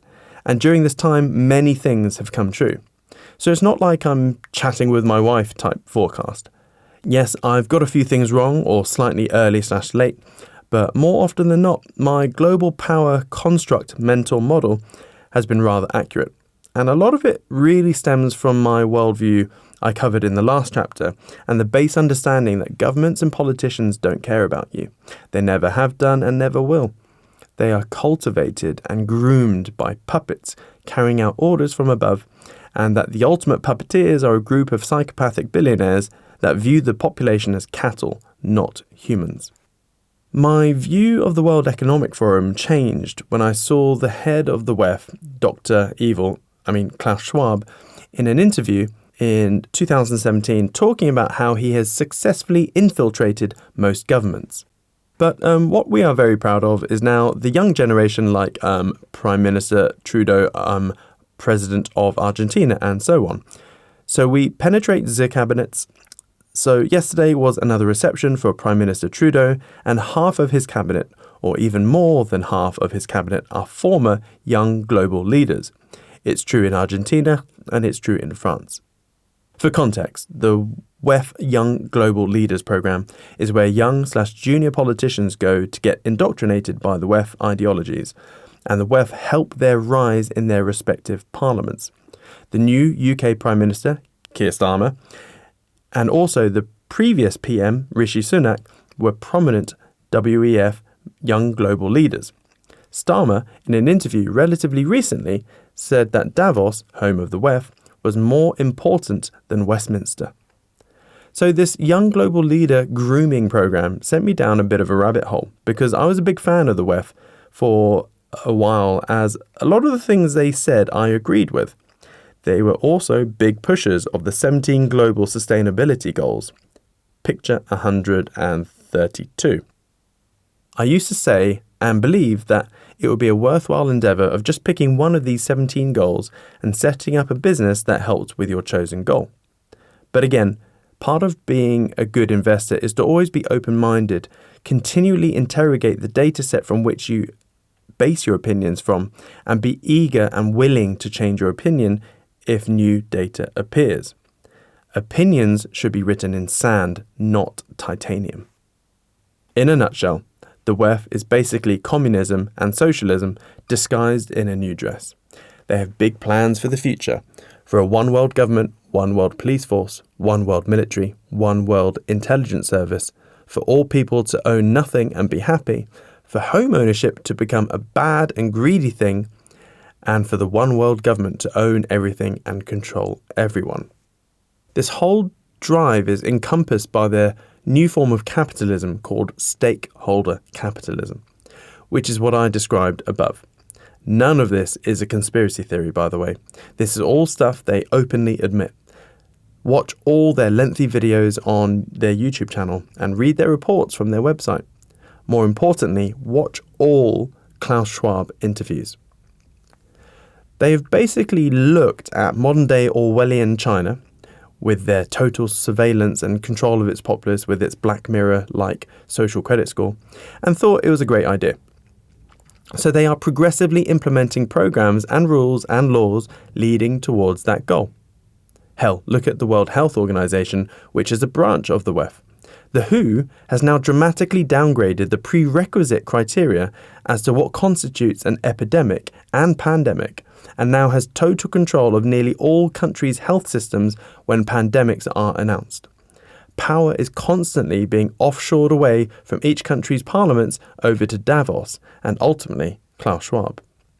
They did this so that there is a much better and coordinated effort for future outbreaks. Oh, and here's a rabbit hole for your own time. Only WEF/WHO approved companies can provide medical services/products during these outbreaks. Just deep dive into who owns all these companies.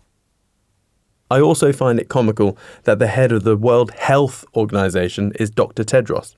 He isn't even a doctor. He has a doctor in psychology. Anywho, when you start getting under the bonnet of their new stakeholder capitalism, it's not pretty for the future of the West and future business owners, as government will have a chunk and a big say in your business. Now, I've mentioned a few times about the top-tier controllers being a cabal of psychopathic billionaires. Let me explain. As a geek and a student of military and financial history, I've learned that democracy is a very new invention. For 99.999% of human existence, the method of governance and consensus has been via monarchy or a dictatorial control structure. There is also compelling evidence that most dictators have had psychopathic tendencies or were full psychopaths.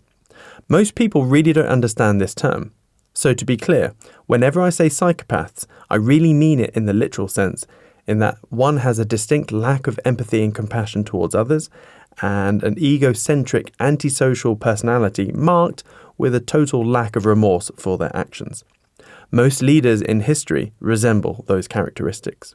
And it makes complete sense because in the old days, in many countries, brutal, gross motor skills and deception were required to rise to power.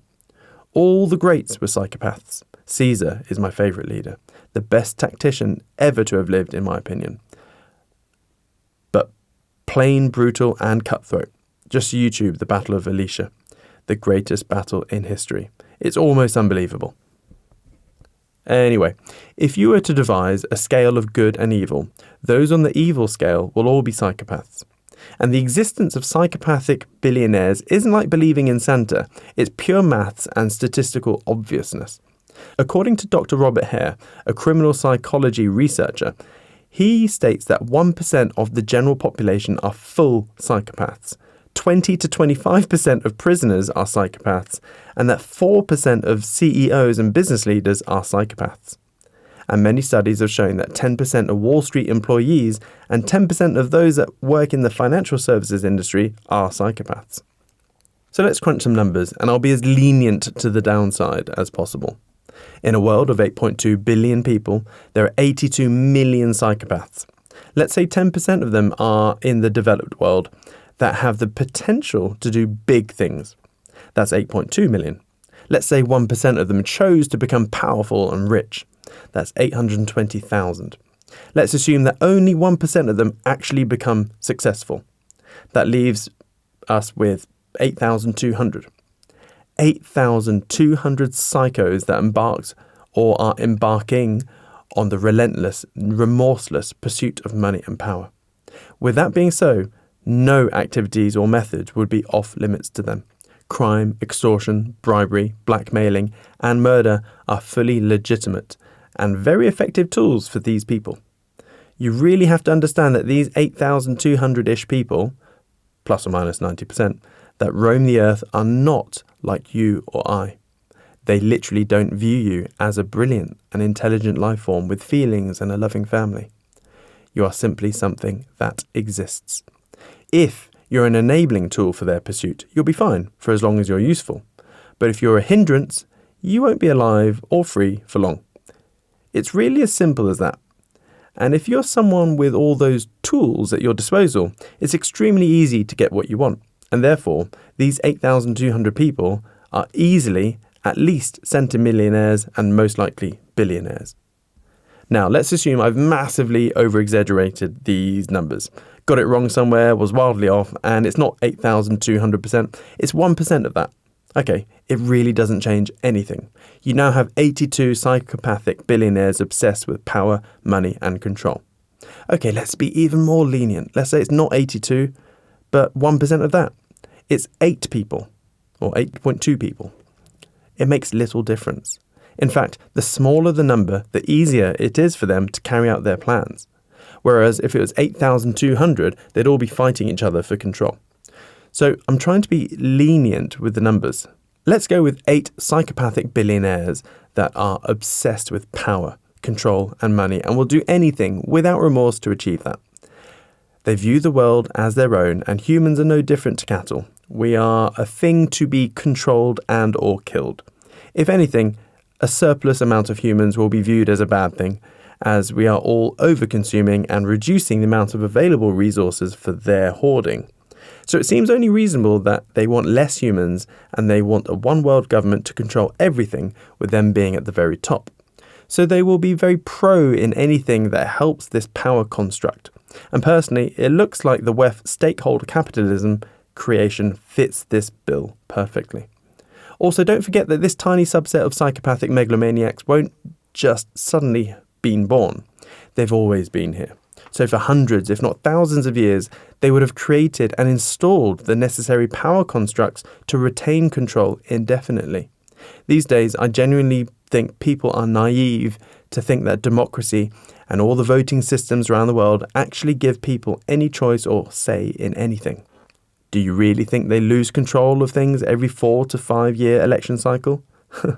Hell, the UK cycled through 3 prime ministers, Johnson to Truss to Sunak, in just 2 months, and nothing ground to a halt. Prime ministers and presidents are simply managing directors, not directors/owners. Just like most big companies, the CEO is simply a temporary employed person to manage the show, but they're not the big owners behind the scenes. Countries are exactly the same, and I truly believe that at some point in history, a group was formed by a handful of very powerful megalomaniac psychopath billionaires to establish permanent control structures. Control structures whereby it was irrelevant what party won an election. They controlled and owned everything, and the short 4-year tenure of a new kid on the block was irrelevant on the grand scheme of things. Then over time, this control structure expanded from country to country. And what we are seeing now is the front-facing public face of that control structure, which is the World Economic Forum, and other structures on that same echelon, such as the Bank for International Settlements, World Bank, and International Monetary Fund. To me, this is the most logical explanation for everything, and actually the Occam's razor outcome of human dynamics and governance developed over hundreds of years by power-hungry psychos. The mainstream belief of politics and that people have a say in voting and that there are no billionaire overlords in the shadows is, in my view, a childish, oblivious and naive outlook. An outlook that will forever condemn you to being caught totally off guard with global developments. I've done a lot of digging around this rabbit hole over the last 10 years, and to be honest, there's nothing conspiratorial about it. Everything is in plain sight, just buried in all sorts of reports and PDFs on their own websites. A good entry point to this whole thing is the recent Biz 150-page report. Eye-opening. Anywho, without getting into anything tinfoil hat kooky, this is actually how the world works. picture 133. Of course, this is a very simplified hierarchy of how everything disseminates downhill. Many of the same entities and individuals are also part of others. For example, Bill Gates is heavily involved with the WEF, WHO, and other entities. And like anything, it's a complex web of different actors, both with common and competing interests. The conspiratorial stuff starts when you try to see who owns and controls those top-tier policy-maker entities. And that's where we have little proof of or evidence, just circumstantial stuff. But for us, it's irrelevant. You just need to study what comes out of the arses of that top tier to see what's inbound for you a year or 10 down the line. This is also one of the things I admire about Elon Musk. When you have nearly every entity within that hierarchy all disliking him and trying their hardest to curb him at every point, it's clear to me that he's a force for good. I know this is controversial, but I think his acquisition of Twitter is probably the most philanthropic things anyone has done in a long time. For the sake of civilization, it's crucial that there's at least one uncensored platform for freedom of speech. Yes, I know I've opened up a big kettle of fish here. Everyone has their opinions. This is just mine. If you're still here reading this, I thank you. I know it's a lot to swallow. Probably lost a lot of respect from readers at this point, but hey-ho. This outlook has genuinely helped me and my family. Here's a very recent and perfect example. From 2017 onwards, once my opinion on the WEF shifted to this current view, I began to see that Klaus Schwab, had a lot of clout in the geopolitical scene, and that a lot of things he said came true. And what really scared me is that he and Bill Gates, another WEF fanboy/associate, from 2015 onwards were increasingly warning the world of a catastrophic global pandemic, and that the world was definitely not braced or prepared for it. They said it was inevitable and imminent. So I applied heavy weight to this, as I genuinely thought that they/other similarly controlled entities would just do the old textbook play of crisis solution. Create the crisis to roll out their solution. Leaders have done this for centuries. Hitler did it many times in his rise to power, like the 1931 Reichsbank fire, where he blamed the communists in order to increase anti-Semitic sentiment and crackdowns on political dissent, and when he burned down the Reichstag and blamed the communists to justify the suspension of civil liberties and establishment of a totalitarian establishment. Or the Gulf of Tonkin incident, where the US attacked its own vessels, blaming the Vietnamese so they could jump into the war. Well, that was more of a false flag attack, but there are many others like US Operation Gladio, Operation Northwoods, Iraq dossier, and controversially, 9/11, which led to the Patriot Act. History is rife with these types of events. I mean, the UK is rapidly going down very similar footsteps as Hitler did with his stomping out of political dissent. In the UK, someone just got sentenced to 20 months in jail for a Facebook comment. They're arresting other people for Facebook comments and are even posturing to arrest and extradite Americans for trolling. What has the world come to? So to me, when I saw Klaus hammering on about a pandemic, I just instinctively knew that it would be a cover to install his proposed solutions. But I didn't know what it would look like. So I did the only thing I knew to mitigate whatever was in the pipeline. I set up a private equity fund and bought as many businesses as possible in as many different sectors as possible. I went on a rampage. I even had the UK's biggest pottery/Chinaware manufacturing plant at one point that had the royal seal. Very random. I just wanted to make sure that whatever happened, at least one or some of the business would still be able to run and make money. Fast forward to all the lockdowns and bollocks that preceded, and thank the holy mother of Elon, I bought so many businesses. Most went bust, but the ones that survived, thrived. I was so busy with business that I even missed the 2019 Event 201.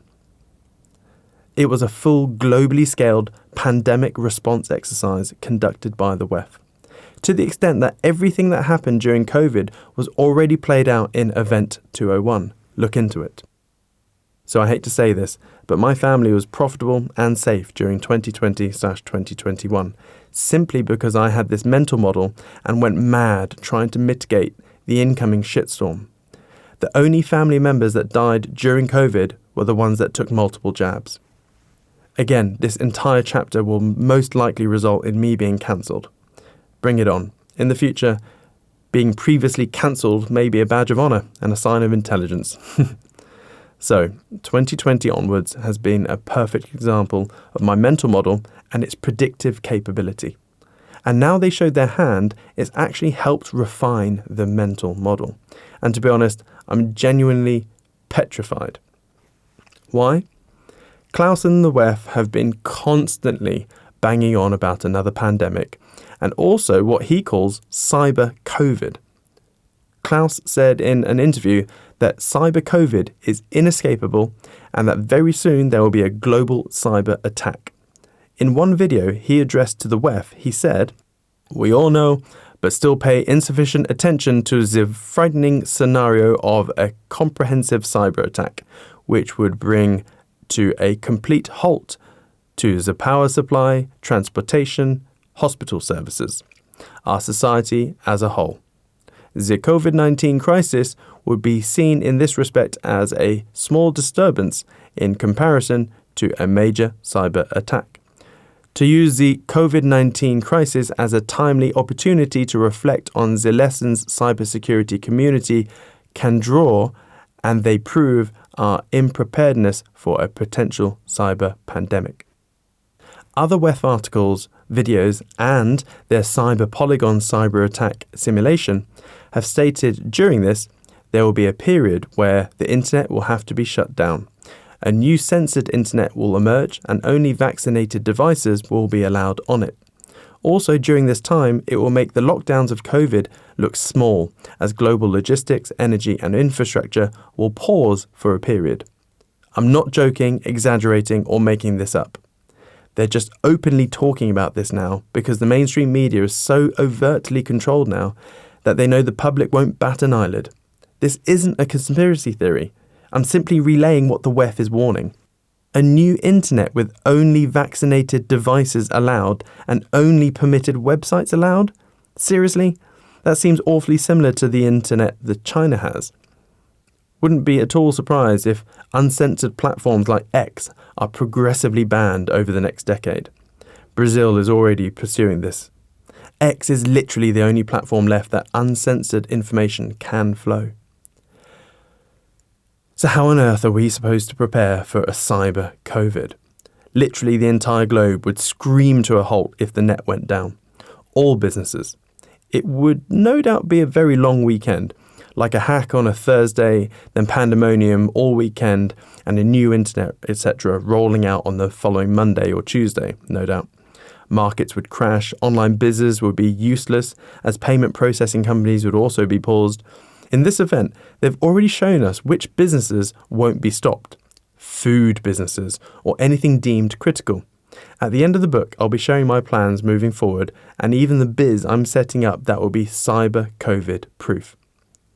But for now, I want you to understand the crazy context of how I think and where I'm coming from. Hopefully you can see the logical progression that's got me here.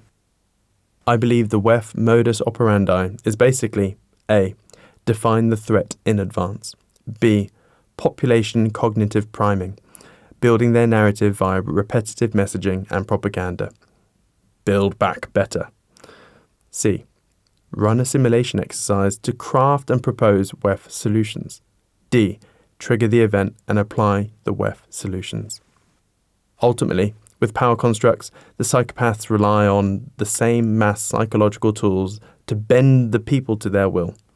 And it's the entitlement cascade effect. They've been doing it since the lockdowns, and they've done it in every nation in history, throughout history. 1. Crisis.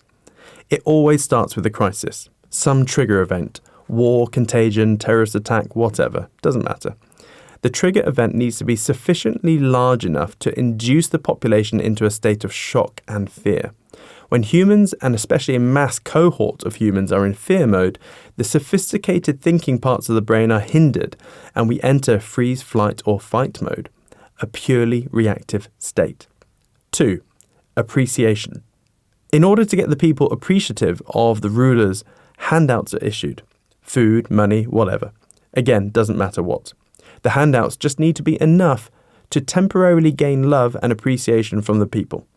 In the UK, it was furlough. Every lazy employee's wet dream came true, getting paid to do jack shit for ages. And every employer's nightmare. People loved and abused it for a long time. So sorry, just tested positive again, can't come to work. Another 2 weeks of paid leave, thank you very much. 3. Anticipation.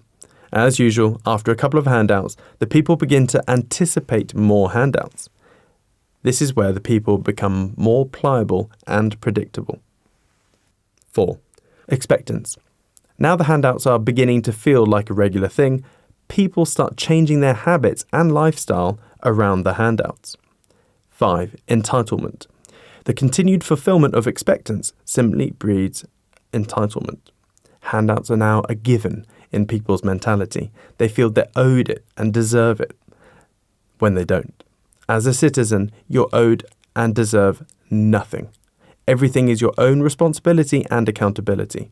Going back to a previous point, the universe doesn't give a shit about your prayers, wishes and dreams, or what you feel you're entitled to or deserving of. This is the most volatile state of these stages. Any hiccups in the handouts at this point nearly always leads to mass riots, looting or civil war. 6. Dependence. Eventually, these handouts are a way of life. People have morphed their lives around it so much that they are 100% completely dependent upon it and the government. To the point where they're too scared to kick up a fuss if they feel wronged, as it would jeopardize their handout. It's at this point where the government then has 7. Total compliance. This is game over for the people, and like a frog in a boiling pot, the masses will be blissfully unaware until it's all too late. In the WEF's proposed future, you'll own nothing and be happy. You'll need permission or pay fees to drive outside your 15-minute city perimeter, even if it's for work. Leaving the country to go on holiday will involve laborious paperwork, and there's total control on what you eat, what jabs you need to take, what you see, do and hear. Maybe even regular climate change lockdowns to save the earth. Hello, hamster life. Bye-bye freedom, or what little freedom we have left at the moment. But how? They can't just impose all of that on us like that. And you'd be correct in thinking that, for now, there is one crucial missing tool to impose that Orwellian totalitarianism WEF way of life. And that's the central bank digital currency, the ultimate shitcoin. Hopefully by now you're more aware of tokenomics, and that an example of a good tokenomic structure to a crypto would be something like decentralized, tick, no central authority figure/figurehead, tick, distributed, tick, proof of work with a huge hash rate and thus very safe, tick, widely spread out wallet distribution, tick, capped total supply and no possibility of the code being tweaked, tick, fast and scalable, tick. Hopefully you will agree that these are basic starter points. So if I came to you and presented a new crypto that was centralized, central authority with a figurehead, not distributed, not proof of work, highly concentrated wallet distribution, unlimited total supply with a code possibly tweakable in emergency situations, slow and not scalable, what would you say? What percentage of your life savings would you put in this? Probably none. Well, this is exactly what most people do. They apportion 100% of their life savings and investments in fiat-denominated shitcoin exposure. Every fiat currency on the planet embodies all of those X points. This is why I believe it's foolish to have more than 10% of your total net worth in shitcoin fiat currency exposure. Whereas most people will tell you to be cautious and not put more than 10% into Bitcoin. Well, the imminent global control tool that will soon be rammed down our throats are central bank digital currencies, CBDCs. They aren't there to compete or take out Bitcoin. They are being created to replace the current incumbent fiat currencies. The only improvement it will have over current fiats is that it will be fast. Nothing else changes. Back in 2017, when I first started talking about CBDCs, I was labelled a tinfoil-hatted conspiracy nutcase. Even when I made a video talking about it in 2020, it was still labelled as a fringe conspiracy. Picture 134. But now in 2024, it turns out I wasn't a kook after all. and that central banks and governments around the world have been quietly researching and building CBDC infrastructure for years now. Of course, this is absolutely no surprise due to the mental model I've explained, but this is a truly disastrous thing for any country to adopt. I have an analogy that sort of explains this. Let's say I had loads of sheep all over the place, not just in this garden, but in surrounding fields as well. And some keep escaping because it's hard to fence in a large perimeter. Let's also say that the higher powers demanded that I start tracking each individual sheep. But not just track their location, but every habit from eating, sleeping, and more. Not only that, the people that buy my sheep want access to this data so they can individually choose which sheep they buy based on the data. They only want the fluffiest and fattest ones. Bit of a mish, but I have my orders. It's down to me to implement it. So what do? Well, first of all, I need to round them all up, tag them, and release them. So I create a big pen to round them all up in, and then send out the sheepdogs. Of course, I reward the sheep with food for their good, docile behaviour, tag them, and explain it's for their best interest, as I want to look after them as best as I can. And also, if any go missing, I'll be able to find them and return them to their flock. I can also use this as an opportunity to shave them all to get their wool to sell and apply any medicines they may need. The other good thing about these tracking devices is that I can train the sheep to come back to the pen, on demand by giving them a little shock or buzz, and they'll know it's food time or something. Or I can even give them a little shock if they try to go near the fences or in areas I don't want them in. Simple, right? What a good and very efficient shepherd I am. I am going to be the envy of all my shepherd peers. This all seems benign, right? On the face of it, it may, but history and human nature has a 100% track record in proving to the world that when governments gain more power or control, it's never released or eased off. The net just gets tighter and tighter. Look at the Patriot Act after 9/11.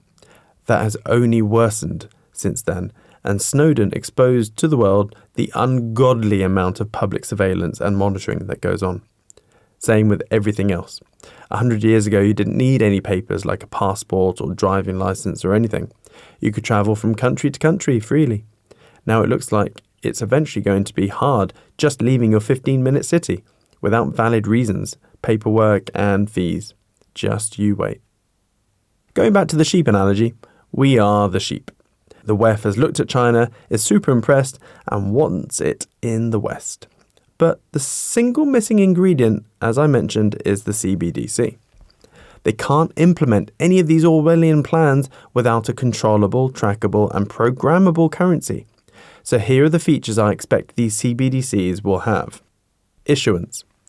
Singularly created and issued by the respective central bank, with many fintech and tech-fin companies acting as customer-facing fronts, like Revolut, etc. Modern banks will become redundant. More on that later. Central banks will then have the novel ability to expand and contract the currency supply themselves, because when you get into the technical weeds right now, it's the big banks that actually do the printing and credit creation via loans, mortgages, and other instruments. Programmable. There's not much they won't be able to do or see. This will give the central bank the ability to track every penny. Yes, even the smallest denomination of currency will have its own serial number and be tracked. Another handy tool this tracking feature will enable them is the constant monitoring of your movements, as you will only be able to store these CBDCs in a government digital wallet. A wallet that will no doubt be linked to a singular information record which has your passport, driving license, medical records and more. There won't be anything or anywhere one could hide or go off-grid.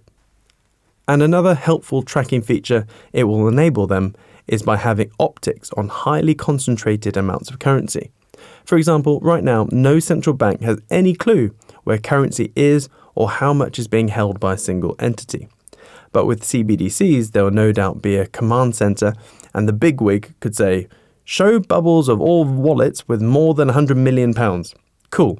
Oh, zoom in on that big bubble there. Who owns this wallet? How did this wallet amass so much? Has this entity paid every single penny of its tax due?" This will be a government's wet dream ability. Of course, they'll say it's all for the purpose of ensuring that drug lords, money launderers and criminals can't hide in the shadows anymore. They could geofence currency, so people can only spend it within a certain distance from their home. Perfect for keeping people in their 15-minute cities. They can have expiry dates on the currency, which would then force people to spend quickly, which then maintains currency velocity. A very important economic metric and tool, as crashes happen when currency velocity dwindles. Also, by ensuring certain chunks of money having to be promptly spent, it really hurts the middle class, as you won't be able to save and invest for the long term. They could make the currency only redeemable in certified and approved stores. This would then be a subtle way of forcing business owners to be more compliant with all sorts of BS rules and regulations, from ESG to even giving the government equity in the biz as part of the WEF's stakeholder capitalism. Businesses that don't comply simply won't be able to receive the CBDC. Also, by having the ability to choose where CBDCs are redeemable, it's a nifty way of preventing people from buying off-grid safe haven assets such as Bitcoin or Casper. Compliance. Because of all the features above, it guarantees total and utter compliance by the populace. Projecting forwards with all the AAAs and bipedal robots, universal basic/high income is an unavoidable inevitability. So in order to receive your monthly stipend, you'll need to be a model citizen, fully jabbed up with all sorts of vaccines, all taxes paid, haven't said anything controversial online, etc., etc. If not, no payday. Seeing as the UK are increasingly arresting many people for online comments or even preparing for non-violent protests, the UK will frickin' love all of this and no doubt blaze forwards with it. Sad face. I know all of this sounds rather scary and fanciful, but just give it time. I personally don't see an outcome or scenario where this doesn't happen. The dangling carrot of knowing everything about your people and having a stick that will guarantee total compliance is too appealing to not embark on. I see cheap, easy global travel becoming a fond, distant memory. Once all the people, are bagged and tagged, then they will start forcing on us bullshit and egregious ESG policies. The WEF, Bill Gates and many other cronies have a real bee in their bonnet about public consumption and emissions. Eventually, all foods will have their carbon footprint connected to it, and everyone will be forced to comply and live under a certain monthly carbon credit limit. Buying too many fillet steaks? No problem. Your CBDC automatically won't allow you to buy any more until next month. Smoking too much? No worries. Same result. Driving a diesel car and driving too much? You'll be limited to how much fuel you can buy or something. Your house deemed too big and ostentatious and too large a carbon footprint? No worries. You'll be taxed an extra carbon fee that's taken directly from your wallet. In fact, all taxes will just be pinched from your wallet regardless. Yes, it should streamline HMRC, etc. But can you not see that you/we/all of us will be no different than sheep? Completely imprisoned with no chance of escape? It's horrifying. But what's even scarier is that they will do it all in such a way that the dumb, idiot public will just lap it up and get them on side. They'll have celebrities endorsing it and everything. They'll really drum to death the tiny improvements CBDCs will usher in, like no more money laundering. Drug lords and criminals will find it exponentially harder to operate. Tax dodging will be a thing of the past, and so on and so forth. We will all finally be proper plebs, and most won't realise it because most people stumble through life without questioning anything and believing anything official news sources say. Hey ho. This book is my last effort in trying to warn as many people as possible, and also try and outline a potential escape route and plan in a later chapter. So much so that I'm self-publishing this book, so I have total control in the content and how much it's sold for. This book is not for profit-making purposes and will be sold at pure cost price. The price of printing out this book and posting it out to you. That's it. No idea what price that will be, but I'm guessing it won't be much more than £7 or £10. Postage and printing is expensive these days. In my last book, I had a major publisher, and there were so many restrictions on what I could say and also the pricing. They sold it for around £12, but I only got 50 pence per book sale. And I couldn't even print copies off for myself to give away. Before we end this depressing chapter, one of the questions you're probably pondering is, I get it, Siam, but how? How on earth are they going to roll this out? I just don't see it. Good question, my friend. The short answer is most likely incentives following some sort of trigger event. I've no idea how exactly or what trigger event may look like, but if I was forced at gunpoint to pontificate, I reckon they'll do it during the next almighty financial Armageddon. The big crash we've all been waiting for. You see, people have a general distaste for banks, but not all banks are the same, and not all banks get along with each other. Behind the scenes, there's actually a lot of combative chess moves between central banks and commercial/investment banks. And central banks are aware of this. They know the public were disgusted about the 2008 subprime mortgage collapse that was entirely fueled by commercial/investment banks, and also the public bailouts of those banks. They were far too big to fail, as it would truly have been game over. So the governments were effectively forced to bail them out. Bail them out at our expense using our tax money and by diluting all of our purchasing power by printing new funny money. Meanwhile, no banker went to jail other than in Iceland. They all got their millions in bonus packages, and the government and public were left holding the turd. Picture 135. Realistic image of Jerome deep inside the Fed getting ready to print. So I think they'll let the banks absolutely crumble during this next financial pandemic. They'll try to garner favour from the public by not bailing them out this time and try to be the knight in shining white armour. It could play out a little something like this. Central bank/government.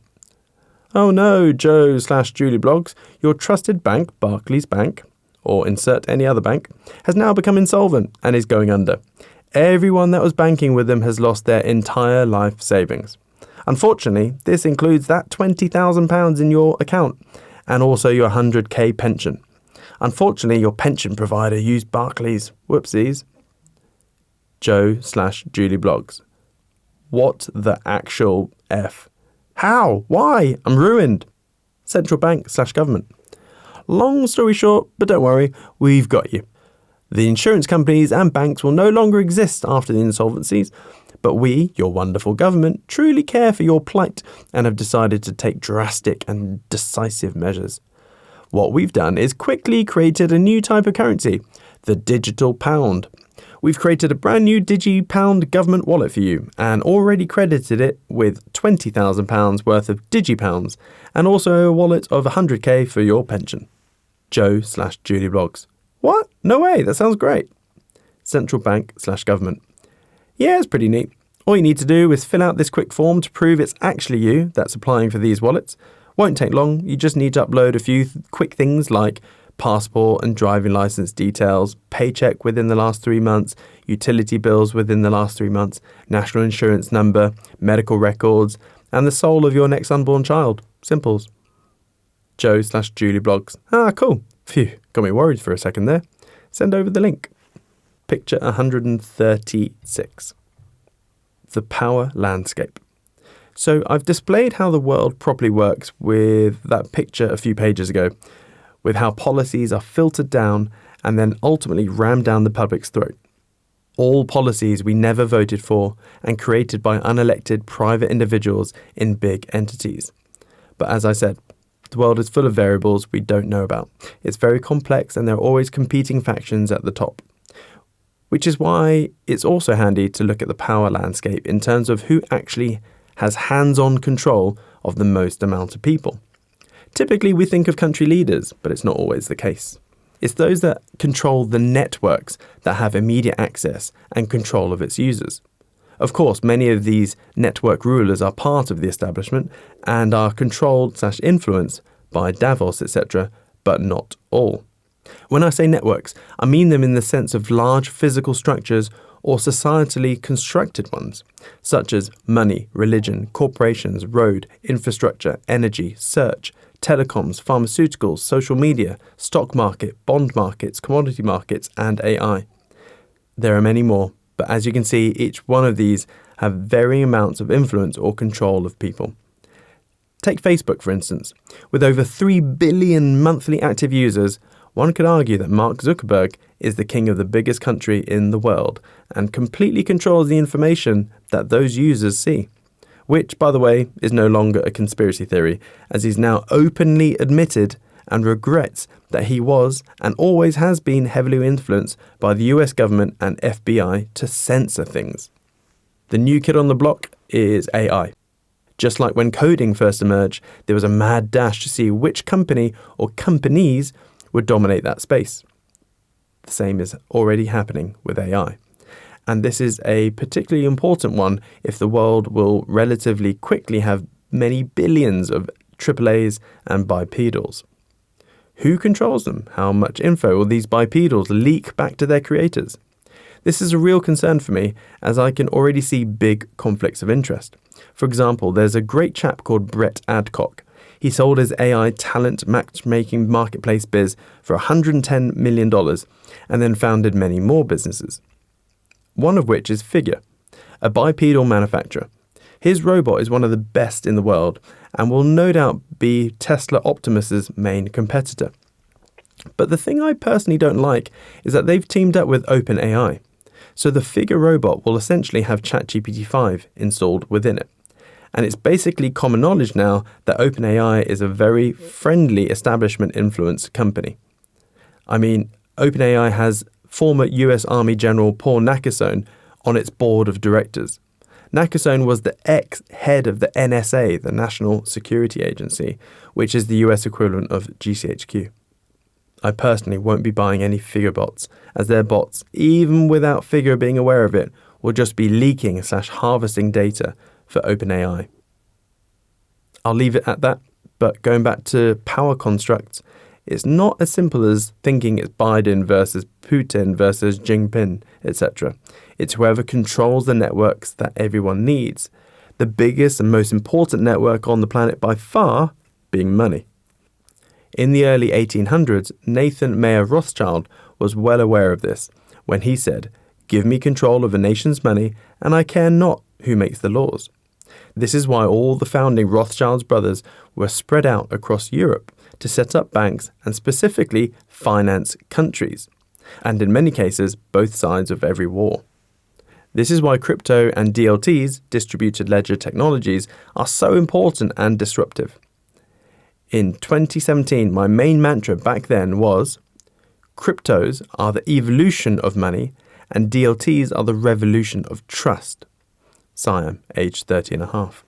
The reason being is that DLT's secret superpower is the power of disintermediation, because it solves many transactional trust issues. It naturally cuts out many middlemen industries, which is why most incumbent industries, like the banks, don't like crypto, as they will eventually be made wholly redundant, especially when government-issued CBDCs take hold. But money isn't the only King Daddy network. There's one more that go hand in hand, and both networks most probably have the same controllers. Picture 137. Yep, that's the energy network. Whomever controls money and energy controls the world.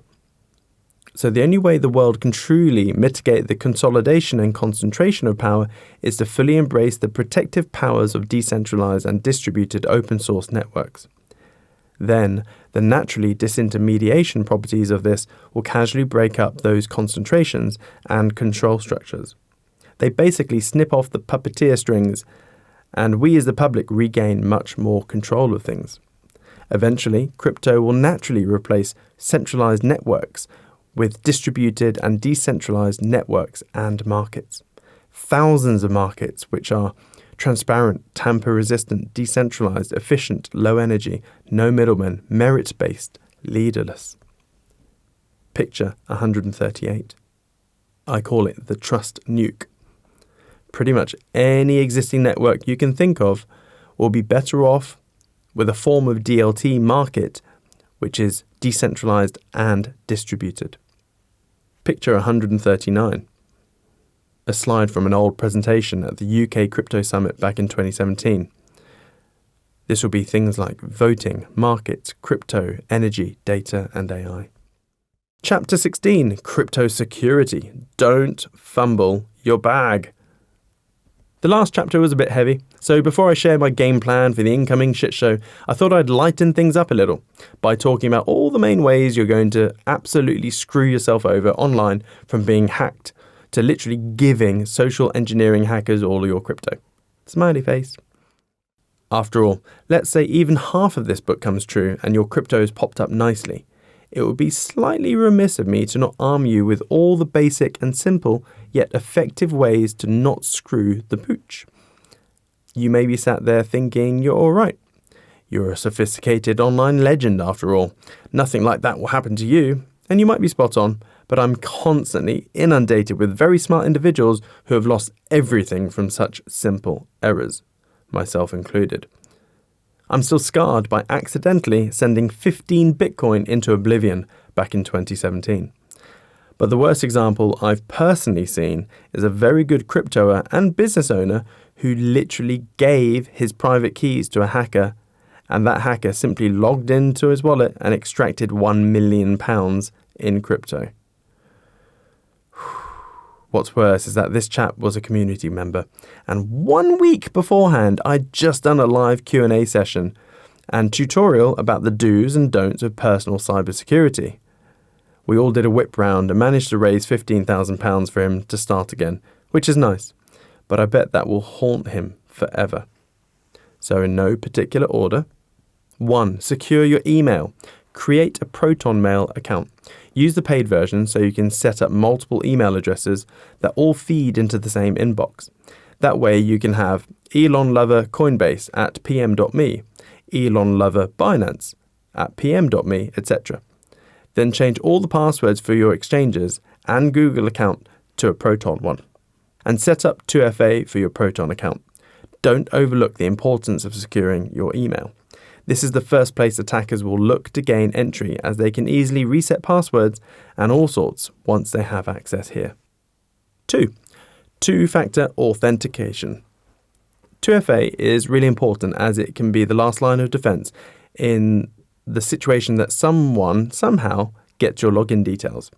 Having that fingerprint or code 2FA can save your bacon. Personally, I prefer Authy for my standard 2FA instead of Google Authenticator. It's way less of a pain when moving in between devices. It's also pertinent to remember that when setting up a 2FA connection for the first time, it will give you a private key.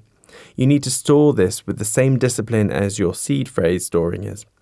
You could also use something like YubiKey if you want a fingerprint 2FA, but if you're like me and lose those things easily, it can be a chore. 3. Browsing safely. Try to be disciplined and use Brave private browser with Tor to do your crypto stuff, and set your Brave browser to use DuckDuckGo for the default search engine, not Google. 4. Clean devices. The main computer you use on a daily basis most likely isn't the best device to operate crypto from. So if your pot is big enough, buy a crypto dedicated laptop. Get nice cheap ones for like £150 and use that only for crypto, nothing else. Don't even connect that laptop to your Google accounts, etc. And for the love of Elon, never connect it to an unknown Wi-Fi. Once you get this, create brand new wallets for everything. 5. Seed phrase minimums. The 3-2-1 principle is crucial here. Whenever creating a new wallet, never screenshot it, copy and paste it, take a photo of it, or store it anywhere online or on your computer. You need to become old-fashioned here and manually write it out on paper/wood/plastic/metal, the seed phrase, 3 times. Try and write it out in 2 different formats and store it in more than one location. Regarding the formats, pen and paper is fine, but make sure you put it in a fire and waterproof envelope. You can buy one online for like £20. Don't end up like this random person. Picture 140. I'll read this picture out. It's from a random person online and it says, "I'm very sad to inform you that my hard drive has burned with the words and passwords of the wallet with 5.3 million CAS in it. I only have a few thousand CAS left in my other wallet, 10,000, so I retire depressed for life. 6. Avoid single points of failure. Despite it being a popular method, I'm not a fan of using password managers like LastPass or 1Password. Why? Because it's a single point of failure, and if you are compromised there, you're basically handing the penetrator your kingdom. So don't be lazy. 7. Minimize attack surface area. The best way to do that is avoid putting a target on your back. So just keep your crypto activity quiet. Tell no one. If people know you're in crypto, just fob off the attention by saying something like, yeah, it's been great. It's super risky and the wild, wild west, but I managed to turn a £100 punt into £500. A potential adversary will think you're small fry and not bother with you. In general, do things that make you less likely to be targeted in the first place and have habits that minimize risk. Like going to a crypto convention and logging onto the public Wi-Fi, there is a polar opposite to this. 8. Spreading wallet risk. If you have large amounts, perhaps split up your pot into multiple different wallets. And if you have a really big amount, perhaps go to a custodial service like exchanges use and have a multi-signature wallet where you need more than 2 people to access the wallet and also a time lock and IP address lock. This isn't necessary for 99.9999% of people, but if you're rolling in 8 figures, then maybe. 9. Logging off. Always disconnect your MetaMask or whatever wallet you're using from a site as soon as you've finished using it, and always lock the wallet when finishing. 10. Digital rabbit paths and footprints. I'm chronically paranoid about being hacked, as I've been hacked twice before. Once for going on some dodgy porn site, and once because I opened an email attachment. So these days you need to reduce/eliminate any digital footprints you're leaving. So if I ever have to log into an online web wallet, for example, to send funds somewhere, I'll drain the whole wallet into a pre-made new wallet. This way, even if my computer is compromised and there's a screen/key/camera/mic logger spyware and they've just recorded my seed phrase and password for the wallet, it doesn't matter, as I will have drained it by the time I've finished doing what I'm doing. Unfortunately, a friend made this error. She logged into her wallet, sent some funds to an exchange to trade, but left half her funds in the wallet. 3 minutes later, someone just waltzed in and stole the remaining $220,000. In this case, it's important to remember that the crypto project wasn't hacked, she was hacked.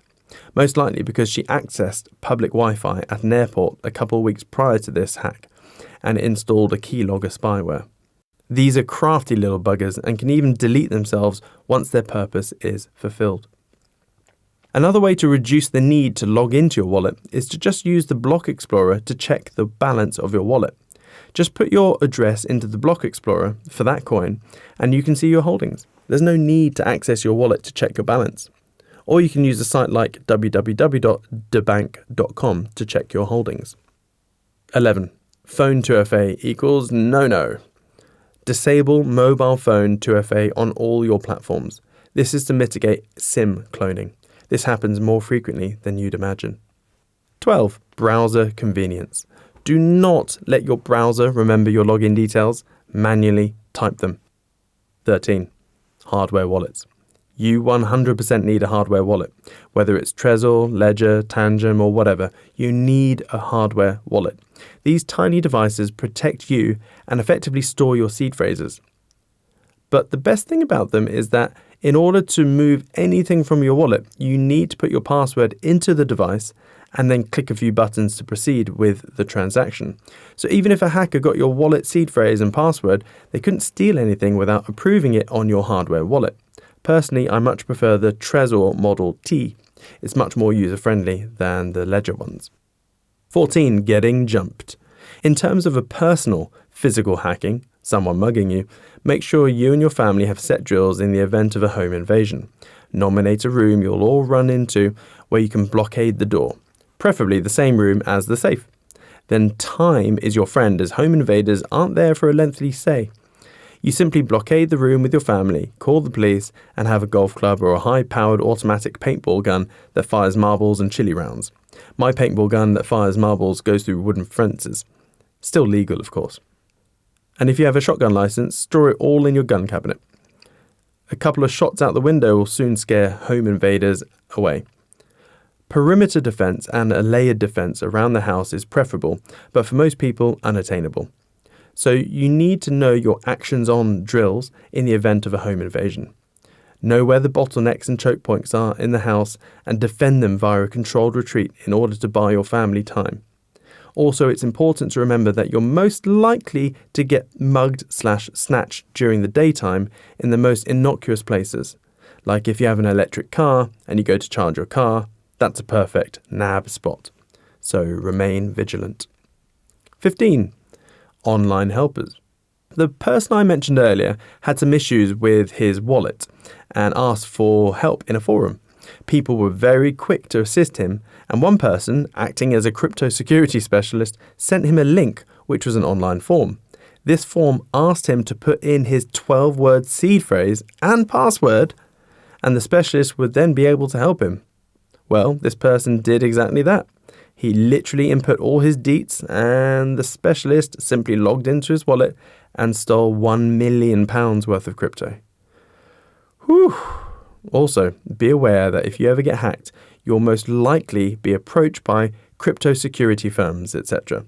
9 times out of 10, these are the individuals that hacked you in the first place, and they're now trying to squeeze you for fees. 16. Sexes.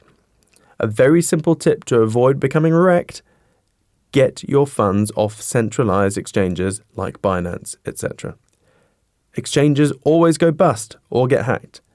You only go to a sex to buy and sell stuff. That's it. 17. How secure is your mobile?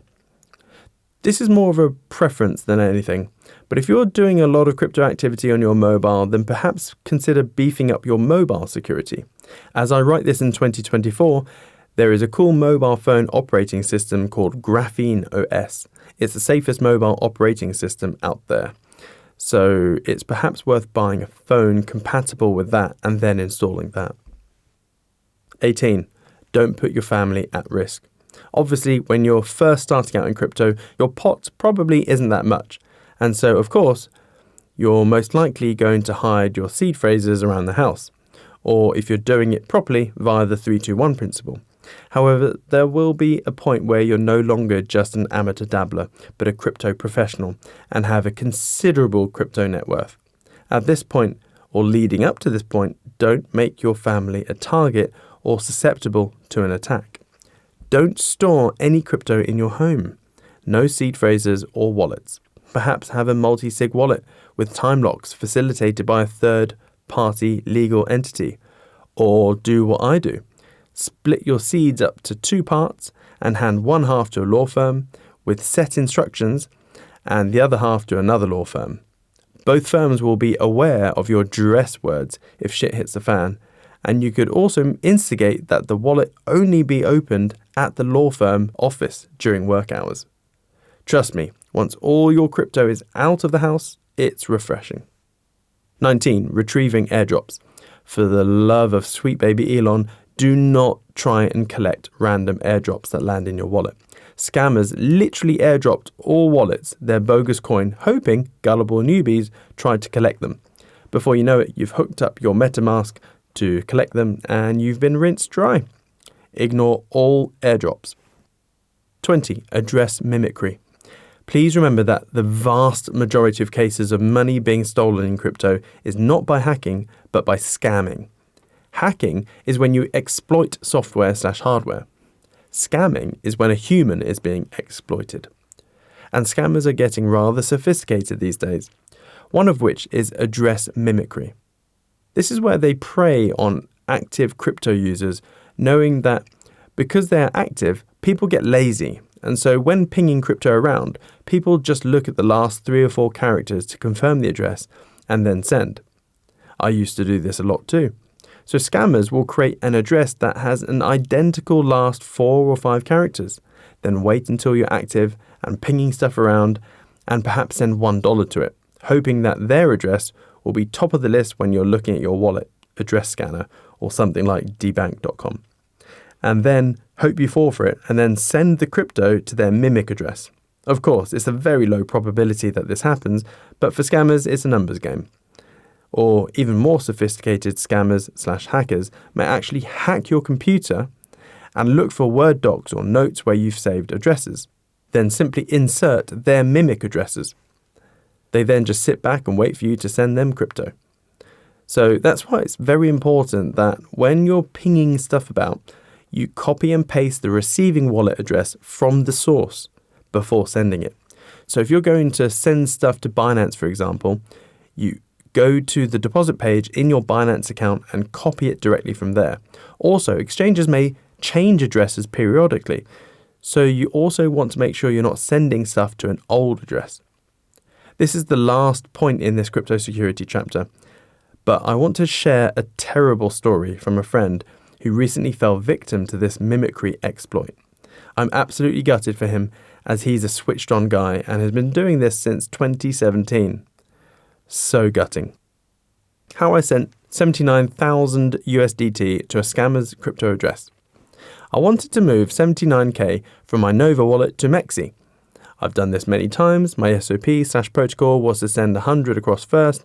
I did this, and the transaction was successfully received in Mexi. When I then tried to move the balance, it then failed, as I did not have enough gas fees for ERC20 transactions, so then had to sell some ETH on Mexi and move that to my Nova wallet. I tried to resend the balance to Mexi. It failed 3 times. I now put this down to the fact that maybe the ETH wasn't fully confirmed into the wallet. I began to get irritated, and I was also under pressure / being rushed to start a car journey to see my cousin in Cornwall. These 2 things alone contributed to my next action, which was sending the 79,000 to the wrong address, the scammer's address. While the prior outgoing transaction had been failing, a scammer had sent me 1 USDT. The last 4 characters of the scammer's address were identical to my Mexi receiving address. In the Nova wallet, there's an option to click on a transaction and then send to this contact. This is what I did. But A, I clicked on the wrong transaction, and B, I didn't fully check the receiving address because I was in a hurry. The scammer is now 79k up, and I'm down 79k. I've been part of RT now since 2020. I've consumed most of the trading content, always listened to Harry's Avenger calls and Siam's pubs on the catch-up, so I feel I know about the obvious pitfalls around being scammed. However, I now feel like a total noob. I wanted to share this with the RT community, as it highlights that even when we think we know how to navigate sending and receiving funds with a tried and tested protocol /SOP, outside factors such as rushing and the wrong mindset can set a series of simple mistakes into motion that scammers can capitalize on. If nothing else, I hope this helps as a learning point for others. Richard. Cryface. Chapter 17. So what's the exit plan and what happens after this retirement cycle, Siam? There are 2 parts to this chapter, the crypto exit and then what to do after the exit. Exit. I think with all the increased variables that are emerging in the world at the moment, it would be foolish to have a concrete action plan of what to do in the tail end of 2025, as I believe you'll need to be agile and adaptive. Yes, my whole entire portfolio plans and thesis is around a Q4 2025 exit, but if the economy implodes before then, we will of course need to pivot. I'm just worried that with any cohort of people, including those reading or listening to this book, there will be a minority chunk of people with no personal accountability or responsibility. So I want to avoid, as best as I can, a situation where someone skim reads this, just blindly listens to the Q4 2025 exit bit, but then naively doesn't exit earlier if a force majeure event kicks off. Meanwhile, I will have exited with some profits, and these numpties hodl all the way down and then blame me. Sounds ridiculous? I know.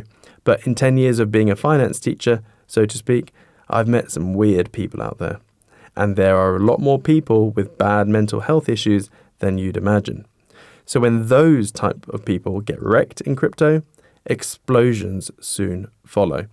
So it's worth repeating my thoughts from an earlier chapter. After all, repetition is the mother of learning.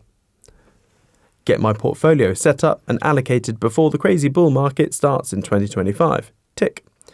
Be AI heavy in my portfolio in order to properly surf that hype wave. Tick. Start scaling out profits from Q4 2025 onwards, or perhaps earlier, depending on what's going on in the world and the bigger macro metrics. When scaling out profits, move as little as possible to fiat. It may be hazardous getting those funds back into crypto. So I'll likely be phasing out / sidestepping into the stronger stablecoin at the time. Currently, it's Tether, USDT. If Casper looks like it's doing a fractal that's following its own beat, which I expect it might, despite a wider bear market, I may flop heavily into CAS. The profits I pull out into GBP will only be for buying a forever home and funding the next 6 crazy bizzes I'm planning to launch in 2026. The rest I'll be keeping in a stablecoin until it's safe to start dipping my toes back into crypto according to my simple base support method I explained. Remember, if you're a market participant, you must always be willing to ditch the game plan and pivot accordingly. A prime example of that is this incoming crash, which all those charts have signalled that's inbound with a high probability.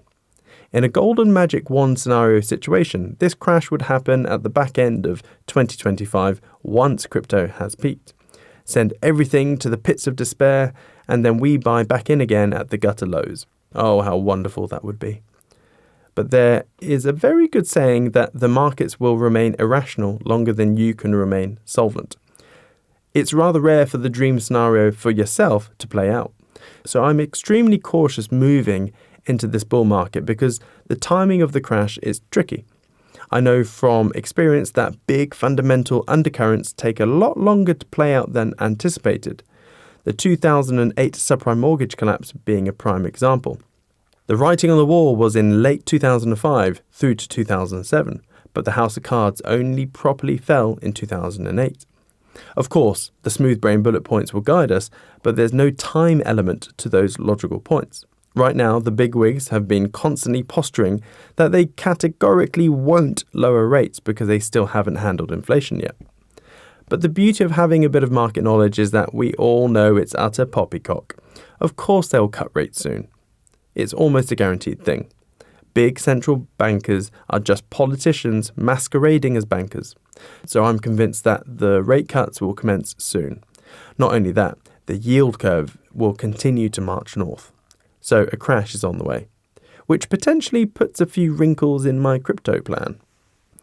What if there's a big economic crash and recession between Q4 2024 and Q1, 2 or 3 of 2025? How is that going to affect crypto? This could put a proper spanner in the Bitcoin 4-year cycle and other things. It's a chronic mind bug for me. You have to plan the trade and trade the plan, which I'm currently doing, but in any trading plan, you need to know your invalidation points and levels, as in what needs to happen to completely invalidate my thesis. It's a tricky one, because it really depends on when the dominoes start to fall. If it's Q4 2024 or Q1 2025, then my current crypto plan is still intact. The reason being is that crashes simply exacerbate and expedite the smooth brain bullet points, as that's enough time for shit to happen. Prices of everything to be dragged down, and then incessant financial stimulus by Q4 2025, which would boom crypto. Yippee! I actually hope we get this crash as soon as possible. That way all the big macro charts are satisfied, as are the crypto stuff. Also, the deep state really doesn't want Trump to be president again. Many deep state actors have said that he simply won't be allowed to resume office. So if there is a pandemonium of some sort around the November elections, I wouldn't at all be surprised. And when I say pandemonium, I mean a cyber attack of some sort. But what about a later crash? Yeah, this is the hard one to figure out. To be honest, I don't know how this would play out for crypto in terms of timing. It's one of those scenarios where it's pivotal that you are honest with yourself and not be pig-headed obstinate about the situation so that you can fluidly adapt to what's happening. Because if you're not pragmatic, you could end up riding your bags down to Hades. In a later crash timeline scenario, you need to disconnect your obsession of bull market potential profits by the end of 2025 and be happy to sidestep into a strong stablecoin until you get your bearings again. Then when the stimmies start coming, get positioned again. But what if the Bitcoin cycle gets postponed or the volatility around the power law is too high? Be chronically aware that all models die or disconnect at some point. Just because Bitcoin has always peaked plus or minus 23 days from the 1st of December every 4 years doesn't mean it will continue to do so, especially as we have many bigger actors in this space now that most likely don't give a shit about your favorite crypto models. If anything, crypto cycles could perhaps go more in lockstep with equity swings, as equities tend to revolve around fund manager pay packet incentives and other variables, of course. Which is one of the reasons we have the Halloween effect and Santa rally, because the big wig fat cats want to ensure that they get their 8-figure Xmas bonuses. So it's mentally prudent to not get emotionally attached to an end of 2025 boom date. Because if a big recession/stock market crash happens in late spring or summer of 2025, then it's going to temporarily drag prices down of all risk assets.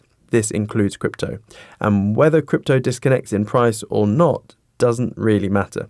What matters is that you then become acutely aware of what the Fed is doing and then position yourself back into crypto just before you think they're going to announce stimmies or just after they announce it. Whatever you feel best about. So I guess a more concise takeaway point here is don't fear the crash or when it happens. Be agile enough to sidestep the price drag down, look to reallocate back in after at least a 50% drop, and be back in the market before the financial stimulus kicks in, which it will, under a new fancy name no doubt, probably quantitative support. Now, regarding model breakages, there is a big difference between volatility and model breaks. This was highlighted the other day from a random X comment. Picture 141. I'll read this picture. This troll said, "You still believe in this crap?"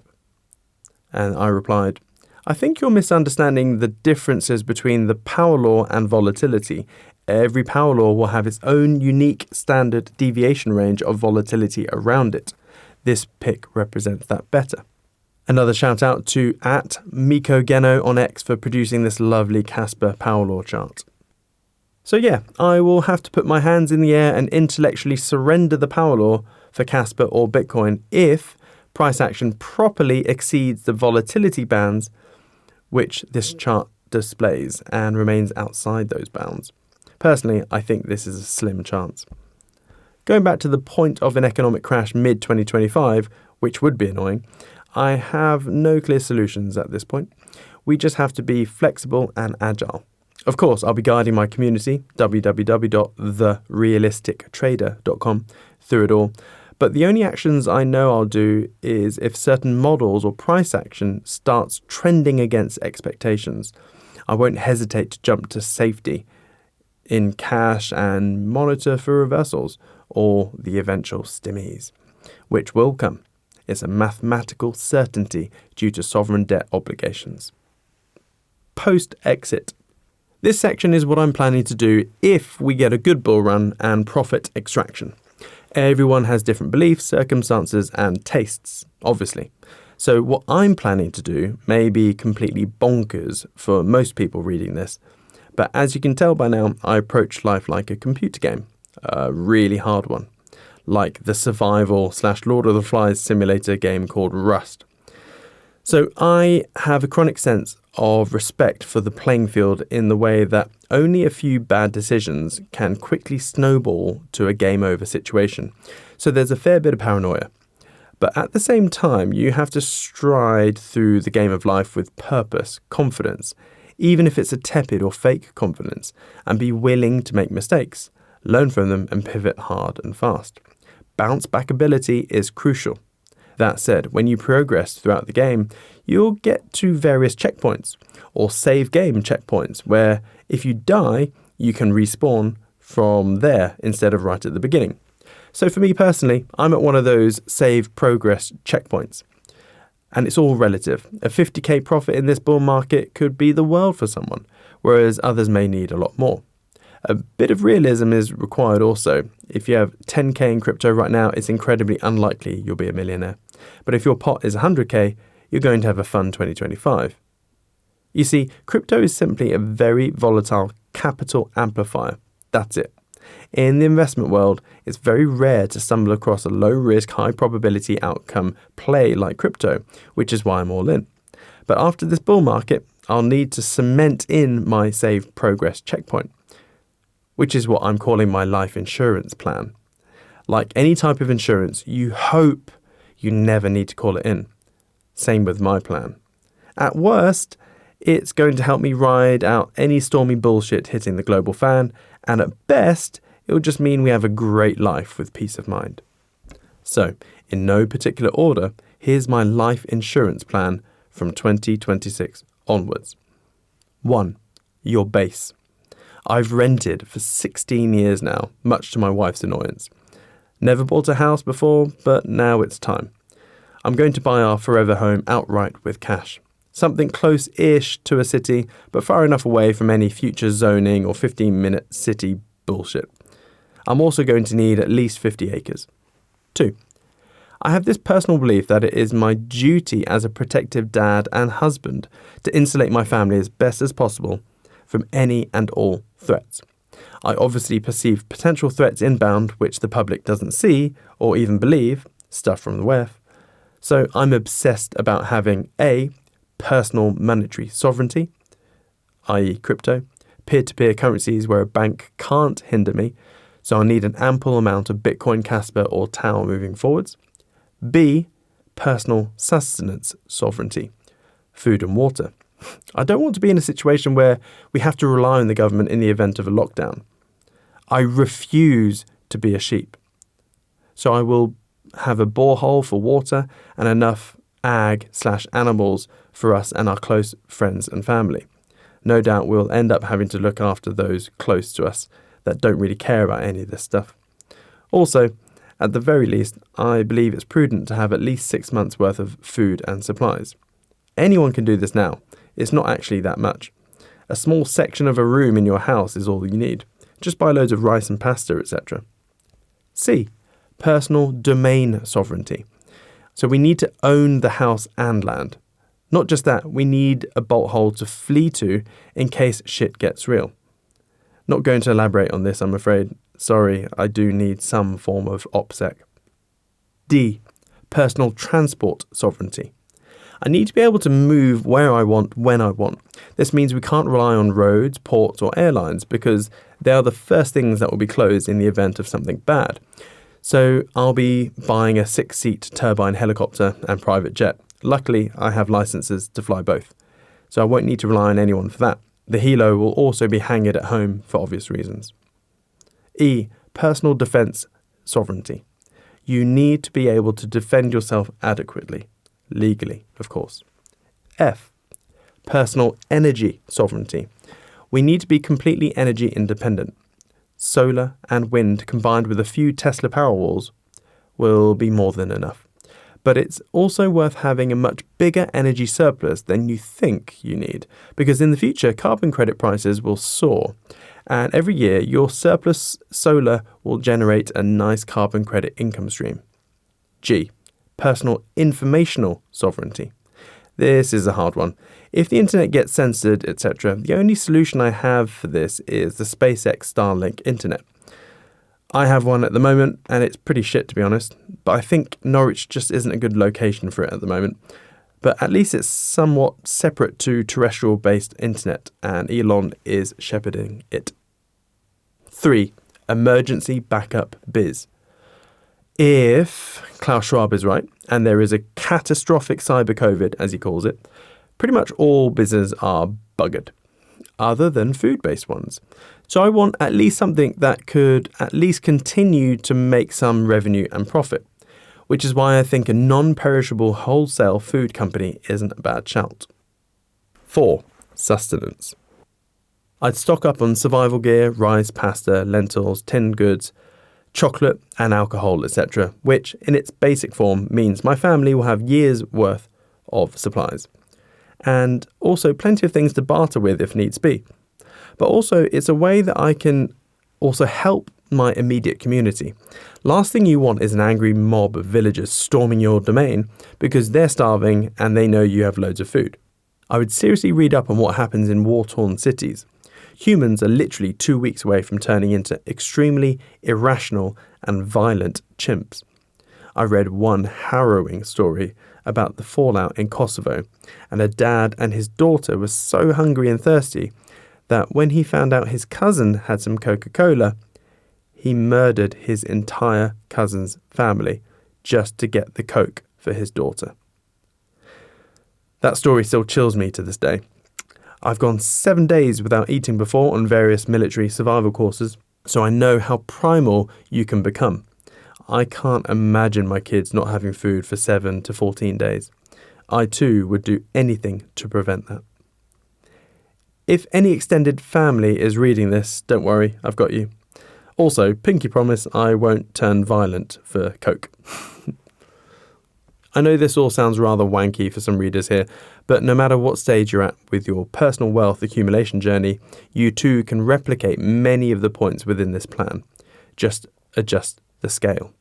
For example, if you have a nice motorhome, that actually ticks many of the boxes, and you can easily stock up on 6 months' worth of supplies. It's not that costly. So that's a broad explanation of my life insurance plan. As I said, it's something I hope we never need to fall back onto. But once I've set it all up, then I've got peace of mind and the aircraft and toys will be fun. Also, this insurance plan serves as a really solid save progress checkpoint. I can then really swing for the hills with crazy and much bigger type businesses. And if they all go to pot, it really doesn't matter. All I will have lost is some time and money. What are these future moonshot businesses? Well, some of the projects are already proceeding nicely. For example, in August 2024, we finally received our fund license from the SEC of the Bahamas. A couple of friends and I have set up our own crypto hedge fund with me as the chief investment officer. So this is another way I can try and exacerbate the crypto returns next year. And of course, we are just going to be YOLOing into TAO and CAS. And to remove all conflicts of interest, I myself is the first investor of this hedge fund. I've put my entire crypto pot inside it and will continue to trade and invest as I usually do. This eliminates any front-running concerns. Now, before I show you my plans, they will all seem a little far-fetched, but I just want to strongly highlight here that 3 of the businesses are completely and entirely replicable, even on a very small scale. So as I'm going through this, you too can swipe and deploy it for yourself. The actual legal entities and web of SPVs and holding companies will be a bit more complex than what I'm showing you, but it will essentially look like this.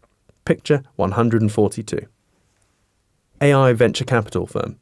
Just a biz where me and my biz partner go hunting to buy into or set up some AI firms or set up subnets within BitTensor. This is already happening to some extent. Hard to replicate for most, probably not worth emulating. You need capital to do this, unfortunately. Even setting up a subnet requires you to lock up circa 600k. Venture capital Topco. This is just the main Topco that will own and control its subsidiaries. Project CRISPR. In the 1970s, 80s and 90s, a brand new landscape emerged. That was the coding/computing landscape. Innovators that could code and create new things became billionaires and changed the world.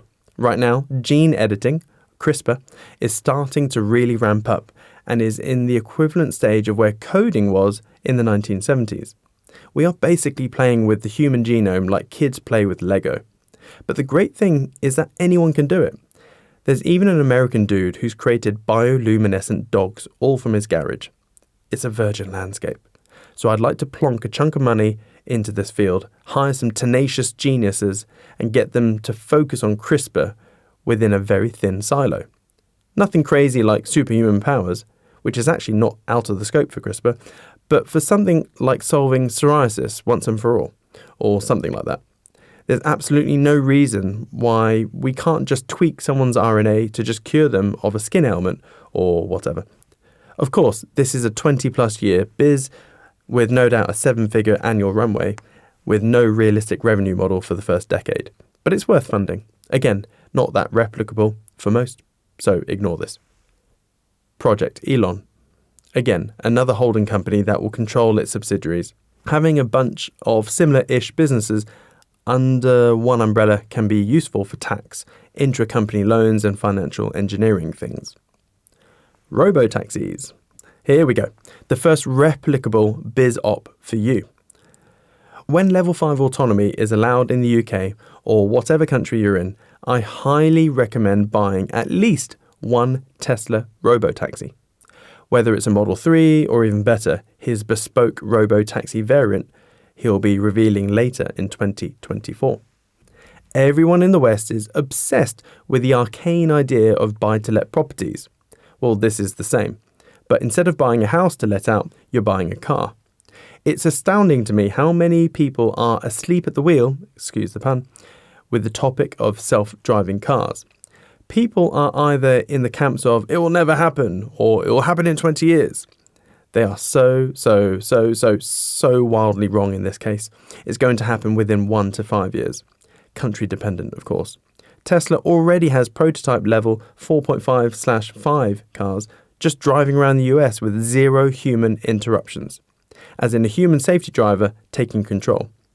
And on very complex and busy roads too. Just watch the videos, it's amazing.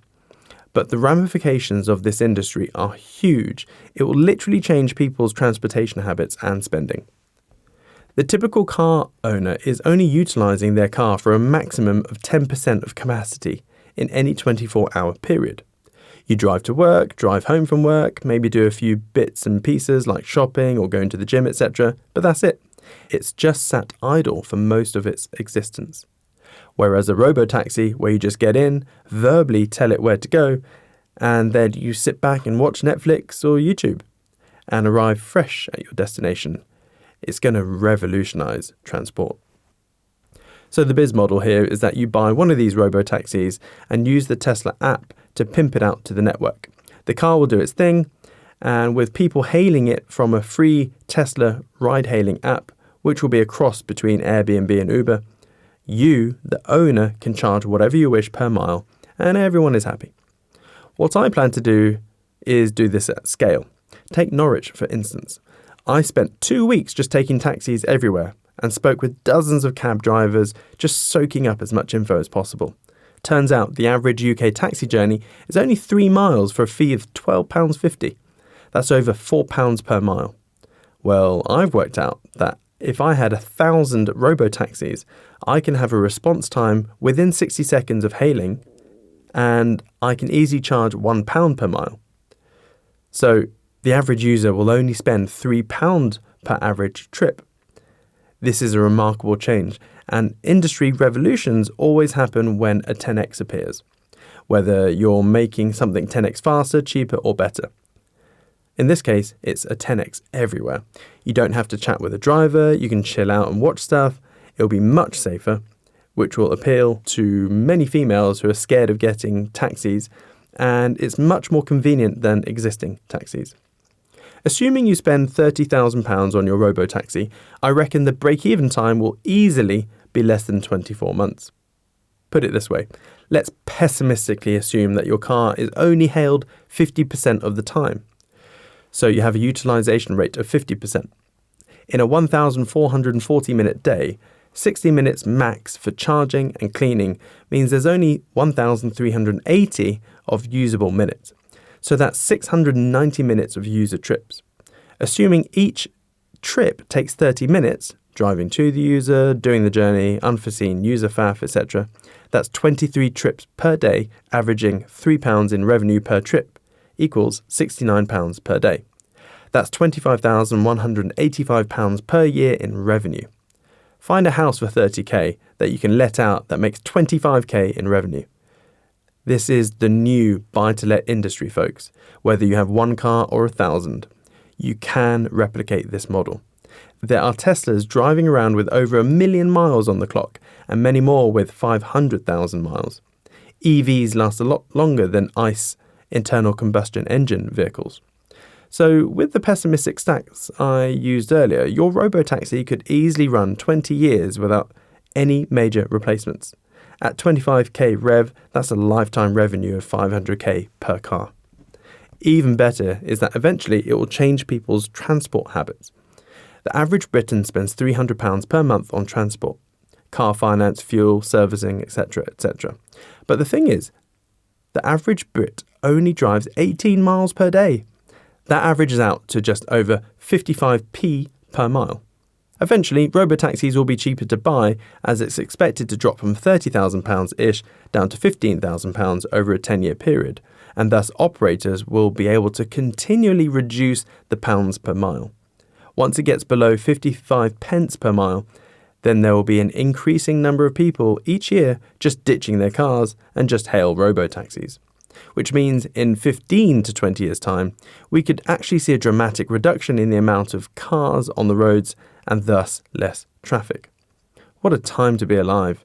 Personally, I'd like to buy 1,000 for Norwich, see if it's viable, and if so, I can cookie cutter that biz to the 12 or so other cities similar to Norwich. At this point, I'm normally combated with the comment of hydrogen this, hydrogen that, and my eyes roll. Remember how I said in the BitTensor chapter that people still spout uninformed opinions of AI based on old data? Well, it's the same with hydrogen. All the mainstream opinions about hydrogen formed back when EV tech was pants. And even then, their arguments were thin. They put an incredible amount of weight on a few tiny positives for it, such as hydrogen-powered vehicles only emit water, so it's better for the environment and it's much more energy dense. There is so much wrong with hydrogen, it's hard to know where to start. Ultimately, it's a moot point because for this robo-taxi biz op, it really doesn't matter if it's hydrogen-powered or not. Let's get some definitions out of the way. FCV equals fuel cell vehicle, and BEV, BEV, equals battery electric vehicle. The energy density issue is what the hydrogen pushers like to focus on.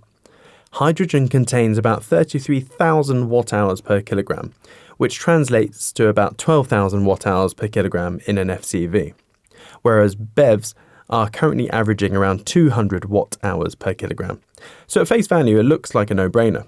But to stop there is grossly misleading because you have to look at the whole process, and to do that, you need to gauge things via EROEI, energy return on energy invested. So if you took the best damn FCV there is, you're only looking at 0.4 EROEI. In other words, for every 1 joule of energy you're putting in, you're only getting out 0.4 joules of useful work. Still a lot better than ICE vehicles though, as they are around 0.1 to 0.15 EROEI. If you take the 2012 Tesla Model S, that has an EROEI of 0.6. That's right, a 2012 BEV is more efficient than a 2024 FCV, which is why it's absurd the world is going down this route, but you'll discover why in a bit.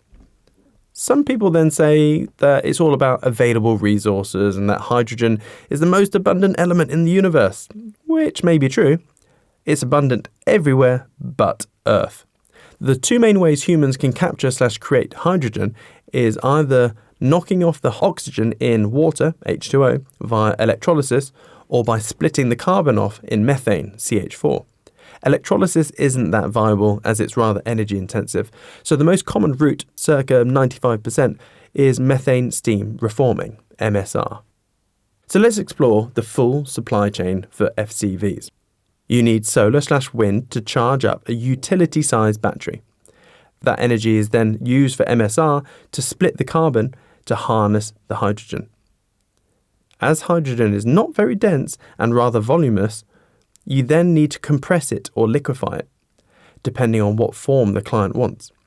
Both take an insane amount of energy, with liquefying being the most. Even compressing it takes 790 atmospheres.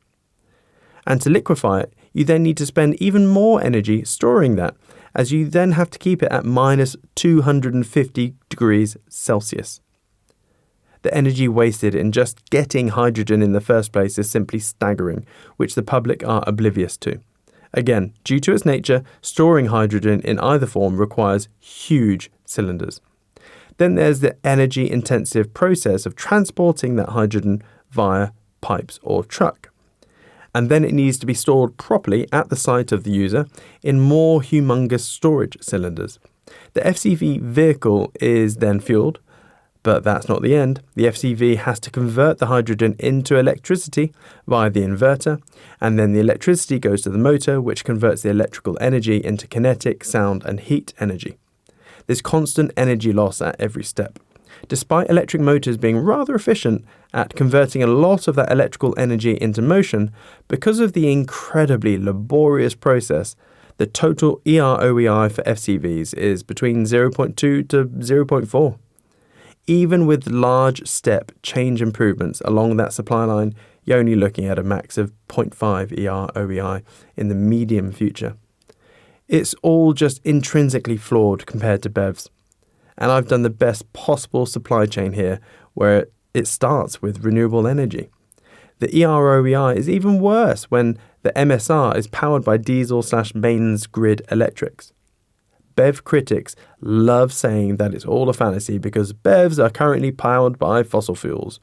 That may be the case for the moment, but so too are FCVs. Looking at the BEV supply chain, to me, it's a blatantly obvious no-brainer. Just like FCVs, it all starts with the same solar/wind charging of a utility battery. That energy is then sent to the grid, which is then used to charge your BEV. Then there's the same inverter and motor steps as before. But the difference is orders of magnitude better, 0.6 to 0.8 EROEI. Again, the EROEI improvements are also on an exponential growth curve. Picture 143. Overall, hydrogen FCVs are littered with problems.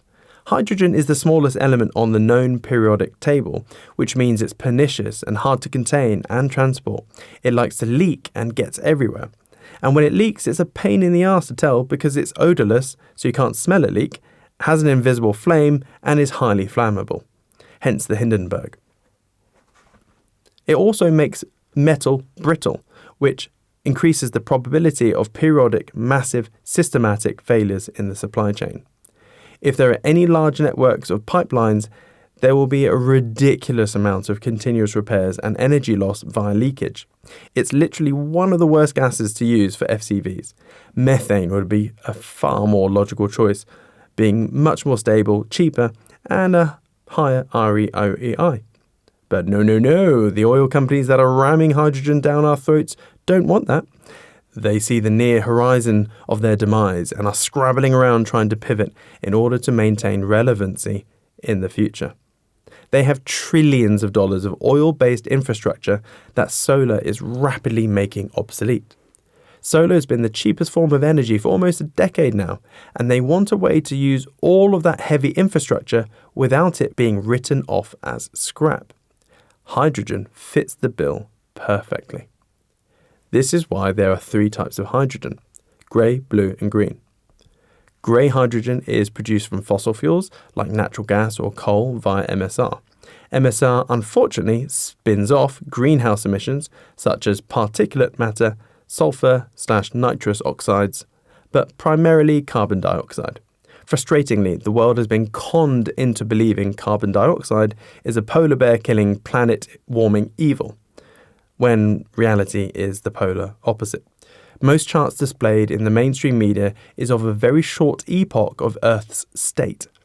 Earth is roughly 4.5 billion years old. So at the very minimum, if you're going to try to gauge certain states, you need to measure it over a suitable epoch.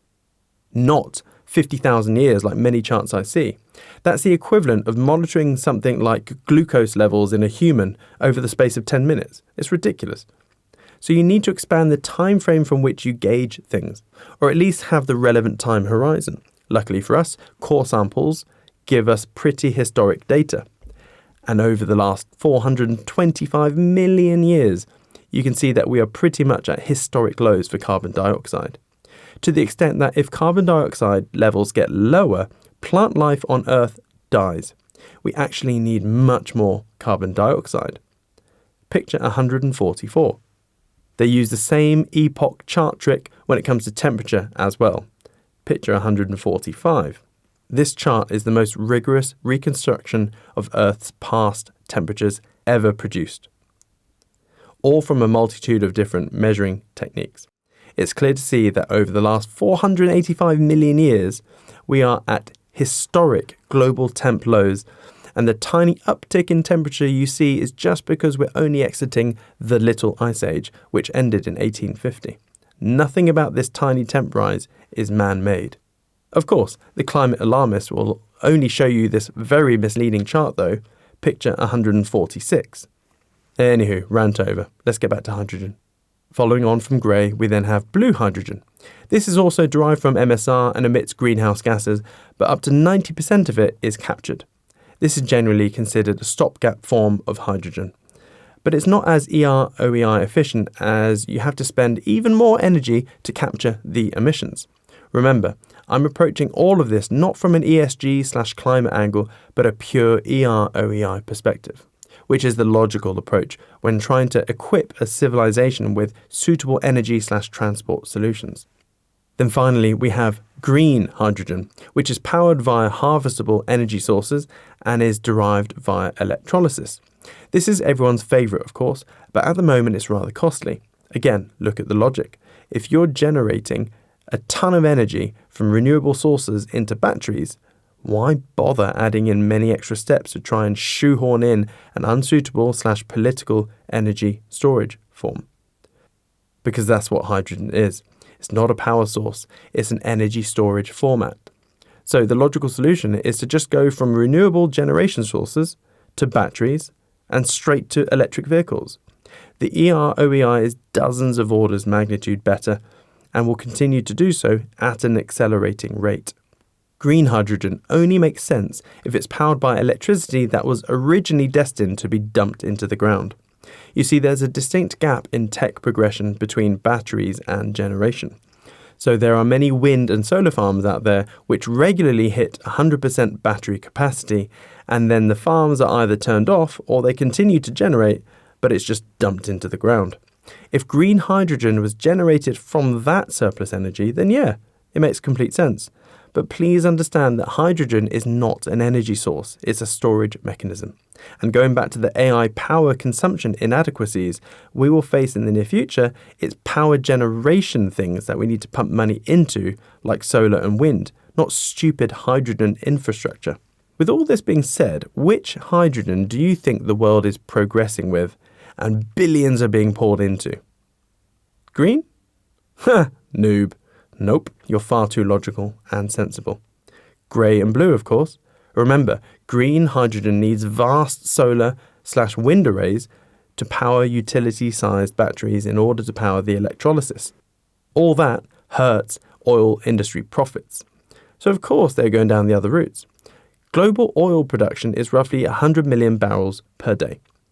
Oil is about $75 a barrel, and rough margins are between 10 to 20%. So let's use 15%. So the entire oil industry makes about $1.12 billion profit per day. For every day the oil industry can slow down the harvestable energy source industry, it's bagging them at least $1 billion a day. Everything about the hydrogen industry is so illogical and built on a castle of misrepresentations, in my opinion. If they're making at least $1 billion profit each and every day, don't you think that they wouldn't bat an eyelid in spending 10 or 100 million per day in putting out false information and hydrogen/oil propaganda? But no one ever looks behind the surface level of news articles written by journalists that know nothing. I'm just an average bloke from Norwich with 2 Ds for my A-levels, and I can see this plain as day. Humanity uses 580 quintillion joules of energy per year and is rising. The sun, which is a massive and very reliable fusion reactor in the sky, delivers a year's worth of human energy consumption in just 1 hour. And that's just the light that's landing on Earth. Aliens must look at us and be severely puzzled why we aren't going all in on nuclear and solar. Right, rant over. As each year passes, solar and battery tech is going to continue reducing in cost and rising in efficiency and density at an exponential rate. Give it time and people will slowly realise the folly of hydrogen. It becomes even more apparent when you look at it in more practical terms like user running costs. FCVs cost the user about 18 pence per mile, whereas BEVs are averaging around 2 pence per mile. BEVs are already many orders of magnitude cheaper to run, build and maintain, and will rapidly continue to get cheaper. In 3 or 5 or 10 years, I wouldn't be at all surprised if companies out there offered free transport. That's one of my lofty goals at least. If I can get 1,000 robo-taxis working nicely in Norwich and the utilisation rate acceptable, then I could perhaps shift the fleet into a sort of marketing company. Think about it. There is a massive screen in all Teslas. What if each user jumped in and was greeted with a message like, "Hey, if you watch this 3-minute video, your journey is completely free. Yay or nay?" Or even better, if I branded up each car to an advertiser's desire and other bits and bobs, I could just offer totally free transport to the entire city. Or I could even negotiate with the council to stop using buses and bus drivers and just use ride-hailing robo-taxis. I'm pretty confident this would be drastically cheaper and would then free up capital for the council to reallocate on better things like homelessness or something. Regardless, the moment you have one or a fleet of 1,000 or 10,000, there are so many different ways to make money with these. This is the future of buy-to-let. Haulage. This one could be even more lucrative, but has a much higher entry cost. The haulage game is cutthroat, especially if you have a fast-moving consumer goods client like a supermarket. The food industry in general operates with minuscule margins. So if you're a haulage company and a competitor comes in and undercuts your price per mile by a gnat's bollock, you're going to lose your contract. Now, I have a few friends in haulage, but I'm going to share some rough details of a mate who operates 10 articulated lorries. For the Yanks here, an Arctic is your equivalent to a semi-truck. The running cost for each Arctic per year is £125,000. That's driver salary, holiday pay, taxes, pension, vehicle servicing, fuel, etc., etc. And that human driver has legally enforced mandatory rest breaks, which obviously is shit from a productivity perspective. This is where the Tesla Semi enters the scene. Picture 147. It's coming out in 2025 and the specs trump even the very best ICE equivalent. Obviously, you never buy the first model of any tech, so the next version will no doubt be far better. The best bit is that the full annual running cost is likely to be less than £30,000. So if I had a fleet of 10, my truck ops cost would only be £300,000, whereas my mate is bleeding £1.25 million for his ICE fleet.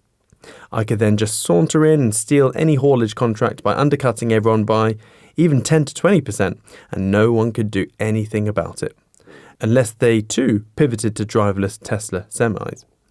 Eventually, the clients themselves will no doubt buy the trucks, but there's bound to be an easy 10 years of milking it before that inflection point happens.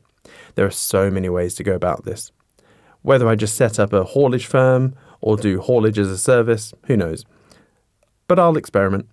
I'd also install Tesla chargers at the premises of my clients, so whilst they are on/offloading, the truck will get at least a 70% charge for the return trip.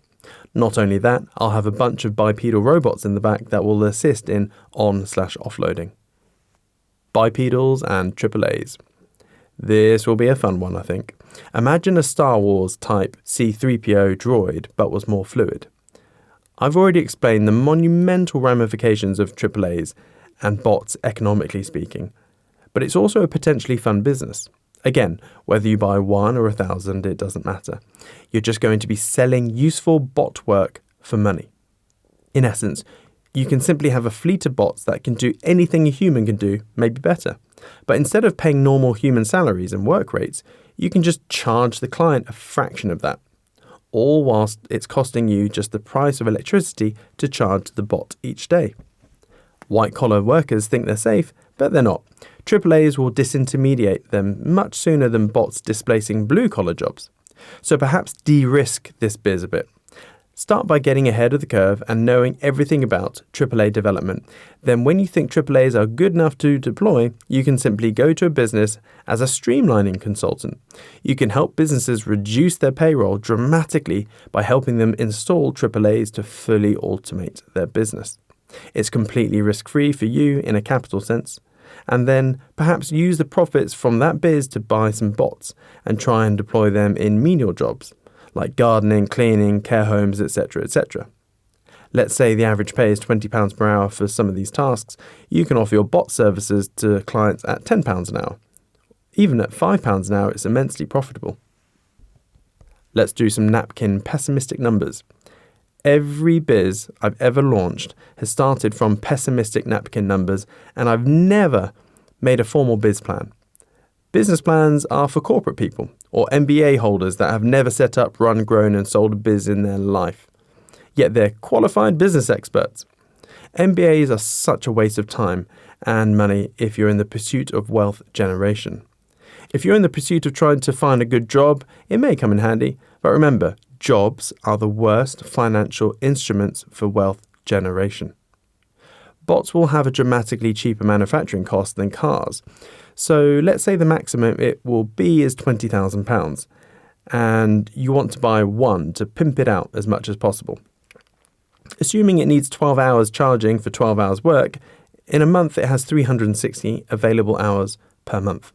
But let's deduct 30 hours a month of travelling back and forth to clients via robo-taxis.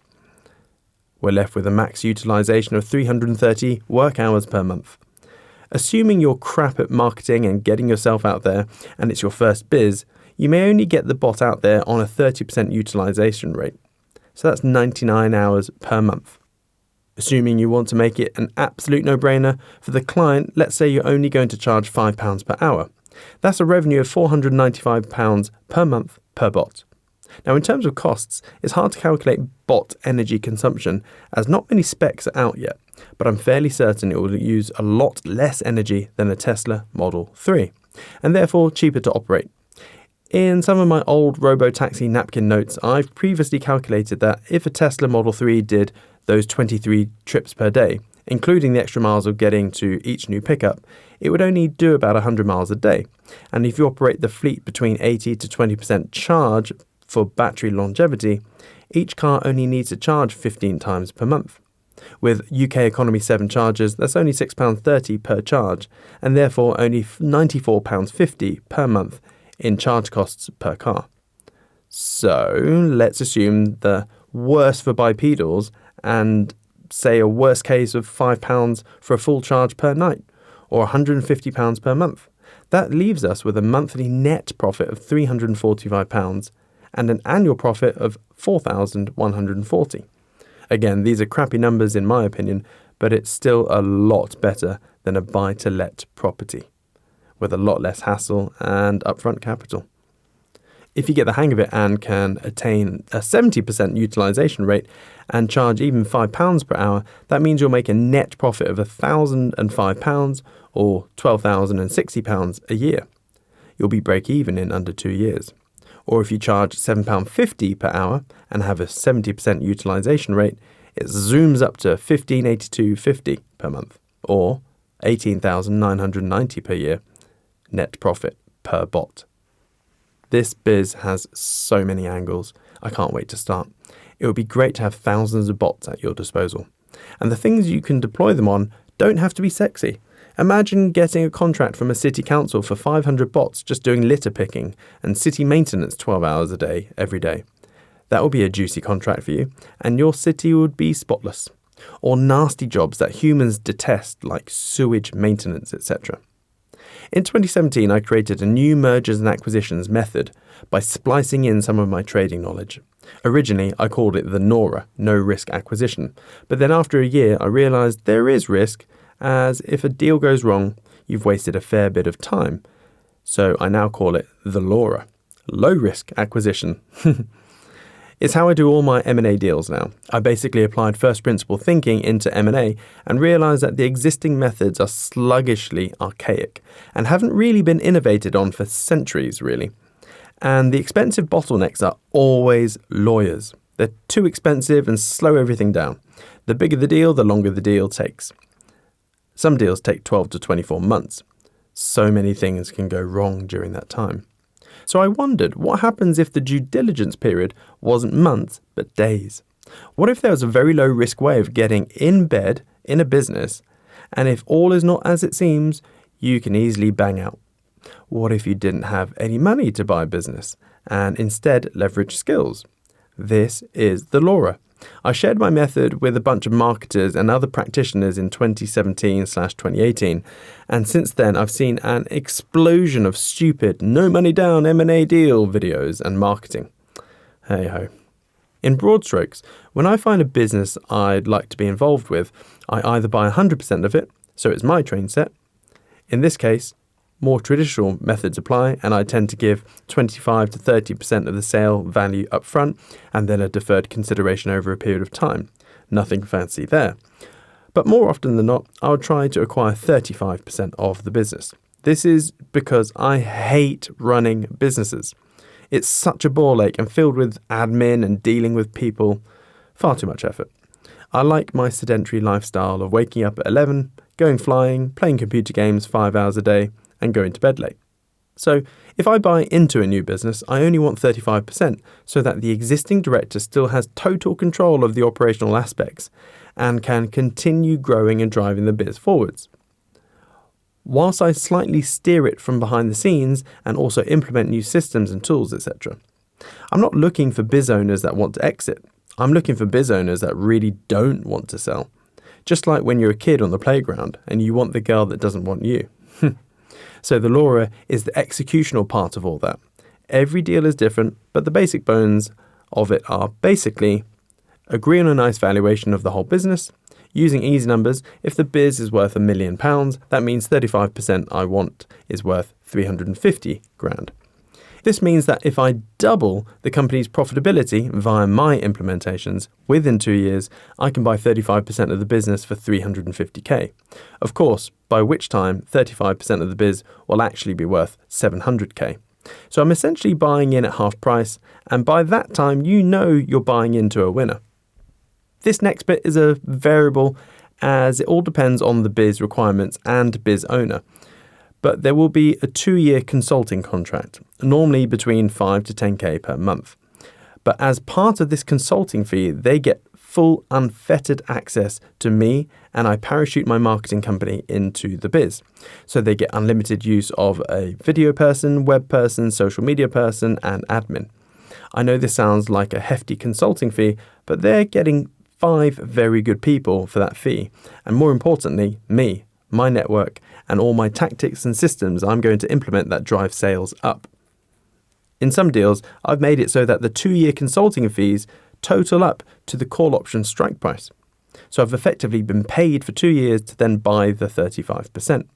On those occasions, it really was a Nora.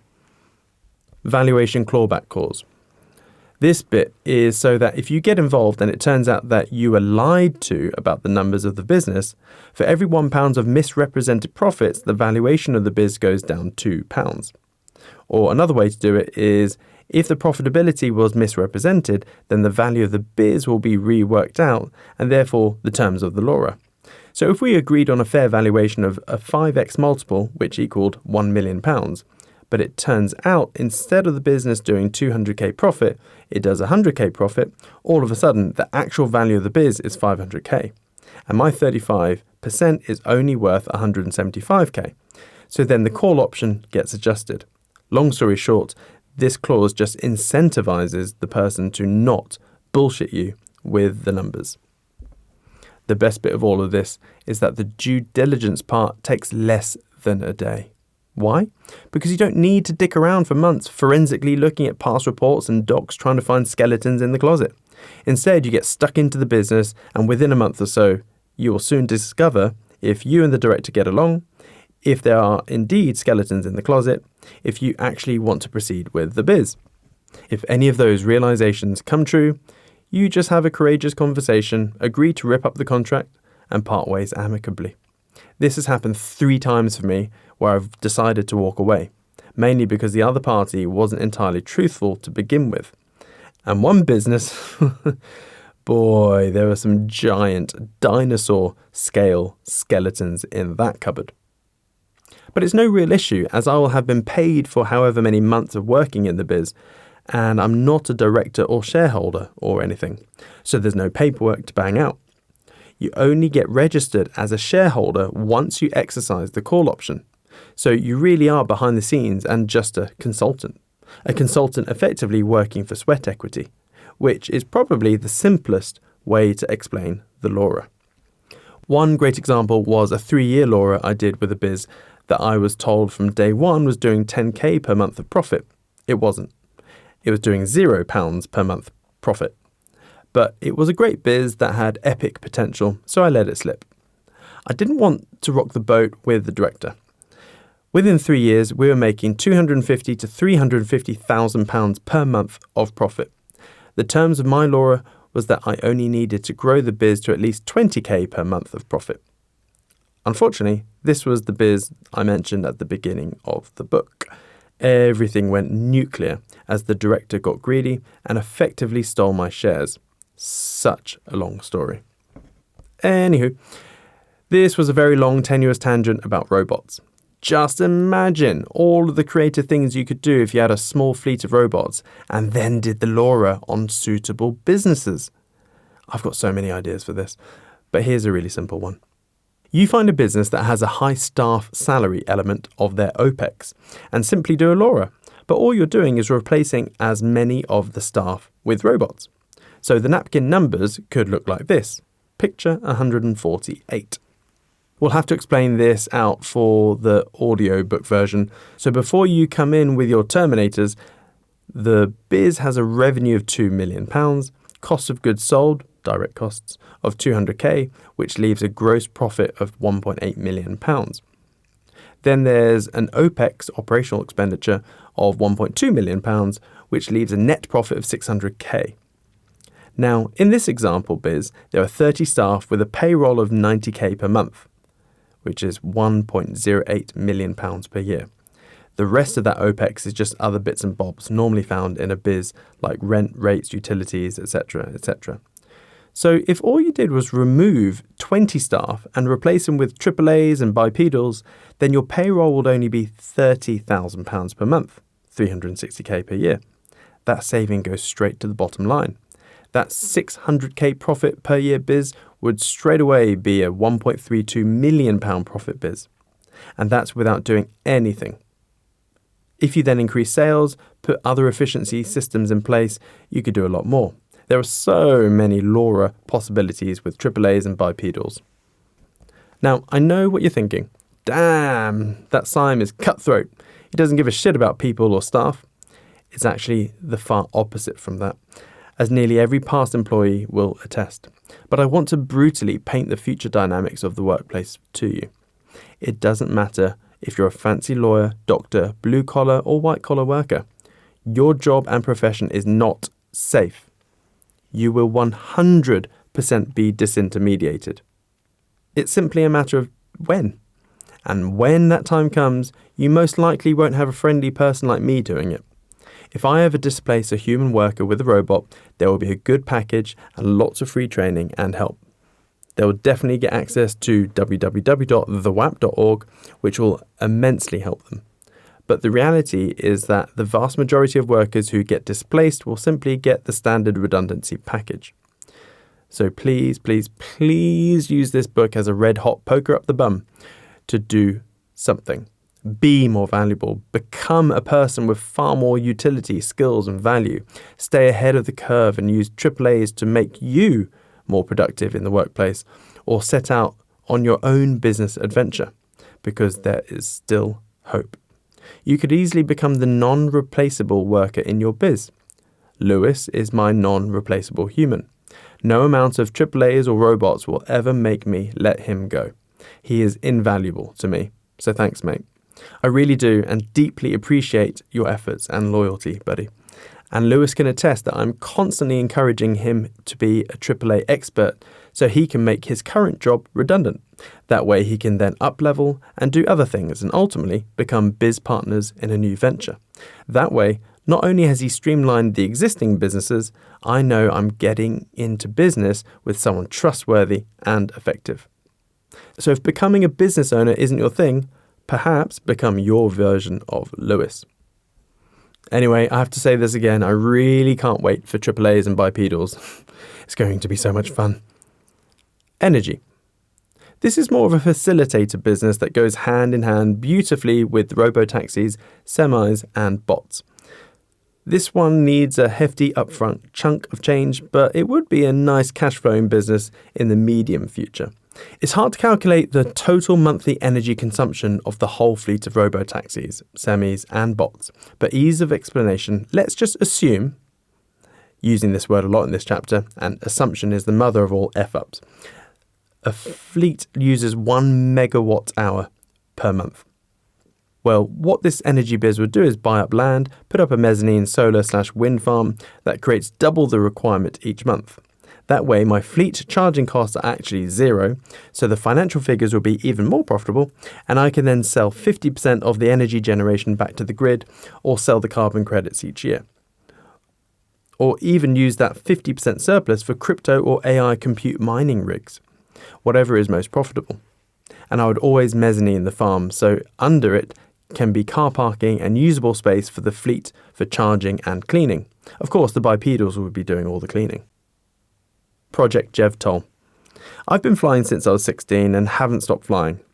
Ever since then, I've always been curious as to why general aviation aircraft are just shit. Nothing really has changed since the 1970s and 80s, and the UK is filled with underpowered high-wing Cessnas. Everything is so slow too. As well as fixed-wing, I also flew helos in the Air Force for a bit and just loved the practicality of them. So versatile, however slow as a snail with dismal range, unless you fly multi-million-pound turbine twins. Thus, for 20 odd years, I've always wondered why no one has built a JevTOL aircraft for public use. That's jet electric vertical takeoff and landing. Obviously, battery tech has been flailing until recently, but now battery density is on a super fast exponential curve. There's no reason why we can't have a VTOL aircraft with at least a 1,500-mile range that cruises at least 500 miles an hour. I've done the maths, and eventually an eVTOL aircraft can do all of that once battery density hits around 820 watt-hours per kilogram, which a Japanese university has just achieved. But like with anything with tech, it takes a long time for anything to get into production. Even modern Teslas, which have the best battery chemistry, are only rocking around 220 watt-hours per kilogram, despite Jeff Dahn, head of Tesla battery research and the OG of lithium-ion batteries, already discovering almost 600 watt-hours per kilogram. So there's a distinct gap between research breakthroughs and in-production batteries. So in the short interim, I think there's a nice niche gap for a private use JevTOL, where the VTOL ops are done by gimbaled EDFs, electric ducted fans, and for cruise, the turbojet gives it the necessary thrust, whilst at the same time recharging the batteries. And if you can keep the battery weight to a minimum, as you'd only need to have a max of 5 minutes worth of VTOL ops per sortie, in reality you'd use less than a minute. So with a blended wing design, AI designed lattice internal structures for max strength and weight reduction, between 12 to 18 EDFs, and also a gimbaled jet exhaust, you could have a very slippery, long-range, fast VTOL aircraft for 6 people. Private jet performance with helo versatility. This is a business that I'll definitely be throwing a big chunk of capital into, as it will be fun. Probably not the high probability of success biz compared to the previous ones, but fun nonetheless. Having said all this, knowing my luck, by the time I've got the company running, designs all AI'd up, and the factory set up, etc., battery density progress will have improved to the point where we probably won't even need the jet engine. Personally, the sweetest sound on earth is the tick-tick-ticking sound of a jet engine starting and spooling up. So I'll probably leave it in for personal reasons. Hedge fund. This has been a rather secretive and exciting endeavour of mine over the last 9 months or so. I was a currency trading fund manager back in 2015 for 11 months, until the fund facilitator stopped operating. My fund did over 60% ROI in those 11 months, which was the best performing fund in the UK that year. Alas, I never got back into it as the FCA changed a bunch of regs and made things a lot harder to create and run AR-PAM funds under an FCA-regulated umbrella. Anyway, long story short, after a lot of painful admin and paperwork, 2 friends and I have finally got our license from the Bahamas SEC for our crypto hedge fund.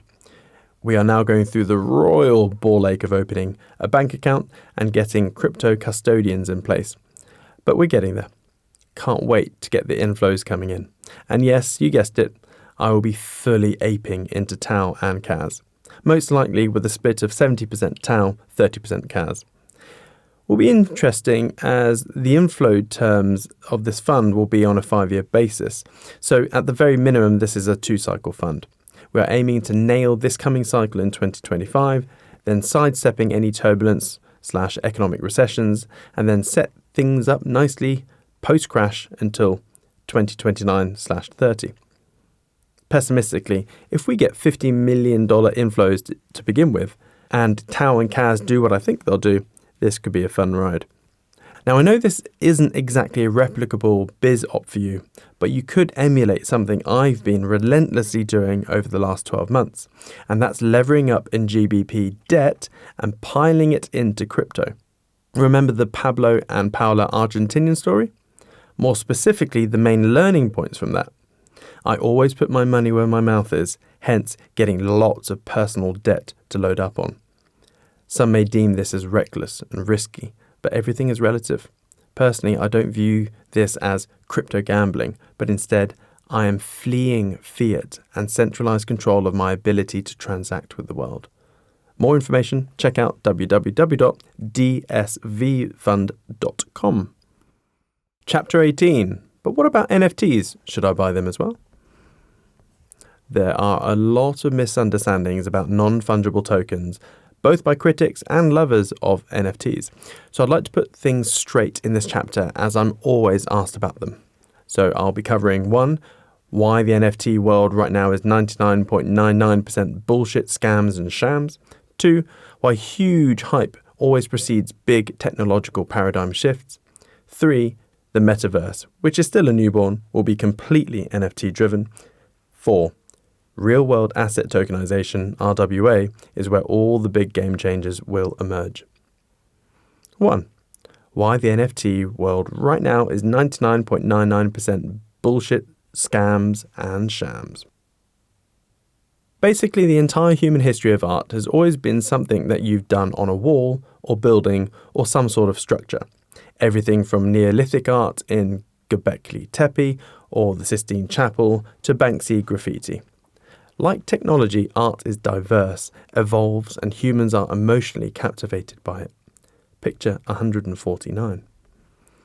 In the 14th century, sailing became a technology that was quite advanced. Humans had pretty much mastered the seas, and this led to the development of a new material that we now know as the canvas, which they used for sails. Then some clever person thought, why don't we put it on some planks of wood, stretch it out, and then you can draw stickmen on it and stuff. It was probably said much more eloquently than that, but before you know it, art had a massive revolution where we started painting on canvases and works of beauty in the eyes of some beholders emerged like the Mona Lisa. Picture 150. But in the old days, new techs took time to adopt as there were minimal network effects back then. So canvas paintings took a good 150 to 200 years to become the thing to do. And during that time, there was no doubt a bunch of people who said it will never work and then be proven wrong. This happens with new tech all the time. Human laggards are predictable. Skip forward to today, the bulk of art has typically been on canvas. Then in the mid-1800s, the UK was the first country to nationally roll out the telegraph communication system, which was revolutionary at the time as it was a form of comms faster than pigeon. This then led to the invention of Morse code, which became an efficient way to communicate via telegraph.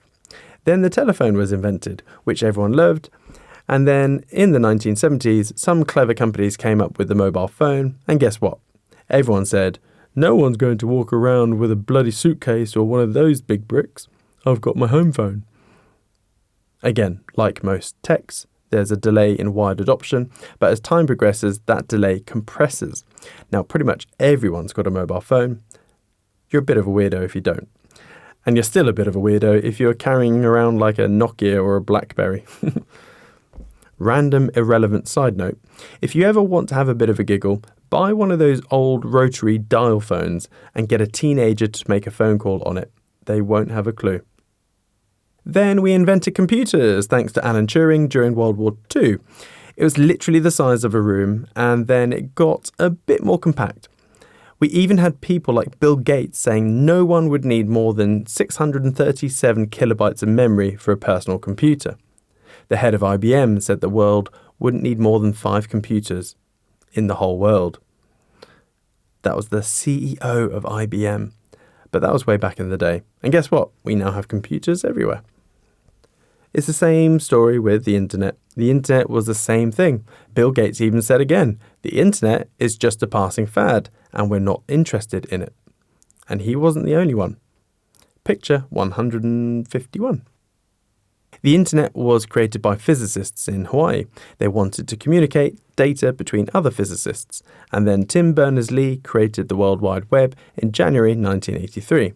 It took a long time to get going. It took 23 years to get 1 billion users. Now the internet is everywhere, and I don't think there's any facet of life that doesn't incorporate the internet. 20 years ago, if you said the internet will be everything and everyone will have it, and everyone won't be able to live without it, you would have been laughed at. But here we are. Right now, with NFTs, people just don't understand it. It's way too early, and who in their right mind wants to buy stupid JPEGs of monkeys for tens of thousands of dollars, which, I could come on and right-click and click Save As and then use it as my profile picture if I wanted to. Picture 152. Well, that was a mindset that I had about NFTs for a good 3 months until the big picture finally clicked, which I'll get into in a bit. But to me, it was obvious there was a massive hype bubble forming around NFTs, and I was right. But just like advancements and game changers of the phone, mobile phones, and internet, NFTs are also going to be the next big thing. Potentially bigger than the internet. Bold comment, I know. But think of the internet as a sort of layer 0. NFTs are effectively a layer 1 using the internet, and I foresee the world and endless meta worlds being built and run with NFTs in the medium to long-term future, as pretty much everything will be tokenized. But we are a long way away from that, and unfortunately, we just need to slog through this current unfortunate phase where 99.99% of NFTs are bullshit, shams, and scams. I saw through the bullshit straight away due to the trading element behind it all, which few people picked up on, and that was washing the tape. To understand this, let's imagine an immoral person or group of unethical investors that wanted to game the system and screw as many people out of their money as possible. No, I'm not talking about bankers. What they do is go on Fiverr or Upwork or whatever job marketplace and cheaply hire some artists in the Far East to create 100 new cartoons of something. So you'd have 100 little pictures of different animals or something. Weird willies, happy hippos, who cares? It doesn't matter. The funkier, the better. They then tokenize it, which effectively turns each cartoon into an NFT. And then you list it on OpenSea, the world's largest NFT marketplace. But like opening any new business, listing your NFTs wouldn't get many eyeballs. This is where the unethical part really kicks in. You'd create 50 to 200 different crypto wallets, and you'd fund each wallet with ETH. The main transactional currency for NFTs was and still is ETH. Then you use all your fake wallets to constantly buy and sell your NFTs, thereby creating a false market in order to get some baseline chart price action over a period of time. You then start the pump. You generate a whole bunch of social media accounts with bots to talk about your new NFTs. You pay celebrities, PR agents, and influencers to big it up, whilst in parallel you keep bidding up the NFTs between your wallets. So you're constantly buying and selling to yourself with an increasing price. By now, the chart looks amazing. Of course, you wouldn't make it a straight line up. You'd orchestrate the chart to look super bullish but healthy. Eventually, organic buyers will start trying to buy your NFTs, and when you think you have enough eyeballs, you spike it up big time. Then eventually Tweedledum and Tweedledee would come along and naively buy the NFT at an ungodly price, and you walk away leaving them holding a big bag of turd, whilst you have a big bag of immense profit. This buying and selling between yourself or a group of friends is washing the tape. And it was and still is rife with all these stupid picture NFTs. This should be a criminal activity, but it's not. I felt like Cassandra warning everyone of the incoming implosion of NFT prices, but no one listened. Picture 153. After a couple of years, I was proven correct. Prices flatlined across the board, and it was discovered that 80% of all the volume of NFT activity was done via 16 wallets. The average price of an NFT sale decreased by 92% according to Chain Analysis's data to July 2022. Another article discovered that 4 out of 5 of all NFTs belong to just a handful of whales. Picture 154. But the shamminess of it all didn't stop there. This NFT craze was also used as a clever but very sneaky way of evading huge taxes. So a person could have made $1 million profit from the crypto bull market, but is then likely to run up a hefty capital gains tax bill. Instead, a lot of wealthy cryptoers just launch their own NFTs, just like I've mentioned, but set the floor price of these at, say, $1 million. They then buy this NFT for $1 million with their crypto profits, which effectively goes back to them into a different wallet. But then they tank the price of the NFT to $1 or less, which wouldn't be hard as there will be bugger all volume on their NFT in the first place. That person can then declare a $999,999 loss and thus offset his or her crypto CGT. Not at all pointing any fingers or derogatorily insinuating anything, but the internet was awash with crazy NFT losses, like the man who bought Jack Dorsey's first tweet for $2.9 million, but then tried to sell it later, but the top bid was only $6,800. It's now less than $4. Or Justin Bieber's Bored Ape. Picture 155. Justin Bieber purchased this Bored Ape NFT in January for $1.31 million. Today, it's worth $74,382. Why huge hype always precedes big technological paradigm shifts. Let's jump into exactly what an NFT is in a wee bit more depth. In order to do that, I need to explain what a smart contract is. So imagine a vending machine. A vending machine is a big box with a load of coded fixed contracts programmed within it. A typical contract could be something like, if you type A1 and insert £1, I will dispense the Snickers bar that is located in slot A1. If a user came along and did all that, they'd then get their Snickers. Simple, right? Well, in essence, that is what a crypto smart contract is, except it is coded up and lives on a blockchain, which is essentially like a massive online spreadsheet that anyone and everyone can see and interact with if they wanted. Technically, you could code up, smart contract, and NFT pretty much anything that involves relationships or deals. For example, you could create loan NFTs. If Sandra wanted to borrow £1 million from Bob, but Bob wanted to do it in a much safer way, she could create a smart contract with all the usual loan terms and then tokenize, NFT it, the smart contract. It would then be very much like a bond. So Bob would buy the NFT for £1 million from Sandra. She gets the money, but part of the smart contract is that one of Sandra's wallets automatically pays Bob his yield from this NFT, and that there will always be at least 3 months' worth of funds in that wallet. The smart contract could even link to some collateral of Sandra's for more security for Bob. A bit like how Aave and other crypto lending platforms only let you borrow a percentage of your collateral. If this NFT/smart contract is voided by whatever reason, then rectification actions happen automatically. Of course, this is a rather vague example of one of the many things you could do with NFTs, but the key thing here is that this vehicle has now given Bob a financial instrument with much more utility than a standard loan. because he could sell that NFT and the yield it offers to other people or something. NFTs just open up a whole plethora of secondary markets and thus extra utility value. Hell, the entire bond market could be NFT'd up and would be run faster, cheaper, more efficiently, and far more transparent.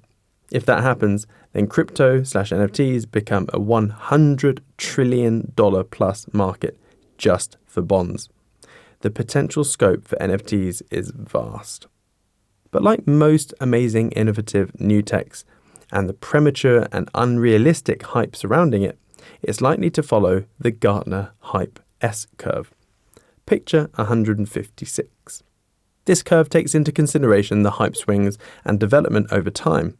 As such, you get the initial frenzy, not much happens, the trough of disillusionment happens, and all the tech tourists bugger off, leaving the hardcore builders in peace to keep innovating and building. Eventually, new progress is made, and real-world applications are now viable, and we're off to the races again. But with real meat backing up the hype this time.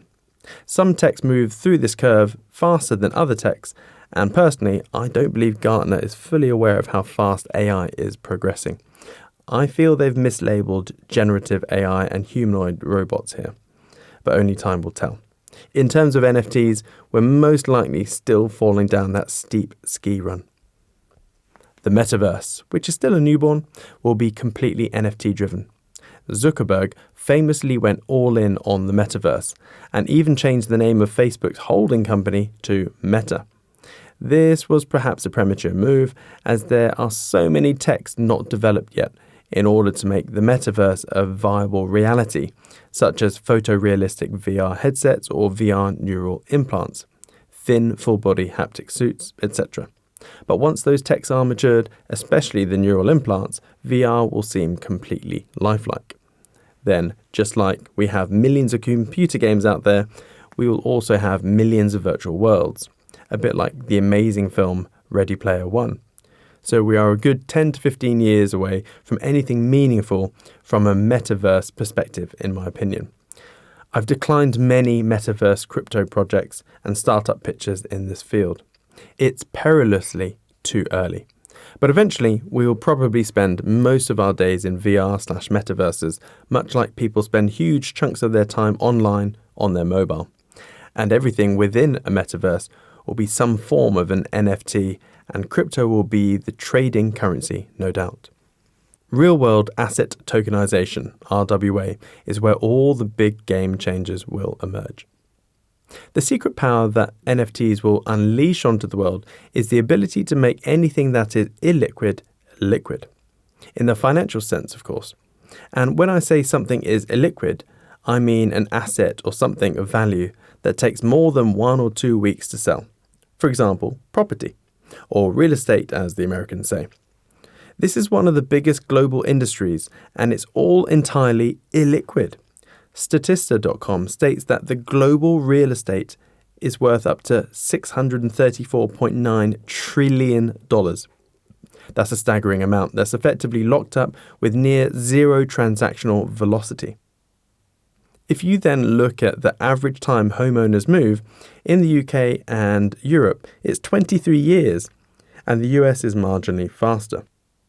So someone basically gets horrifically into debt to acquire an asset and stay in it for 23 years. That home is remortgaged on roughly twice during that span, so there's a monumental amount of equity and capital locked up in this industry. Just imagine the wonders it would do for the global economy if that $634.9 trillion became liquid. Imagine the currency and economic velocity it would spur. Surely this is a thing the world needs. Since 2017, long before NFTs were a thing, I've always talked about tokenizing property because right now it's an archaic industry and definitely not in its most efficient format when looking at it via a first principles lens. You can basically do one of two things, buy or sell. That's it. If you sell, you have to sell the whole thing, and you bloody well hope you're selling it to the right person at the right time, and you only have one shot at it. Not only that, you'll be smothered in fees and inefficient and illogical time barriers. like the speed it takes two parties of lawyers to shuffle paper back and forth. Instead, it needs to be more like equities. Imagine you can tokenize your house into 100 NFTs. Let's say your house is 500k. That means each NFT is worth £5,000. Now imagine there's a property NFT marketplace similar to Rightmove or Zoopla, where people can buy some or all tokens of a house. Everything is done via smart contracts, so you could feasibly buy one or all tokens of a house in under 5 minutes, and would be as simple as buying a crypto on Coinbase. All the necessary docs would be in the smart contract, you see. It would eliminate all unnecessary middlemen parties that clog up the process. Now, because your house is 100 tokens, just like equity, you're going to need a SHAG, shareholders agreement, which is all the rules that all share/token holders need to abide by. But the wonderful part of this is that there'll then be a sweet spot where a homeowner can own, say, 20% of the house, but have all of the pros of home ownership and none of the drawbacks of renting, but at a fraction of the cost. People around you or across the world could buy a percentage of your house. If you let it out, then all the share/token holders will receive their percentage split of the yield. This would make housing far more affordable. It really will be the future. I attribute a very high probability that this will happen. Time frame? No idea. Again, this opens up a whole new secondary market, and there will be more increased liquidity than you think. For example, once everything is tokenized like this, savvy property investors could perhaps keep a hawkish eye on council planning departments. And when it's likely that certain planning boxes are ticked or new developments are likely to proceed, people will flock and start buying up chunks or whole houses within those areas, then flip the tokens for a quicker profit. A house could have lots of trading volume, all whilst the people actually live in the house. The tokenization of property would boom global GDP on a scale bigger than the internet helped boom GDP. An identical scenario would also apply to the world of private equity, as in all the equity that's illiquid and locked up in private companies that are not listed on the stock market. It's a hard metric to measure, but being conservative, it's at least $80 trillion. If you're a business owner, you know how hard it is to sell your business or raise financing or capital for it. And there have been many times in the past where I've been personally skint with cash flow problems, or whilst my company or companies have been worth millions on paper. Bit of a champagne problem, but you'd be shocked at how many paper millionaires there are in each country that would struggle coughing up even a small chunk of actual cash. So there's a big difference between illiquid wealth and liquid wealth. But if there was a way to release the shackles from that illiquid equity, it too would boom GDP. Not only that, you would see an increase in very small local stock markets, like the Norwich stock market or something, where people could buy small chunks of equity of their favourite local businesses to support them, and also prosper when their favourite businesses do well. Biz owners would also be able to realise some of the locked up equity to then reinvest and grow the biz faster. NFTs, if done correctly, also solves the lending dilemma of trust. This is rather pertinent when it comes to corporate lending. The lender has a myriad of trust-related concerns, such as, how will I know you'll pay me back? Is your biz actually as profitable as you say it is? How do I know you're not going to waste this loan money? What if you can't pay me back? I've loaned a lot of money to many businesses in the past and nearly always get screwed over in some way or another, which is why I rarely do it these days. An easy analogy to explain and understand this and why NFTs are essential for future biz crowdfunding is a coffee shop. Let's say Carla's coffee shop is a lovely boutique shop in some small town. Biz is going well, but she's now at capacity with her initial coffee machine. In fact, on some busy days, the small machine is too slow for all the extra customers and creates queues, and coffee hunters get impatient, which hurts Carla's brand. Not only that, her workspace is an absolute mess. Picture 157. This is a random picture of a messy coffee shop. Carla is a fictitious example. So the solution is obvious to her and everyone around her. She needs a new coffee machine. But like most business owners, she doesn't have 10k to splash out on some fancy machine. She doesn't have any friends or family to rustle up a loan from, so what can she do?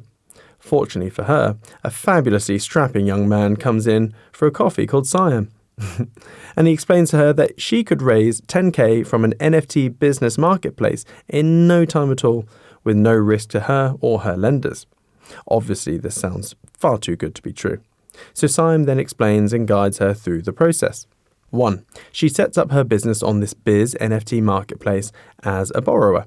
She explains on her profile what exact brand and model of coffee machine she needs and why it's so important to her and her local community.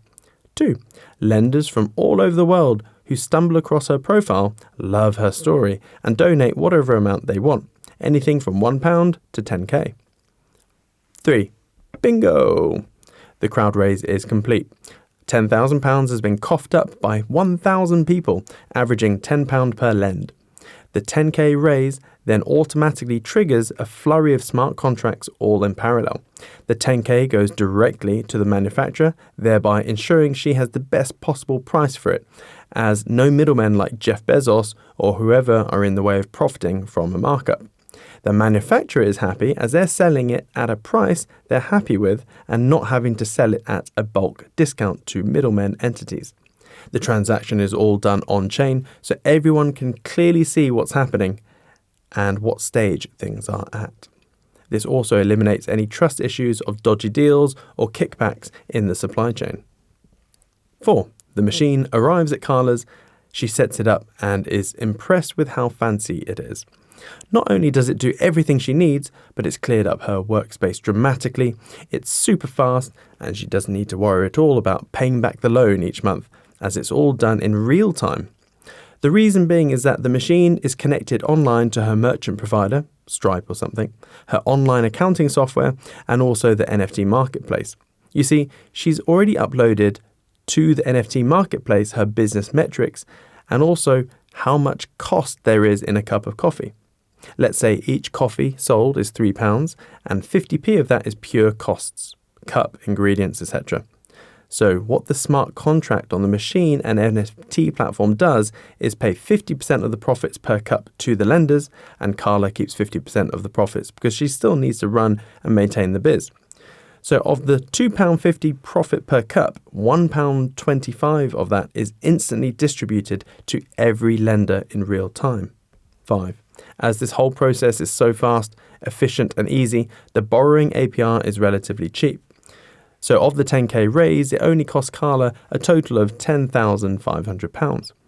And with £1.25 of repayments per cup poured, the machine and loan is fully paid off, with every party happy as Larry, just after 8,400 coffees.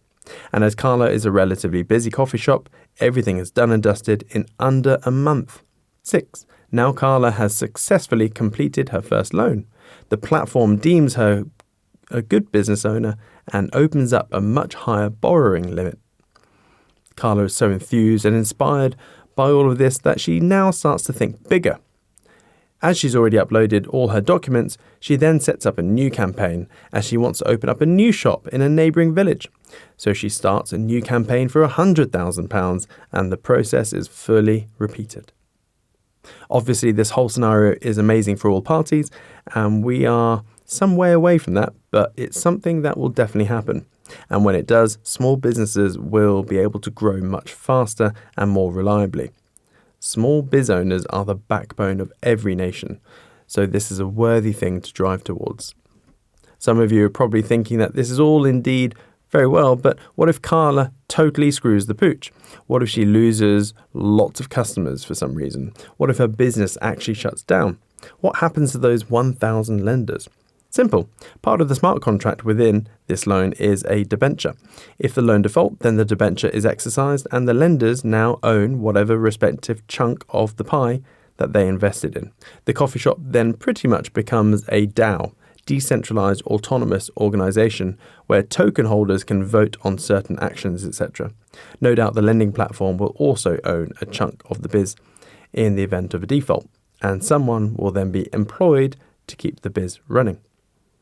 Now that you're hopefully getting the hang of how NFTs and tokenization works, it's probably not as crazy a concept when I say that everything from tickets, reservations, any form of keys, proof of ownership, proof of activity, online documents, actual contracts, ID, biz deals, avatars, secondary markets, and debt can all easily become NFTs. The permutations are endless and prosperous. So much illiquid equity and capital would be released, and many middlemen entities would cease to exist, which therefore helps prices come down towards gross marginal cost. Companies could even turn totally mundane throwaway things into something potentially valuable, both for them and their customers. Take an airline, for instance.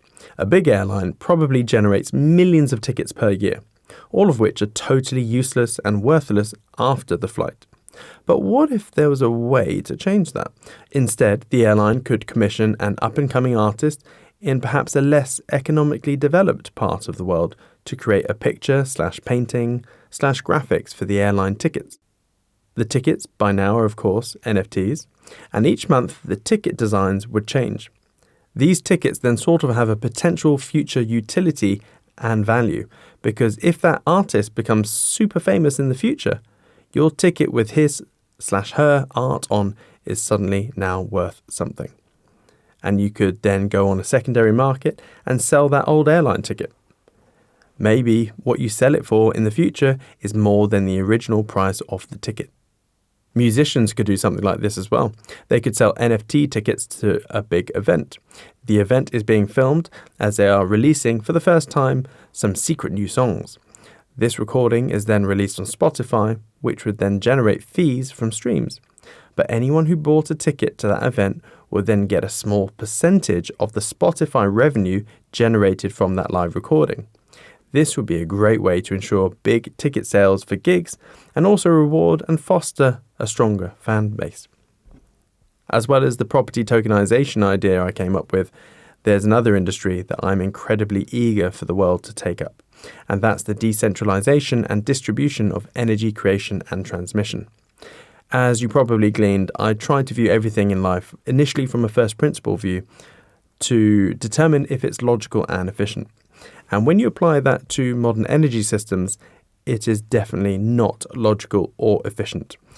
Every country is different, of course, but for ease of explaining, many countries will be importing in oil and also generating electricity from a bunch of coal power plants dotted around the country. Electricity is then zapped across the country via big pylons and wires into transformers and then ultimately into your homes. There is a gargantuan amount of wasted energy with this system, especially with the tech we have available at our disposal today. It's just incentives and cost which are getting in the way. But even that is a bad excuse. Governments are more than willing to plough billions into foreign aid and sending Ukraine weapons and other stuff. The UK has wasted a ridiculous amount on HS2 and many other pointless projects. Transmitting electricity for miles on end loses many percentage points in terms of heat loss. You then also have national grid load issues because the grid is run on a just-in-time system where energy is created to meet almost exact demand.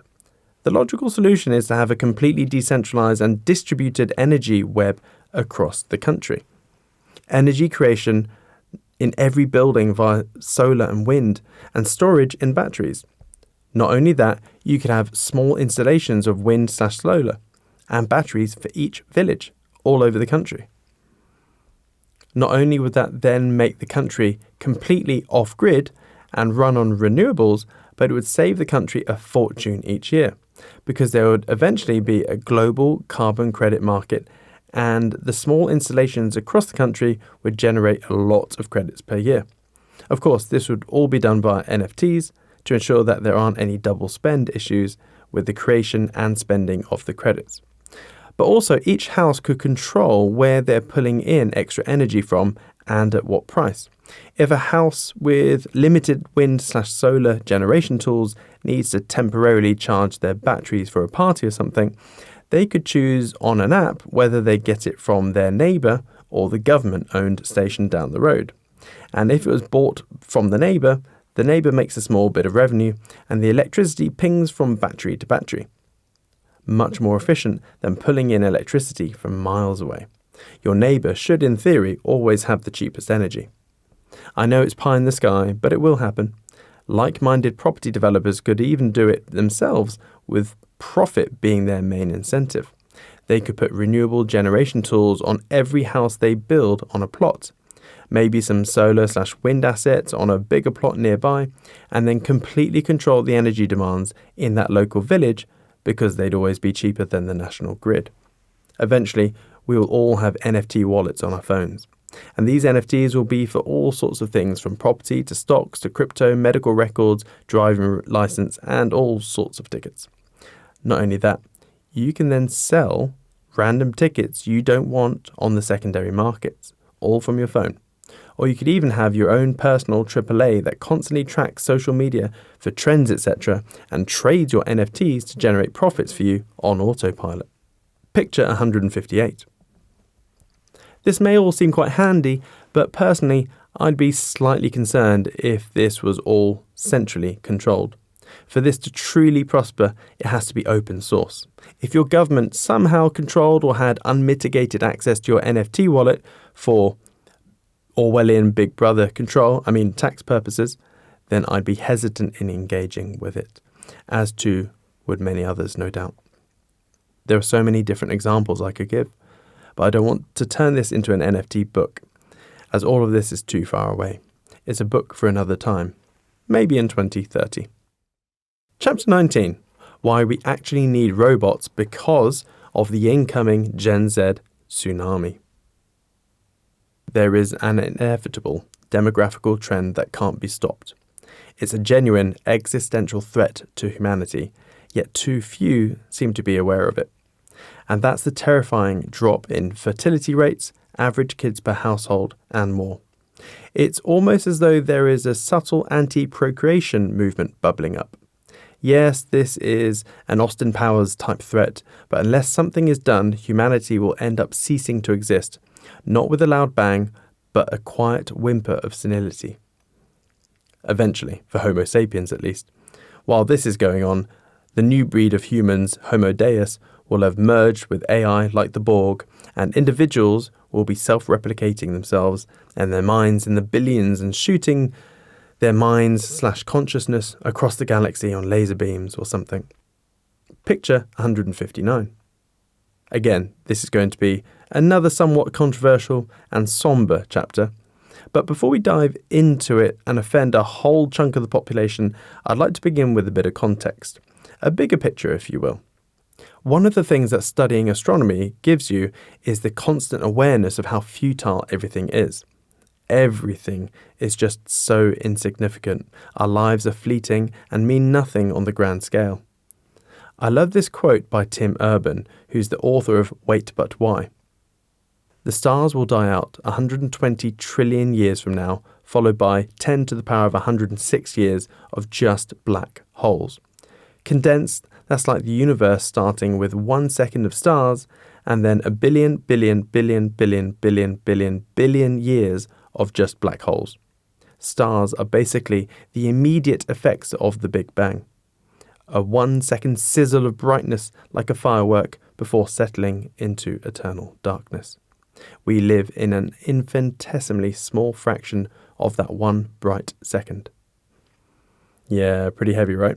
Sounds depressing, and I don't know how this hits you, but it actually gives me peace, weirdly. Makes me chill out a bit internally when you see the horrors of the world. And it certainly makes me more nonchalant, to a degree, about this incoming Gen Z wave. Yeah, some may say boomers and Gen X have turned the world into some crony capitalistic joke, but there is an ever-growing anti-procreation movement that Gen Z seems to be accelerating. Before you all reach out for your cancellation pitchforks, hear me out. When you study demographic spending waves, it gives a remarkable insight into the statistical predictability of each person/family/generation.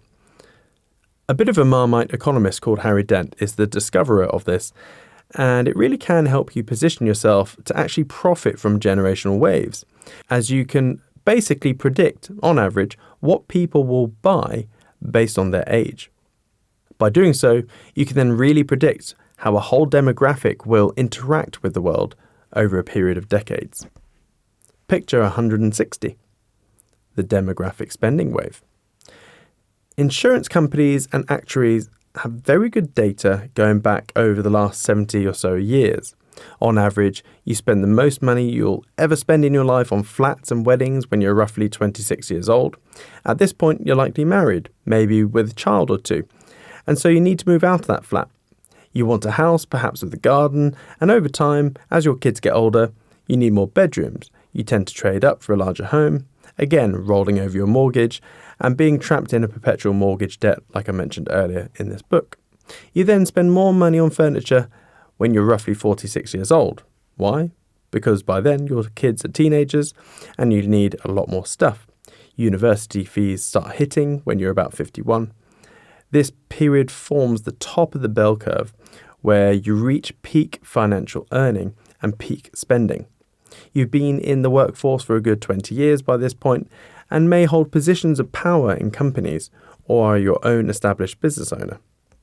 You're spending more because your household is older and bigger. Then comes the midlife or late life crisis. You'll likely buy the most expensive car of your life around the age of 53 because your kids have left school and there are fewer school fees to worry about, aside from maybe university costs. Healthcare becomes a priority when you're around 60 as your body starts to deteriorate. Humans aren't really designed to live more than 40 years or so. So we begin to degrade, but technology helps slow this process down somewhat. By the time you're around 65, you realize that time is short. You start spending a lot of money on holidays.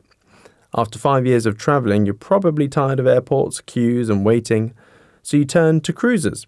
Cruise ships tend to be full of older people for this reason. And after that, prescription drugs become more of a focus, and, well, the rest follows. So that's the demographic spending wave. Sir Richard Branson is a perfect example of a baby boomer that has made his riches by following his own demographic. When he was younger, he started his music label, EMI Records, because back then he was a kid that was into music. As he grew older, he then set up new businesses, or an empire based on his interests. From music, he expanded into air travel, and now he's into cruise ships. He also owns a huge chunk of the NHS, which many people don't know. He's even getting into nursing homes. Branson, whether consciously or not, though I'm sure he does know, has been following the boomer demographic spending wave throughout his career. As of 2016, millennials have become the largest demographic on the planet. There's never been such a large demographic in human history. I'm a typical millennial myself, being 38, and we as a generation are on our way up, though we haven't quite hit peak earning or peak spending yet. This is one reason why the world feels like a mess at the moment, but in 5 to 15 years, we're likely to see an incredible economic boom driven not just by technology, but also by millennials reaching their peak earning and spending years. It's going to be amazing, especially when combined with all the exponential growth techs getting into their stride, like AI, robotics, additive manufacturing, 3D printing, AR and VR, space travel, neural implants, solar and batteries, advanced material sciences, CRISPR, quantum and neuromorphic computing, and many more, no doubt. Demographic spending waves are fascinating. However, this often leads to the overpopulation myth. Picture 161.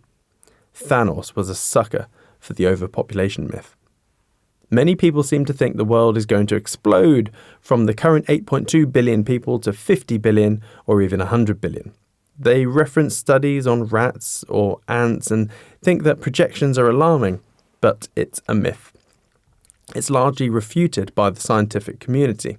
Few scientists today argue that we're heading towards 100 billion people, as many fear articles suggest. This topic revolves around a few key points. Obviously, I'm going to state my own considered opinion on this, but please do dive into this rabbit hole yourself. The world is finite. Yeah, that's correct. Nothing is truly infinite in the universe except perhaps the universe itself. We're running out of resources. Well, that depends on which resources we're talking about.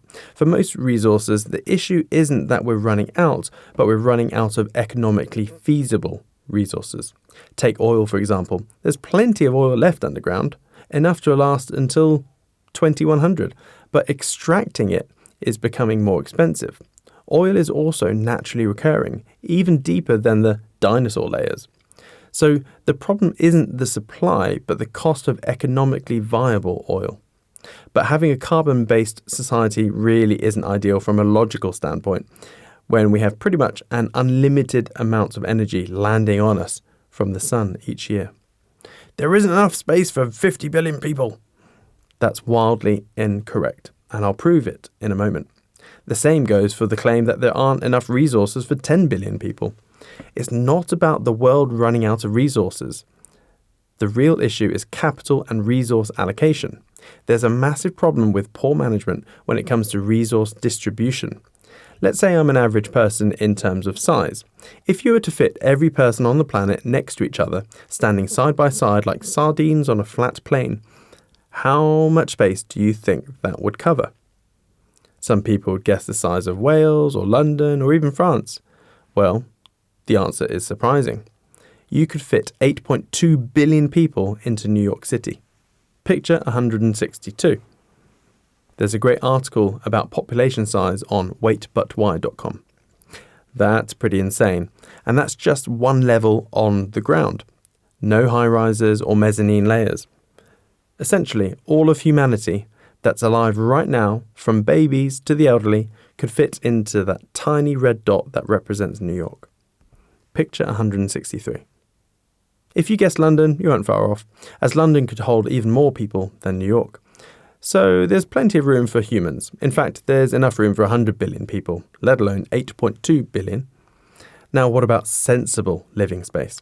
Many years ago, I used to live in a lovely gated community with a nice house and garden.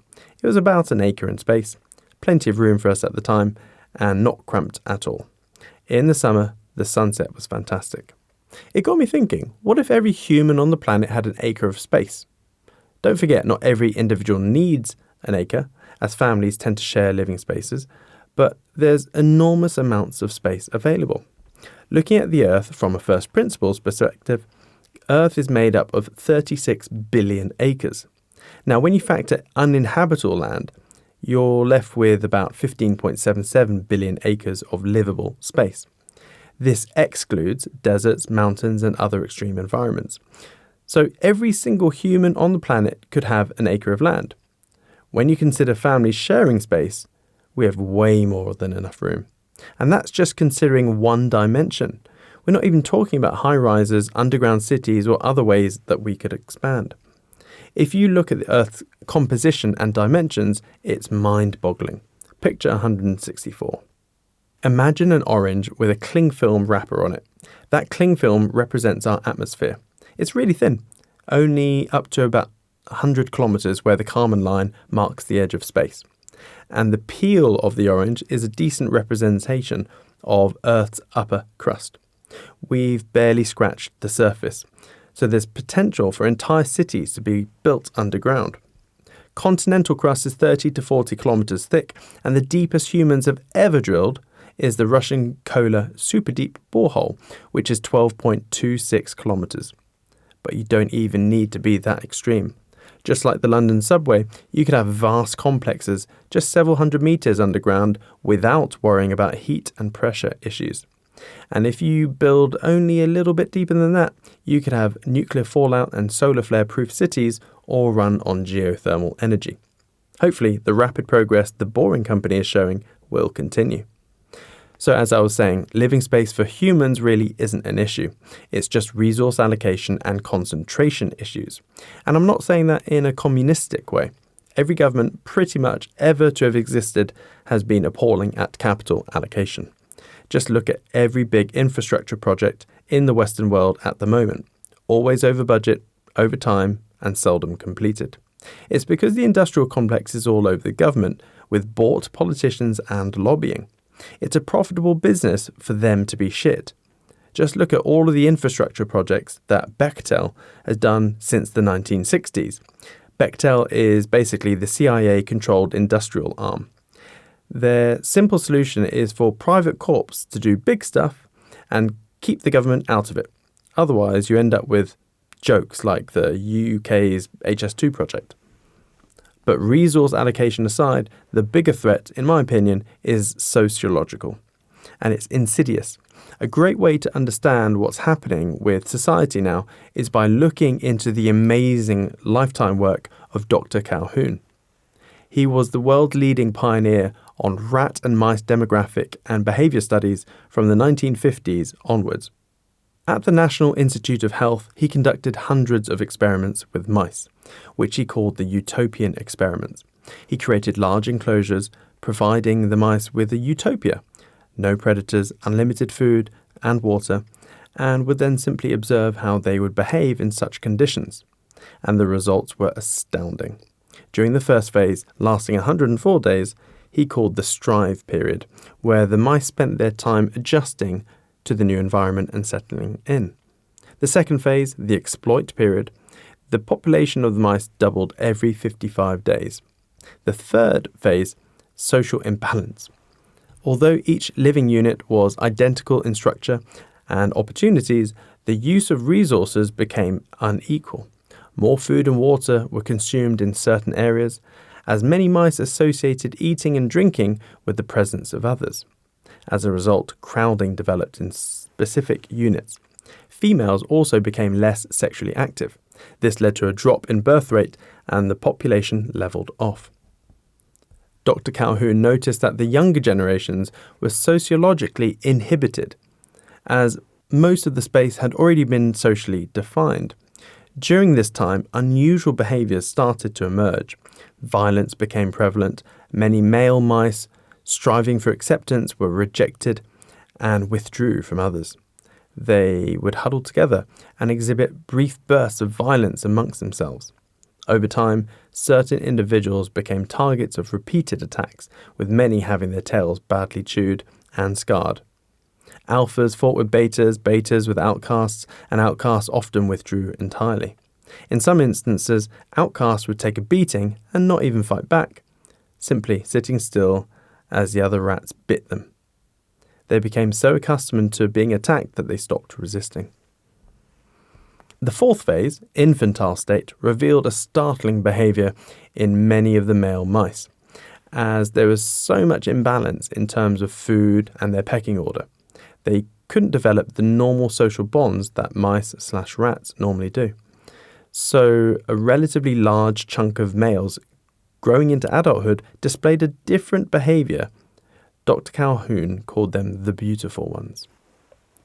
These mice devoted their time solely to grooming, eating, and sleeping. They didn't engage with others, nor did they partake in much sex nor fighting. They were all about preening. Whilst they appeared as beautiful, healthy specimens with keen, alert eyes and well-kept bodies, they were in fact very unintelligent and unable to cope with any unusual stimuli. They appeared mentally fragile with low resilience. Whilst a low percentage of the colony originally, these mentally weaker, beautiful ones continued to grow into a much larger demographic. Also, on the rare occasions that the preeners did have sex, it would be with other male preeners. All of this eventually led to a dramatic reduction in procreation and therefore led to the final phase, which Dr. Calhoun termed the final phase the die phase. Although the enclosure could house 3,000 mice, the population peaked at 2,200 as they transitioned from equilibrium to the die phase. Each animal became less aware of its companions, even as they were pushed closer together. The evidence of violence increased, with most mice having their tails bitten to some degree. Eventually, the entire population perished. His experiments really do give us some predictive insights for what's potentially around the corner for us humans. Earth is our version of his utopia experiments, and we are clearly marching down the same predictable path the rodents did. Less sexually active non-procreating females, plus increasing amounts of violence, plus increasing amounts of preening and less sexually active non-procreating males, plus decrease in fertility rates, equals population devastation. For those that study history, this isn't exactly a new discovery. It's a very predictable series of events that humans have fallen into time and time again, as explained earlier with the 7 stages of civilization. Right now, everywhere I look, all I see is us humans just playing out a typical utopia experiment. And we seem to be at the stage of those preening beautiful ones, with a sharp drop in global fertility rates, women in general having fewer children. The average age of a woman's first child is going up, and there's a distinct hike in this percentage of non-procreating humans. Before some Karen starts complaining that I'm some homophobic, transphobic bigot or whatever, I'm really not. I'm genuinely writing this from a metaphorical stance of an alien observing us monkeys, and I often view everything in life as though I were an alien looking at something for the first time. It helps for mental clarity and efficiency in action. And if there were or are aliens watching us right now, they would be observing everything I'm portraying here. The growth rate of non-procreating humans is alarming from a species existence standpoint. In 2012, 3.5% of Americans identified as LGBTQ. As of 2023, it's 7.6%. That's a 117.14% increase. Also, according to many polls, roughly 22% of Gen Z adults identify as LGBTQ. In millennials, it's 10.5%. So from one generation to the next, there's been a 109.52% increase. Again, not judging in any way, but just stating that from a long-term species survival standpoint, this is not good. Another variable to consider is this beautiful stat of global infant mortality rates crashing down. Picture 165. We all want to see this stat go to zero, but the knock-on effect of this is that when a country has a low infant mortality rate, families have less kids. So as sub-Saharan Africa, the main baby generators of the world, uplifts in living standards, a lot less kids will be made. So this is another variable which adds to the long-term human civilizational collapse. And I think that this chart illustrates it the best. Picture 166. This is the easiest chart to see just how severe this annual population growth rate decline is. And there's nothing stopping it. Sociological trends are pointing towards more acceleration in this decline. And the Japanese will eventually be the first nation to cease to exist for procreation/human replacement reasons. According to the Japanese Ministry of Health, in 2022, they had a population change of minus 782,305. And in 2023, it was minus 831,872.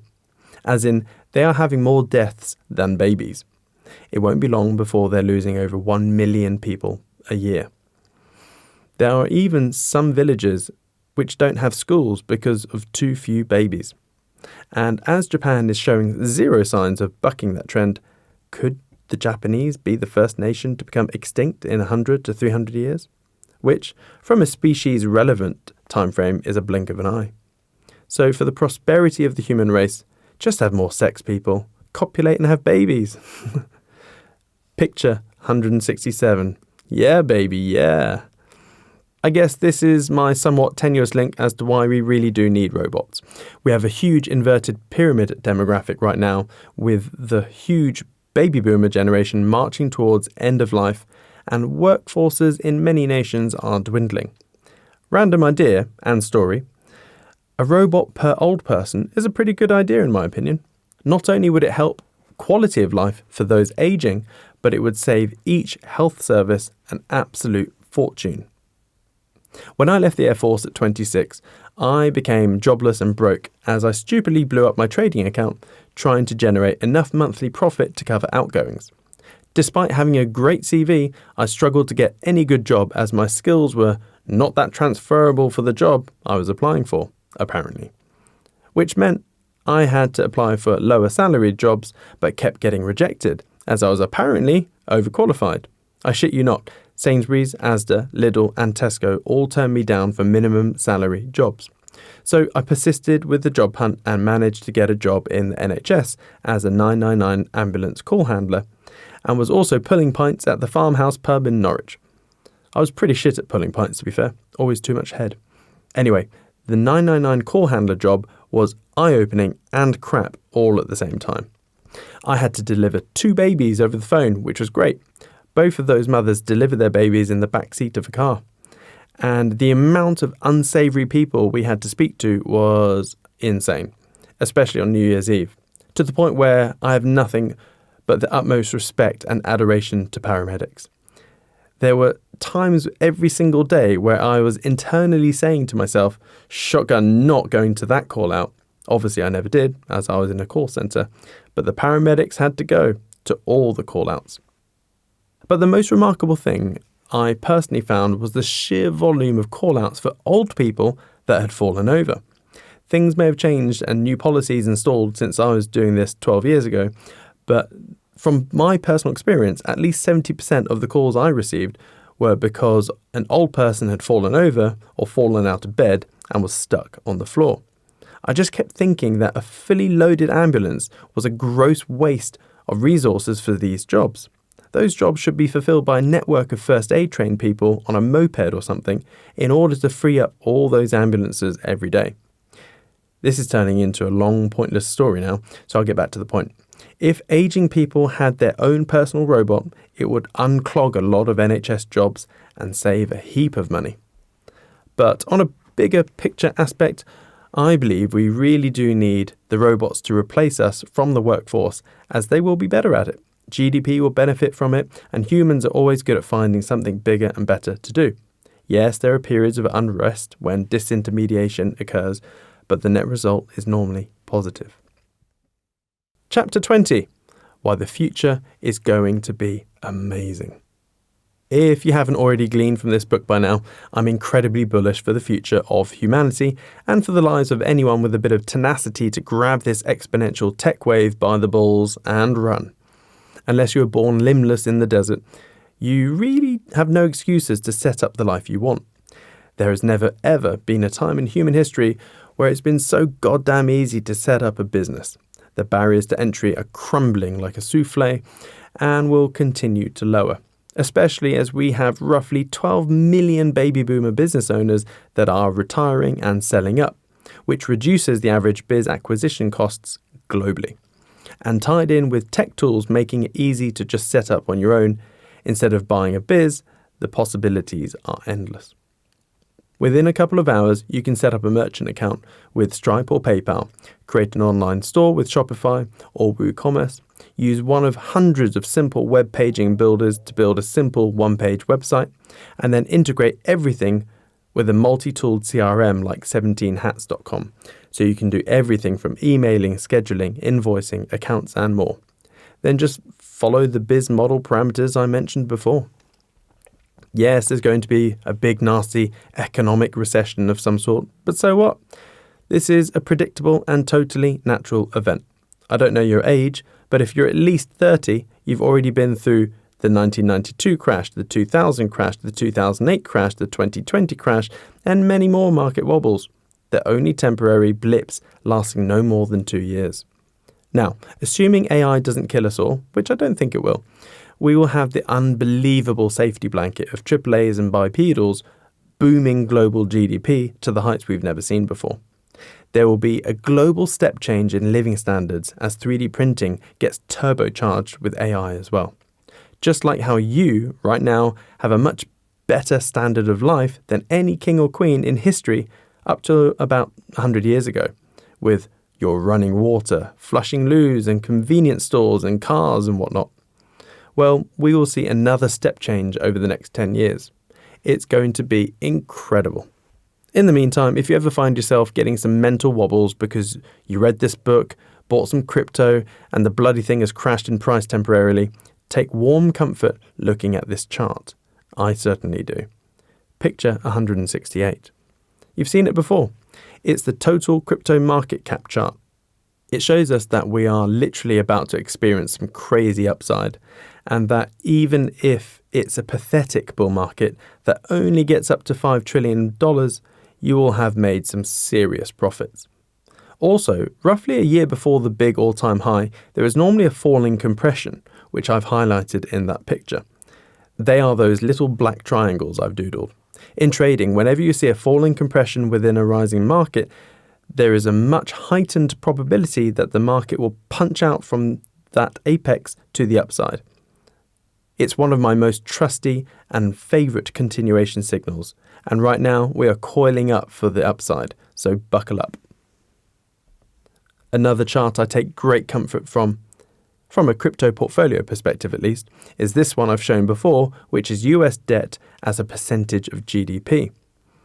Picture 169. The reason being is that policymakers have to constantly battle with the question of, do we maintain the sanctity and continuation of the government, or do we preserve the purchasing power of the dollar?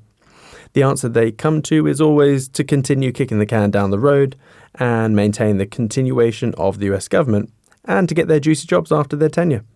They couldn't give a shit about the dollar dilution, as that's an issue for another generation to deal with. Which leads us back to those smooth brain bullet points again. They will always print their way out of oblivion. The crazy thing is, these days, they don't even have to contemplate that question, as there is only one solution due to their hands being tied behind their back with the 120% plus debt to GDP. They have to print and stimulate. If they don't, everything crashes, and all their own personal wealth is in stock, bonds, and real estate. Back in 2008, they had some flexibility. Debt to GDP was only 65%, and their interest-only repayments to service this debt was only $400 billion, which was about 25% of US federal income. Fast forward to now, debt to GDP has now doubled almost, and interest-only repayments are north of $1.1 trillion, which is about 36% of US federal income. Within a year, those interest-only repayments will zoom north of $1.5 trillion, which will then be about 48% of US federal income. Can you see the cadence? Can you see that the only thing that they can do is brrrr? Everyone is completely downplaying the sheer ferociousness of this next bull market. To not be exposed to crypto for this bull market is akin to missing the internet bubble. Of all the chapters within this book, I'm finding this final one the hardest to write so far. I spent 3 whole days on it, writing and deleting over and over, which now reminds me of one of the best and most useful learning things I've personally learned in business. Don't be a perfectionist. Perfectionist business owners seldom make money, as they never ship to market. Just get good enough to go, then iterate relentlessly to achieve optimum results. So with that said, I think it's time to say adieu. I'm aware that this is a somewhat controversial book in places, but just be open-minded and self-research everything I've said to make up your own mind. Like with any subjective matter, treat each opinion as a single data point before forming an opinion. But at the very least, I hope this book has properly opened your eyes to what real inflation is, and if you're making less than 15% per year, you're being diluted by your central bank, the importance of Bitcoin and crypto, and how instrumental it will be in our future financial lives, the unadulterated power of AI and robots in every facet of life moving forwards, my personal crypto game plan and future biz ideas, and finally, how everything will at some point be tokenized into an NFT, and BlackRock will be leading the charge by trying to tokenize the bond and real estate markets. I genuinely wish you all the very best, and that you absolutely nail this wonderful gift of a period between 2025 and 2030. Happy hodling, folks. Kind regards, Siam. The author. Siam kid. Hey, that's me. This is a bit weird, reading out my own author bit. I'm an ex-RAF pilot from Norwich who also began his trading career at the age of 18. After reading the life-changing book Rich Dad Poor Dad, he quickly got into the world of business at the age of 26 and hasn't looked back. He has bought and sold over a dozen businesses since then and is a big gamer. Age of Empires 2, Definitive Edition, and Rust. He also flies planes and helicopters in his spare time for fun. You can find him on X @SiamKid and also www.siamkid.io. Picture 170.